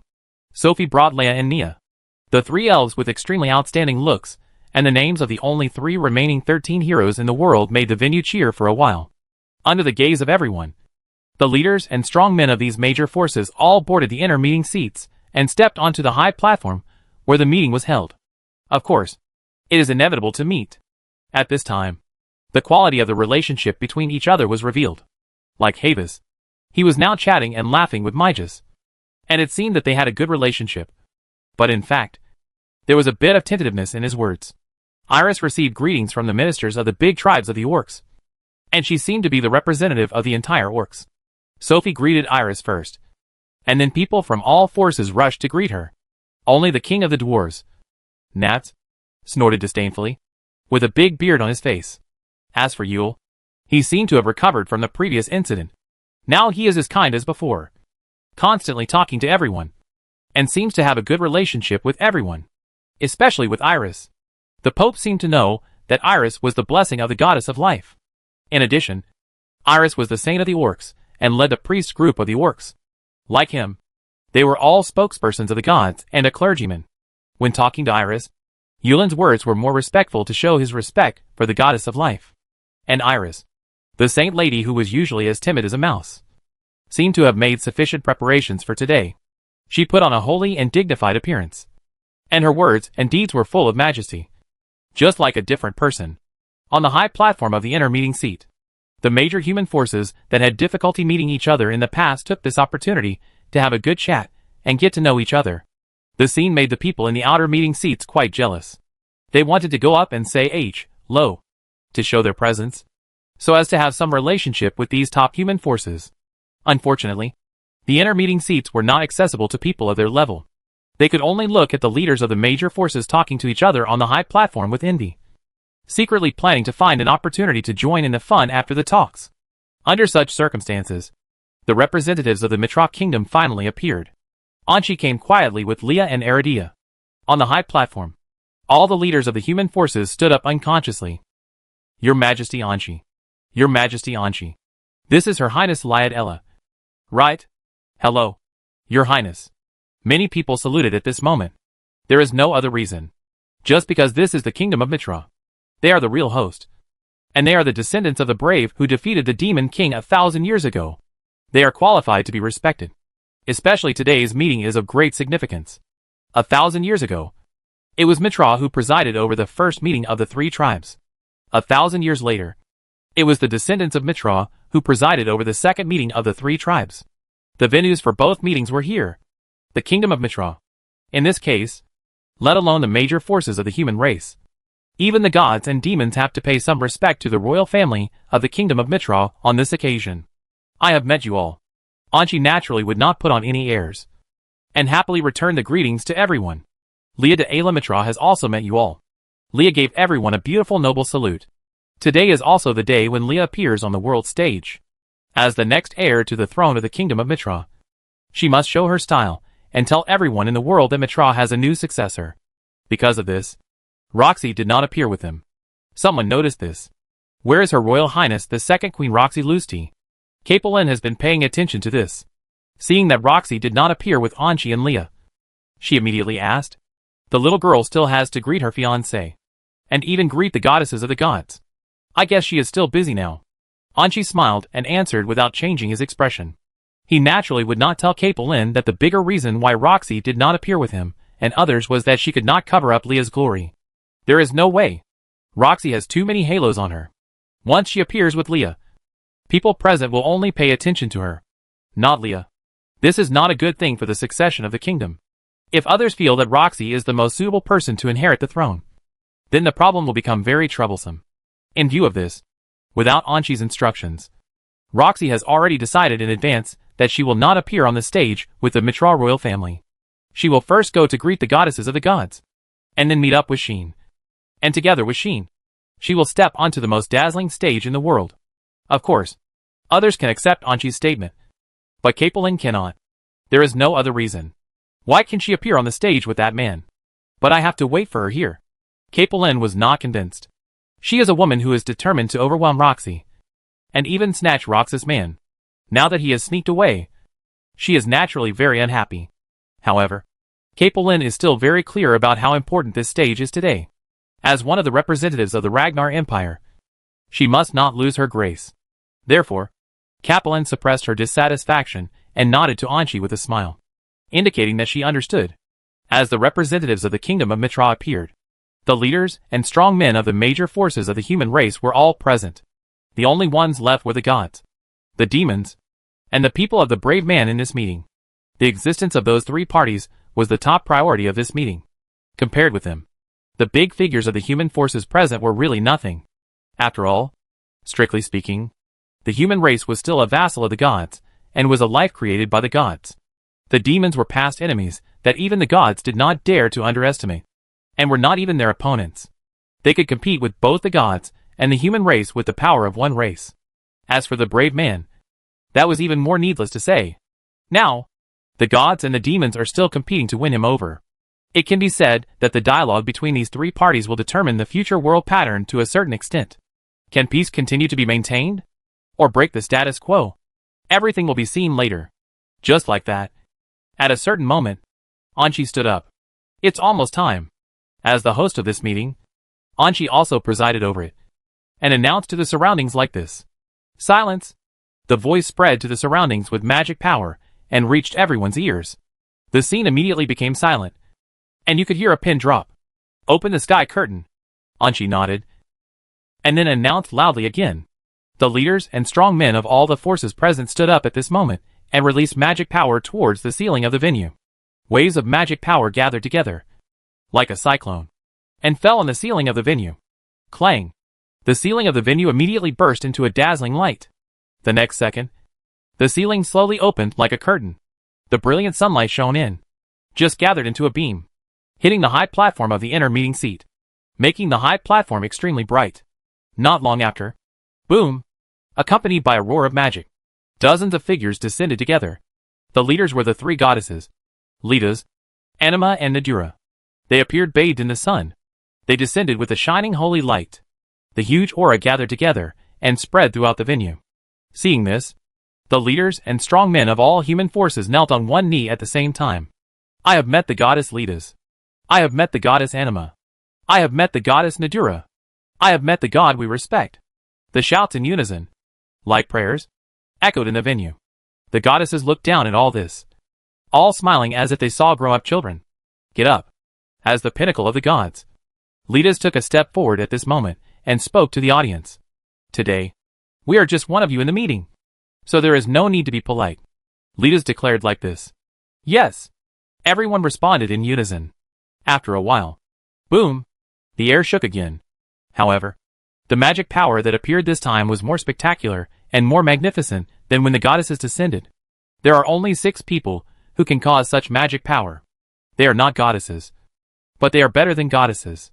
They are so beautiful that they seem to compete for beauty. Moon Demon Sarah, Succubus Shafn, Beast Demon Lidoma, Poison Demon Carmina, Demon Milyapesh, Dragon Demon Ai. 6 great demons descended at the same time in this world. Let the world suddenly shake. Moon Demon, Succubus. Lidas looked at the 2 demons who had been her enemies. Dragon Demon, Anima and Nadura looked at Ai. It's the Poison Demon. She's here. Humph. Nord, Vilt, and Shurti looked at Kamina angrily. Poison Demon. Artemis looked gloomy, and there was a bad light in her eyes when she looked at Milyapesh. And Lid, who was lying on Milyapesh's head, was watched by all the human race. Among them, Sophie, Leia, and Nia looked the most cautious. There was no way. Thousands of years ago, it was this seemingly harmless little beast that almost flattened the entire battlefield and the entire continent. At that time, the enemy was none other than the 13 heroes of the human race. Thousands of years later, the former opponents, enemies, nightmares, and objects of despair came together. The atmosphere in the venue took a sharp turn for the worse. Chapter 860 Swear. Declaration of the Brave. In the venue, the air was as oppressive as if it had solidified.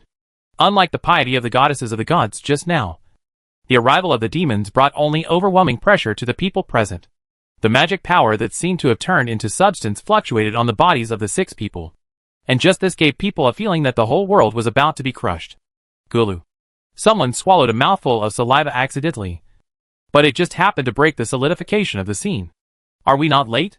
Sarah brought her sisters and smiled at everyone present. Although the smile was not terrifying, and even somewhat pleasing to the eye, none of the human representatives present dared to step forward and reply at this time. They did not have the qualifications. The only people who were qualified to have an equal dialogue with the Demon Supreme were the 3 goddesses of the gods. Of course not. Anima shook her head with a gentle expression. We just arrived.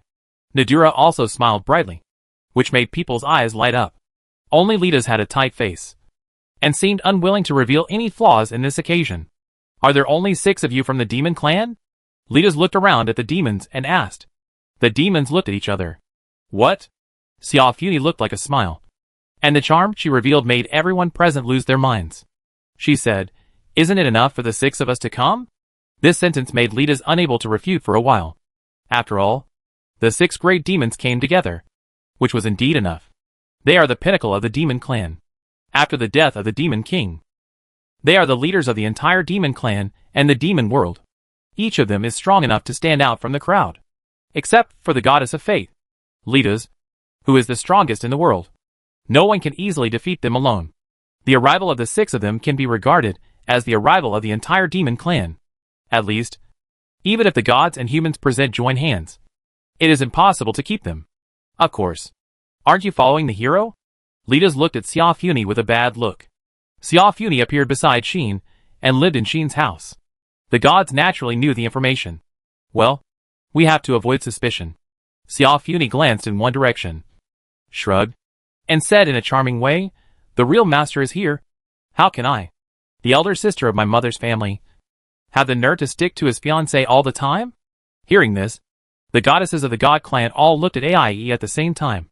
Aie snorted lightly, hugged the pillow, turned her head away, and looked like she was very disdainful. Aie, Lid, who was lying on Mila's head, slightly blamed Aie, as if she was blaming her for being so cold in this situation. "Want to fight?" Mila tilted her head, looking confused, and said something that seemed to be igniting with an innocent expression, which made Artemis, who had been watching her, look cold. Sure enough, this demon is still evil, and it has not changed even after 1,000 years. In Artemis's view, Milu, who can do dangerous and cruel things without any self-awareness, is undoubtedly born evil. If it weren't for this situation, as a superior god, she shouldn't have spoken at all. Artemis would have already found Milu. There are many evil beings among the demons, but the one that Artemis can't accept the most is Milu. Therefore, in the final battle 1,000 years ago, Artemis would face Milu. She wanted to defeat this demon who was born evil.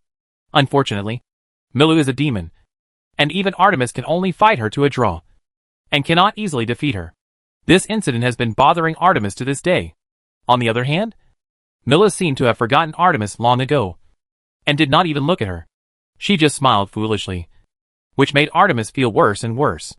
On the other side, Carmina had already met the eyes of Nord, Vilt, and Chierte, as if letting their eyes collide with each other and rub out electric currents.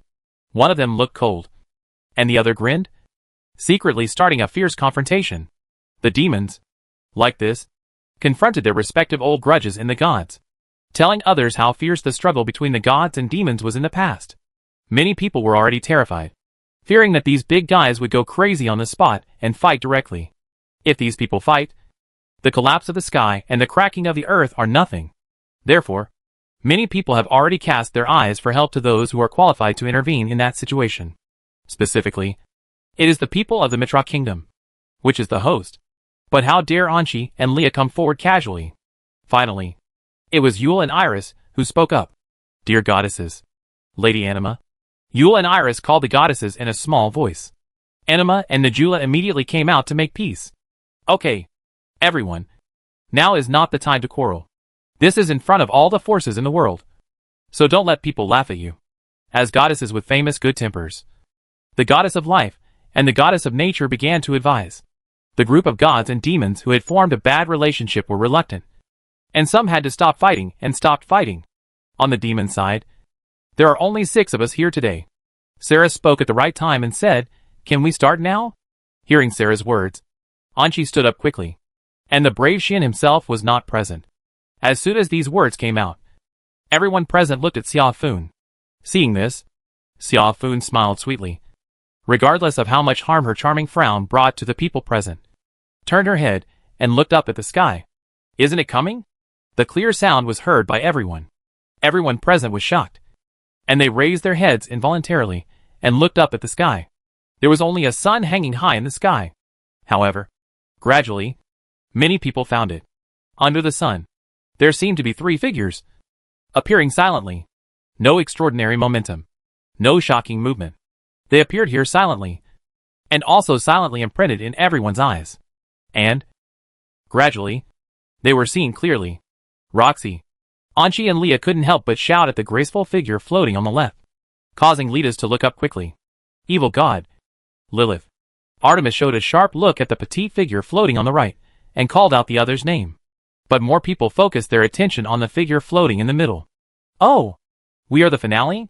Some frivolous words echoed in the air, fully interpreting the insouciance and uninhibitedness of the characters of the comers. Who else could it be except Sheen? Is that the brave Sheen? Artemis's eyes were drawn to Sheen. Brave. Everyone present also subconsciously held their breath.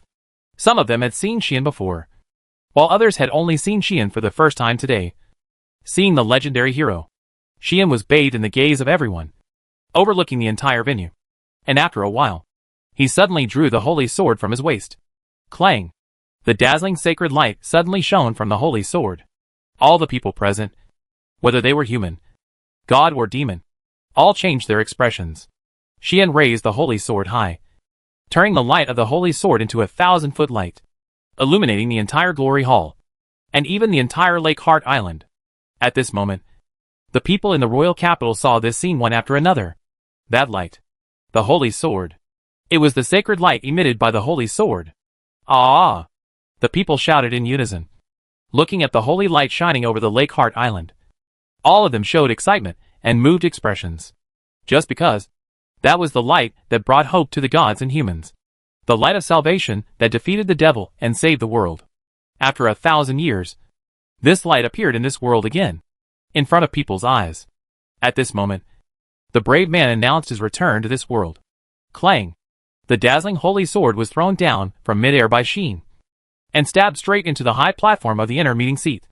Like the sword in the stone of King Arthur in the British legend, the tip of the sword sank into the high platform, standing in the center of the triangular meeting seat. It is also the center of the entire glory hall, a place that everyone can easily see. Sheen brought Roxy and Lilith and landed in front of the holy sword. I won't introduce myself to you. Sheen's voice sounded slowly. I believe that the existence of this sword has perfectly shown my identity to everyone present. Sheen raised his eyes slightly and looked at all the attendees in the entire glory hall. The reason why this 3-tribe meeting today happened is all because of me. I also know that my appearance has brought a lot of trouble to this world. Therefore, at today's meeting, I will formally initiate a dialogue with all of you who are representatives of this world from my own standpoint. There is no other purpose. Just to tell you that in this world that no longer needs heroes. Although I am an outsider, I am not an invader. You can feel free to ask me any questions in your heart. As long as I can answer them, I will answer them. Of course, it is better not to ask questions that should not appear. While saying this, Sheen cast his eyes on each person present. Suddenly, many people were very uncomfortable or felt guilty and turned their eyes away. Sheen smiled and continued to declare, I swear to the holy sword in my hand that I will never be the cause of unrest. In other words, I have no intention of destroying the peace of this world. And I will not be happy to see that the war that ended 1,000 years was caused by me. The premise is that others don't provoke me first. Otherwise, you may soon realize that. In fact, I am not the same as the brave man you know. After saying this, Sheen put away his sharp attitude and spoke lazily. Before the meeting, I want to make it clear to you in advance. In order to avoid getting angry later, you will think that I have no grace. That's all I want to say. After speaking, Sheen turned to Anchi, who had not reacted at all. Can I take a seat? Your Majesty? Sheen spoke to Anchi leisurely. Okay. Anchi finally reacted, smiled bitterly, and glanced at everyone present to see their reactions. Most people fell into silence and had nothing to say. Some people were whispering, as if they didn't expect Sheen to make such a declaration before the opening. Havis, Capelin, Iris, Sophie and other acquaintances of Sheen, like Anchi, smiled slightly bitterly. Even Roxy and Leah were speechless when they looked at each other. The goddesses of the gods blinked their eyes and looked at Sheen with a different kind of brilliance. Artemis was the same, staring at Sheen closely, not knowing what she was thinking. Litas, Anima and Nadira did not express any opinions at all. And the demons, needless to say, looked at Sheen with not only no surprise in their eyes, but full of smiles and praise. You are worthy of it. Ayi's face inevitably showed a faint smile. Shavn smiled very happily, as if she was very satisfied with Sheen's performance. Even Carmina looked at Sheen with rare admiration. Lid and Nose sighed and smiled. Finally, Sarah also looked at Sheen deeply and agreed with a smile. In this case, I also declare in advance on behalf of the demons that we have no intention of breaking the peace, and have nothing to do with the reappearance of hero summoning. I hope that everyone in the gods will see clearly, and give us demons a clean slate." The goddesses of the gods looked at each other with a somewhat embarrassed look. They knew that Sarah was referring to the malicious speculations of the gods' busybodies about the demons. "Are you sure?" Letas was silent for a long time, and then asked this question. Sarah smiled faintly. "Swear to our demon king. This is the most solemn declaration for the demons." "Good," Letas immediately said loudly. "Then I also swear to our supreme god that the gods will never think of arbitrarily activating summoning heroes to deal with the demons." Anima and Nadura also nodded solemnly. Artemis and other goddesses also stood up solemnly. Swearing in the name of the supreme god is the highest oath for the gods. No one can question it. As a result, under the leadership of Sheen, before the meeting began, the gods and demons clarified their previous speculations and doubts about each other in the most solemn way. Ahem. Anchi coughed dryly and said then, "Everyone, please take a seat." Everyone nodded immediately. The three-tribe meeting, which had been separated for 1,000 years, was declared to begin under such circumstances. Chapter 861 Denial of the Gods and Demons. Gods, demons, and humans. The three major races of omnipotence and the top figures of the various races all took their seats. In terms of numbers, the most people sat in the seats of the human race, followed by the gods who came with 20 superior gods, and finally the demons with only 6 demons. Therefore, after everyone took their seats, AIE suddenly spoke up. "Come over here and sit." There was no need to ask who these words were directed at. Sheen, who was about to sit in the meeting seat of the human race, paused, shrugged, and went to the seat of the demons. Lily followed without hesitation. After hesitating for a while, Luoshi also sighed and followed. Seeing this scene, the faces of the goddesses of the gods changed slightly, and even many people of the humans changed their faces. There is no way. As the trump card of the gods and the hero of the humans, the hero actually went to the seat where the demons sat. This would only give the sensitive superiors the impression that the hero had chosen to stand on the side of the demons. This made the expressions of many goddesses of the gods look bad. As a result, all the people of the humans frowned. Here it comes again. Anchi and Leah were helpless. At this time, they still acted as they pleased and did such a nerve-stimulating thing? Havis, Capelin, Iris, Sophie and others were also at a loss for words. Artemis couldn't even help it. She wanted to stand up and say something, but was held down by Anima on the side. Anima shook her head at Artemis, signaling her not to act rashly. Now, he does have a better relationship with the demons. Anima forced Artemis to admit this fact. Artemis gritted her teeth and wanted to explode, but she finally endured it. Letas also endured it. Seeing Roxy follow Sheen and sit in the demon seat together, Letas almost lost her temper. But Nadura next to her also stopped her. After all, she is the fiancée of the hero Sheen. Nadura advised like this. In the case of having a formal engagement with Sheen, if Roxy does not follow Sheen and chooses another seat, it will increase some unnecessary speculation. But Letas is not very accepting. Not only the heroes, but even their most satisfied well-wishers and successors have stood on the side of the demons. This is indeed something that the gods cannot ignore. Well, this doesn't mean anything. Nadura could only try her best to comfort Letas, not knowing what secret dispute he had caused. Or rather, he had expected it but didn't care. She sat beside AI, Your Highness Dragon Demon, and all the other highnesses. Roxy followed and saluted the demons. The demons all looked at Roxy with interest. I didn't expect you to come along.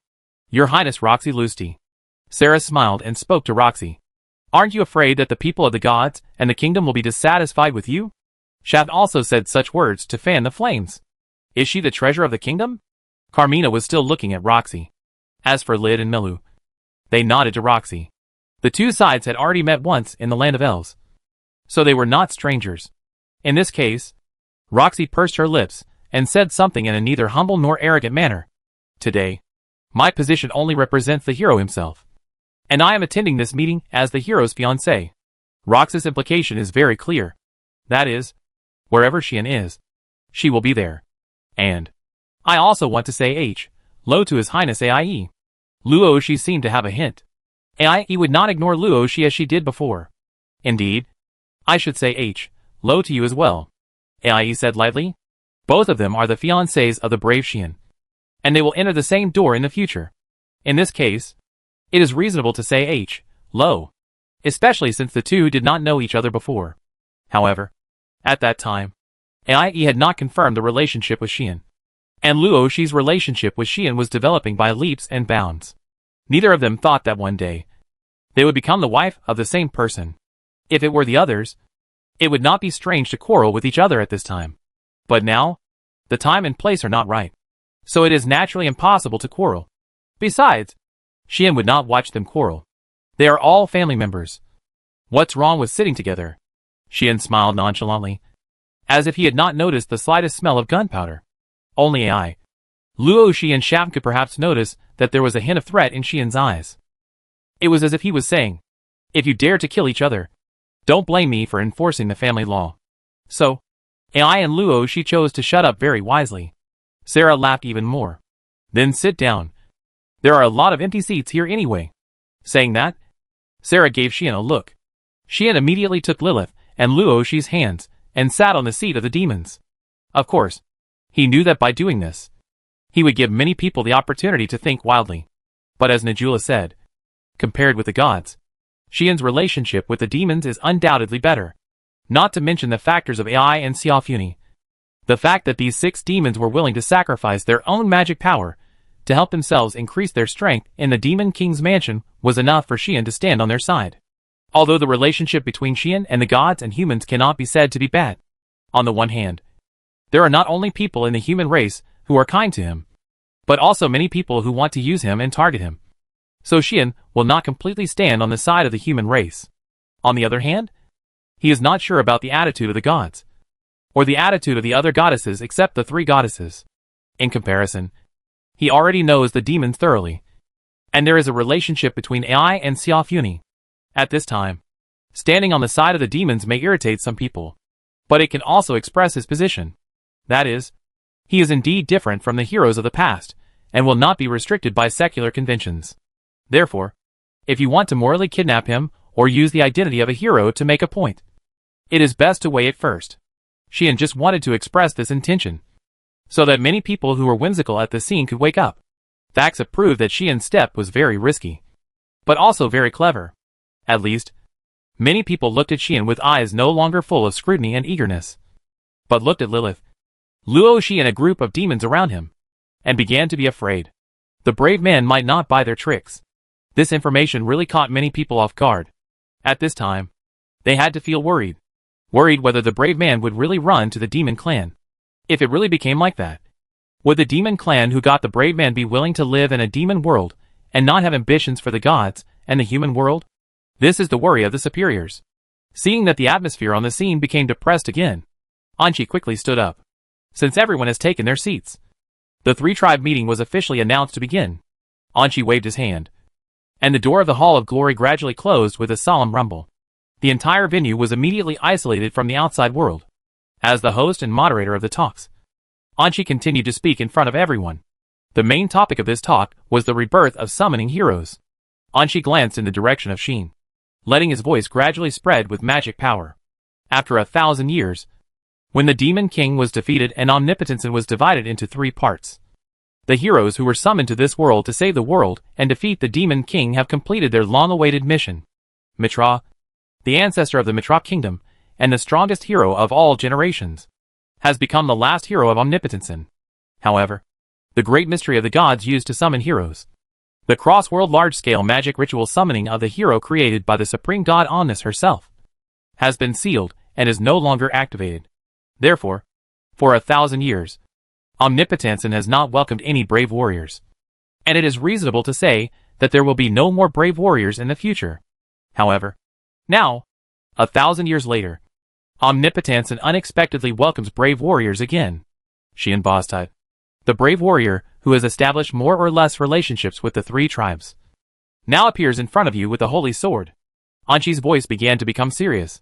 Why did the brave warrior appear again? Why was brave summoning restarted again, now that the Demon King has been defeated? What is the purpose of summoning a brave warrior with a holy sword and great power to do these things? I believe that this is what everyone here, and all the lives in Omnipotensen are considering, and have to consider. Because we don't want the war to restart, And we don't want the peace that has been maintained for 1,000 years to be destroyed. Is there any conspiracy among them? This is the most important question we need to figure out in this three-tribe meeting. Here, the basic explanation ends. Next, both the gods and demons should prove their innocence in this matter. In order not to become a factor that causes war, both the gods and demons must prove that they did not summon the heroes privately and have any secret plans. Especially the gods. As the custodian of hero summoning, they must clarify it for both emotional and rational reasons. Lady Letas, Lady Anima, Lady Nadura, and all the goddesses. Anshi turned to the seat of the gods and asked a question on behalf of everyone present. Since the goddesses swore in the name of the supreme god Omnis that they had nothing to do with hero summoning, can we assume that you have never restarted the great mystery of hero summoning and summoned the hero Xian to this world? This question was naturally answered by the goddesses. We can assure you in the name of God that the Protoss has indeed not restarted the great mystery of summoning the hero. Lita said so firmly. Anima and Nadura also spoke up. Since I discovered the existence of the hero Xian, I have investigated this matter, and even went to the sealed place where summoning the hero is located to investigate. As a result, the barrier there is still in operation. Except for our supreme and beloved Mother Goddess. No one can pass through the barrier there and contact the great mystery of summoning the hero. Anima promised so. I have also investigated the whereabouts of the goddesses of the Protoss, and finally confirmed that in the past 1,000 years, no goddess in the Protoss has ever approached the sealed place. Because our supreme and beloved Mother Goddess has already ordered to seal summoning the hero. In this case, we will never go against the will of the Mother Goddess and contact the great mystery of summoning the hero without authorization. Nadura was also so sure. In a word, judging from the current situation, it is impossible for the gods to use the great mystery of summoning the hero to summon the hero to this world. I can also guarantee that everything the gods say is true. Artemis raised her hand to indicate. She is the goddess of justice and the guardian of order. One of the effects of her power is to be able to judge crimes and make them nowhere to hide. As the goddess of justice and order, Artemis's concept of existence itself does not allow her to condone her people to do things that endanger world peace. Therefore, Artemis's guarantee is still very powerful, and no one will think that she wants to protect her people. Then, Anshi turned to the demons and asked, Your Highnesses of the demons, do you also want to show that you have nothing to do with the summoning of the hero from beginning to end? In response to Anshi's question, Sarah showed a relaxed attitude. At least, we can guarantee that the demons do not have the summoning hero's method created by the Supreme God himself. Sarah did not make too many excuses. Just said this. But this sentence is surprisingly persuasive. That is a great mystery involving the rest of the world. Who else can achieve such a miracle except the Supreme God Omnis? Shafin said calmly. Although we demons are proud of our strength, we are not as good as the gods in terms of mysterious methods. Everyone knows this. Lid also spoke. It has always been the gods who are good at creating miracles and have reached the pinnacle in various fields. If we demons have such methods, how could we have been entangled with the gods for many years? Carmina's tone was slightly sarcastic. It has nothing to do with us. Milu also said it in a serious manner. Only I was left. And she said nothing. But even if she said nothing, it was enough. I have to say that what the demons said makes some sense. If even summoning a hero can be reproduced, then the demons are not demons. And how will the gods feel? This is the direction determined by the characteristics of the races. And it cannot be reversed casually. If the demons can really reproduce summoning a hero, then the gods who are good at creating miracles must have mastered this method. I want to ask, without the power of the Supreme God, can the gods realize a large-scale summoning ceremony across the world? Sarah raised such a question. Litas, Anima and Nadura looked at each other and finally shook their heads. Even if I can control fate, I can't interfere with the fate of other worlds. Lita shook her head and sighed. That is something that only the Mother God can interfere with. Even the Demon King can't do it. Right? In summary, this matter has little to do with the demons. No one was even willing to admit that the demons could do such a thing. Therefore, this matter had nothing to do with the demons. Sarah gave the conclusion. The scene suddenly became silent. Chapter 862. Who is it? In fact, the suspicion of the demons is not great among the high-ranking officials. Because, as being standing at the top of this world, they know very well how incredible power is needed to reproduce a miracle like summoning the hero. The Supreme God Omnis is a truly omnipotent goddess. And only then can she do such a thing. But the others? Just as Lita said, Even she can't create the great mystery of summoning the hero. As the closest to omnipotence, the goddess of fate Letas admits that she can't do it. So who else in this world can do it? Demons? That is a race that is not good at creating miracles, but is famous for its power. Therefore, when there are many different opinions, smart people actually know that suspicion of the demons is more of a conspiracy theory, and some people with ulterior motives secretly fanning the flames. Anyone with a discerning eye would not doubt that the demons had reproduced the great mystery of the supreme god summoning the hero, but would only doubt whether they had interfered with the sealed summoning the hero, and used the existing summoning the hero ritual to summon the hero to this world. But the assurance of the three goddesses denied this. The supreme god personally sealed summoning the hero at the border of the god realm, where the supreme god's barrier existed, and even the many goddesses of the god clan could not enter. How could the demons sneak into the god realm, and then sneak into the sealed place to contact the great mystery of summoning the hero? If the demon king was still alive, she could indeed do it. But the demon king had passed away, and there was no longer any product of such a miracle that could ignore the power of the supreme god and interfere with summoning the hero at will. Therefore, instead of suspecting that the demons summoned the heroes, many bigwigs actually suspected that the gods secretly restarted the ritual of summoning the heroes. But the gods also swore in the name of the supreme god and denied this. This shows that within the scope of the gods' investigation, no goddess has indeed come into contact with the great mystery of summoning the heroes. In other words, even if the suspicion of the gods cannot be completely cleared, it can still be removed by more than half. The result is that, judging from the conclusion, neither the gods nor the demons have anything to do with summoning the heroes. This made many human leaders and strong men whisper to each other, causing some noise in the Hall of Glory. Silence. Anchi immediately stopped loudly, and the scene returned to silence again. At the same time, the dwarf sitting not far from Anchi spoke. Don't make things so troublesome. With a rough voice, the dwarf king Nats finally spoke. He seemed impatient with the cumbersome meeting process and said directly, since the hero is here, why not ask him directly who summoned him to this world? Nat's words made everyone's eyes focus on Sheen. Sheen raised his eyebrows and said nothing, because someone echoed Nat's words first. I think so too. Why not just ask him directly? A sneer came from the other party's mouth. It was an orc warrior sitting next to the dwarf king Nats. He was wearing a heavy and crude black full body armor. His body was covered with hair, and there was only one eye on his face, which looked a little creepy. His voice made Sheen frown, turned his eyes, and looked at Luoshi beside him. Luoshi noticed Sheen's sight, and explained to Sheen in a low voice. He is Jula of the orcs. This sentence made Sheen narrow his eyes. Jula. This name. Sheen was mentioned by Iris. There is no other reason. It was just because he was the strongest warrior of the orcs, and the leader of the strongest orc tribe in the orcs. He was ranked as high as 99, and had always suppressed Nob, making him the second in the orcs. It was said that he was not a purebred orc, neither a strong tiger man or werewolf, nor a flexible and agile catman or rabbit man. Instead, he was a mixed-blood orc born by chance from multiple tribes in the orcs. No one could tell which tribe he was from, but he had all the characteristics of the orcs. He had the strong physique and strength of the tiger man. He had the fierceness and swiftness of the werewolf. He had the flexibility of the catman.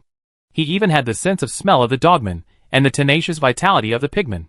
He integrated the characteristics of all the orc tribes into one, becoming a hybrid that could not even confirm its own tribe. Such a person undoubtedly possesses the strongest power and the highest potential in the entire orc tribe. He is considered to be a person who will reach the limit level and become an extreme strongman sooner or later. Some people call him the Orc King. Some people call him the most incredible existence in the history of the orcs. His birth even attracted the attention of Anima for a time, and he almost became Anima's blessing. Unfortunately, Yura's character is too strong and overbearing, even very vicious and cruel. Aggressive. He killed people when he was 3 years old, and usurped the position of leader of his tribe when he was 10 years old. From then on, he constantly started wars with other orc tribes. In just less than 30 years, he swallowed up countless orc tribes and made his tribe the strongest orc tribe. This kind of aggression are not liked by Anima. Therefore, Anima came once, met with Yura, and finally left a word. He could not become an existence that respected life. Thus, this hybrid of the orcs, who possessed the posture of a king, missed the blessing of the goddess of life. It is said that, thanks to this, on the first day of becoming the leader of the tribe, This hybrid orc secretly ordered that all members of the tribe be forbidden to pray to the goddess of life. And all the statues of the goddess of life were secretly destroyed. From this, it can be seen how vengeful and narrow-minded this orc king was. The goddess who blessed him seemed to be a superior evil god of the gods. In view of this, Yura acted very recklessly. At this moment, this hybrid orc with a reckless style seemed to be ready to fire at Sheen. Sir Brave, just tell me, who is dissatisfied with the current situation of this world and summoned you to destroy the peace of this world? Yura's words seemed unusually yin and yang. That fake smile, it must be said, really attracts hatred. Sheen glanced at him and smiled without saying anything. You don't want to say it, do you? Our brave man? Yura sneered and said, then we may have to doubt whether you have any plans with the person who summoned you. And do some things that you shouldn't do behind the scenes? As soon as this was said, many people on the field looked up. Of course, many people also showed unhappy expressions. Those were the people who had a good relationship with Sheen. Especially Iris and others. Not only showed angry looks at Yura, they didn't have a good impression of this sinister and vicious orc king. And now the other party was inexplicably weird to Sheen. So they naturally felt indignant. It's just, this is a misunderstanding. Sheen smiled at Yura. But what he said was this. I was just wondering if I could use violence in such a formal occasion. Hearing what Sheen said, the sneer on Yura's face froze. There was no way. Sheen almost pointed at his nose and told him that he wanted to hit him. This made Yura's eyes flash with a fierce light. But he didn't say anything. Just exchanged glances with the dwarf king, Nats, next to him. Seeing this, Nats spoke again. All the tops of the 3 major races are here. Today is the second meeting of the 3 races in 1,000 years. Anyone who dares to use violence here, even if he is a hero, is afraid that it will not be justified. This meaningful statement told many people that this dwarf king seemed to be in the same camp as Yura. These 2 people may be the representatives of all the forces present who have different ideas about Sheen's identity.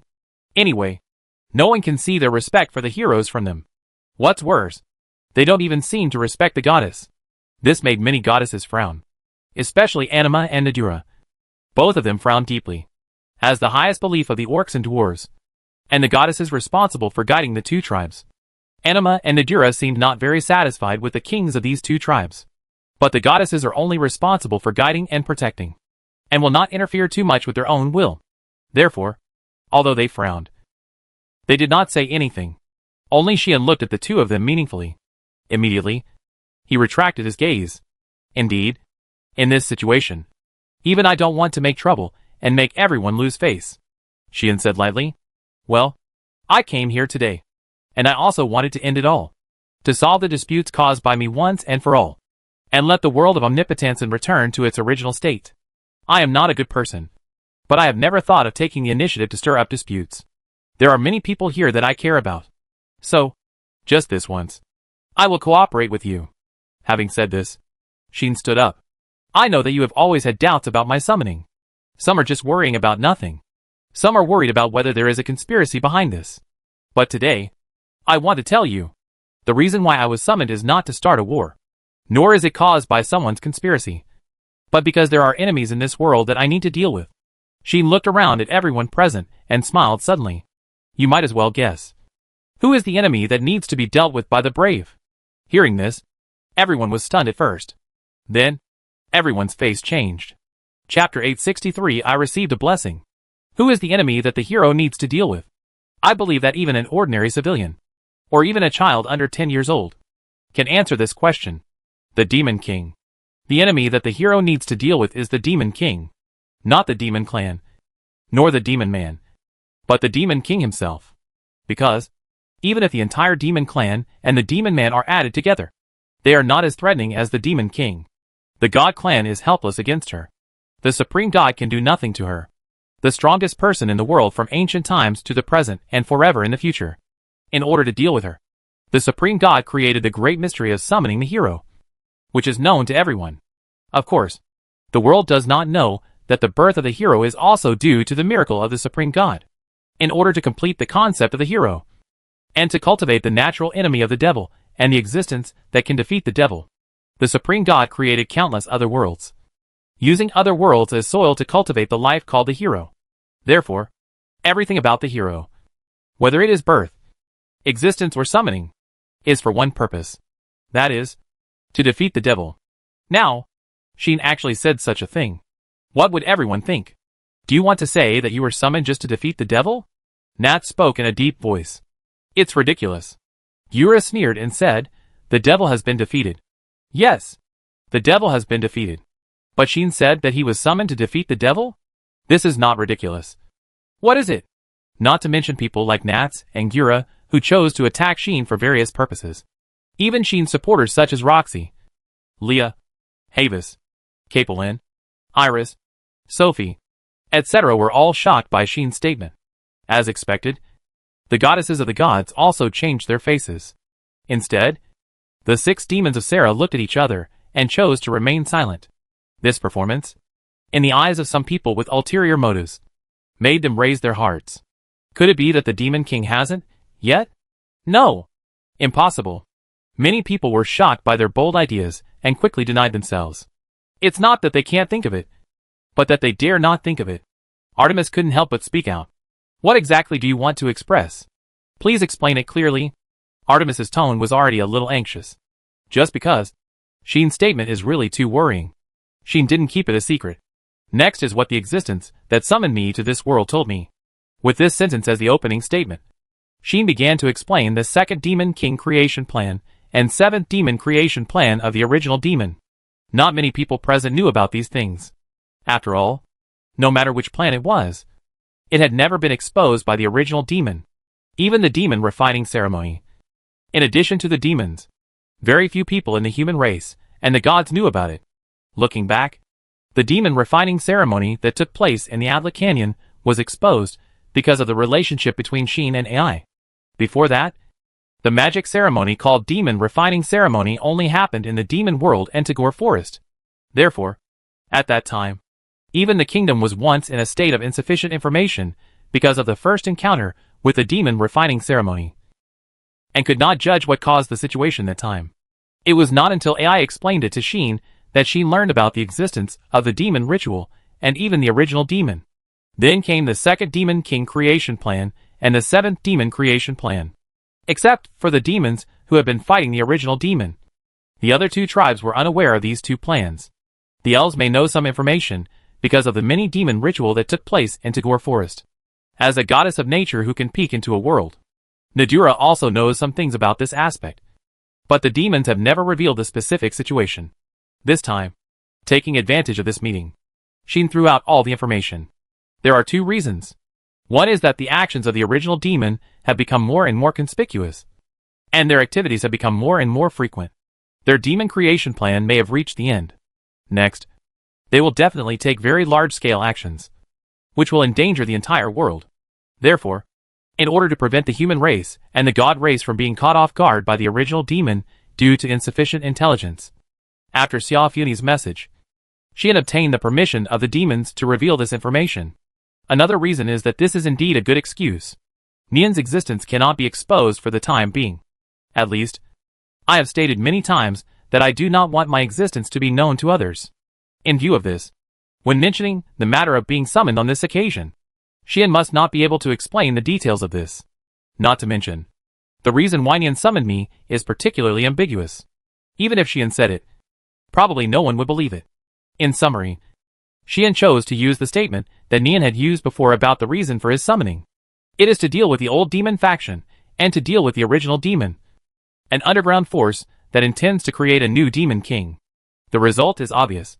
Knowing the existence of the original demon, and also knowing the 2nd demon creation plan and 7th demon creation plan, the expressions of all the people present became uncertain. Even Nats and Gura were silent and could no longer speak, shocked by the information revealed by Sheen, including the goddesses of the gods. They were all frightened by the information suddenly exposed by Sheen. The creation of the 2nd Demon King. Lita's eyes gradually became solemn. Is this true? Moon Demon Sarah. Artemis has even stood up. The rest of the people turned their eyes to the demons. Seeing this, the expressions of the demons were too calm. Indeed, some people who overestimate their own abilities have put forward some unrealistic ideas. Sarah said lightly, but don't worry. They can't realize it. Do you really think that the 2nd Demon King can be born in this world? Xiao Funya also said sarcastically. Even they themselves don't believe it. Right? As for the rebirth of the Demon King, you can rest assured. It is absolutely impossible to happen. Lid also spoke, and said solemnly, it's just that the old demon faction called Original Demon wants to create the 7th demon, which is still possible. We have never taken the 2nd Demon King creation plan seriously. Carmina said disdainfully, even the 7th demon creation plan is like a child's play. Milu immediately followed and nodded repeatedly. Although I don't know what everyone is talking about. It's right to follow the sisters. Finally, even AIE spoke up as if he couldn't deny it. It's just a demon. Even if it is really born, it can't pose a fatal threat. Indeed, demons are very strong. Very strong. Even if they are alone, they are enough to overthrow the entire human race. They can even crush transcendent beings such as the goddess of life and the goddess of nature. They are synonymous with violence. But there are 6 more demons in this world. The gods also have Lydas, Artemis, and the 3 goddesses of time and space. A demon, no matter how strong he is not invincible. The only one who is truly invincible is the Demon King. And even the Demon King can be defeated by the holy sword of the hero. Therefore, from this point of view, the reason why the hero Sheen was summoned was to prevent it from happening. Sarah said intentionally or unintentionally, even if it seems to us that a new Demon King is impossible to be born. The existence that summoned the hero Sheen may have other ideas. And finally reproduced the miracle of hero summoning. Saying this, Sarah looked at Sheen. You said so? Hero? Sarah asked with a smile. Sheen suddenly felt uncomfortable. For some reason, he always felt that Sarah had seen through everything. As a result, the rest of the demons showed more or less meaningful expressions, which made Sheen feel that they seemed to know something. On the contrary, the goddesses of the gods looked at each other, completely confused. In the end, even Lydas couldn't help it. Who summoned you? Lydas finally asked the question she cared about most. This question is also what everyone cares about. Who is it? Who has the ability to pass through the barrier of the Supreme God, contact the great mystery of summoning the hero, and successfully start this miraculous ceremony under the condition of hiding the truth? This question is extremely important to the gods and the human race. Only a group of demons still chose to remain silent. In this case, based on my request, I will not tell you who summoned me. Sheen said this with a calm face. Hearing this, the leaders of the human forces, led by Nats and Gira, were ready to attack immediately. But Sheen did not give them a chance. I can only tell you that I received a blessing at the same time as I was summoned. As if to suppress all the opposing voices in the audience, Sheen scanned the audience and said something shocking. Received the blessing of the Supreme God. When this sentence resounded throughout the audience and reached everyone's ears, the whole audience suddenly became quiet, and it was a deathly silence. At this moment, all the leaders and strong men of the human forces showed the same expression. That is shock. What? At the same time, the goddesses led by Artemis were also shocked. The blessing of the Supreme Mother Goddess? Artemis murmured, as if she couldn't believe her ears. Only Lydas, Anima, and Nadura smiled bitterly. In the God clan, only the 3 of them knew about this matter. Sheen dropped a bombshell. The purpose is very simple. That's all I can say. Sheen announced to the audience with a smile. If you still want to pursue it, you'd better think it over. Having said this, Sheen said no more, and sat down directly. But no one in the entire Glory Hall spoke up. For a long time. Chapter 864, Win Over the Brave. As a meeting that includes all the big and small forces in the entire Omnipotensen, the 3-tribe talks naturally cannot be concluded in a short time. According to the schedule, the 3-tribe talks not only have a halftime break, but may even be held for several days. Even if there are few forces with the right to speak, only the leaders of the forces standing at the top of the 3 major races are qualified to speak. But all the leaders and strong men who listen to the talks also have the right to vote. Thousands of years ago, the first 3-tribe talks organized by the brave Mitra were held for more than 10 consecutive days for the peace treaty. And finally the peace treaty was successfully issued. It can be said that the emergence of each treaty is born after deliberation, and voting. After all, there are so many forces. It is very difficult to satisfy most people, let alone satisfy everyone. This time the 3-tribe talks are also the same. The matters concerning summoning the hero and the various situations derived from it will appear on the negotiation table of this 3-tribe meeting, and will be resolved one by one under the attention of all the forces of all sizes and Omnipotensen. Now, Sheen has explained the reason for the emergence of summoning the hero in his own identity, and has also dropped a bombshell That is enough to shock everyone. Seeing that all the forces in the entire glory hall fell into silence, Anshi immediately decided, let's enter the halftime break. This is also to give many forces a buffer, and to give everyone enough time to discuss and sort out the current issues, and finally come to their own conclusions. Thanks to Sheen, everyone present really needs time to sort out their thoughts. So, after Anshi announced the entry into the halftime break, the original solemn atmosphere began to dissipate, whether it is the inner or outer meeting seats. The leaders and strong men of all forces began to take a deep breath, adjust their emotions, and start noisy discussions. They all wanted to know what the people around them thought about this matter, and also wanted to know what the final direction of the current topic would be. Some considerations and concerns about some things cannot be discussed in front of outsiders. In this way, one force after another began to whisper intentionally or unintentionally, and some even deployed barriers on the spot to prevent the leakage of the conversation. In the inner meeting seat, the three major races were also divided into several camps, and began to discuss with each other. The same was true for the demon seat where Sheen was. You actually revealed that you had received the blessing of the Supreme God? Xiaofuni said in amazement. She really didn't expect that Sheen would choose to drop such a bombshell at this time. Next to him, Luo Shi also cast a resentful look at Xian. You really always surprise me, Luo Shi said faintly. Well, Xian unconsciously looked away, but shrugged and said, I just found an excuse to perfunctorily deal with everyone. Yes, it's an excuse. That's right. Sarah nodded and said, originally, you wanted to hide the matter of your summoner, but it would definitely not be allowed in such an occasion. The three tribes have already held a meeting for this, and Xian still doesn't want to reveal the matter of the summoner. How can it be so easy? Why did all the major forces come? Isn't it just to know who is the person who restarted the great mystery of summoning the hero and planned the reappearance of the hero behind the scenes? Before, the gods and demons had fought each other for this matter, and the three tribes held a meeting for this. As a result, if Xian still wanted to conceal it, he simply couldn't say it in front of everyone in the world. Even Sarah couldn't do such a thing. After all, it was about the peace of the three races, and the joint pressure from the gods and humans would definitely force Sarah to compromise, unless Sarah wanted to go to war. Otherwise, in this situation, it was normal to confess and be lenient. Although Sheen didn't mind challenging the whole world, he came to the meeting specifically and overturned the negotiation table. What else did he come for? But Sheen would not compromise because of this. Therefore, Sheen chose to expose the fact that he had the blessing of the Supreme God. After you exposed it like this, probably many people started to have wild thoughts. Right? Lid sighed. They must be shocked and began to doubt whether the Supreme God had done anything. Carmina sneered.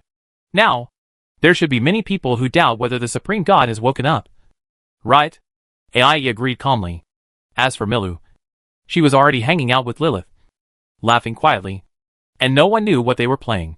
Among all the people in the audience, I'm afraid only these two little girls dared to play in this occasion. No, that's not right. The three idiots from the Protoss seemed to be secretly slacking off. While the adults were talking about serious things, they were pulling each other's hair out of boredom. Except for these little girls. Everyone else was discussing things seriously, while Xian was touching Lilith's head beside him.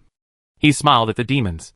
With the name of the Supreme God here to suppress them, those guys didn't dare to force it anymore. Just kidding.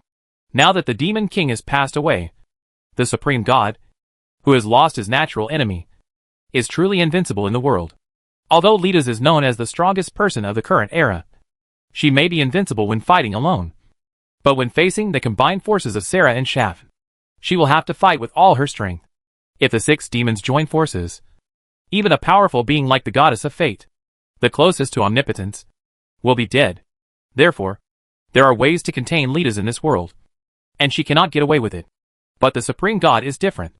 As a truly omnipotent being, if she wants, she can completely destroy the world with a thought and create a new world again. That is an out-of-specification domain, an origin that transcends the world. And no one can do anything except the natural enemy of the Demon King. If you face such an existence, it is no less than an ordinary person going against a real god. No one dares to boast that they can do such a thing. Sheen brought up the name of the Supreme God, which really scared many people. In other words, they probably won't continue to pursue it. Sarah said very confidently, if they continue to pursue it, if they really pursue it to a field that they shouldn't pursue, it will definitely be a disaster for them. Especially the gods. who regard the supreme god Omnis as everything, and know that you are the blessing of their mother goddess. They must be in a state of panic. Right? Shafn said gloatingly. This time, they will not be able to sit still. The fact is just as Shafn guessed. At this time, the gods are really in a state of panic. Lady Letas, is the hero Xian really the blessing of the mother goddess? Is it the mother goddess who summoned the hero? Has the mother goddess woken up? Lady Anima? Lady Nadura? The goddesses quarreled with each other. Their faces full of excitement and nervousness. And some almost shed tears on the spot. Did the three of you know that the blessing of the hero Xian was given by the mother goddess? Artemis also questioned the three goddesses. In the entire god clan, apart from the lawless existences such as the evil gods and demon gods, only Artemis dared to question the three goddesses whose status was above the superior gods. This was because of her strength and because as an existence in charge of justice and order, Artemis's status and position were extremely special. She could even be said to be the superior god closest to the three goddesses in the god clan. Her questioning also made the three goddesses smile bitterly. Everyone, don't get excited. Anima comforted everyone. We did know about the situation of the hero Xian in advance. Najula admitted helplessly. You could also rest assured that the hero Xian's words were not lies. He is indeed the blessing of the mother goddess. This is absolutely true. Yes. Letas muttered dissatisfiedly, although I was also kept in the dark before. Obviously, Letas is still upset about this matter. But Artemis and others can no longer care about these. Did the mother goddess really wake up? At this moment, even Artemis couldn't help but get excited.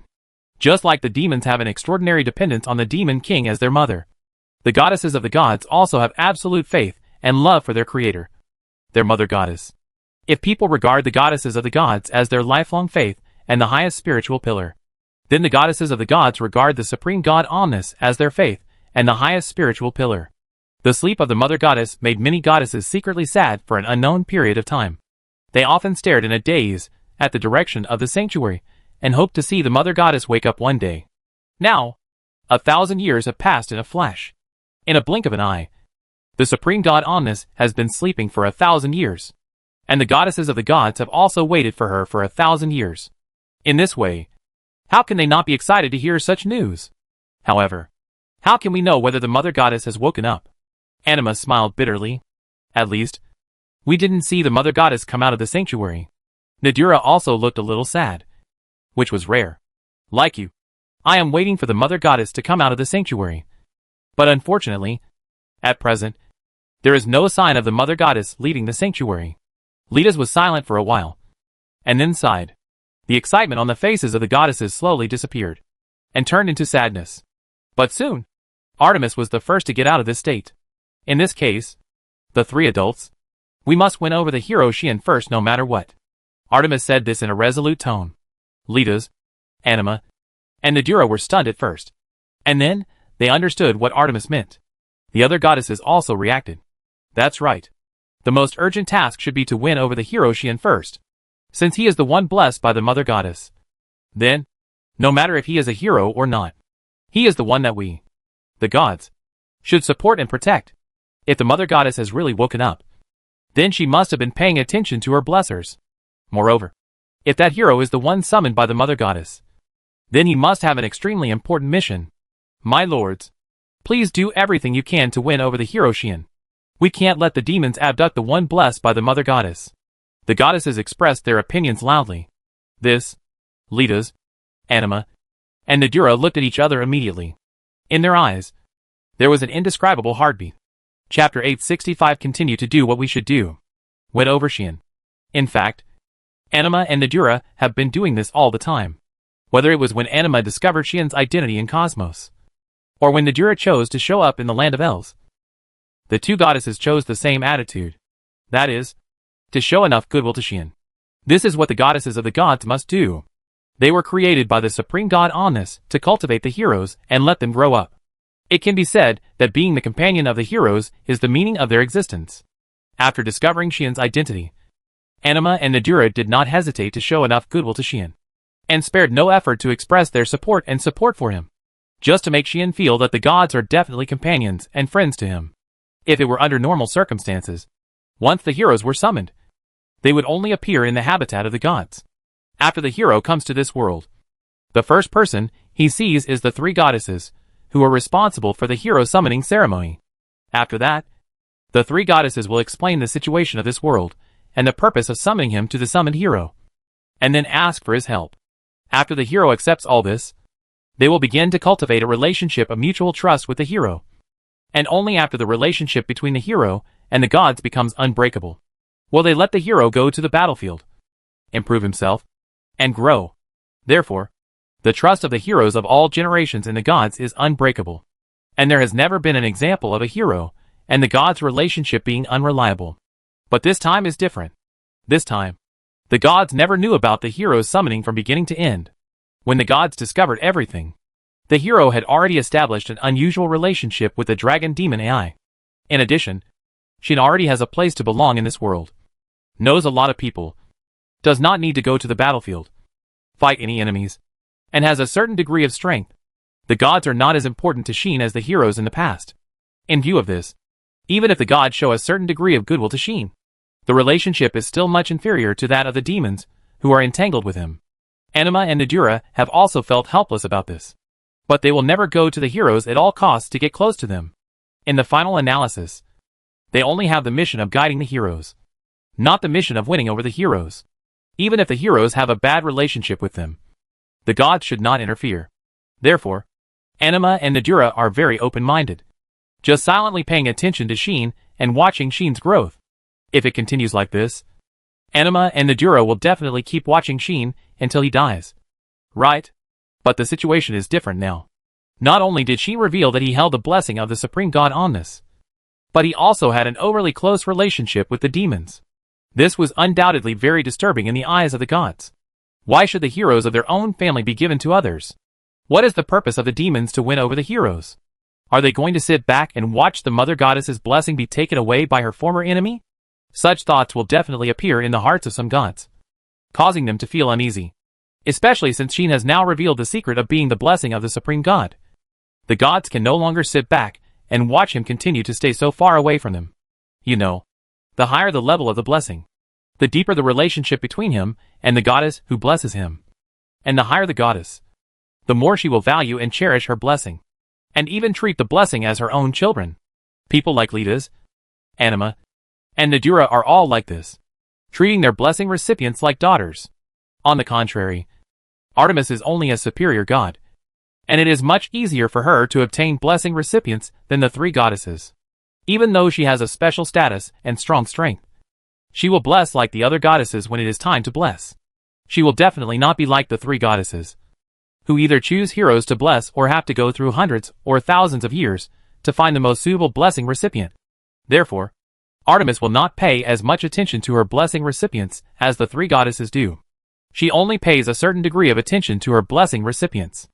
Her blessing recipients will also often appear in the world, and it is absolutely impossible for one to appear after hundreds or thousands of years.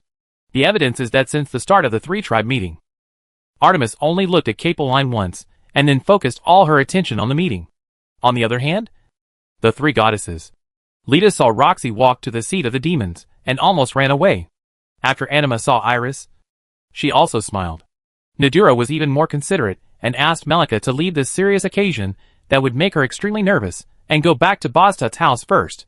She had no intention of forcing her to show off. In summary, the higher the status of the goddess, the more attention she paid to her blessing recipients and the more special her feelings for them. Even the three goddesses treated their blessing recipients as their own children. So what about Omnis, the omnipotent supreme god? To what extent did she value her blessing recipients? The goddesses only need to think about the treatment of that person to understand. The first generation of brave Neon, who was the first to receive the blessing of the supreme god in history, and the only one who received the blessing of the supreme god except Xian, became the only special existence in the heart of the supreme god. What kind of blow did her death cause to the supreme god? And what kind of despair did she experience? Others may not know these, but the three goddesses who were the first to create the tribe of Omnis know them very well. If the mother goddess has really woken up, is she looking at her blessing? Is she looking here? When they thought of this, even Lidas, Anima and Nadura could not hide their turmoil. So, the three of them looked at each other and nodded heavily, just as the goddesses of the gods confirmed their next policy. On the other hand, The attitude of the human race towards the fact that Sheen was the blessing of the Supreme God was completely different. Unexpectedly, he had such an identity. Havis smiled bitterly. What an incredible man. Kaplan was silent for a long time, and finally sighed. He actually hid such an important thing from me. Iris was angry and aggrieved. I don't know if the princes of the demons have known about this for a long time. Sophie remembered Sheen's excessive affinity with elves and fairies, and seemed to finally understand the reason for everything. With a complicated expression. What should I do now? Leah didn't know whether to be surprised or depressed. Of course, Anchi, Rocket, Oz, Mafi, Leia, Nia and others were all thinking about this sudden and shocking fact. But at the same time, they were indeed happy. After all, the identity of the Supreme God's blessing is much more special than that of ordinary heroes. With such a blessing and such an identity, there is no doubt about the future status of Sheen. As a force with a good relationship with Sheen, the more special Sheen is, the happier they are. Even the leaders and strong men of many forces have regenerated the idea that they must get in touch with Sheen and then find a way to visit the Bostut family. However, there are people who have good intentions and a close relationship with Sheen. And there are people who have malice towards Sheen and can't stand his good. That's Nats and Gira. Damn! Gira cursed and growled at Nats. Hey! Dwarf King! I didn't hear that the hero was blessed by the Supreme God. Gira felt extremely angry. Originally, he was extremely displeased with the heroes, who were deeply supported by the gods and regarded as treasures by the goddesses. As a hybrid beastman who was rejected by Anima and could only get the blessing of the evil god in the end. Gira did not believe in God, but hated God on the contrary. Otherwise, his tribe would not be forbidden to pray and believe in the goddess. And the statue of Anima, the goddess of life, would not be destroyed. That was all Gira's doing. Therefore, from childhood to adulthood, Gira was a person who disdained faith and was even a blasphemer. His hatred for God can even be compared with that of the old demon clan such as Beto, who once buried countless priests and temples. For such a Gira, Sheen, a fragile human who had just arrived from another world, was actually sought after and even supported by the gods from the very beginning. There was also a strongest evil god following him all the time, serving him at his beck and call. He was simply a person that he could not stand. He was rejected, but a fragile human was sought after? Why? Is it because he is a hero? Because he is a hero. He has infinite potential and a promising future. So the high gods no longer hold their status, but instead try to please him one after another? What a bunch of Bexes who changed their ways with the wind. Gira's hatred for the gods grew day by day, and he became more and more dissatisfied with Sheen. For this reason, Gira, at the invitation of Nats, joined the faction composed of human forces that were ready to attack the heroes. Yes, Gira would attack Sheen not only out of his own will, but also because of Nat's invitation. Under such circumstances, Sheen also openly rejected his face during the talks, making him almost lose face. How could Gira not hate him? But Sheen was actually the blessing of the Supreme God, which made Gira shocked and angry. Even if he was violent, he knew very well that there were some beings that he couldn't afford to offend. This was the case with the 3 goddesses and the 6 demons. There was no need to consider the Supreme God on this at all. Gira dared to challenge the 3 goddesses and the 6 demons openly, because he knew very well that the actions of the beings at that level were already linked to the movements and attitudes of the forces they were in. As long as they didn't touch their bottom line, they would never risk destroying the peace and attack him. But the Supreme God was different. The Almighty who only exists in legends and created everything in the world. An extraordinary existence above the transcendent level. Once he wants to attack him, who can stop him? Who can condemn him? To be frank, the other party can probably make a bunch of hybrid orcs like Gira, who is praised as a miracle. In the eyes of that person, the Orc King is like grass. Even if Gira is crazy, he will not think that he can challenge such a person. Nat's face is also very ugly. Who would have thought that he was hiding so deeply? Nat said in a deep voice, the blesser of the Supreme God. I have never heard of anyone becoming such an existence. The heroes of all generations have only received the blessings of the 3 goddesses. Who would have thought that a human kid who is only in his 20s, a special hero who appeared after 1,000 years, is actually the blesser of the Supreme God? This is good. Jola taunted him in annoyance. That hero was blessed by the Supreme God, and those Bexes in the God clan must have treated him as a treasure and wanted to worship him. Not to mention the demons, who dared to marry a dragon demon. And the succubus was unclear with him. How could they not support him? Among the human race, there were also many who supported him. The kingdom's treasure was even his fiancée. Even Ragnar's Valkyrie, the hateful saint in the orc priest group, and the BXXXH of the elves were flirting with him. And they almost told everyone that they were having an affair. Do we really want to touch such people? Gura was very irritated. Nat's face became more and more ugly, and finally even turned cold. What? Nats looked at Gura and sneered. Are you afraid? I am afraid? Gura said sarcastically. I am afraid that you are afraid. How could I be afraid? Nat's eyes were cold. And he whispered, I have made up my mind a long time ago. And I must let the goddess of nature Najula take a good look. My dwarf race is definitely not a subsidiary of the elves. The four major groups of the human race are humans, orcs, dwarves, and elves. Among these four groups, the status of dwarves is the most embarrassing. Humans are the group guided and protected by the goddess of fate, Ledas. Orcs are the group guided and protected by the goddess of life, Anima. Dwarves and elves are the groups guided and protected by the goddess of nature, Nadura. But Nadura, as the goddess of nature, obviously has an unusual preference for the elves, who are also born from nature. To her, every elf is like her child. Since they are born from nature, she, as the goddess of nature, is obliged to be the mother of the elves. But what about dwarves? Dwarves are also the group guided and protected by the goddess of nature. How could the goddess of nature's preference for the elves not cause dissatisfaction among the dwarves? What's more, when most people mention the groups guided and protected by the goddess of nature, they only think of the elves. What about the dwarves? They have long been forgotten in the corner of memory. As a result, the faith of the dwarves has become very weak. By the time of Nat's generation, there is a tendency to abandon faith. In other words, Nat, like Gura, is dissatisfied with the gods and even hates them. For this reason, Nat won over Gura.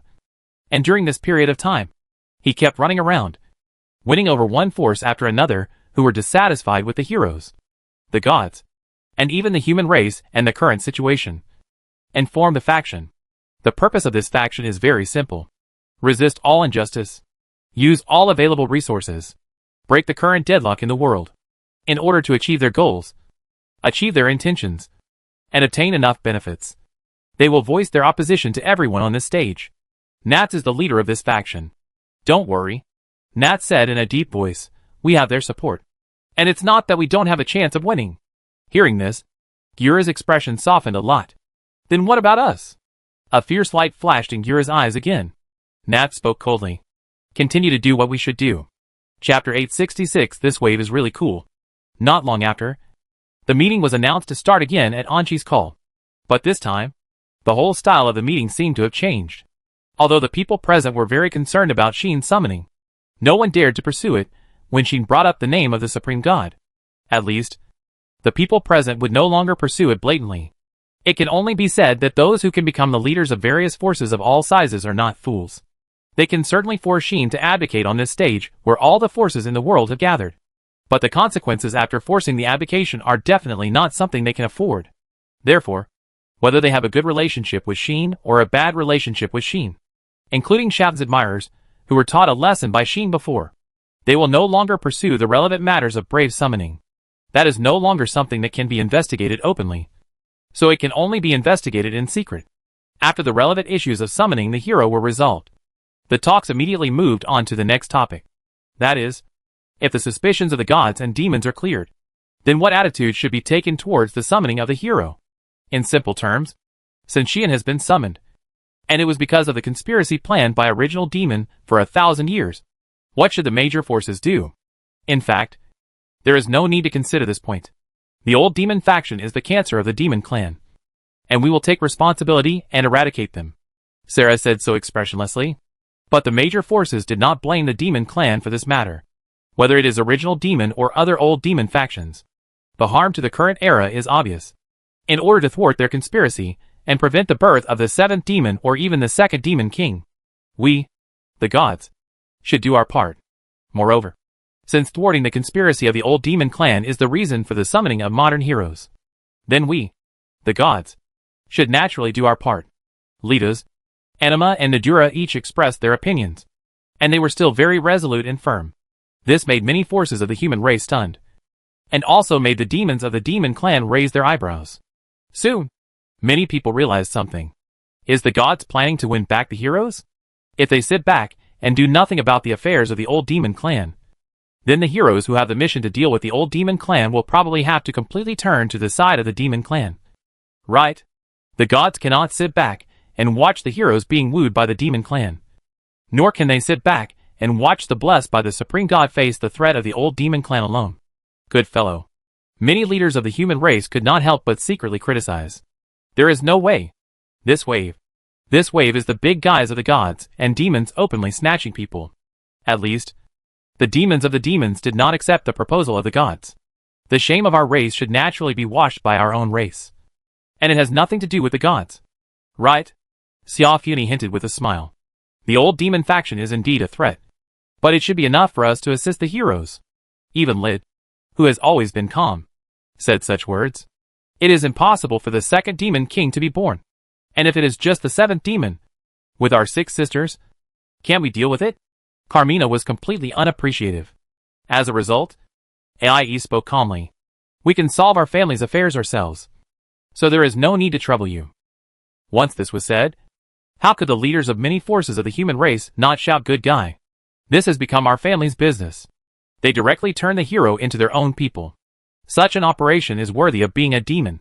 However, Sarah, the supreme demon, did not have any objection at all, as if she really intended to exclude the gods. For the moon demon, who has always been committed to maintaining peace among the 3 tribes, this obvious provocative behavior is really not what she would do in normal times. But this time, Sarah did it. At least indulged her sister's speeches. What does this show?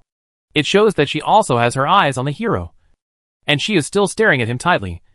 And she doesn't want to give up the hero she has got. I have to say that the attitude of the demons does explain a lot of things. But there is no way. Just kidding. This is the person chosen by the mother, the Demon King. And the Demon King's precious jade is still on him. How can he be given up? Even if there is a suspicion of provocation, it will affect the relationship between the gods and demons. But we can't compromise on this point. Just like Sarah declared to Artemis. The hero Xian belongs to us, and no one can take him away. Now, Sarah implemented her declaration and tried her best to protect Xian with her sisters. In this regard, the goddesses of the gods were naturally unwilling to be outdone. This is no longer just a problem within the demon clan. Anima said so. If the 7th demon is really born, the power and strength of the old demon clan will usher in a transformation. At that time, the harm they will cause to the world is simply unimaginable. Nadura also said so. We will not allow any evil to grow. Not to mention that this is the mission of the hero. We gods will never sit idly by. Especially me. Artemis even made a declaration. In the end, it was Lita's who was at a loss for words, and could only look to her little cutie for help, hoping that her baby daughter could help her win the hero back. Sitting in the seat closest to Sheen, Roxy received Lita's pleading gaze, but an awkward expression of helplessness appeared on her face. Roxy said that it was difficult for her too. She was not the one who made the decision, and she had handed the handle to her own dog man not long ago. If she stood in line regardless of his wishes, she would definitely be tortured to death. Besides, my goddess Litas, didn't you reject this guy before and didn't want to marry me at all? Now you are begging me? It's a bit shameless. Unfortunately, Litas couldn't hear Rox's voice at all. Not to mention Litas. Even Iris, who was cast in the eyes of Anima, was in a dilemma. She really wanted to help her goddess, but she was also afraid, thinking of the fear of being dominated by Sheen. Iris could only shrink her tail, cover her 2 fox ears, and do a self-deception. This made Anima feel something. As expected, girls are all outgoing. As expected, the cabbage in my garden is still being taken away. There is really nothing I can do. But even so, the gods did not intend to give up. Are you kidding? This is the person chosen by the Mother Goddess, Supreme God. The blessing of the Supreme God is still on him. How could they let him go? Even if there is suspicion of lack of moral integrity, it will affect the glorious image of the gods. We cannot compromise on this point. In this way, the top leaders of the gods and demons began to have a fierce discussion on how to deal with the old demon faction. However, as they chatted, the topic suddenly became like this. The people who should accompany the hero are our demons. No, that's not right. It should be our gods. At this point, snatching the enemy became snatching the man. and the serious talks became a shrew scolding, which made both sides a little excited. All the human forces that could not get a word in slowly put out a question mark. What are you doing? What do you think of the sacred three-race meeting? Stop it. Let go of that hero. Let me. Ah. Let the painting style turn back quickly. Unfortunately, the shouts in the hearts of the human forces were not heard by any demons or goddesses. You must be very happy now. Right? Luo, she watched this scene appear with her own eyes. And she didn't know whether she said such words out of sourness or jealousy. Xian had to look at a loss. How did this unfold? Why did it suddenly become like this? Xian fell into deep thought. However, I have to admit that this weight is indeed a bit cool. I really hope I can have something in my hand. For example, a camera, or a bag of melon seeds or something. At the same time, at the edge of the god realm, in a remote sealed land, in a temple, the goddess was looking at the ripples in the space in front of her, pursing her lips. A closer look showed everything in the glory hall clearly in the ripples. Watching the gods and demons directly stage a good show of fighting for the hero. Almost a full-scale fight. Nian's pretty face was full of displeasure. A group of guys with bad intentions. Do you really think that my hero can be snatched away by you guys just scrambling like this? Nian was both disdainful and gnashing her teeth. If I were there, you would all be turned into slag in seconds. Is the hero yours? Wrong. It's mine. Omnis, wrong. It's mine. Nian was angry. But she could do nothing about it. After all, she really couldn't leave here. This made Nian even more angry. So, Nian raised her head and shouted at the sky. Since you are awake, let me out. This is not the first time that Nian has shouted like this. She cannot leave here because of the seal. Even if you search the entire Omnipotence, there is only one person who can unlock the seal. No, maybe there are two. If our hero enters the super level and completely masters that power, it should not be difficult to unlock the seal here. After all, there is a power in his power that is the same as the power of the seal. And another power completely restrains the seal. It is easy to destroy it. The problem is that although our hero has awakened that power, he has not been able to control it. And he doesn't even know its existence. Nian couldn't help but think of what happened a while ago. As a sealed place set by the Supreme God himself, Nian has only been visited by 3 people so far. Except for her and the Supreme God. One is Xian, who can be called here at will according to Nian's call. One is Lexia, who weakened the resistance of the seal here by relying on the connection with the Demon King, and then followed the summoned Xian through the magic of space transfer, and took the opportunity to sneak in here once. Another one is a guest who came here not long ago. She is the only person who has realized her existence through reasoning and speculation. Knowing that her existence has been discovered by him, Nian simply provided a way for that person to visit here once, using the rainbow magic diamond left by the former Demon King as a guide to weaken the power of the seal. And then through the connection with herself in the Valley of God where she was originally born, Nian was able to use the power of summoning to welcome the demon, who is not a hero, and has no necessary connection with herself into this place. This was achieved by borrowing the method used by the Demon King to come here. It was a miracle that only happened once. After that, the power of the rainbow demon diamond was exhausted and broken. The seal also responded, cutting off the connection between itself and the Valley of God, so that the demon could no longer come here again. But that time, Nian also talked a lot with the demon. Among them, there was something about the power that Xian awakened. Therefore, Nian knew that it would take some time for Xian to master that power and become the most special existence in the world. Before that, if she wanted to get out of here, she could only ask the culprit who sealed her to show mercy. But the other party obviously didn't intend to do so. Are you afraid that I will snatch the hero away and make him never belong to you again? Nian shouted to the sky sarcastically. You are still so timid and petty. You used to be afraid of being snatched away by the Demon King. And now you are afraid of being snatched away by me. What can you get like this? As soon as these words came out, the whole temple shook. The power of the seal was also overflowing, making the space here seem so unstable. Immediately, he was originally mine. No one could take him away. The cold voice echoed in the air. Nian was directly angry. I said it all? He is mine. Mine. Not yours, Nian shouted. But the owner of the voice seemed to no longer pay attention to her, and directly withdrew the power, allowing the temple here to return to its original state. Nian was even more angry. But she also knew that she could not resist the goddess with her own strength. If I had known earlier, I would have simply made it a done deal last time. Nian muttered with resentment. It's all that guy's fault. I have done enough work according to his hobbies like that. And he can still bear it? He is really not a man. I can do whatever I want to those princesses, masked Lolita, elf girls, etc. And I have to pounce on one every now and then. Why can't I do it? While complaining, Nian made up her mind. I must eat him next time. Omnis he. Suddenly, Nian seemed to notice something. And with a wave of her hand, the scene in the space ripples in front of her turned to another place. Looking at what was happening there, Nian narrowed her eyes. Is it finally coming? Nian muttered. Be careful next time, my hero. At the same time, in a space barrier on the outskirts of the capital, in the flower pavilion, Lycia, who was looking at the direction of the capital from the balcony, seemed to have noticed something. Miss? On the side, Laxia called Lycia. Lycia did not respond. It seems that the time to take back the power has come. Lycia just muttered softly. Darkness began to approach the capital. Chapter 867 The Brewing Chaos.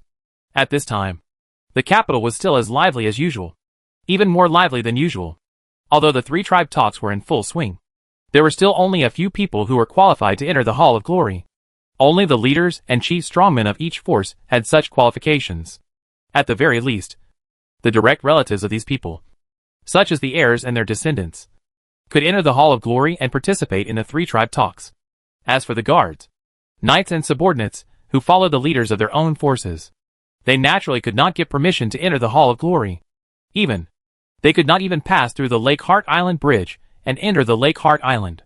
Today, the Lake Heart Island Bridge was completely blocked by the Guards Knights, led by the deputy leader of the Guards Knights, a great knight of level 89, which raised the security here by several levels. Ordinary nobles, and even the top leaders of the forces were not allowed to pass through the Lake Heart Island Bridge. The guards, knights, etc. brought by various forces could only wait outside the bridge of the Lake Island for the end of the talks. The civilians who came to join in the fun were naturally stopped by the Kingdom Knights, who were guarding the outer layer, and were not allowed to get close. Even so, the capital of the king still had an endless stream of people, either coming in from outside the city or moving around in the city, which seemed very lively. Obviously, the emergence of the three tribe talks has promoted the business of the capital to a certain extent. Various people gathered for various purposes. Some aimed at business opportunities, and wanted to do business with forces outside the kingdom. Some came to travel. Some simply wanted to take advantage of the opportunity to fish in troubled waters, and see if they could get in touch with any force. The liveliness of the capital was destined to last for a long time. It can be said that thanks to this three tribe talks, the kingdom will have no problem operating in the next few years. Under such circumstances, the barrier of the capital of the king is still working diligently, so that visitors from all over the world can only enter the capital through the city gate. Who is next? A guard in charge of registration shouted outside, asking the next person who needed to enter the city to come to him. It was a man wearing a cloak, hiding his face under the cloak. The guard glanced at him and didn't find it strange. Similar dress, let alone in this special period, is not rare even in the past. After all, there are professions such as adventurers in this world, and some nobles are also unwilling to show their faces, so some concealment is inevitable. Name, profession, place of origin. The guard asked the cloaked man in a skilled tone and prepared to register. Raoul, a second-class adventurer, from the nearby city of Barian. The cloaked man was silent for a while, and then whispered his information. A second-class adventurer from Barian? The guard nodded. Barian is a relatively marginal city not far from the capital. It is not very developed, similar to Limijan, so there are not many high-level adventurers. Adventurers from the capital like to use it as their transition period as a novice. When their level is not high, they use it as a base. After sufficient training and exercise, they are thoroughly familiar with the work of adventurers. After reaching a certain level, they will return to the capital, take root in the capital again, and carry out adventure activities. Adventurers from Barian also like to come to the capital when they get some more precious gains, because the price of the capital is higher, and the distance is not very far. There are many merchants and businessmen doing this business, so that the adventurer's unexpected gains can usually be sold at a good price. Since this adventurer named Raoul is only second class, it means that his level is only above 20. Not yet 30. I guess he was called by the adventurer team to run errands? Okay. Show your adventurer badge and go in. Adventurers don't have to pay entrance fees. Raoul said, as he registered, but now is the period of the three-tribe meeting. Be careful not to cause any trouble inside. Otherwise, if you are caught by the patrolling Kingdom Knights, you will be treated specially during the special period.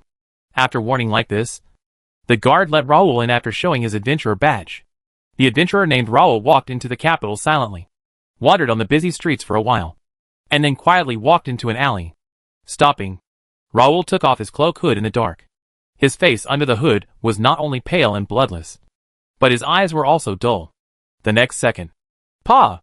The back of the adventurer named Raoul broke. Inside, the head of a ferocious beast came out.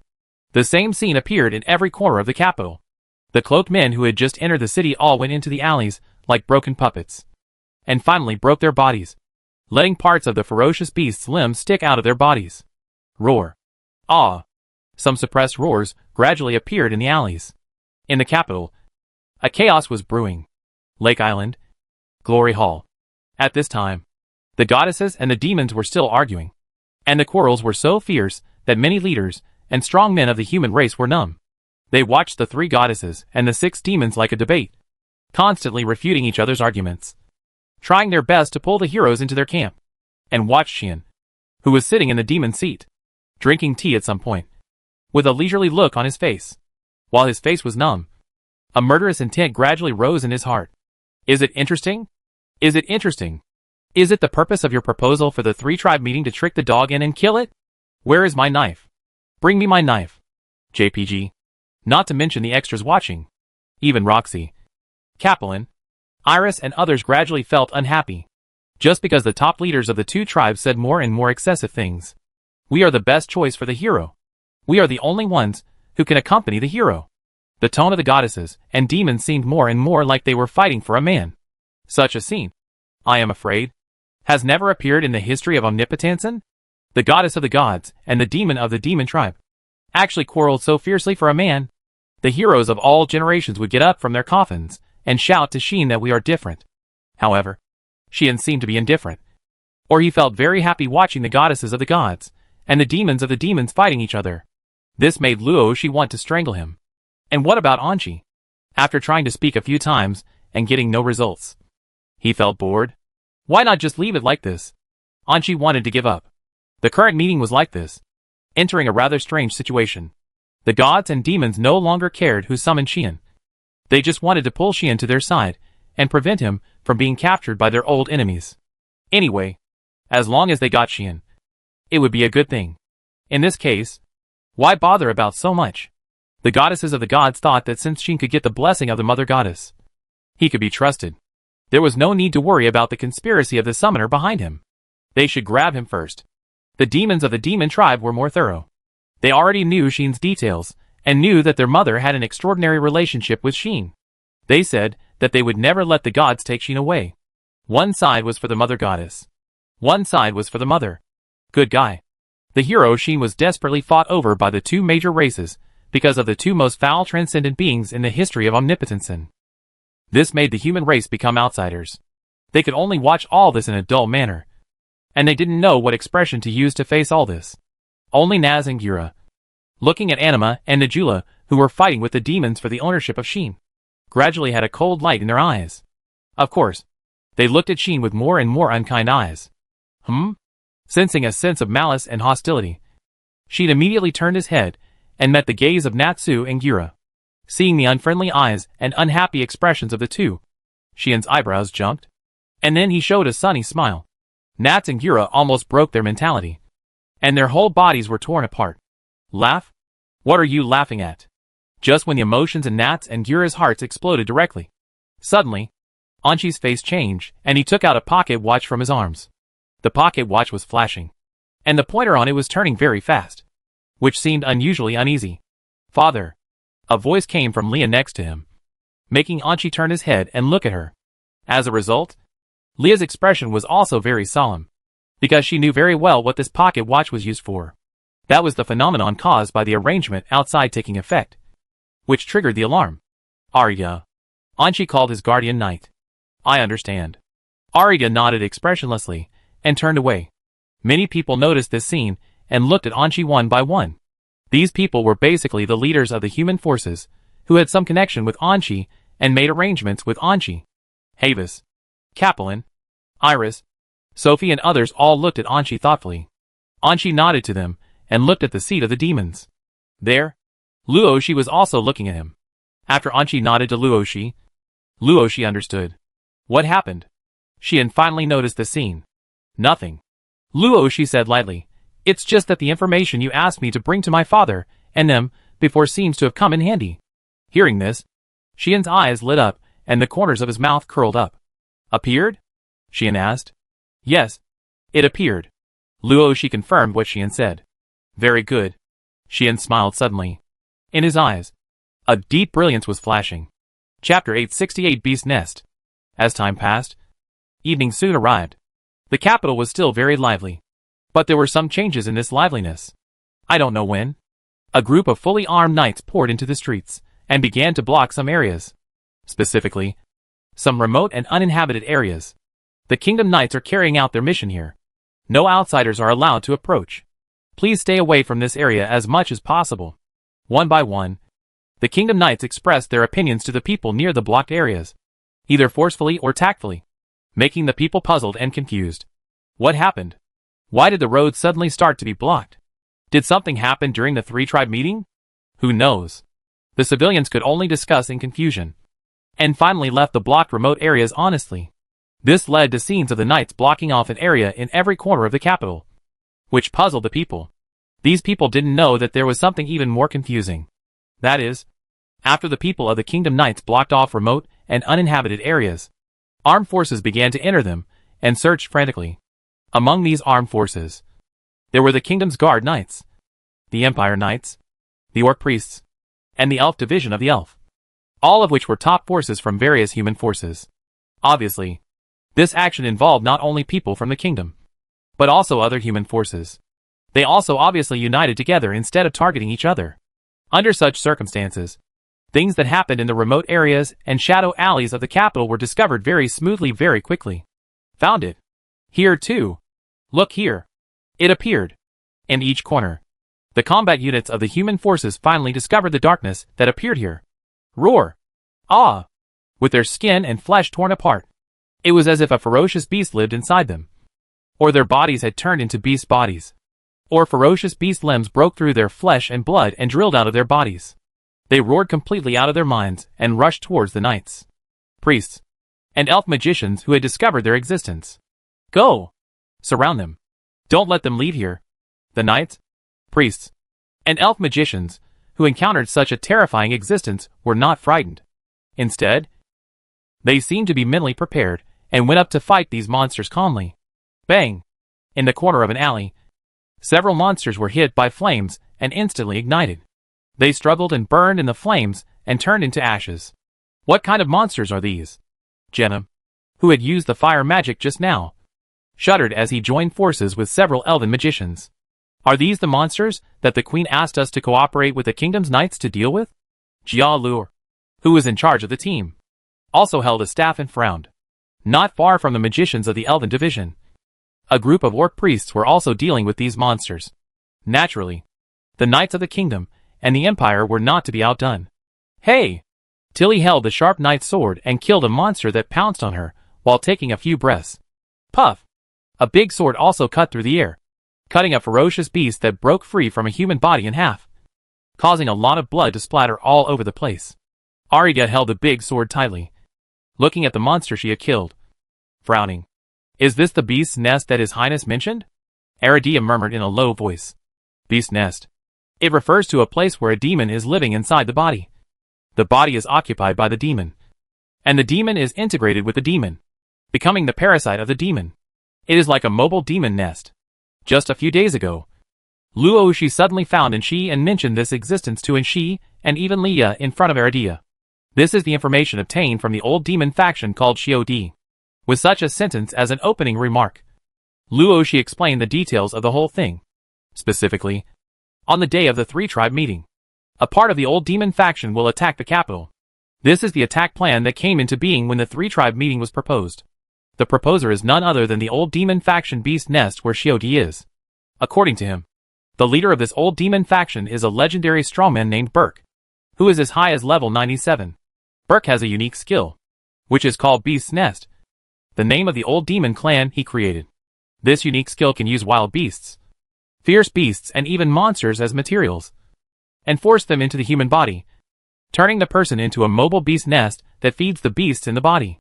People who become beast nests will lose their minds, or be affected by the violence of the beasts in the body, and become bombs that obey the user of Beast's Nest. This is the information that Luo Shi brought to Anqi and others.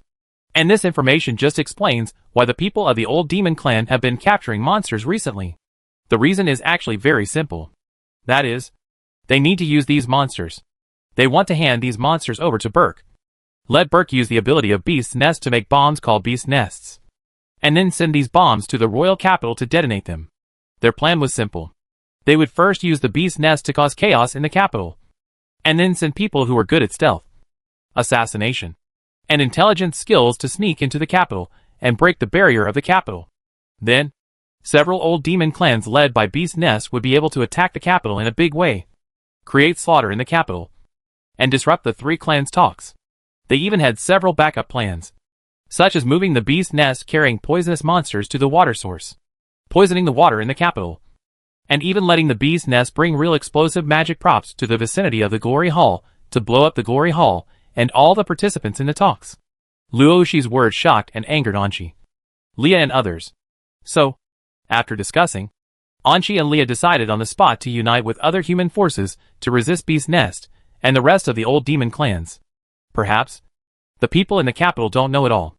At first glance, the capital today seems to be no different from usual, still lively and prosperous. But in fact, including the kingdom, many human forces have made arrangements. You'll ask the clergy of the temple to stay near the water source. Always pay attention to the situation near the water source, and use purification magic on the water source every once in a while to purify the toxins that are likely to be mixed in. The magic power Lullaby also participated in the arrangement, setting up magic spells for exploration around the Glory Hall, always monitoring the Glory Hall to prevent any beast nests from appearing here. The forces of the kingdom, the empire, the orc priest group, and the elves, etc., sent their own combat forces to let them sweep after the beast nests appeared. With the information brought by Luo Shi, Anqi would naturally not sit and wait for death. He had already tampered with the type of barrier in the capital overnight a few days ago, which reduced the defensive performance of the barrier a little, but added the effect of generating an alarm function for abnormal magic. Therefore, when the beast nest appeared inside the capital and started to work, the barrier of the capital immediately detected the abnormal magic power, and the magic props connected to the barrier carried by Anqi received the alarm. In view of this, Aradia and others quietly left the Hall of Glory, led the large army, began to block the area where the beast nest appeared, and swept the beast nest that appeared here. Puff! After swinging the sword to kill another beast nest that pounced on him, Aradia turned to the guards knights who followed him. Notify them to attack them all. Don't miss any of them. And don't let any of them run to the street. Aradia gave the order expressionlessly. Yes. The guards knights immediately received the order. In this way, when the conspiracy of the old demon faction was in the stage of brewing, the major forces of the human race, led by the kingdom, began to sweep the beast nests in the offset areas of the capital with thunder. And all this was unknown to the civilians in the capital. In an unknown cave outside the capital. A man who had been sitting cross-legged here with his eyes closed, and had not moved for a long time, suddenly opened his eyes. What happened? The man said in a deep voice, How come the beast nest I sent out disappeared so quickly? This man was the leader of the beast nest. Burke. Has it been conquered? So fast?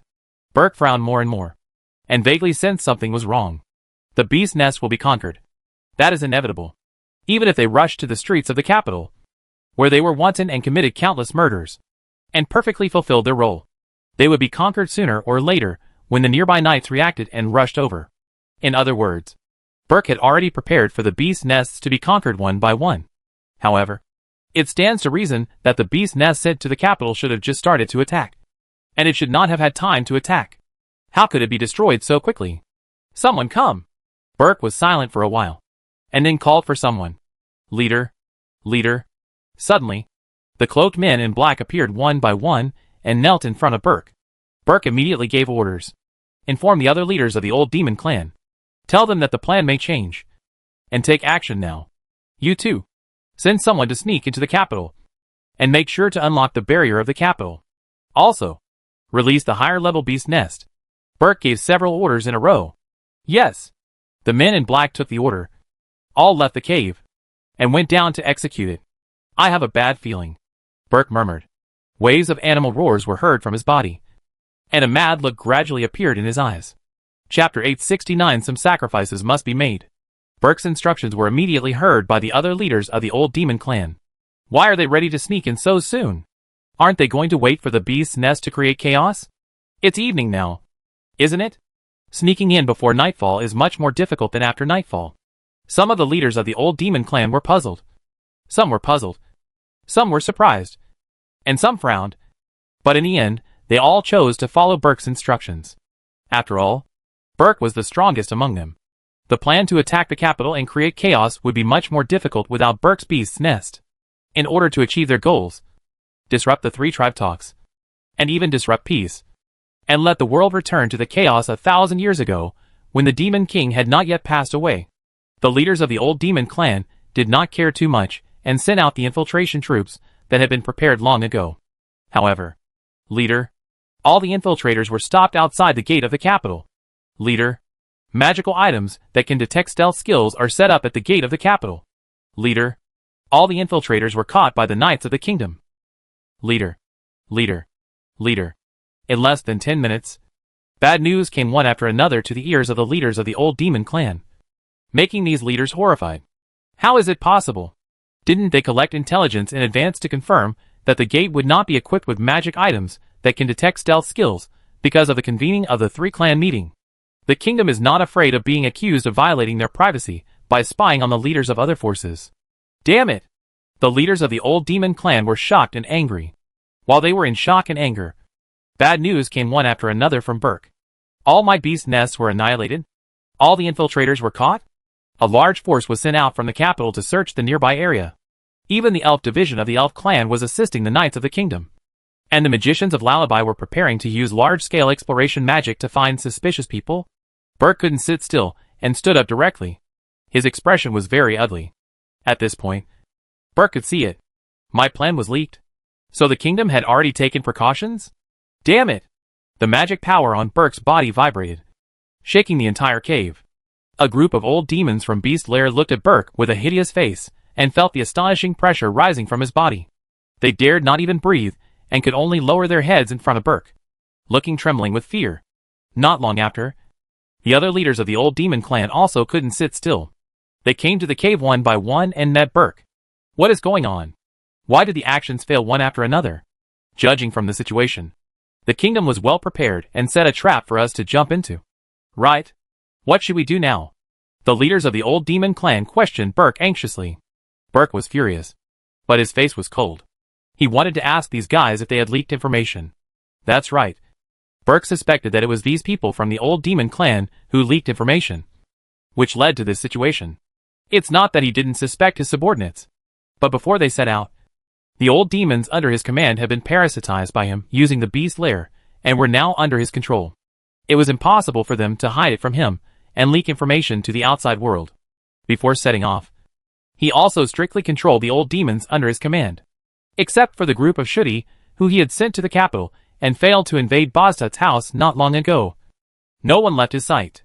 As for Shudi and others, it can't be them. They have all fallen into the hands of the kingdom. They will either be killed or commit suicide. There is no chance to betray the lair of beasts. Moreover, Burke believed that he knew Shudi better, because Shudi was recruited by him personally. Even if his potential was limited, his ruthlessness and brutality were quite appreciated by him. With Shudi's personality, it is absolutely impossible for him to compromise or even surrender to a mere human. A certain old demon who was standing guard at Boztut's house. Ha! The other old demons who followed Shudi to the capital were not of high status, and were even regarded as cannon fodder by Burke. It was impossible for them to know the details of the attack plan he planned for the capital. In this case, the problem lies with these guys. Burke swept these people with a cold look, but in the end, he still chose not to question them directly. The reason is nothing else. Just because he still needs these people to contribute. The current situation is so bad. If you want the plan to make some progress, using these people has become a must. So, Burke suppressed his anger and spoke in a deep voice. Don't worry. The beast nests sent to the capital are all low-level bombs. The beast nests that we really regard as trump cards are those that are parasitic on legendary monsters. Burke's words calmed down the leaders of the old demon clan. That's right. They haven't used their real trump cards yet. And the situation has not reached the worst time. But, are we going to use those beast nests now? That's a big killer. If you use one, you will lose one. Are you sure you want to use it now? You know, we have made a lot of sacrifices to capture those legendary monsters. Originally, we wanted to keep some of them as trump cards in the future. The leaders of the old demon clan all grumbled. Seeing this, Burke was extremely disdainful. Indeed, the beast nest that parasitized the legendary monsters was very precious. And even Burke himself didn't want to consume it. But at this point, they were still hesitant and even stingy, unwilling to invest in the real decisive hand. Burke felt ashamed of their petty behavior from the bottom of his heart. From this, it can be seen that these old demon clans can't become anything great. They can be used, but it's really too reluctant to cooperate with them. It's really annoying to be reduced to the same level of power with such a group of guys. Burke has had this idea more than once. In Burke's view, the old demon clan is standing against the world, against gods, against demons, and even against the supreme god, against everything in this era. It should be a force that makes the gods and humans fear, just like the demon clan in the past. If such a force cannot show its own style, it will be nothing more than a rat crossing the street in the current world. Only the truly powerful and truly great old demon clan can stand at the top of the inner world and make the three major races afraid. Just like the most mysterious, oldest, and most powerful old demon clan Original Demon. Burke's ideal is to make Beast Lair become an old demon clan like Original Demon. Therefore, he is determined to win this action. As long as this action is successful, Beast Lair will become an old demon clan force that the three races are afraid of, and will truly show its style among the old demon clan forces and become a legend. By then, Beast Lair may not be able to stand on equal footing with Original Demon. Thinking of this, Burke made a decisive speech. First, release all the beast nests that are not legendary. Let them move freely. Attract the attention of the forces from the capital, and let them entangle in the suburbs. Then, we will send out core personnel. Let them approach the capital with legendary beast nests, and break through the city gate directly. Now, in order to search for us, the kingdom has sent most of its combat power, which has reduced the defense capacity of the capital, which may not be a bad thing.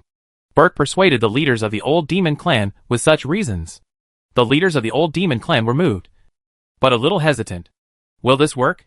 Even if the capital has lost most of its defense forces, the leaders and strong men of various races are still there. Even the 3 goddesses and 6 demons are in the royal capital.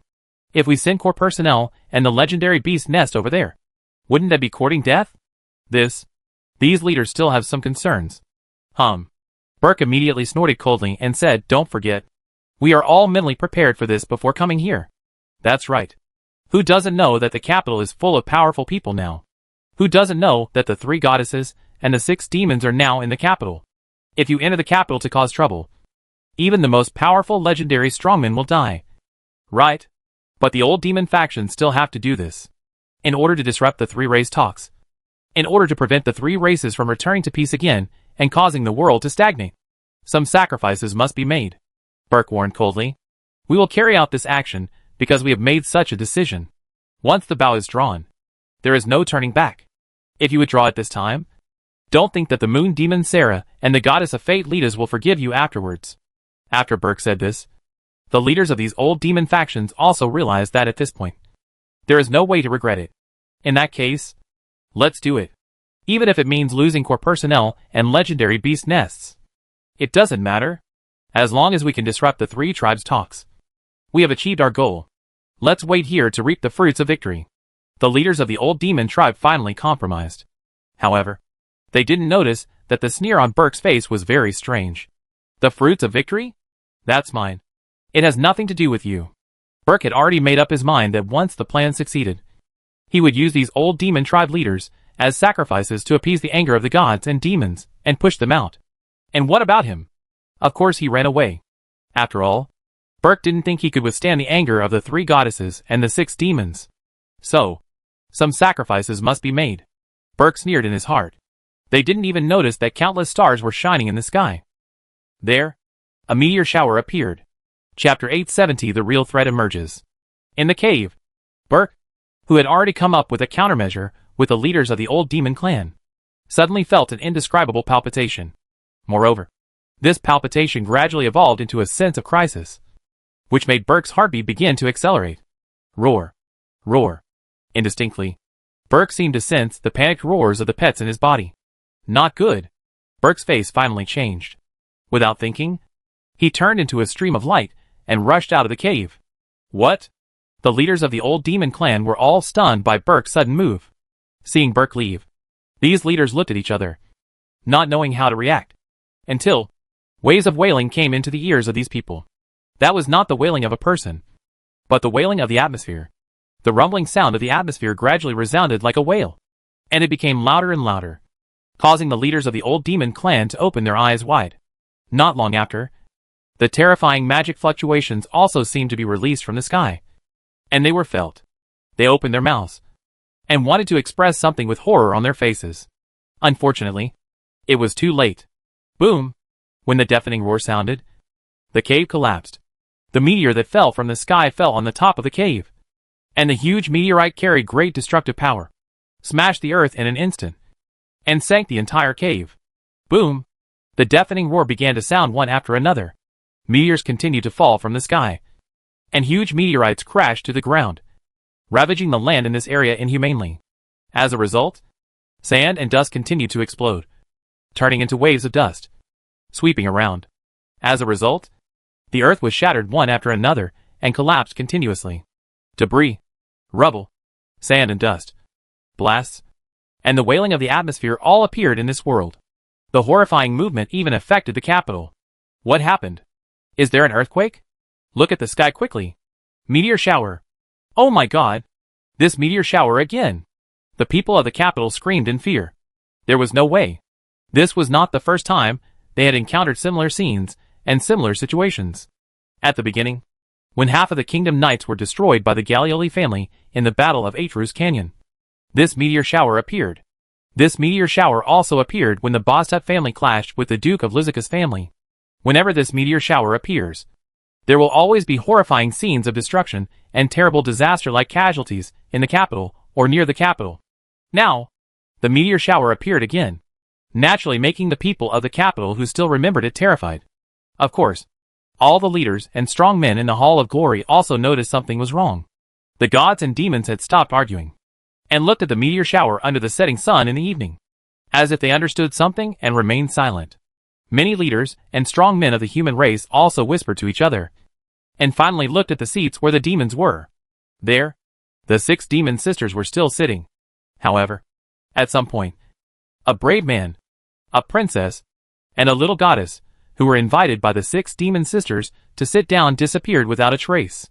They, noticing this, not only the goddesses of the gods, but also Anchi and others were stunned. On the contrary, the 6 demon sisters seemed to have known about this matter, and their faces were indifferent. Don't worry about it. Xia Funya still smiled and said, they are just going to deal with some insignificant garbage. Let them go. Ai also said indifferently, they should be back soon. Lid and Carmina's eyes flickered, and they were silent. Milu blinked, not knowing why.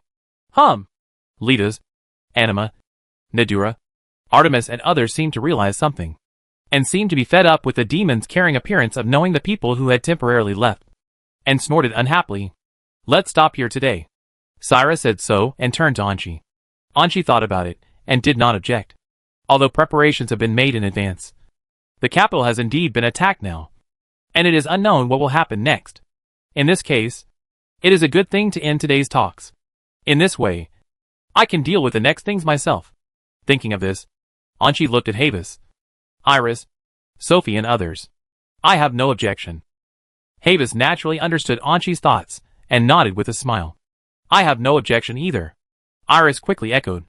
We naturally have no objection either. Sophie nodded lightly. Okay. Anchi stood up. Today's meeting is temporarily over here.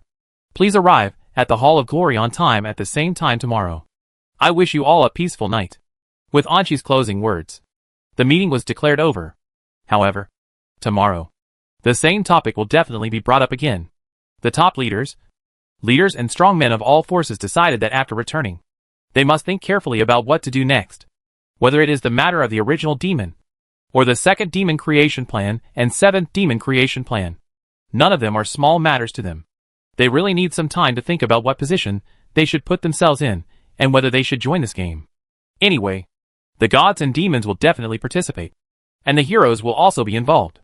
The human forces that have established a good relationship with the heroes are unlikely to stand idly by. Should they join the game? Or should they stay out of it?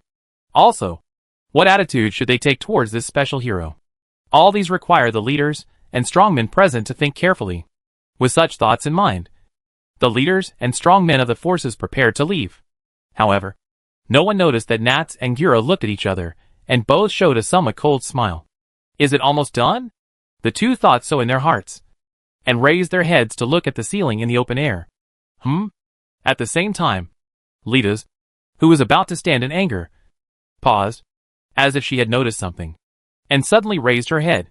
Sarah, Shaf, Lid, Carmina, Milu, AI, Artemis, Anima and Litas and other super-level beings also reacted one after another. Lake Island. Outside the glory hall, a graceful figure appeared here silently, looking at the glory hall in front of her, with a cold expression. It's time, the woman murmured in a low voice, then raised her hand expressionlessly, and pointed it at the glory hall in front of her. Clang! The light flashed from her body. It was a light as cold and soft as moonlight, but it contained an extremely incredible power.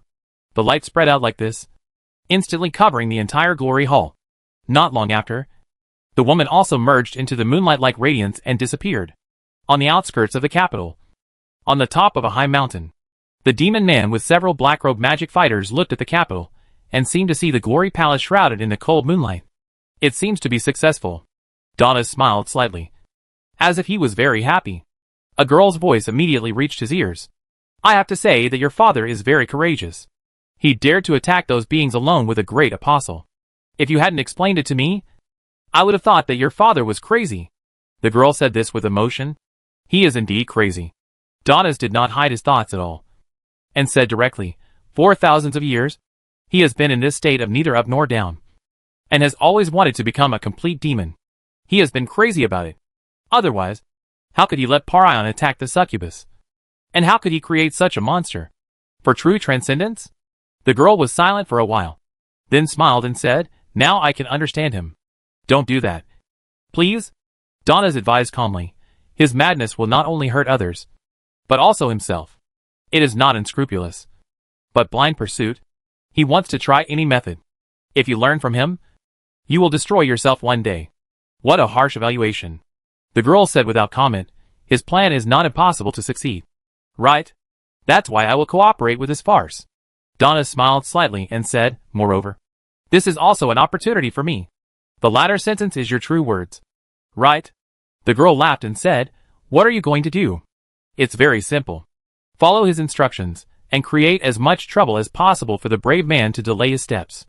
Donna said without much hesitation, for this reason, we will use Beast's Nest to attack the three tribes' talks. Right? This is what the brave in the other world often say. The mantis stalks the cicada, while the oriole is behind. Right? The girl seemed to remember something unpleasant, and said in a low voice, don't blame me for not reminding you. The heroes are a group of incredible existences. Your father also said that the hero has the strength to fight him.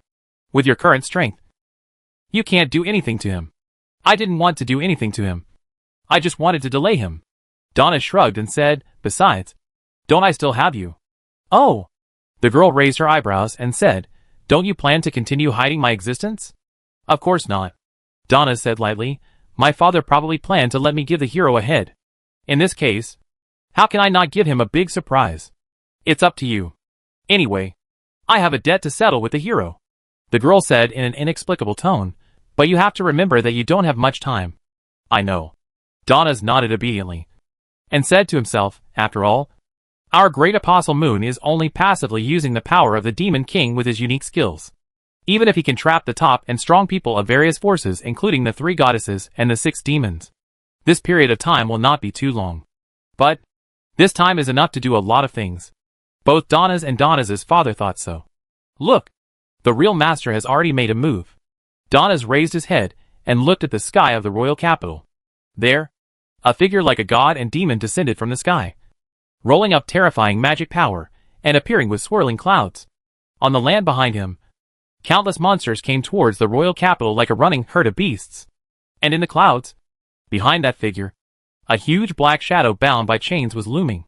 The good show is about to begin. Donis curled his lips and turned around. Then, it's time for us to play our clown roles. Leaving these words, Donis left here. The girl didn't say anything, just looked at the capital, at the familiar yet strange city, with a mixture of love and hate in her eyes. Just watch, Mitra. Watch how everything you left behind was turned to ashes. After saying that, the girl disappeared. Unknowingly, the meteor shower stopped. On the land ravaged by meteorites, as always, only huge pits were left, and nothing else was left. Xian's figure appeared above the ruins at some point. Luo Xi and Li Lizi followed, appearing on Xian's left and right. You are too messy. Luo Xi looked at the tragic scene below and felt a headache. Mess? Xian looked innocent and said, do you still want me to slowly find those old demon factions here? It's too difficult for me. Right? Then you don't have to raise this place to the ground. Luo Xi couldn't help yelling. This place is so close to the capital. It must be causing panic now. How many times do you want to scare the people in the capital to death? Just a little fright can avoid a disaster. How easy is that for them? Xian retorted. If those old demons run away and turn around and run directly to the capital, then it won't be a matter of being frightened. Right? Luo Xi had nothing to say, and could only say, with my power at work, it will be difficult for them to escape. Right? That's it. The reason why Xian and others appeared here is because Luo Xi used the power to manipulate fate. After fixing the fate that they would inevitably encounter the leaders of the old demons, Xian only needed to take Luo Xi and Lilith to teleport, and they would naturally arrive at the place where the leaders of the old demons were when the teleportation was out of control. This was the inspiration Xian got when he remembered the previous time when he was tricked by Luo Xi. The result was very smooth. It went so smoothly that Xian couldn't help but use an aurora meteor shower to greet him. Chapter 871. Let me give you some respect. While playing with Luo Xi, Xian also unfolded his external awareness of destiny perception ability, covering the area below. In Xian's perception, in this area that was raised to the ground, not to mention a person, even a monster no longer exists. Originally, there were many monster reactions and life reactions here, and even many malicious and hostile reactions. Undoubtedly, those reactions were all from the old demon clan hiding here. Now, they all became insignificant fertilizer in this ruin in the meteor shower just now. Except for one person. Is there really a fish that slipped through the net? Xian looked like a smile. Luo Xi rolled her eyes, causing Lilith to tilt her head and wonder why. Let's go! Xian did not explain, but took Luo Xi and Lilith's hands directly, and moved into the interior of the ruins in an instant. He came to a sea of blood and corpses.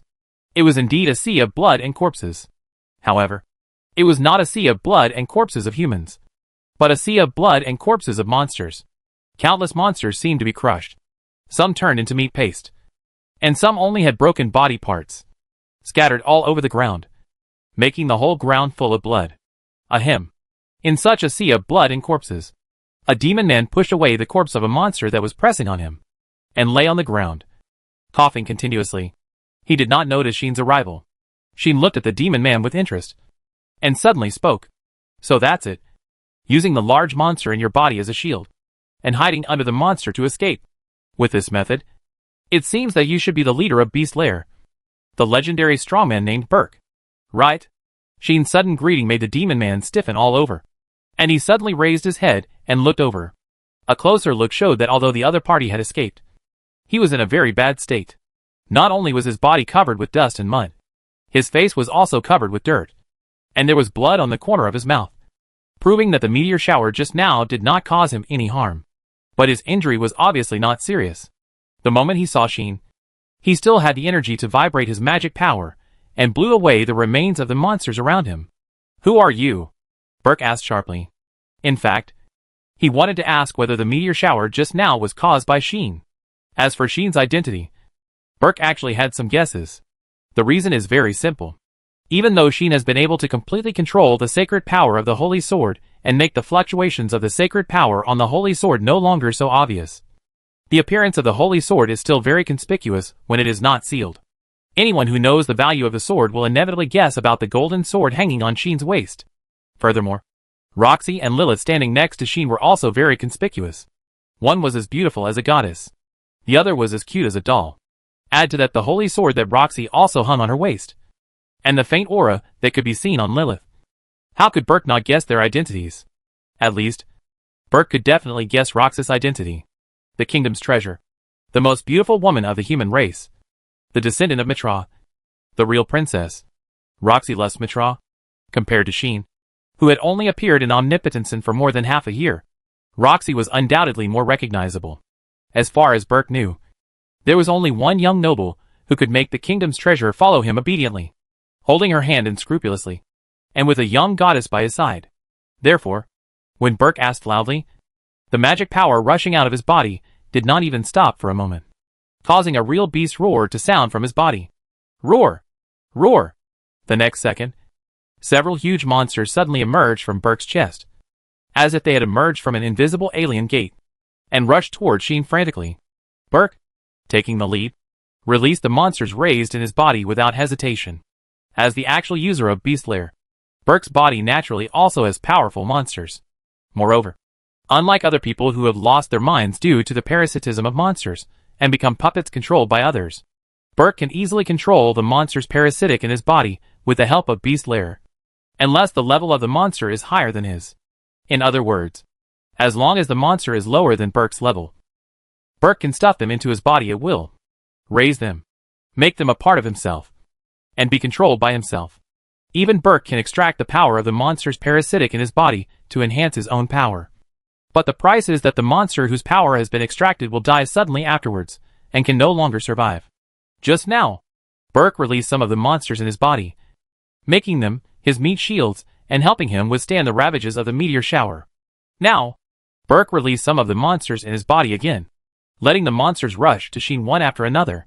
As for Burke himself, of course, he ran away on the spot. The leader of the Beast Lair abandoned that part of the monsters without hesitation, and the whole person turned into a stream of light and swept in another direction. Seeing this, hey, you just questioned me, but you ran away before you got the answer. Isn't it unreasonable? Sheen's figure flashed in front of Burke, and blocked his way with a half-smile on his face. Roar! Roar! The group of monsters that were rushing toward Sheen noticed this scene, stopped on the spot, roared, and prepared to turn and attack Sheen to give their master a chance to escape. Unfortunately, boom! A terrible evil spirit suddenly appeared, like a bottomless darkness, and instantly swallowed up the monsters. Lilith took action.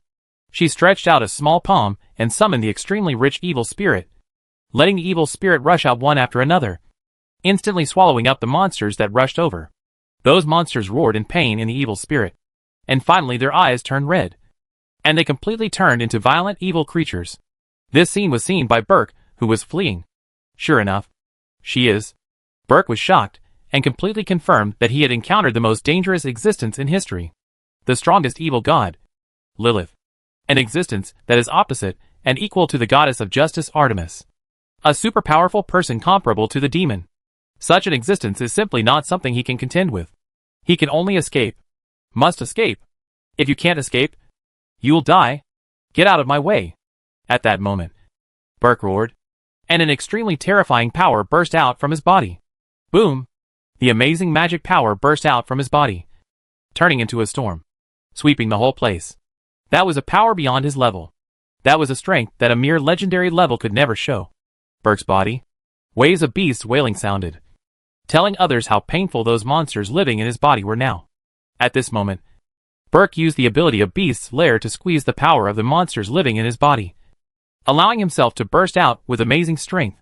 You know, among the monsters living in his body, there are many legendary monsters. As a person with a unique skill like Beast's Lair, when the old demons took collective action to capture various powerful monsters, how could Burke not occupy a batch of them and make himself stronger? Sheen also felt the familiar evil magic power from Burke at this moment. Is that the magic power of the demon larvae? It was the demon larvae that lost its trace in the imperial capital and was likely to be captured by the old demons. Burke stuffed all 11 legendary demon larvae into his body, and used Beast's Lair to squeeze their power fiercely, making his power rise endlessly. The power of all 11 legendary demon larvae was added together and squeezed by Burke, causing Burke's power to exceed the legendary level, and even exceeded the limit level, faintly shaking the barrier that human life should not be able to cross. Pa! Pa! The overly amazing power burst out from Burke's body at once, causing Burke's body to be unable to withstand such amazing power, and his muscles broke layer by layer. Gaw! Burke risked everything, with a cry that was not like that of an intelligent life, carrying great power, and rushed towards Sheen. For a moment, the atmosphere was shaken. For a moment, the ground was shaking. Sheen looked at the roaring demon man, whose eyes were full of desire and ambition to survive, and the half-smile on his face began to gradually disappear. "Did you fight to the death?"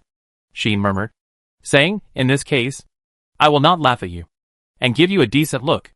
As he spoke, brilliant flame slowly burned on Sheen's body, facing the demon man who risked everything just to survive. Sheen also gave him the respect he could give. Burned gorgeously reincarnation destiny. With the continuous burning of magic power, Sheen's power skyrocketed like Burke's. No! The speed at which Sheen's power skyrocketed has far exceeded Burke's. Then, bang! A roar resounded in the ruins. Burke's expression froze. Sheen's face was calm. The two had already touched each other, and a second ago, they punched each other with all their strength. Both of them hit each other with this punch. However, Burke's fist hit Sheen's chest, and after being blocked by the brilliant flames, less than 10% of the power was left, which was completely borne by Li Tua Tianming, without causing any damage to Sheen. And Sheen's fist fell heavily on Burke's abdomen, bursting out with amazing power, blowing away all the flesh and blood there. Tick. Blood kept dripping from the huge hole in Burke's abdomen. Burke covered his abdomen, stepped back one step after another as if struck by lightning, and pointed at Sheen with his bloody fingers. You. Burke wanted to say something, but he couldn't say it. Sheen didn't want to reply, so he just calmly retracted the brilliant flames and cancelled the use of reincarnation destiny. Not long after, Burke fell to the ground, dyeing the place completely red, but his eyes always stayed on Sheen, as if he wanted to remember him. Of course, Burke's vision was blurred. He couldn't see Sheen's appearance. Hate? That's for sure, because his ambitions, his aspirations, everything he had imagined, were completely destroyed by the other party's punch. But in addition to hatred, Burke was relieved. There was no way. This is the hero. With such a feeling, Burke's consciousness fell into eternal darkness. Never, ever wake up again. Roar! Roar! As Burke died, his body swelled up like a bulge, bringing out ferocious beast roars. All the monsters seemed to be struggling, drilling through Burke's flesh and preparing to break out of his body. Among them were the 11 legendary demon larvae. However, under the exploitation of Burke's beast lair, their power had been reduced to below the legendary level. Sheen watched this scene calmly, and chanted a sentence after a while. Give burn. The heroic flames suddenly burned from Burke's corpse. Ao. Ga. The monsters wailed, struggled, roared, and screamed in the flames, but slowly burned to ashes along with Burke's body, including the 11 demon larvae.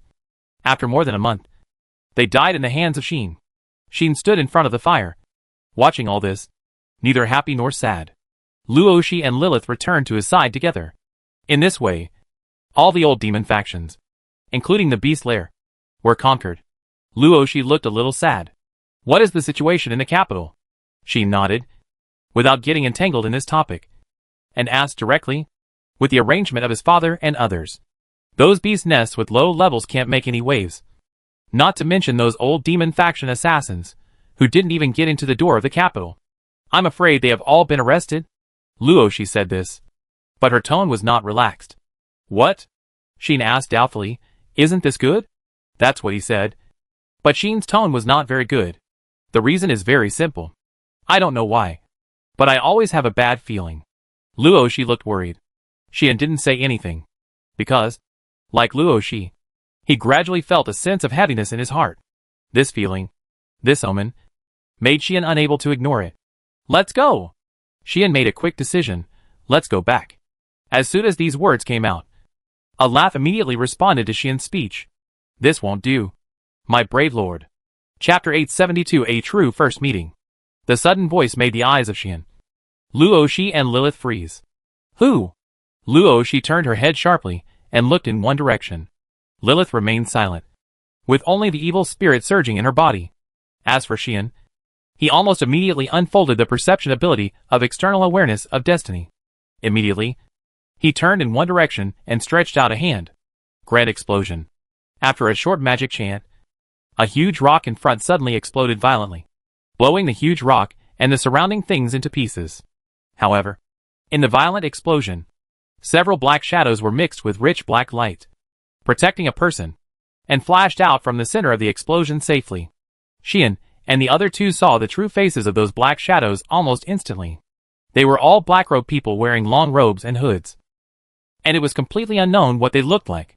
Only the figure protected in the middle by the black-robed people was not so conspicuous in his attire, and even his aura was very weak. But for some reason, people felt that he could not be ignored. The moment he saw that person, Xian was slightly startled and stood up in surprise. "Is it you?" Xian recognized the other party's identity at the first time. Not only Xian, but even Lilith, who was standing next to Xian, opened her eyes slightly, as if she was a little surprised. Obviously, Lilith also recognized the other party's identity. After all, that person had done something to her, not only planning to lift her seal, but also using biocreation magic to create her magical life. Yes, the other party was none other than Donna's, a demon man who had appeared in Cosmos and led an old demon faction called Mirage. He had done many things in Cosmos, but was finally defeated by Sheen. He should have been killed by Sheen. Long time no see, Lord Bosteth and Goddess Lilith. Donna's, like a promising young man from an aristocratic family, bowed politely and greeted them, showing a kind smile and said, "No. To be more precise, this is our first formal meeting. It seems a bit wrong to say that we haven't seen each other for a long time." The gentle and elegant demon man chuckled. The familiar posture and natural etiquette were exactly the same as the Donna's in Sheen's memory. But the other party said that this was their first formal meeting in the true sense. Sheen narrowed his eyes. "Sure enough, the person I killed in Cosmos was not you, but the magical life you left behind to deceive others?" This is what the orc priests mentioned to Sheen after the incident in Cosmos. At that time, they said that they found the remains of Donna's, who was killed by Sheen, in the ruins of Cosmos. As a result, from the remains, they found that it was not a demon life, but a magic life. A magic life created by the real Donna's, based on himself, and exactly the same as himself. In other words, the dead Donna's was not the Donna's in front of him, but the magic life created by the Donna's in front of him. The real Donna's is Shadow Warrior. Now, the Donna's who appeared in front of Sheen was the real Donna's. No! Could it be another magic life that was pushed out to block the gun? Sheen looked at the Donna's in front of him. Seeing this, Donna seemed to see through Sheen's thoughts and smiled and denied Sheen's guess. "Don't worry, Lord Bastutu. The me who appears in front of you now is the real me, not a magic life." Donna said very sincerely. The randomness of biological creation magic is very large. Even if there is a prototype reference, to create a completely identical magical life, some conditions and even luck are needed. Even I, who have been exploring this path for a long time, can't prepare too many substitutes for myself. Donna's rather sincere words are mixed with another layer of meaning that even Sheen can easily detect. Can't prepare too many? In other words, there is still a way to prepare a few. Right? This Donna's. Who are you? Luoshi asked this question on behalf of Sheen. Obviously, Luoshi also noticed Donna's extraordinariness. Even though Donna's aura is very weak, and the thread is not strong at all. Like a harmless nobleman, his words and deeds, and the amazing magic fighters, who are firmly guarding him, are telling others how extraordinary he is. Speaking of which, it seems that I have never reported my true origins. Donna suddenly said, in this case, please allow me to introduce myself again. As he said this, Donna's looked directly at Xian and smiled suddenly. I am Donna's, an old demon belonging to the old demon faction Original Demon. Some people call me the Great Apostle of Star. Some people call me Young Master, because my father is the founder and leader of Original Demon. When such words came out of Donna's mouth, whether it was Xian, Luoshi or Lilith, their faces changed. Great Apostle. Xian's eyes flashed. The son of the leader of the old demon faction Original Demon. Luoshi was even more shocked. It was not until this moment that they realized how great the background of this gentle and elegant demon man who appeared in front of them was. Not only is he one of the only 3 apostles in the Original Demons, whose status and identity are only lower than the leader, But he is also the son of the leader? What does this show? It shows that this seemingly weak demon man in front of him is actually a real big shot in the original demons. Xian stared at Donis closely, and waves of terrifying magic surged from his body. Luoshi also reacted, and her aura also surged. There is no doubt that the person in front of him is an important existence in the original demons. As a member of the most mysterious, oldest, and most powerful old demon faction, and with a high status in it, it is strange that Xian and Luoshi did not react to such a person appearing in front of them. Their ideas are surprisingly consistent. That is, to catch this person. Should I thank you for running out by yourself, Grand Apostle? Xian couldn't help but take a step forward. Donis took a step back, as if he was afraid, but still had a calm smile on his face. It seems that you are very hostile to me, brave man. Donis seemed to be troubled. What do you think? Xian walked towards Donis step by step, and said as he walked, don't you think about how much trouble you original demons have caused me, and how many times you have attacked me. So, do you want to vent your anger on me? Donis laughed and said, you are worthy of being considered the most special brave man in history. The brave men in the past were not as impulsive and domineering as you. I'm really sorry. Xian smiled and said, I am such a person. As he said this, Xian's figure suddenly flashed and disappeared. When he appeared again, he was already in front of Donis. Come here obediently. Finally, Xian stopped suppressing his aggression and reached out his hand towards Donis, trying to grab him. Unfortunately, Donis seemed to be well prepared. Swish! Without any warning, a magic fighter who had been supporting Donis disappeared with Donis. Boom! Boom! Boom! The other three magic fighters stayed where they were. The moment Xian made his move, their bodies burst out with terrifying auras. The aura was so majestic that it not only shook the atmosphere, but also made the ground tremble slightly. Extreme level. And all of them. Luoshi was shocked when she saw this scene. Extreme level strongmen, who are known to be rarer than transcendent level existences, appeared here one after another. The magic fighters supporting Donis were all extreme level existences.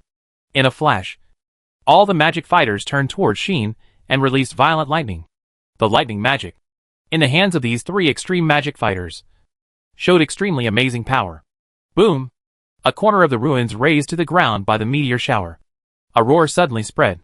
The violent lightning was like a thunder pool that suddenly exploded, turning the surrounding area into a thunder field. And it moved madly. Some of them moved on the ground like snakes, and some bombed like thunder, causing arcs to flash wildly in the air, causing great damage. Such amazing destructive power is already inferior to the advanced lightning magic performed by the legendary magician himself. Xian's figure rushed out of the violent lightning and rushed all the way into the air. Good guy. Compared with the previous time, the power gap is simply a world of difference. Xian looked at the clothes that were burned by electricity, and was also a little surprised. He remembered that these magic fighters were just a group of magic life forms with a level of less than 90 before, although they possessed a rather tricky skill like symbiosis, which made Xian, who was not at a high level at that time, feel a little difficult. But now Xian thinks that the magic fighters at that time were already something that could be easily destroyed. Now, these magic fighters have transformed into extreme magic life forms. How could Xian not be surprised? Just when Xian was surprised, Donis's laughter came into his ears again. It seems that the performance of my magic fighters is qualified. It is not in vain that I have spent so much effort to use the few rare extreme demon larvae that my father has cultivated with great difficulty as materials and refined them into their bodies. As these words came out, waves of amazing magic power surged from the violent thunder domain below. Let them play with you for a while. As soon as the words fell, Donis's breath disappeared. Instead, four extreme-level magic fighters rushed out of the thunder domain together, flew into the air, and hovered around Xian, surrounding Xian. The next second, the four magic fighters raised a wave of magic power and stretched out their hands. The dark cursed thunder flashed in their hands and rushed out one by one, bombarding Xian. That was not lightning magic, but dark magic. These four magic fighters learned four kinds of magic: magic fire, magic thunder, magic darkness, and magic binding respectively. And through skills such as symbiosis, they shared life and abilities with each other, and could even move to the side of other magic fighters in an instant. Just now, Donis was carried away by a magic fighter and moved away in an instant. The magic skills of the magic fighters were also shared, and even their lives were shared. Not only could they use each other's magic, But if they could not be killed at the same time, they could also be resurrected on the spot. Xian was besieged by 4 magic fighters, and hit by the black lightning carrying the curse. Boom! In the midair of the ruins, a grand explosion occurred again, causing the black arc to flicker in the air. However, give to spell.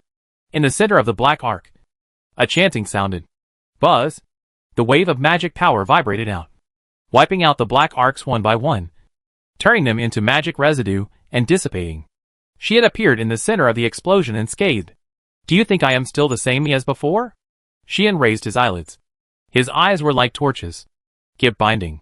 Xian used the commonly used binding magic, so that the 4 magic fighters, who had just raised their hands, and were ready to launch a new round of attacks were all solidified in the atmosphere, and could not move.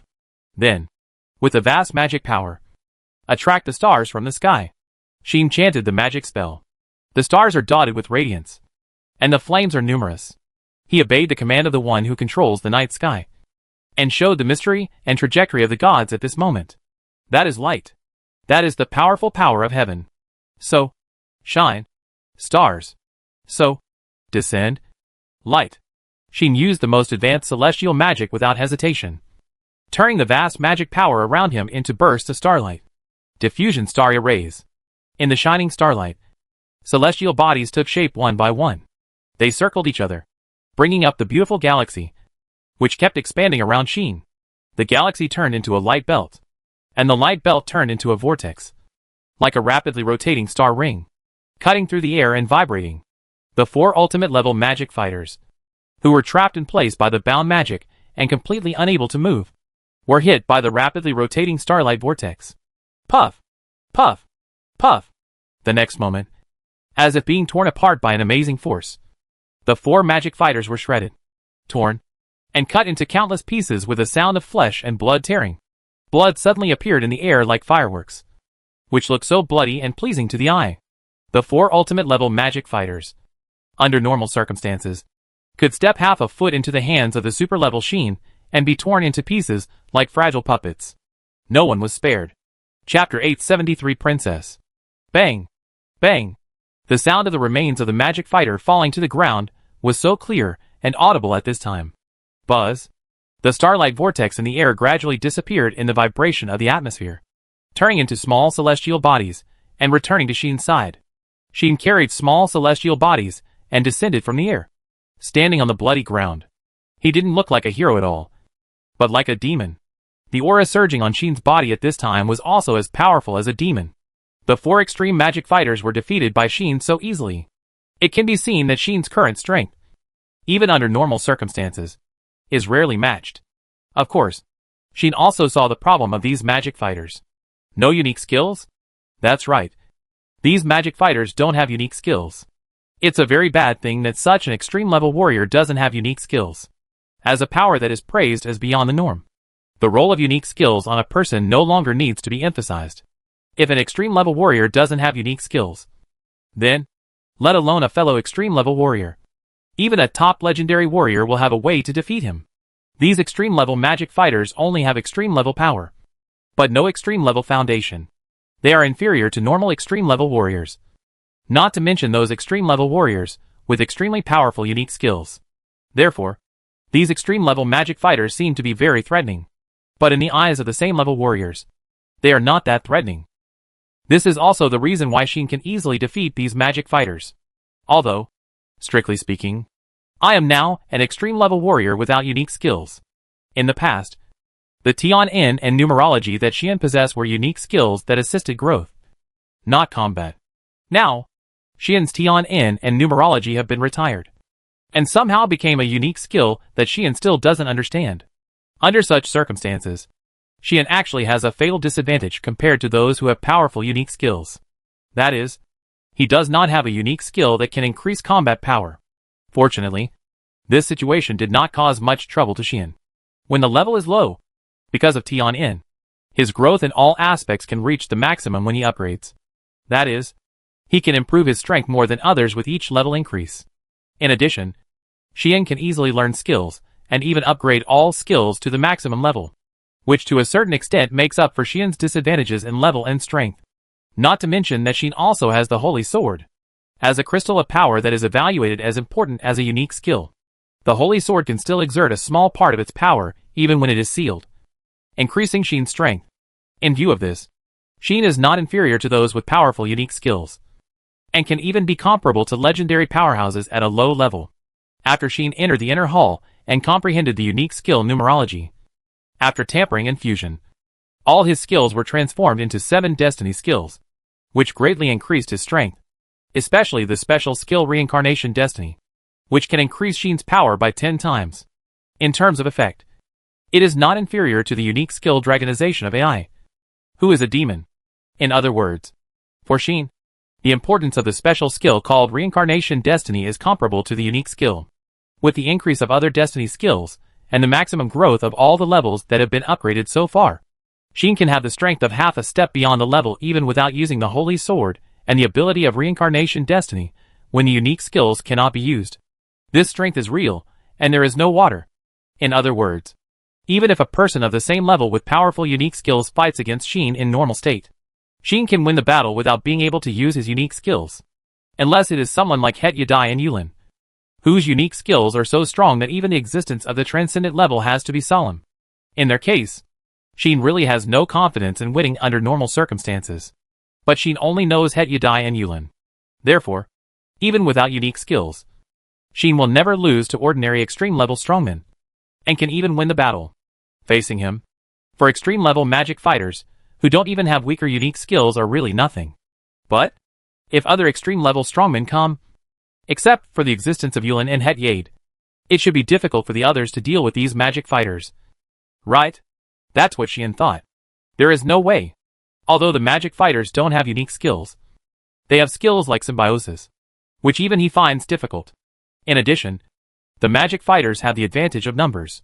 If one can't beat them, for together, then the general extreme-level strongmen may not be able to deal with them. Not to mention, it seems that there are more than 4 such magic fighters. Xian's eyes swept around. I saw that the magic fighters, who turned into meat blocks, actually surged with waves of magic power, and then disappeared. Obviously, that was the effect of the skill symbiosis. Only by sharing life in a symbiotic state can these magic fighters, who have been turned into pieces of meat, regain their magic power. And they may be about to be resurrected. Only the teleportation in the symbiosis state can make these magic fighters, who are about to be resurrected, disappear here. What does this mean? It means that there are still magic fighters that have not been solved. And they are not here. Does that Donna still hide the 5th magic fighter? Xian frowned tightly. But soon, Xian's frown loosened again. Donna should have let the 5th magic fighter take him away from the battlefield at the moment of the battle. Right? Xian released the perception ability of external awareness, and easily found that Donna's had disappeared. Obviously, the old demon had long guessed that the 4 extreme magic fighters could not do anything to Xian. So at the moment the battle started, he did not hesitate to let the 5th magic fighter take him away from the battlefield and turned away.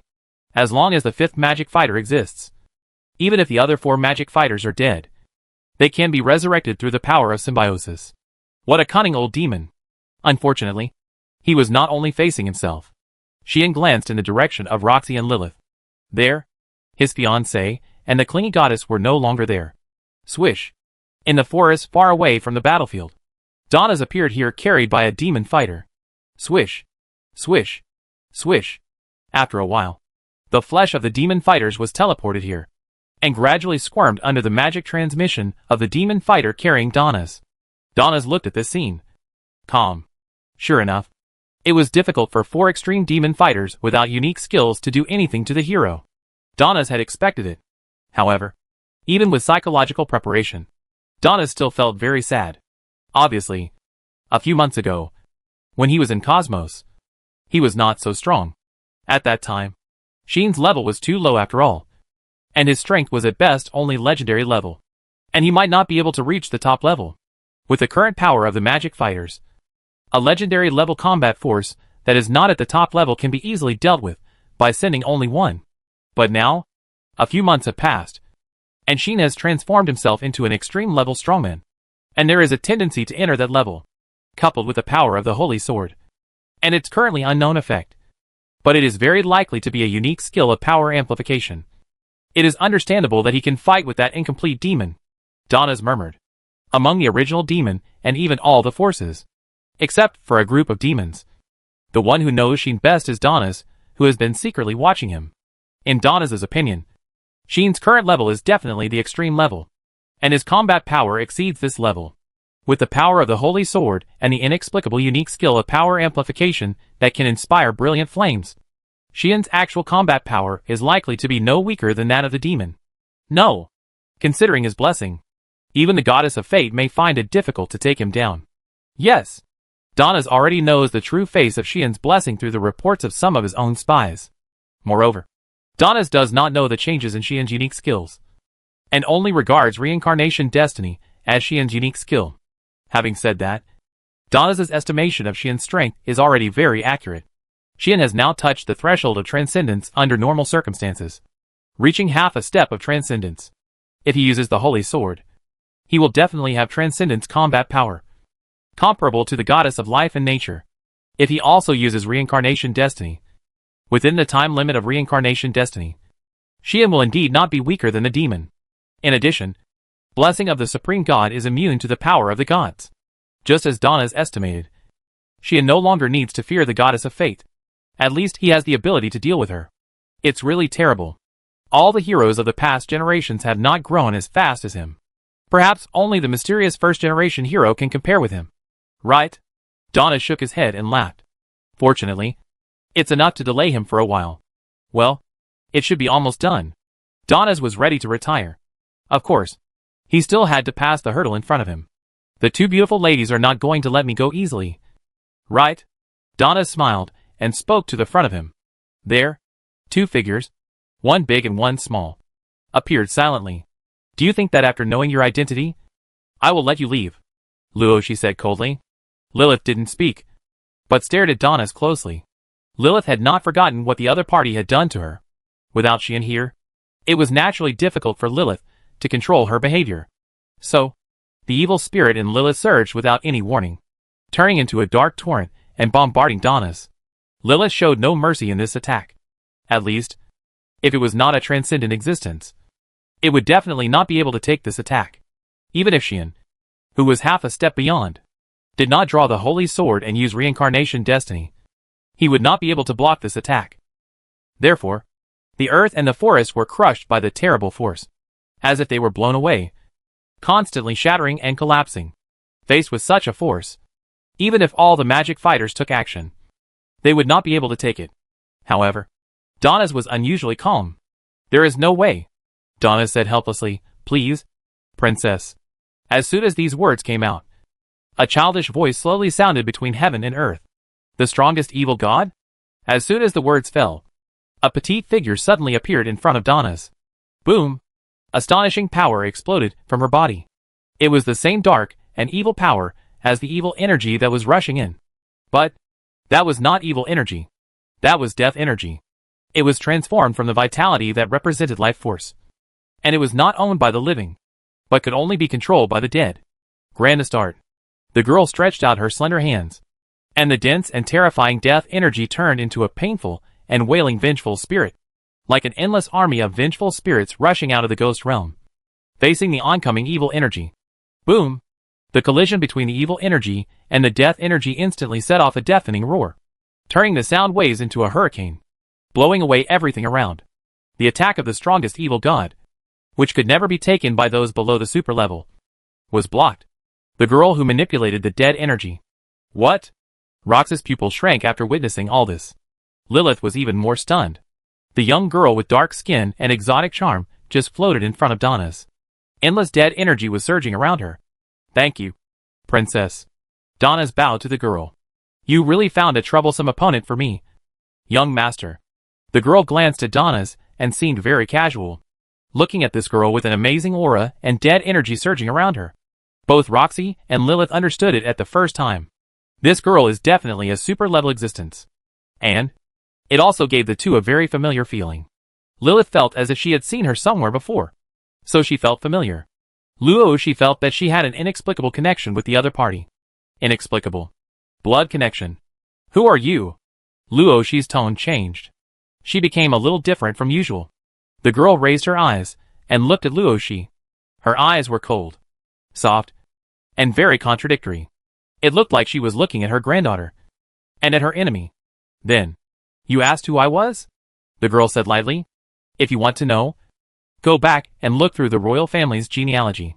I am cute and lovable. But I happen to be the descendant of that man's blood." Chapter 874 Luoshi's hesitation. Descendants? When the girl's voice, which sounded both loving and sarcastic, reached Luoshi's ears, Luoshi's heart couldn't help but tremble slightly. She didn't know what the exotic-looking girl in front of her was talking about. She also didn't know why the inexplicable sense of connection in her heart became stronger and stronger when facing this girl. But she was the blessing of the goddess of fate, and even her successor. Not only did she have the favor of fate, but she could also manipulate fate itself. Therefore, such an inexplicable feeling appeared in her, which would have great significance. Others might regard such a feeling as an illusion, or simply as an enemy confusing themselves. But Luoshi wouldn't. Therefore, Luoshi's expression became uncertain, and for a moment, she was faintly uneasy. Lilith, who was standing aside, saw the scene and could only tilt her head to express that she didn't understand. But at this time, Lilith knew more than Luoshi. She didn't know what happened, and she didn't know who this girl in front of her who seemed to have seen somewhere was, and where she came from. But Lilith knew one thing clearly. That is, she came to catch Donna's. So, boom! Lilith's body. A stronger evil spirit burst out. The sky began to tremble. The earth began to tremble. The strong evil spirit rushed straight into the sky, causing layers of dark clouds in the sky to roll up and turn into a vortex. Lilith's petite body floated up, and 12 black wings spread out behind her, making the evil spirit roll like a storm. The strongest evil god showed his true power here. The terrible breath and the horror of the evil spirit made the girl's expression become solemn. Donna's also smiled bitterly. "Oh, it seems that this goddess doesn't like me very much." Donna seemed to have the energy to joke. As expected of a goddess who could rival the demons, the strength of her power alone was far beyond the reach of even me now. The girl was even more impressed. "Could it be that even you, the princess, are at a loss?" Donna's asked without much nervousness. "If it weren't for my special situation, I might really be at a loss," the girl said calmly. "Feel lucky, young master. Because of the great undead sacrifice activation magic circle, I not only obtained the branch of radiance, but also all the dead air that has been dormant under the earth in the history of the empire." As she spoke, the astonishing dead air on the girl's body erupted like a dark volcano. And like Lilith's evil spirit, it rushed straight into the sky and rolled up a second cloud vortex. The so-called necromancy is a power that is more powerful when the more dead air and dead people are manipulated. The girl slowly ascended into the air and came in front of Lilith. "Let me see if I can fight against a demon-level transcendent being now." The girl's voice resounded throughout the venue. The storms of evil and death also confronted each other in the air. And finally, under the control of the two little girls, they collided fiercely. Boom! The earth-shaking roar suddenly appeared in this world. The power that was enough to shake the continent and destroy everything had the most intense conflict here. Let the world wail. Sheen, who was rushing over there with the connection between Luoshi and Lilith and the induction of the true seal on his body, suddenly changed his face and stopped the power of teleportation. Boom! Ahead, a deafening roar resounded like thunder, reaching Sheen's ears, causing her eardrums to ache, her head to shake, and she almost felt dizzy. What was that? Sheen quickly raised his eyelids and looked forward. It seemed as if a disaster had occurred between heaven and earth in front of him, as if two huge storms were colliding with each other.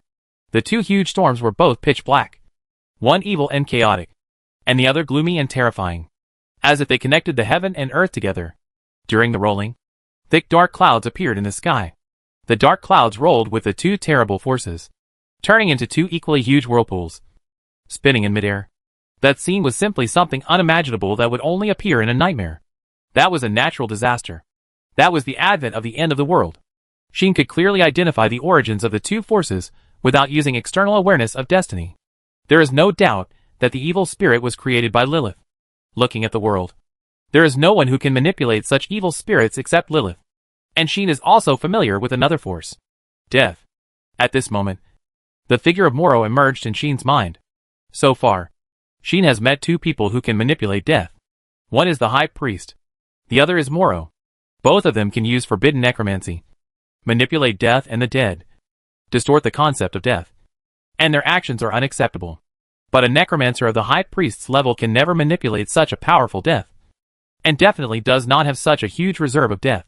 Only Morua, the former imperial concubine who gained the power of the great death spirit that was not hers through the ability of symbiosis, planned the sacrifice ceremony in the imperial capital, took away the supreme mystical treasure called the Branch of Radiance, and thus entered the realm of transcendence, and was the descendant of the former Alay, could control such a terrible death energy.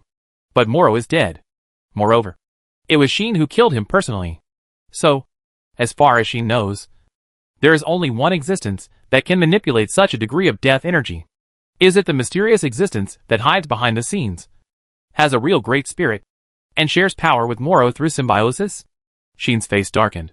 Sure enough, that existence is in the same group with Original Demon. Now that he and others are tracking Donna's, the other party suddenly appears and seems to be in a fierce battle with Lilith. Sheen doesn't believe that this is just a pure coincidence. Originally, Sheen thought that with the abilities of Rosie and Lilith, it would not be difficult to capture Donna's even if there were 5 extreme-level magic fighters protecting him. Not to mention that the 5 magic fighters have no unique skills. Even if they have powerful unique skills, they will still have to kneel in front of Lilith and the current Rosie. But now it is not necessarily the case. Unexpectedly, that mysterious big spirit actually stored such amazing dead energy. A big spirit born from death, using necromancy as a medium, manipulates such a huge amount of dead energy. How terrible will the power that can be displayed be? Just look at the fact that Lilith is now in a stalemate with the opponent. Xiao Funi once said that the mysterious big spirit that has entered the transcendence through external forces with the help of the power of the Radiant Branch, even if it has the power of transcendence, is at most at the same level as the goddess of life and the goddess of nature. But the succubus didn't know that for that big spirit, the amount of dead energy that can be manipulated is the decisive factor that determines its strength.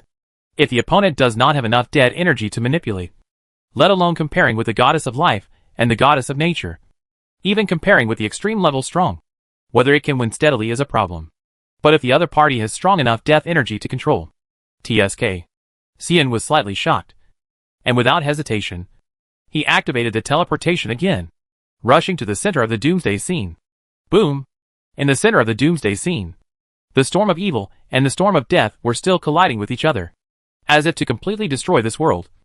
With a terrifying momentum, everything within a radius of thousands of kilometers had been razed to the ground, and was destroyed more thoroughly than when Xian used Aurora Meteor Shower. The sky kept shaking and stirring. The earth kept shattering and collapsing.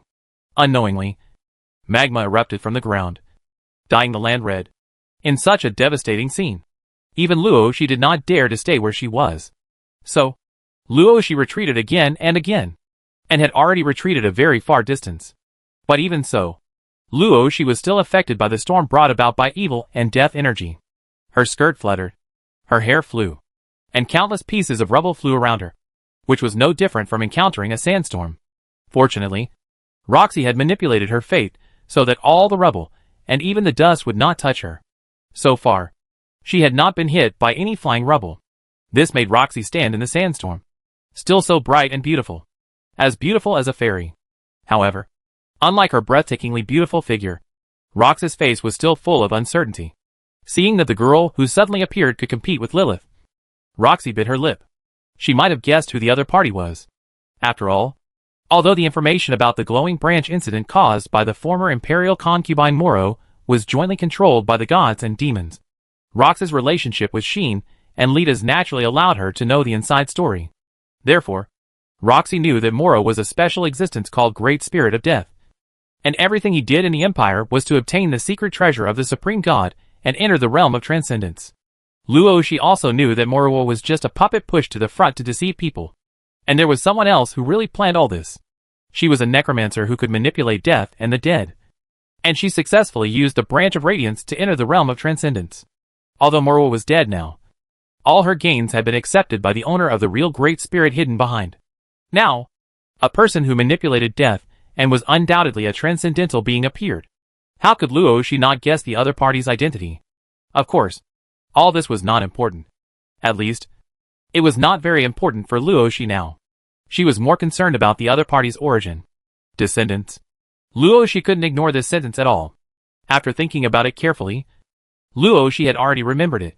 Speaking of which, there was news from the Empire that Moroa claimed to be the remnant of Alay. Alay. This name is definitely not unfamiliar to the royal family of the Mitra Kingdom.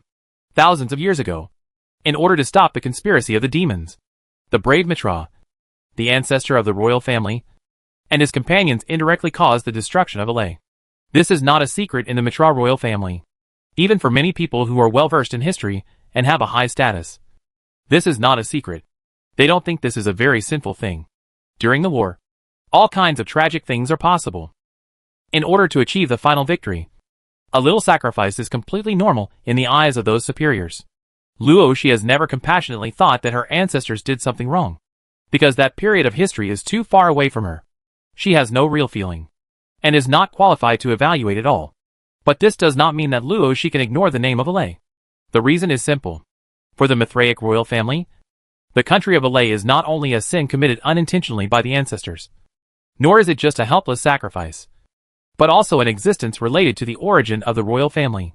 Others may not know it very well, but as a member of the Mithraic royal family, whether it is Rosie, Leah, or even Anshi, they will never forget what their ancestors did to atone for their sins.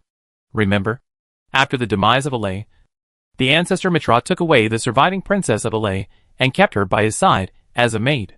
After the war, the ancestor Mitra, who was rejected when he expressed his feelings to the elf queen, married the maid next to him as his wife. That maid was the first queen of the Mithraic kingdom. That maid was the great-grandmother of the Mithraic royal family. That maid was the princess of Alay. Rosie didn't dare to think about the things that happened later. She was afraid.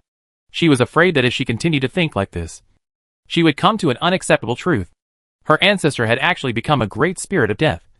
Not only had he survived for 1,000 years, but he had also planned the incident of the Branch of Radiance, caused a coup in the Empire, and even used forbidden necromancy to collect such terrible death energy. If this matter were exposed, the reputation accumulated by the Mitra kingdom over the past 1,000 years would be destroyed. In addition, the other party was actually colluding with the original demon and aiding evil, which was already a crime that threatened world peace and endangered the lives of the people. Luo she struggled like this, and for a moment, she was a little confused. It is conceivable that the appearance of the girl had caused a great shock to Luo she. All this was seen by the girl and Donna's. It seems that no matter how outstanding and excellent your descendants are, they dare not attack you. Princess. Donna smiled at the girl in the vortex of death energy. The girl had no expression on her face. She was not like Moro, who hated everything related to the hero. However, the girl also had mixed feelings towards the descendants of Mitra. Both love and hate. Therefore, it was almost time to retreat. The girl said lightly, when the hero arrives, even I can't protect you. There was no way. The hero's holy sword was too restraining for death, and the girl didn't want to fight him. Then let's go, Donna said without any hesitation. It's almost time anyway. The purpose of delaying time was achieved. It was time for his plan to start as well. Chapter 875 Halimus. It must be said that Donna's really planned everything, including exposing his identity at the beginning, completely attracting the attention of Sheen and his party to himself, and then retreating with a magic fighter on the spot after the battle, leaving the remaining 4 magic fighters to hold Sheen, and only attracting Lilith and Rosie, so that Sheen can fight the enemy with confidence. And the situation of being alone is perfectly imagined by him. Donna's even planned the retreat route in advance, and also calculated all the time and conditions very accurately. Whether it is the fact that the princess who cooperated with him can fight against the evil god Lilith with excessive death energy, or Rosie's hesitation due to hesitation and failure to take action at the first time, or even the time required for Sheen to use instant teleportation and rush over following the induction of the true seal. All of them are taken into consideration. Therefore, before she arrived at the center of the battle, the storm of death that collided with the storm of evil suddenly turned into a vortex, enveloping Donna's and the girl, along with the demon fighters, rushing straight into the sky, sinking into the clouds, and disappearing. Lilith immediately chased after them after she reacted, but she could no longer see them. After Roxy reacted, she also began to use her power to search, but was shocked to find that she could not find the two. It is undoubtedly a unique skill that can make the nearly omnipotent power of fate invalid. It can block all prying eyes. Even the goddess of nature Nadira cannot detect its existence. The wisdom of the moon demon Sarah cannot see through its true and false. and even Sheen has never discovered its true power. The unique skill colorless and tasteless. This ability is similar to the unique skill of the leader of the original demon. And it is the housekeeping skill that has been hidden in the world for thousands of years. Thanks to this, even Rosie, who was able to use the power of the goddess of fate, could not find the other party. In this situation, when Sheen finally arrived at the scene, he only saw Rosie standing in the ruins, speechless for a long time, and Lilith, who spread out 12 black wings, and was a little dejected because she could not find the enemy. Seeing this, Sheen could basically guess what happened. Did he run away? Sheen murmured. Rosie and Lilith immediately turned their heads and looked at Sheen. The two people's performances were completely different. Lilith seemed to have done something wrong, and flew to Sheen in a very uneasy manner, looking like she was about to cry. Rosie's expression was complicated, even a little confused, and she didn't know what to do at all. It's okay. I don't blame you. Sheen first picked up Lilith and patted her head to comfort her, then looked at Luoxi and frowned. What happened? Sheen keenly noticed Luoxi's abnormality.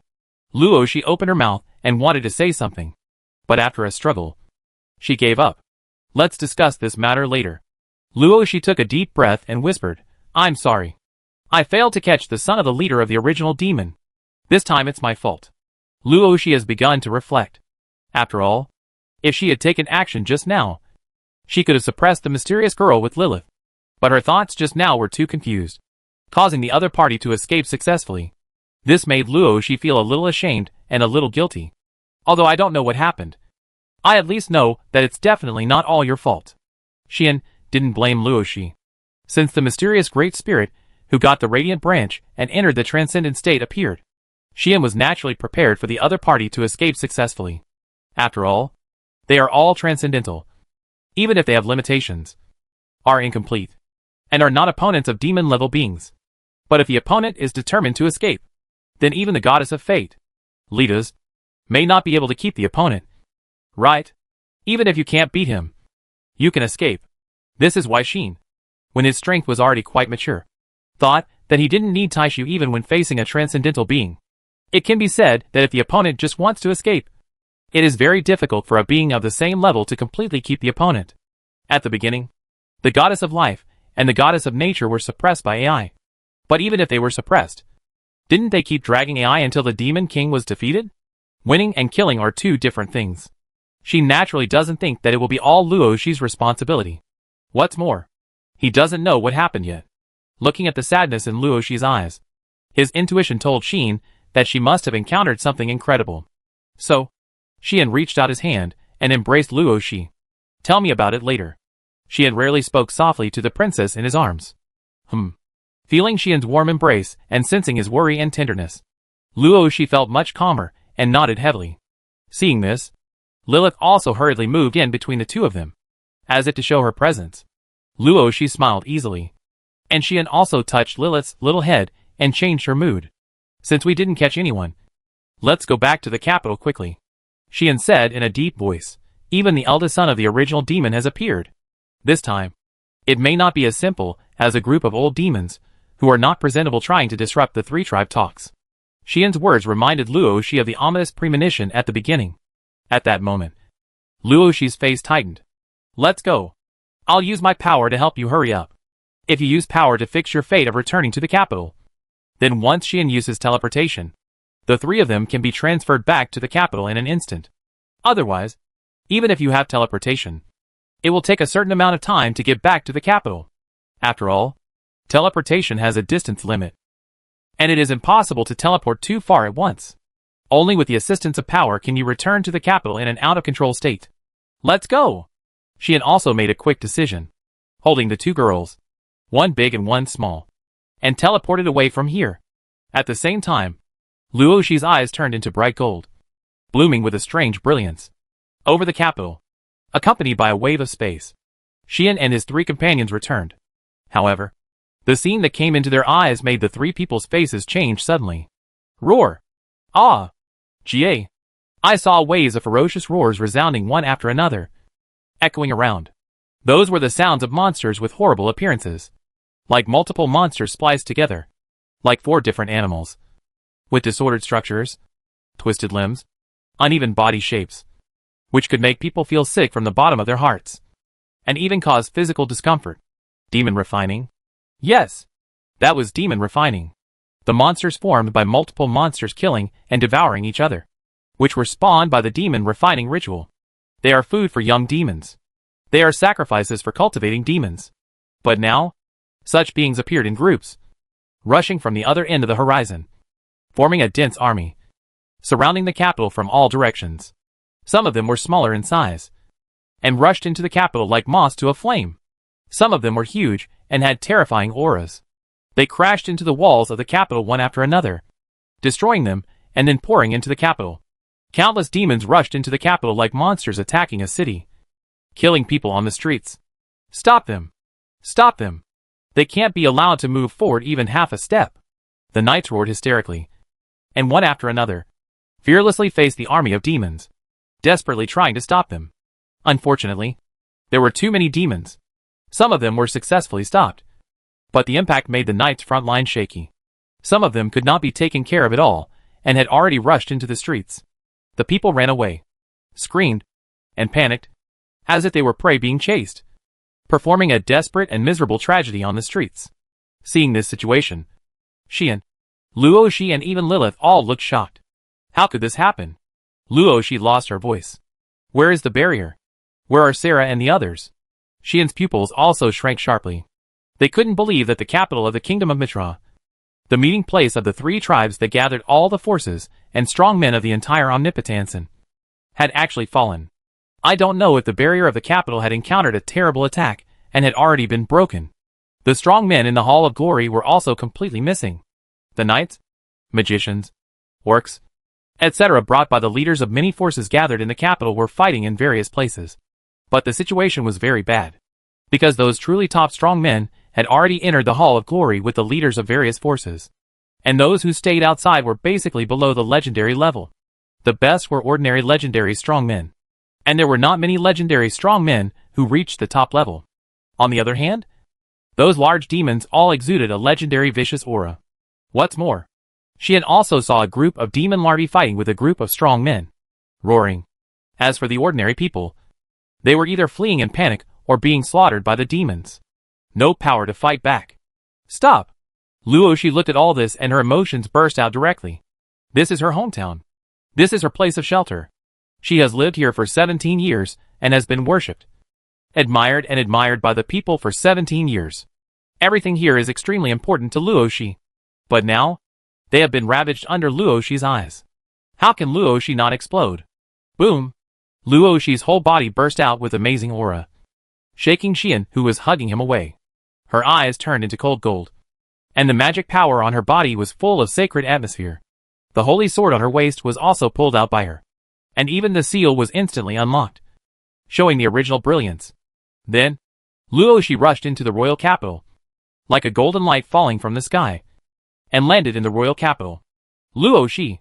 Xian's face changed again. Just when he wanted to catch up, he seemed to be frozen in place and could not move. Lilith's face also changed. She raised her head suddenly and looked forward. There, a terrifying breath was shaking, firmly locking this side. That breath told Xian and Lilith that there was a terrible enemy here. I've been waiting for you for a long time. Brave man. With the sound of such an indifferent and cold voice, the surrounding space seemed to be frozen, becoming heavy and uncomfortable. Xian slowly raised his eyes, looked forward, and saw the figure.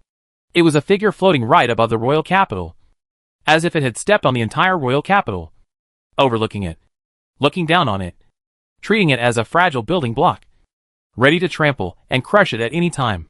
The figure is a man from the demon clan. The man has regular features and a handsome appearance.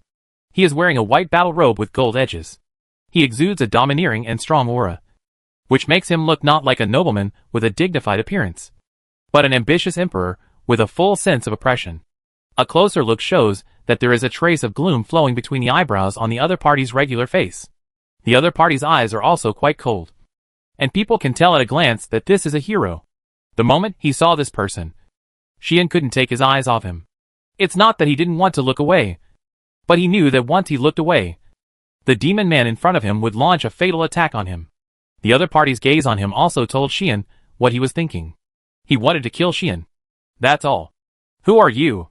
Xian questioned in a deep voice. But he had already guessed the other party's identity in his heart. Although Xian had never seen him. In fact, he had dealt with him once in the demon world.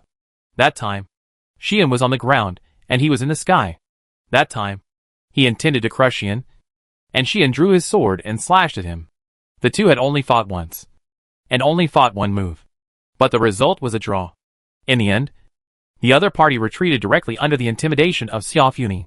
Xian didn't even see the other party's face, but remembered his breath. At the same time, he also remembered how Xiaofuni introduced him to himself. This is not the first time we meet. Brave man, the other party said lightly. Do you really not know who I am? When saying this, the other party's tone also revealed a cold, murderous aura. It can be imagined that Xian is definitely a person that the other party wants to get rid of as soon as possible. Xian endured all the murderous aura from the other party, narrowed his eyes, and smiled. The younger brother of the demons, the incomplete seventh demon, and the leader of the original demon, the source of all evil. Xian said bluntly, "What should I call you?" As soon as this was said, the other party replied with a sentence. Helimus. This is my name. Chapter 876. You'd better die here. Helimus. This name is not the first time that Xian has heard of it. As early as when the demon world was visited by Parion, the great apostle of the original demon. Shaft mentioned this name once. And this is the name of the leader of this original demon, the half-demon, who almost became the younger brother of the demons. To be honest, I was surprised. Helimus said this suddenly. I didn't expect that after 1,000 years.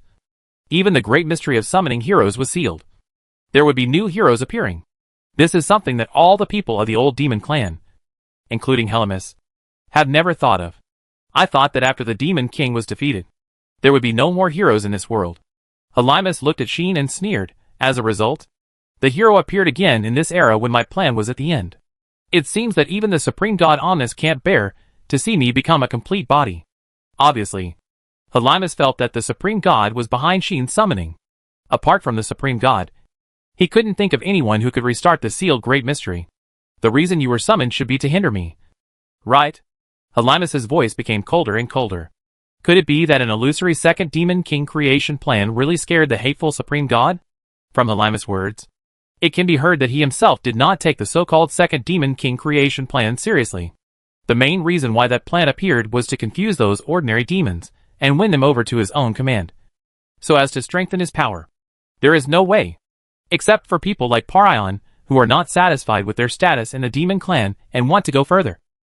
They are full of ambitions and choose to follow Helimus for this reason, hoping that Helimus can turn the tables and push the demons who control the demon clan off the altar. Normal people will not easily choose to follow Helimus. On one side are the perfect demons who can exert all their power unscrupulously, and even the three goddesses have to pay attention to them, and there are still 6 of them. On the other side are the incomplete half-demons who only have half of the demon physique and can only fluctuate between the transcendent level and the extreme level. When these two are facing each other, everyone knows which side has a greater chance of winning. If Helimus wants to complete his plan, perfect his demon body, and overthrow the rule of the 6 demons, he has to find a way to work hard in this regard. Therefore, as the first old demon clan, Helimus will put forward such arguments as following the will of the demon king, not being willing to peace, and creating a new demon king to rebel against the world. These arguments are undoubtedly made for their own interests. Because of this, the existence of the old demon clan will become stronger and stronger, allowing Helimus to obtain enough manpower, material resources, etc. to achieve his goals. As for the creation of the second demon king, even AI and others know very well that this world will never allow the birth of a second demon king. How can Helimus not know? His purpose from beginning to end is just to perfect his demon body and turn himself into a complete demon. In view of this, the so-called second demon king creation plan is nothing but an illusory deception. Only the 7th demon creation plan is what Helimus and the original demon really want to accomplish. And Helimus does not believe that the birth of a mere demon will make an existence like the supreme god Omnis wake up and restart the great mystery of summoning the hero. In this way, it is very likely that the other party is really wary of the birth of the second demon king, which led to the appearance of Xian. This is what Helimus thinks. Of course, Helimus doesn't think that the omnipotent goddess really thinks that she can create a second demon king. If she could do it, then the terrible goddess would have personally taken action and killed herself with a wave of her hand. Right? The reason why she didn't take action personally is probably because she didn't take herself seriously, and didn't take everything in the world seriously. She was simply stimulated by the title of Demon King. So she simply sent a hero just in case. This is not impossible. Anyone who has witnessed the war between the gods and demons, and knows the confrontation between the Demon King and the Supreme God knows how much the goddess cares about the Demon King. Apart from the Demon King, I'm afraid that only the first-generation hero, who no one has ever seen in the rumor, can attract the attention of that person. Himself? Just an ant in her eyes. But if the ant wants to bite people, it will also hurt. Therefore, the goddess will use insecticide. Right? This is Helimis's speculation. But? I don't understand what you are talking about. Your Highness, who almost became a demon. She unnaturally ignored the other party's whimsical ideas. Compared with this, the matter at hand is more important. I really didn't expect that someone would be so irrational as to attack the current capital. And it seems to have succeeded. She glanced at the capital below, which was still in dire straits, suppressed all the thoughts in his mind, and calmly asked Helimis, "What did you do?" Hearing this, Helimis sneered again. "Nothing. Just want to play a competition with my sisters and the goddesses of the gods." Helimis said so. Competition? Sheen paused. That's right. Helimis opened his hands, turned his back to the capital city, which was in a state of panic and chaos. My plan is about to be completed. In order for all the people of Omnipotensin to witness this scene, it is time to let the world know what kind of power my original demon possesses. Do you think I only attacked the capital city? Wrong. In addition to the closed god realm. At this moment, any city in the human world or the demon world has been attacked by the army of demon refiners, and the army of demon larvae like here, as the most mysterious old demon faction. The organization called Original Demon is not just a leader. 3 great apostles and 12 apostles. The power that Original Demon is truly proud of. In addition to a leader, 3 great apostles and 12 apostles, there are also the army of demon refiners, and the army of demon larvae. That was a terrifying army that was created after 1,000 years of accumulation. My sisters thought that all the demon refining rituals I planned during this 1,000 years were for the purpose of cultivating sacrifices. But they didn't know that not all sacrifices could be absorbed by my half-body. Only sacrifices that cultivated special demon factors could be absorbed. Only sacrifices with special demon factors were the real materials for cultivating my half-body. And those sacrifices that did not produce demon factors would naturally not become materials to be absorbed in the end. But they were not useless. At least, their combat power could still be expected. Especially those demon larvae. Even if they did not produce demon factors, they all had the lowest legendary power, which was perfect for being put on the battlefield. Under such circumstances, after 1,000 years of accumulation, the old demon clan Original Demons had already accumulated a terrifying demon refining army and demon larvae army. This is why Moro was able to borrow 12 demon larvae, and why Donna's was able to take the initiative.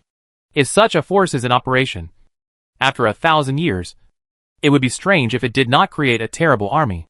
It would be extremely difficult for such an army to be an enemy of all the forces in Omnipotensin. However, it is hard to say when the leaders of each tribe and the real strong men are not here. The cage I deliberately cultivated against them should be playing a good role now. Unfortunately, the opponents are those people. It is only a matter of time before this cage is broken. Right? But when they get out of trouble, how many places in the human world and the demon world will not be conquered? The competition mentioned by Helimis refers to this. Will they get out of trouble first and save the cities that have not been conquered, so that the human race and the demon race will not be completely destroyed? Or will the cities of the human race and the demon race be destroyed before they get out of trouble? The result is very exciting, isn't it? At this point, Helimis' tone was already filled with a sense of pleasure and hatred that he had not had before. Undoubtedly, he hated the demons, the goddesses, and even all the life in this world. He hated that the demons were all complete, and only he was a half-finished product. And he hated those demons who only had those demons in their eyes. He hated that the goddesses were all perfect and truly eternal, unlike himself, who was half demon and half demon. And even his state was unstable. He hated the life forms in this world even more. And they never needed to be born to know whether they were only half, but were a complete individual from the moment they were born.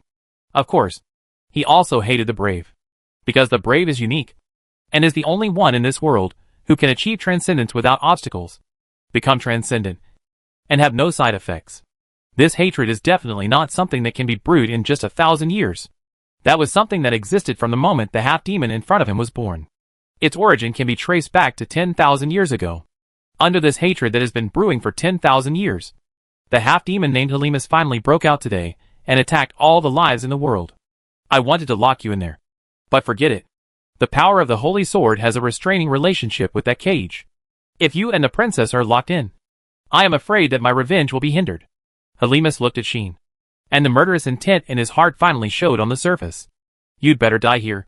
Brave man. This is the first time that Sheen has faced such a blatant murderous intention since he came to this world. It's not that no one wanted to kill him before, but those people didn't have such a strong murderous intention. And rarely would they want to kill Sheen on the spot when they first saw him. Helemus is an exception. His murderous intention, murderous aura, and murderous intent were so pure and explicit, telling Sean how much he couldn't stand his own existence. Sean was silent. His eyes gradually became cold, and his eyes looking at Helemus gradually emerged with fierceness. In the past, Sean never knew why Xia Fun was so disdainful when talking about this brother. It was not because this person was just a half-demon, nor because Xia Fun looked down on him, but because this person had something that made her feel disdainful. That place was definitely not physique and strength. It was his nature. So that's it. A person who complains about everything, hates the world and is antisocial, and his heart is already filled with unreasonable hatred. Without any logic? Sean said lightly, no wonder Xia Fun is so disdainful. What? Helemus's voice sank. Nothing. Xian smiled disdainfully and said, I just think that for a guy like you, it is a waste of air to let you live for 10,000 years. Xian let go of Lilith, who had been in his arms, and slowly pulled out the holy sword from his waist. Clang. The brilliant light flowed on the sword, making the sacred waves reverberate in this world, attracting the attention of Helemus. Helemus stared at the holy sword in Xian's hand, and his eyes inevitably fluctuated. Even he had to be wary of the power of the sword, the nemesis of the demons that even the demon king can kill, the holy sword that restrains all demon life. As a being who has survived in the world for nearly 10,000 years, Helemus has naturally seen the sword slaughtering his former compatriots like butchering dogs. It is precisely because of this that he dared not imprison Xian in the cage created by the power of the Demon King. That cage can trap demons and goddesses, but it can never trap heroes. Now, Xian pulled out the sword. The aura on his body instantly surged to another level. I don't know why the Demon King and the demons would leave a guy like you, and why a guy like you was not killed by the heroes in the past. Xian's voice resounded throughout the venue. It doesn't matter. I will kill you. If you say the same thing, I will give it back to you. You should die here. Half-demon. Chapter 877 Demonic Roar Chain. Invisible pressure began to spread over the capital. Sheen and Helemus looked at each other, and both of them showed extremely strong murderous intent. It was hard to imagine that these two people would be opponents who met for the first time today. Helemus wanted to kill Sheen. Sheen also no longer concealed his murderous intention towards Helemus. He didn't know what kind of life this half-demon had spent in an unstable state for nearly 10,000 years, and he was not interested in knowing. He only knew that this person not only targeted himself and the people around him again and again, but also threatened and harmed countless people for his boring plan. Now he is trampling on the capital and ravaging all life on the earth. Among them, there are many people Sheen knows, and even people he cares about. In addition, he didn't know what the other party had done to the many people in the Hall of Glory, and the real threat of the original demon exposed by the other party. Sheen felt that he could no longer tolerate this person, no matter if he has a tragic life or not. No matter how painful he is to become so resentful. What Sheen despises most is a hateful person who shows a little pity and is sympathized and then whitewashed. There must be something hateful about a pitiful person. If the other party does not threaten him, then it's fine. Sheen is not so saintly that he can't stand it. But if the other party has threatened him, or even threatened the people around him, then sorry. No matter how pitiful you are, kill him first. Lilith. Sheen gave a look to the little goddess beside him. He didn't want Lilith to help him, but to let her hand this place over to him. Luoshi has already rushed into the capital, and I don't know what she will encounter. The Bossut family is also in the capital, and I don't know what the situation is now. Although, with the current strength of Luoshi and Yulin, they should not be threatened. But the original demon is obviously well prepared. Even the people from the Glory Hall seem to have been calculated. Xian does not want to bet whether they have other means to threaten Luoxi and Yulin. Moreover, Xian also heard Helimus say that he used the power of the Demon King. Since even the power of the Demon King has been brought out, it is not wrong to be more careful. Even a strong person like Xia Funi almost fell into a trap that had been set up for hundreds of years under the calculation of the original demon. This time, the original demon has been preparing for 1,000 years. Xian has reason to believe that the threat brought by these guys this time is truly fatal. Therefore, Xian's meaning is very simple. Let Lilith follow in quickly and protect everyone. Lilith understood. Even if this little goddess has some problems with her intelligence, because of the true seal and the blessing of the Supreme God, she has always had an inexplicable tacit understanding with Xian. Xian could understand Lilith's thoughts through her eyes and body movements without her speaking, and Lilith could naturally understand Xian's thoughts. So, after hesitating for a while, Lilith finally chose to obey Xian's will. However, do you think I don't know what you are thinking? Helimus declared quietly. Evil god Lilith, your power is also enough to determine the entire battle situation. So, I will not let you leave here. Don't worry. I have prepared a competent opponent for you, and it just happens to be a test of its maturity. Having said so, Helimus looked up at the sky. Come on. It's time for you to take action. The Dragon of Demons. Major.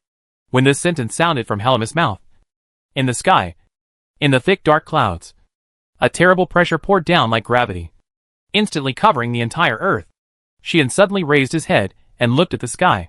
Lilith was also surprised, raised her eyes, and looked at the dark clouds in the sky. There was a huge black shadow, like a huge monster hidden in the dark clouds, looming and making a terrifying sound. The roar of a dragon and a demon, like thunder, exploded in everyone's ears. At this moment, everyone in the capital seemed to be stunned, looking at the sky with pale fear, and all the demons and demon larvae seemed to have heard the king's call, kneeling down to the huge black shadow hidden in the dark clouds in the sky. The next second, be careful. Xian was the first to notice an astonishing burst of hostility, and also noticed the emergence of a terrifying aggression, which made him shout subconsciously. But, at the same time, the huge thing in the dark clouds moved. Swish! Amid the roar, a huge centipede tail penetrated the clouds and reached down at an incredible speed, instantly wrapping around Lilith, who had no time to react, dragging Lilith into the dark clouds. Xian was almost reflexively ready to rush into the clouds, but was stopped by a figure. Where else do you want to go? Helimus stood in front of Xian and said expressionlessly, Get out. Xian was too lazy to say a word to this half-demon. Helimus' eyes shrank, and a flash of anger flashed inside, and a stronger sneer appeared on his face. I like to see you get angry. Brave man. Helimus said so. In response to him, there was a brilliant and gorgeous flash like a flash of light. Xian moved in an instant and flashed in front of Helimus. The holy sword in his hand flashed like a flash, and slashed at Helimus mercilessly. The dazzling slash, in Helimus's eyes, was more dangerous than anything else. As long as they were demons, there was no one who was not afraid of the holy sword. Being slashed by the holy sword was more terrible than being poisoned by any poison, including demons and demon kings. As long as they were part of the demon clan, no one dared to ignore the slash of the holy sword. Even a demon king as strong as him could be conquered by the holy sword, let alone a mere half-demon. Of course, the threat of the holy sword was terrible, but as long as he was not slashed, everything would be fine. Helimus was confident that he would not be slashed. Clang! With a black light bursting out from Helimus's body, Xian's holy sword slash was deflected. Then, black lights burst out from Helimus' body one after another, like deadly spears, piercing in the direction of Xian. Puff! Xian's figure was easily pierced and crushed by the black light. No! What was pierced and crushed was a residual image. She noticed something unusual at the moment when the black light burst out, and moved away from Helimus in an instant. It was not until then that Xian saw the true form of the black light. Chains? Xian was stunned. The black light that burst out from Helimus' body was actually a series of dark chains. On the chains, waves of suppressed power were flowing. That power made Xian feel frightened. Not to mention Xian. Even the holy sword in Xian's hand seemed to sense something, and actually vibrated. Based on this alone, Xian can be sure that the chain is definitely not an ordinary thing. Have you discovered it? Helimus said calmly under the entanglement of the dark chains. This is the magic weapon made for me by the Demon King himself. Made by the Demon King himself? Sheen's eyes condensed. That's right. Helima said lightly, perhaps to make up for the regret that I can't be her real son. Or perhaps to give me some compensation. The Demon King only made such a special magic weapon for me. It is as famous as the other two treasures made by the Demon King. The Magic Pool and the Rainbow Magic Diamond. Its name is the Demon Roar Chain, which is one of the 3 great treasures of the Demon Clan. With this Demon Clan treasure, the Limas can fight on the battlefield for thousands of years without being attacked in an unstable state. Otherwise, with his threat that could be comparable to that of a demon at any time. But with such an obvious weakness, I believe that the gods would not mind targeting him and making arrangements to kill him, eliminating such a potential threat. With this demonic war chain, Helimas has the ability to protect himself in front of a transcendent existence. In other words, the more I use it when I can exert my full power, the stronger its effect will be. Helimas looked directly at Sheen. I want to see if your holy sword can break through the blockade of my demonic war chain. As soon as the voice fell, the dark chains around Helimas immediately moved. They were like flexible black pythons, swimming out during the shock, moving at an astonishing speed while attacking Sheen. Sheen immediately felt surrounded by thousands of troops, so he prepared to use teleportation without hesitation. However, the next moment, Sheen was shocked to find that he could not teleport. Do you think that the chains made by the devil himself can't even block a small space? Under Helimas's sneer, the dark chains kept circling around, emitting waves, blocking the space around Sheen. Thanks to this, Sheen's teleportation was directly declared invalid. And like a fish caught in a net, he watched the dark chains rushing towards him. Clang! At the critical moment, Sheen reacted in time, swung the holy sword, and knocked away a chain that was rushing towards him. But the rest of the chains took the opportunity to attack and completely surrounded Sheen. Clang, clang, clang. Soon, a fierce sound of metal clashing began to sound above the royal capital. Facing the siege of the dark chains, Sheen could only swing the holy sword and knock away the incoming chains one by one when teleportation could not be used. Suddenly, the holy sword and the demon roar chain kept colliding, causing sparks to burst out. Sheen was like facing the attack of thousands of troops alone. In the constant attack of the chains, he danced the holy sword with golden light and sword light, pulling up a dense sword light and shadow around him, knocking away all the chain's fierce attacks. Wow! Helimas looked at the scene and couldn't help but look sideways. Originally, he thought that a brave man who had only been in this world for more than half a year, no matter how powerful he was just a quick-made strongman, and his fighting skills might not be very good. Who would have thought that Sheen's sword skills seemed to be much more advanced than he imagined? That dense sword dance? Even if the sword god came, it would be just like this. Right? Has this brave man mastered the skills of God? Helimas' heart sank, and the murderous aura in his eyes became stronger. In this case, I can't let you stay. As he spoke, Helimas waved his hand, and several dark chains suddenly appeared around him. Those chains did not move out like pythons and attack Sheen, nor did they join the surrounding blockade to surround Sheen. Instead, they were like Ouroboros, connecting head to tail and forming a circle. Helimas injected his own magic power into it, and the magic power kept flowing in the ring lock, and finally became stronger and stronger. Boom! Not long after, the magic power in the ring grew to the point where it could no longer be accumulated, and the light column that seemed to be released from the muzzle blasted towards Sheen. Sheen had already fully activated outer awareness of destiny, but for some reason, he was slow to react to such a huge attack. Hey! Just as the light column was about to hit Sheen, Sheen finally reacted. With a low shout, the holy sword in his hand shone brightly, forcing back the surrounding chains while slashing at the incoming light column. Puff! With the sound of tearing silk, Sheen successfully cut off the incoming magic light column. But at this time, a chain silently wrapped around his ankle. TSK! Sheen's face changed slightly, and he uttered a tongue twisting his tongue. Helimas sneered again. Behind him, several circles were filled with magic power, turning into cannon muzzles, blasting out beams of light. The beams of magic power silently blasted in front of Sheen and landed heavily on him. Boom! An astonishing explosion suddenly appeared in the sky above the capital. The powerful beam of magic power hit Sheen directly, burying him in the explosion. It's over, Helimas announced lightly, as if he had never doubted the result. Boom! At this time, from the dark clouds in the sky, with a roar, a terrifying evil spirit swept out, covering the entire sky. The terrifying roar like a dragon or a demon also resounded from the clouds again, making the pressure between heaven and earth even heavier. Has the battle over there started? Helymus looked up at the sky, as if he could see a fierce battle between two figures, one large and one small, in the clouds, and his eyes flickered. The opponent is the strongest evil god Lilith, and as Major's debut battle, she is indeed qualified. As he said that, Helymus was ready to soar into the sky.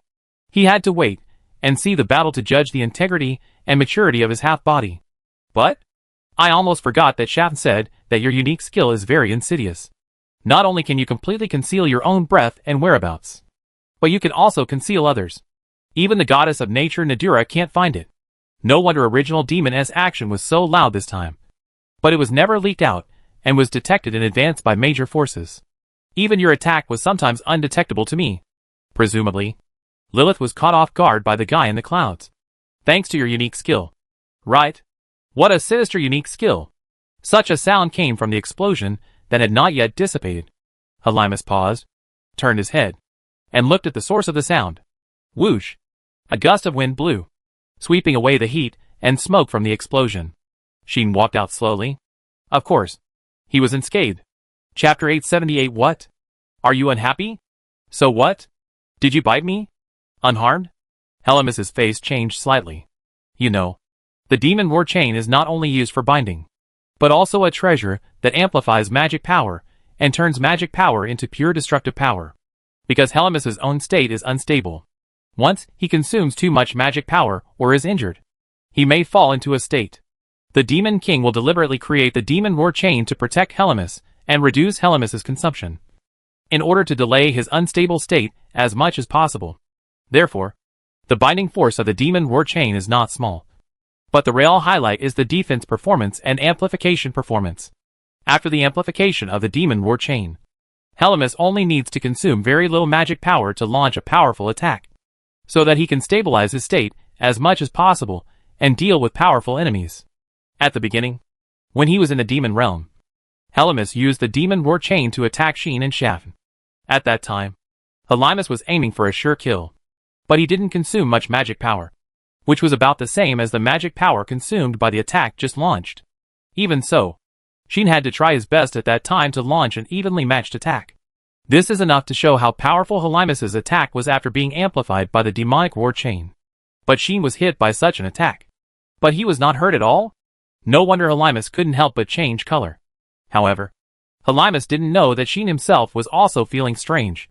The power of the attack just now was not bad. Even if a super-level demon came, if he was hit by a blow, it would be inevitable to be seriously injured without any defense. With this level of attack, even if he had the Li Tua Tian Ming skill with amazing damage reduction effect, it should not be unscathed. If he could withstand a few more attacks and wait until Li Tua Tian Ming was fully adapted, it would be possible to resist it completely. But it was inevitable that he would get hurt when he first experienced it. But just now, for some reason, when the attack of the demonic war chain landed on him, he was like a child who saw his mother, and suddenly changed from an aggressive state to an extremely obedient one. That's right. Obedient. The reason why Sheen was unscathed was because at the last moment, the attack of the demonic war chain actually stopped and exploded by itself. Sheen was at most affected by the aftermath of the super close distance. How could he be injured if he was not hit directly? If it weren't for this, when he was hit directly, Sheen would definitely activate the ability of Reincarnation Destiny without hesitation, and increase his strength tenfold to block that attack. What happened? Sheen was secretly surprised, but his face did not show the slightest bit of strangeness. Your ability to hide your head and show your tail is extraordinary. No wonder Shafn said that you are insidious and cunning. You are a perfect match for your unique skills. Sheen then calmly provoked Helymus, making Helymus look slightly depressed. Do you really think of yourself as a person? A brave man? Helymus said in an extremely cold voice. Even Mitra dare not be so rude to me. You are an ant who has not yet entered the realm of transcendence, and can only fight me with the power of the holy sword. What qualifications do you have to speak nonsense in front of me? These words not only did not irritate Sheen, but made him laugh. The laugh was extremely ironic. You said this as if you were a person. Sheen sneered. It's just a semi-finished product. A defective product that may fall off at any time. You dare to be so arrogant with the chain given to you by the devil. But you actually put on a posture that your realm is higher than mine. I should ask you, what gives you the confidence to speak nonsense in front of me? You? The weakness in Helemus' heart was instantly poked, and anger appeared on his cold face. What do you mean by I? Xian didn't care, but said calmly, I am your brother-in-law. Although you are a ruthless and ungrateful person who is ready to kill your brothers with the things given by the Demon King, it is your sister's business whether to forgive you or not. I am here to teach you a lesson and stimulate you. What? Are you unhappy? So what? Are you going to bite me? At this point, Xian made another sarcastic remark. Speaking of which, you can't be completely regarded as the younger brother of the demons. You are a half-demon who was excluded from the body of only half a demon and was not nurtured in the magic power of the Demon King, but grew up outside. Saying that you are a younger brother is also an insult to those beautiful sisters. Fortunately, you were born late, and mothers usually love the youngest. Otherwise, do you think you can still have a chain to play with? However, you said it yourself. That was just the Demon King's regret and some compensation. I guess she just wanted to fulfill her responsibilities. So she did these things. Right? So, the youngest is actually my Yi. And you are just an ungrateful person who is taking advantage of my Yi. No. Calling you an ungrateful person is a compliment. You are just a lapdog who is taking advantage of a bone. No wonder it has been thousands of years. And you dare not come out to make trouble until now. It seems that you feel ashamed to see people. Right? Then why are you running out now? To show your greatness or to show your superiority? But why do I look like a retard? Xian was just like this, making sarcastic remarks one after another, which stimulated Helemus's chest to rise and fall, breathing rapidly, and clenching his fists. The whole person fell into a state of rage. Are you kidding? Did Xian Zhan's skills from his previous life go to waste? If we really want to talk about it, no matter what destiny skill or unique skill, none of them are more damaging than this ordinary Zhan skill. Helemus is just a dark villain who has been complaining about everything for nearly 10,000 years. How can he bear such stimulation? I will kill you. In the end, Helemus could only release amazing magic power in a rage, injecting a large amount of it into the demonic war chain, causing the circle formed by the demonic war chain to gather terrifying power. Obviously, the leader of the original demon has lost his mind a little. Although he has lived in the world for nearly 10,000 years, has he ever been insulted like this? But what Xian said was the real explosion point in Helemus's heart. Just think about it.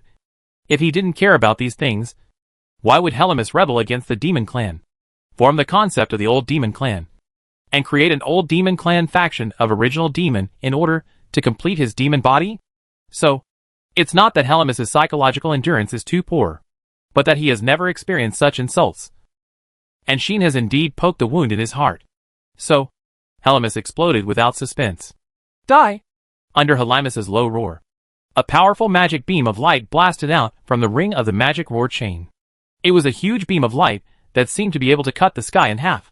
The beam of light rushed forward at an astonishing speed, evaporating the atmosphere along the way, cutting through the space, and shot straight towards Xian. The power contained in the beam of light was so great that even Xian had to look solemn when he felt it. There was no way. Usually, Helemus only used a small amount of magic power to rely on the amplification of the magic roar chain to launch an astonishingly powerful attack. Now that he had exploded and released such astonishing magic power, it was conceivable how powerful this magic attack would be after being amplified by the magic roar chain. At least, Xian's external awareness of heaven was constantly sending him warning signs and a sense of crisis, telling him that he had to dodge.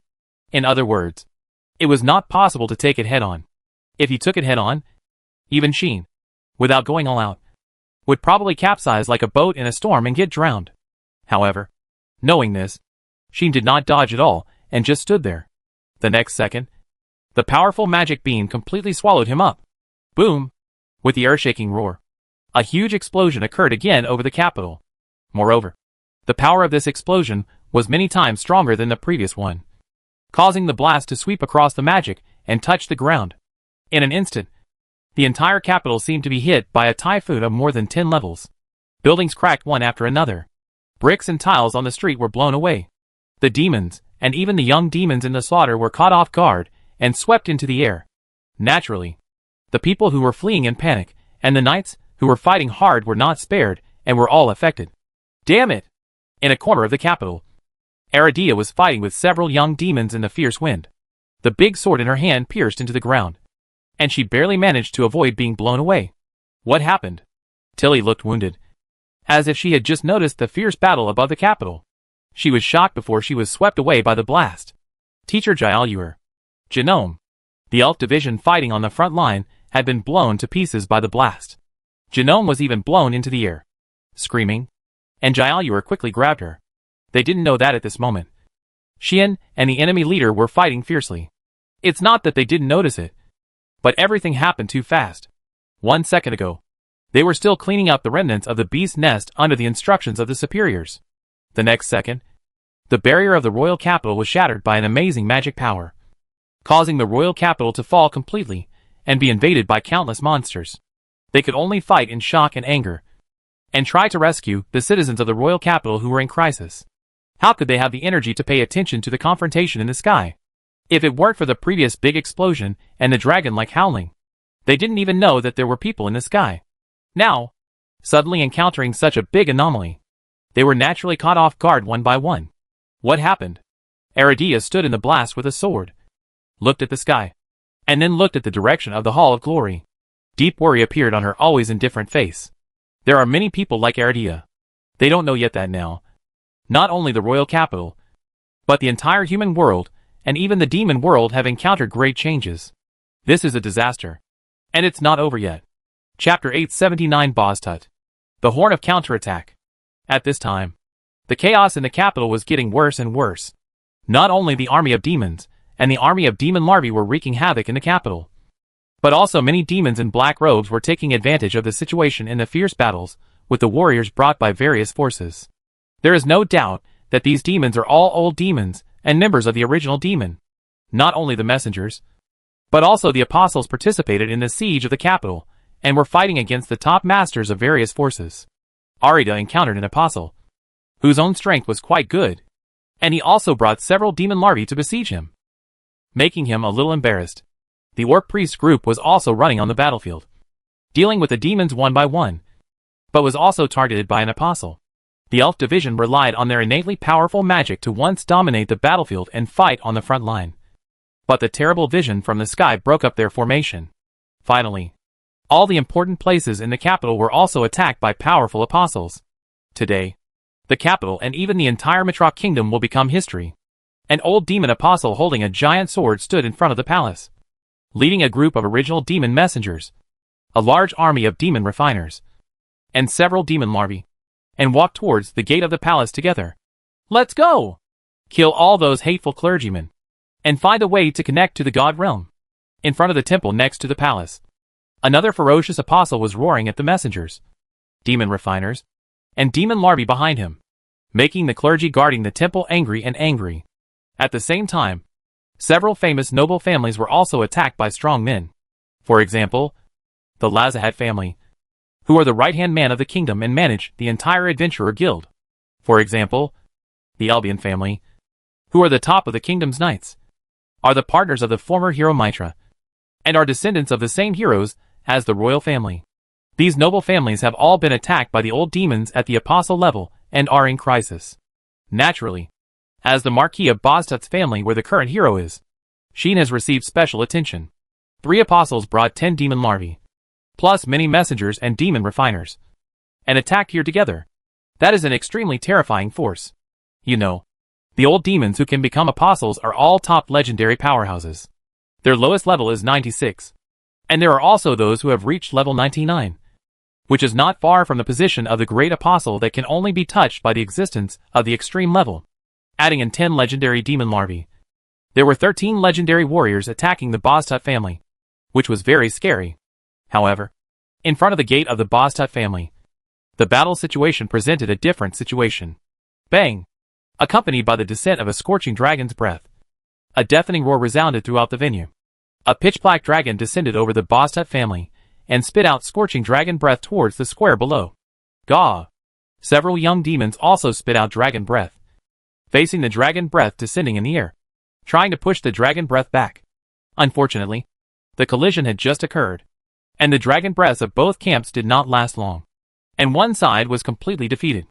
The breath of the black dragon easily overwhelmed the dragon breaths of several legendary demon juveniles, fell on them, and evaporated them on the spot. Roar! The black dragon named Yulin raised his head and roared, his cold eyes full of anger and murderous intent. Obviously, Yulin's emotions were also a little out of control. There was nothing that could be done about it. Dare to attack my master's house? Just with you scumbag creatures? Back then, when Yulin was still in the Atla Canyon, she almost fell into a monster because of the demon refining ceremony held by the original demon.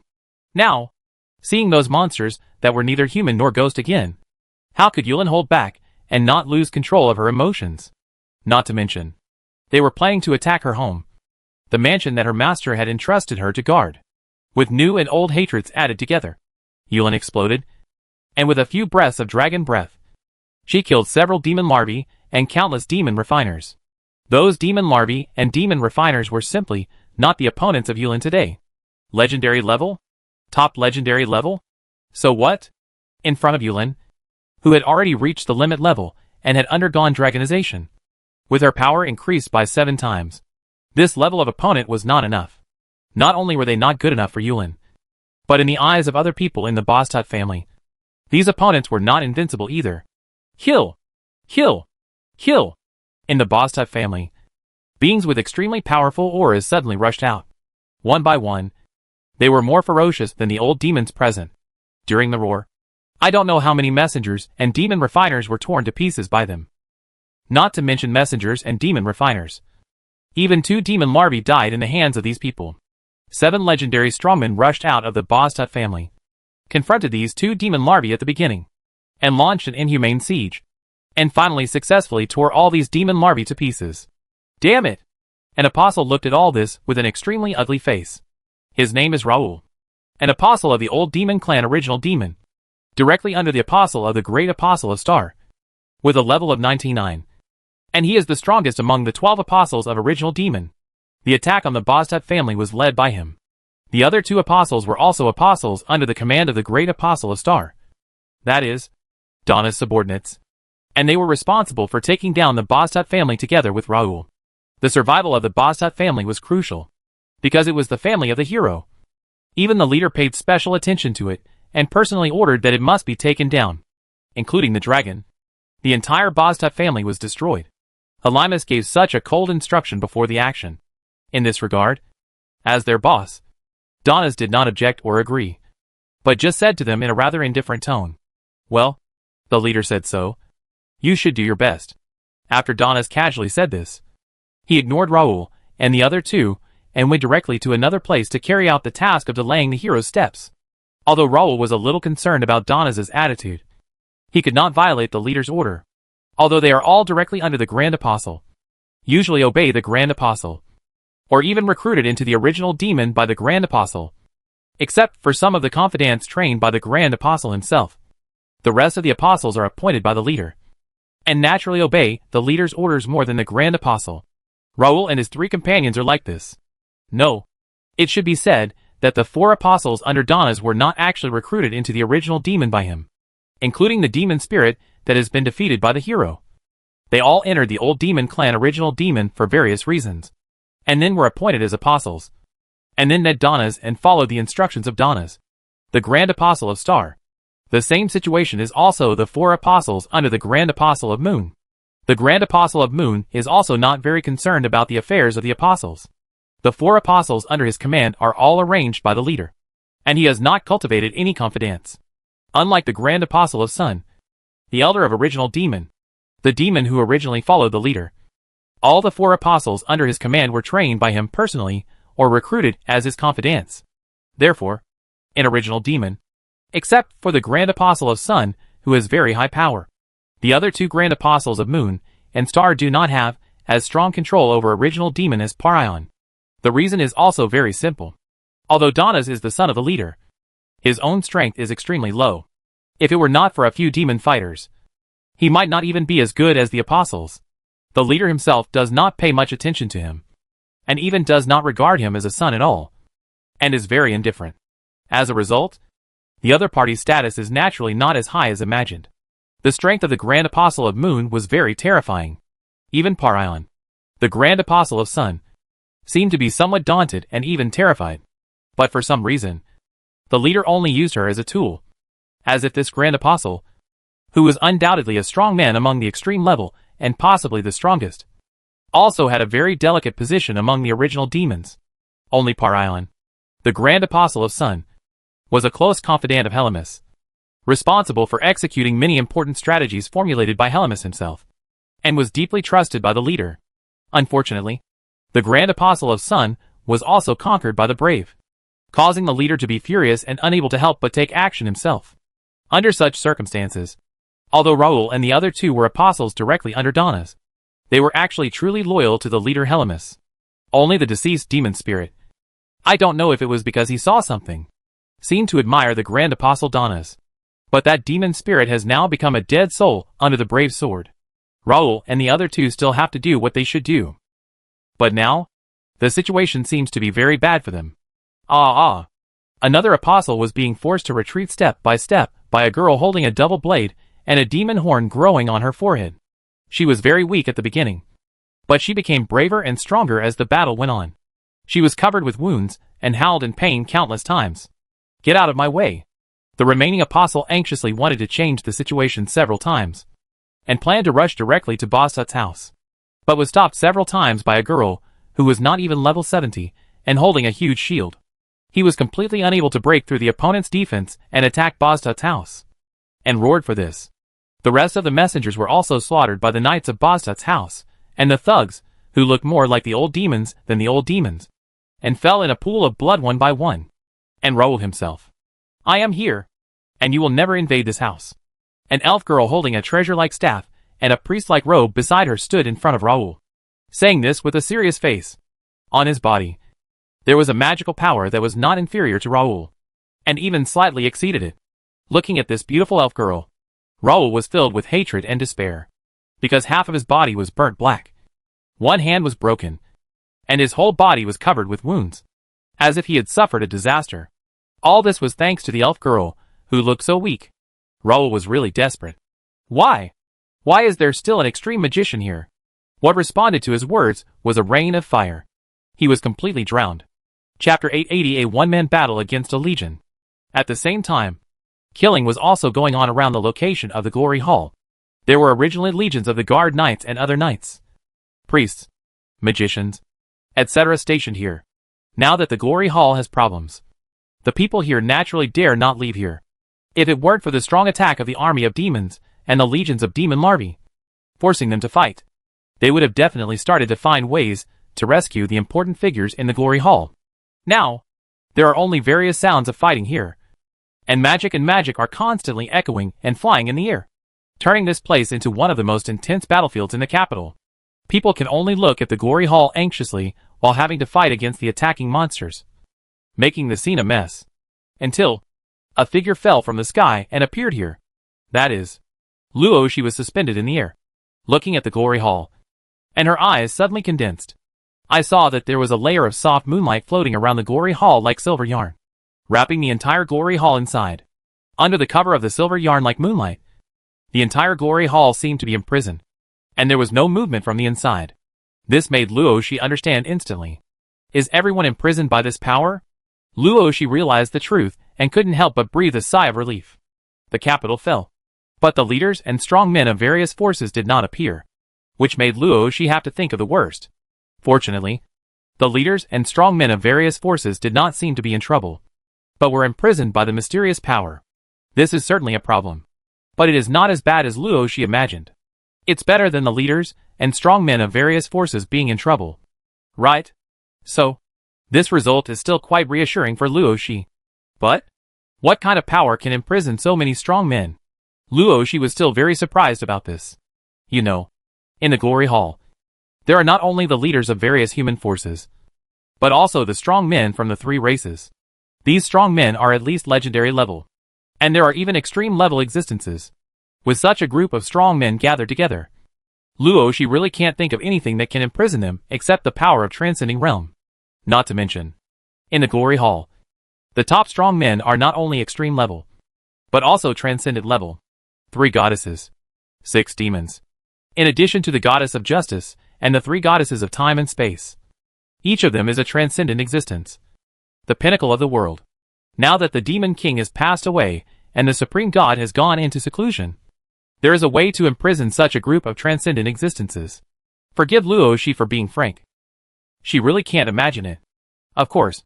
On the other hand, there are only two kinds of power that can imprison such a group of super-powerful people. One is the power of the Supreme God. The other is it the power of the Demon King? Luo Shi realized this with her extraordinary intuition and premonition. And the reaction of the holy sword in her hand just proved this point. Buzz! In front of the soft power like moonlight silver yarn. The holy sword in Luo Shi's hand trembled constantly, telling her what the origin of that power was. There is no doubt that it is the ultimate power that can be restrained by the holy sword. The power of the Demon King. The power of the Demon King has reappeared in the world. This is a major event that can shock the world.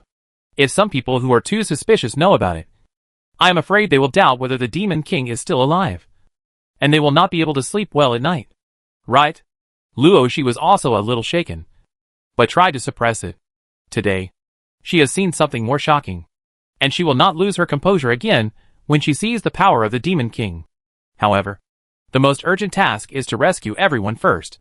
Luo Shi's pair of transcendent and brilliant golden eyes immediately looked at the moonlight silver gauze around the glory hall. Since that power comes from the Demon King, she cannot deal with it. Even if Luo Shi has inherited the power of the goddess of destiny and become a goddess-like life, she cannot deal with the power of the Demon King. If Luo Shi can deal with it, then the main god leaders, who uses the power of destiny more skillfully and freely than her, cannot be imprisoned, since the goddess of destiny herself cannot get out of it. Luo Shi, the princess who has just inherited her power not long ago, naturally cannot do anything about the power of the Demon King.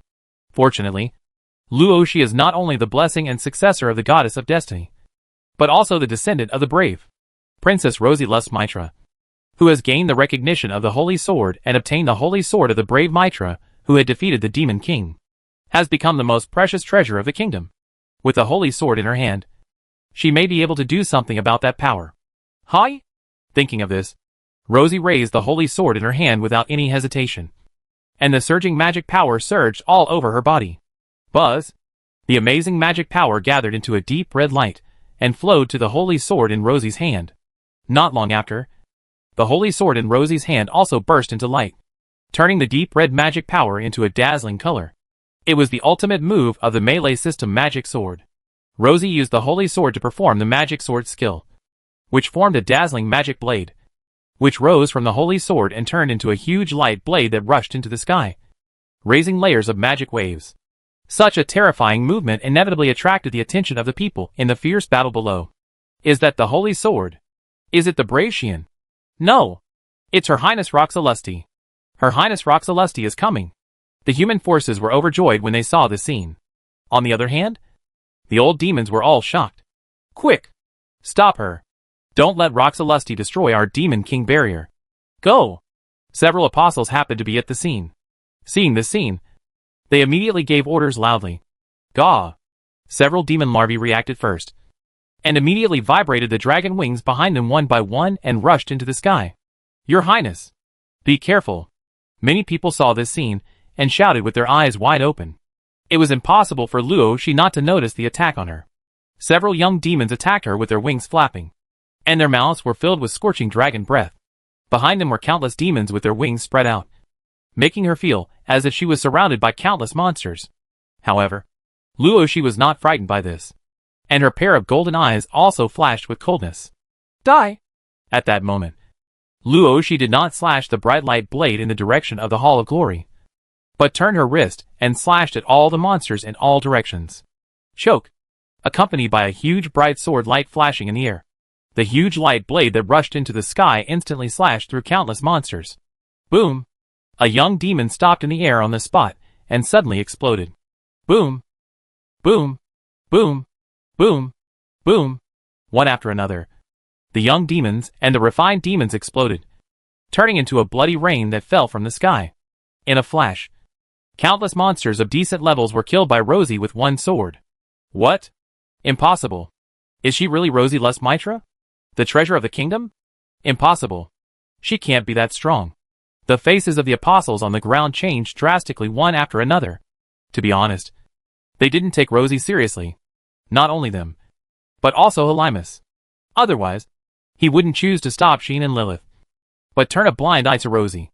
Because, in their eyes, although Rosie is the successor of the brave Mitra, she is still far from being a force to be reckoned with.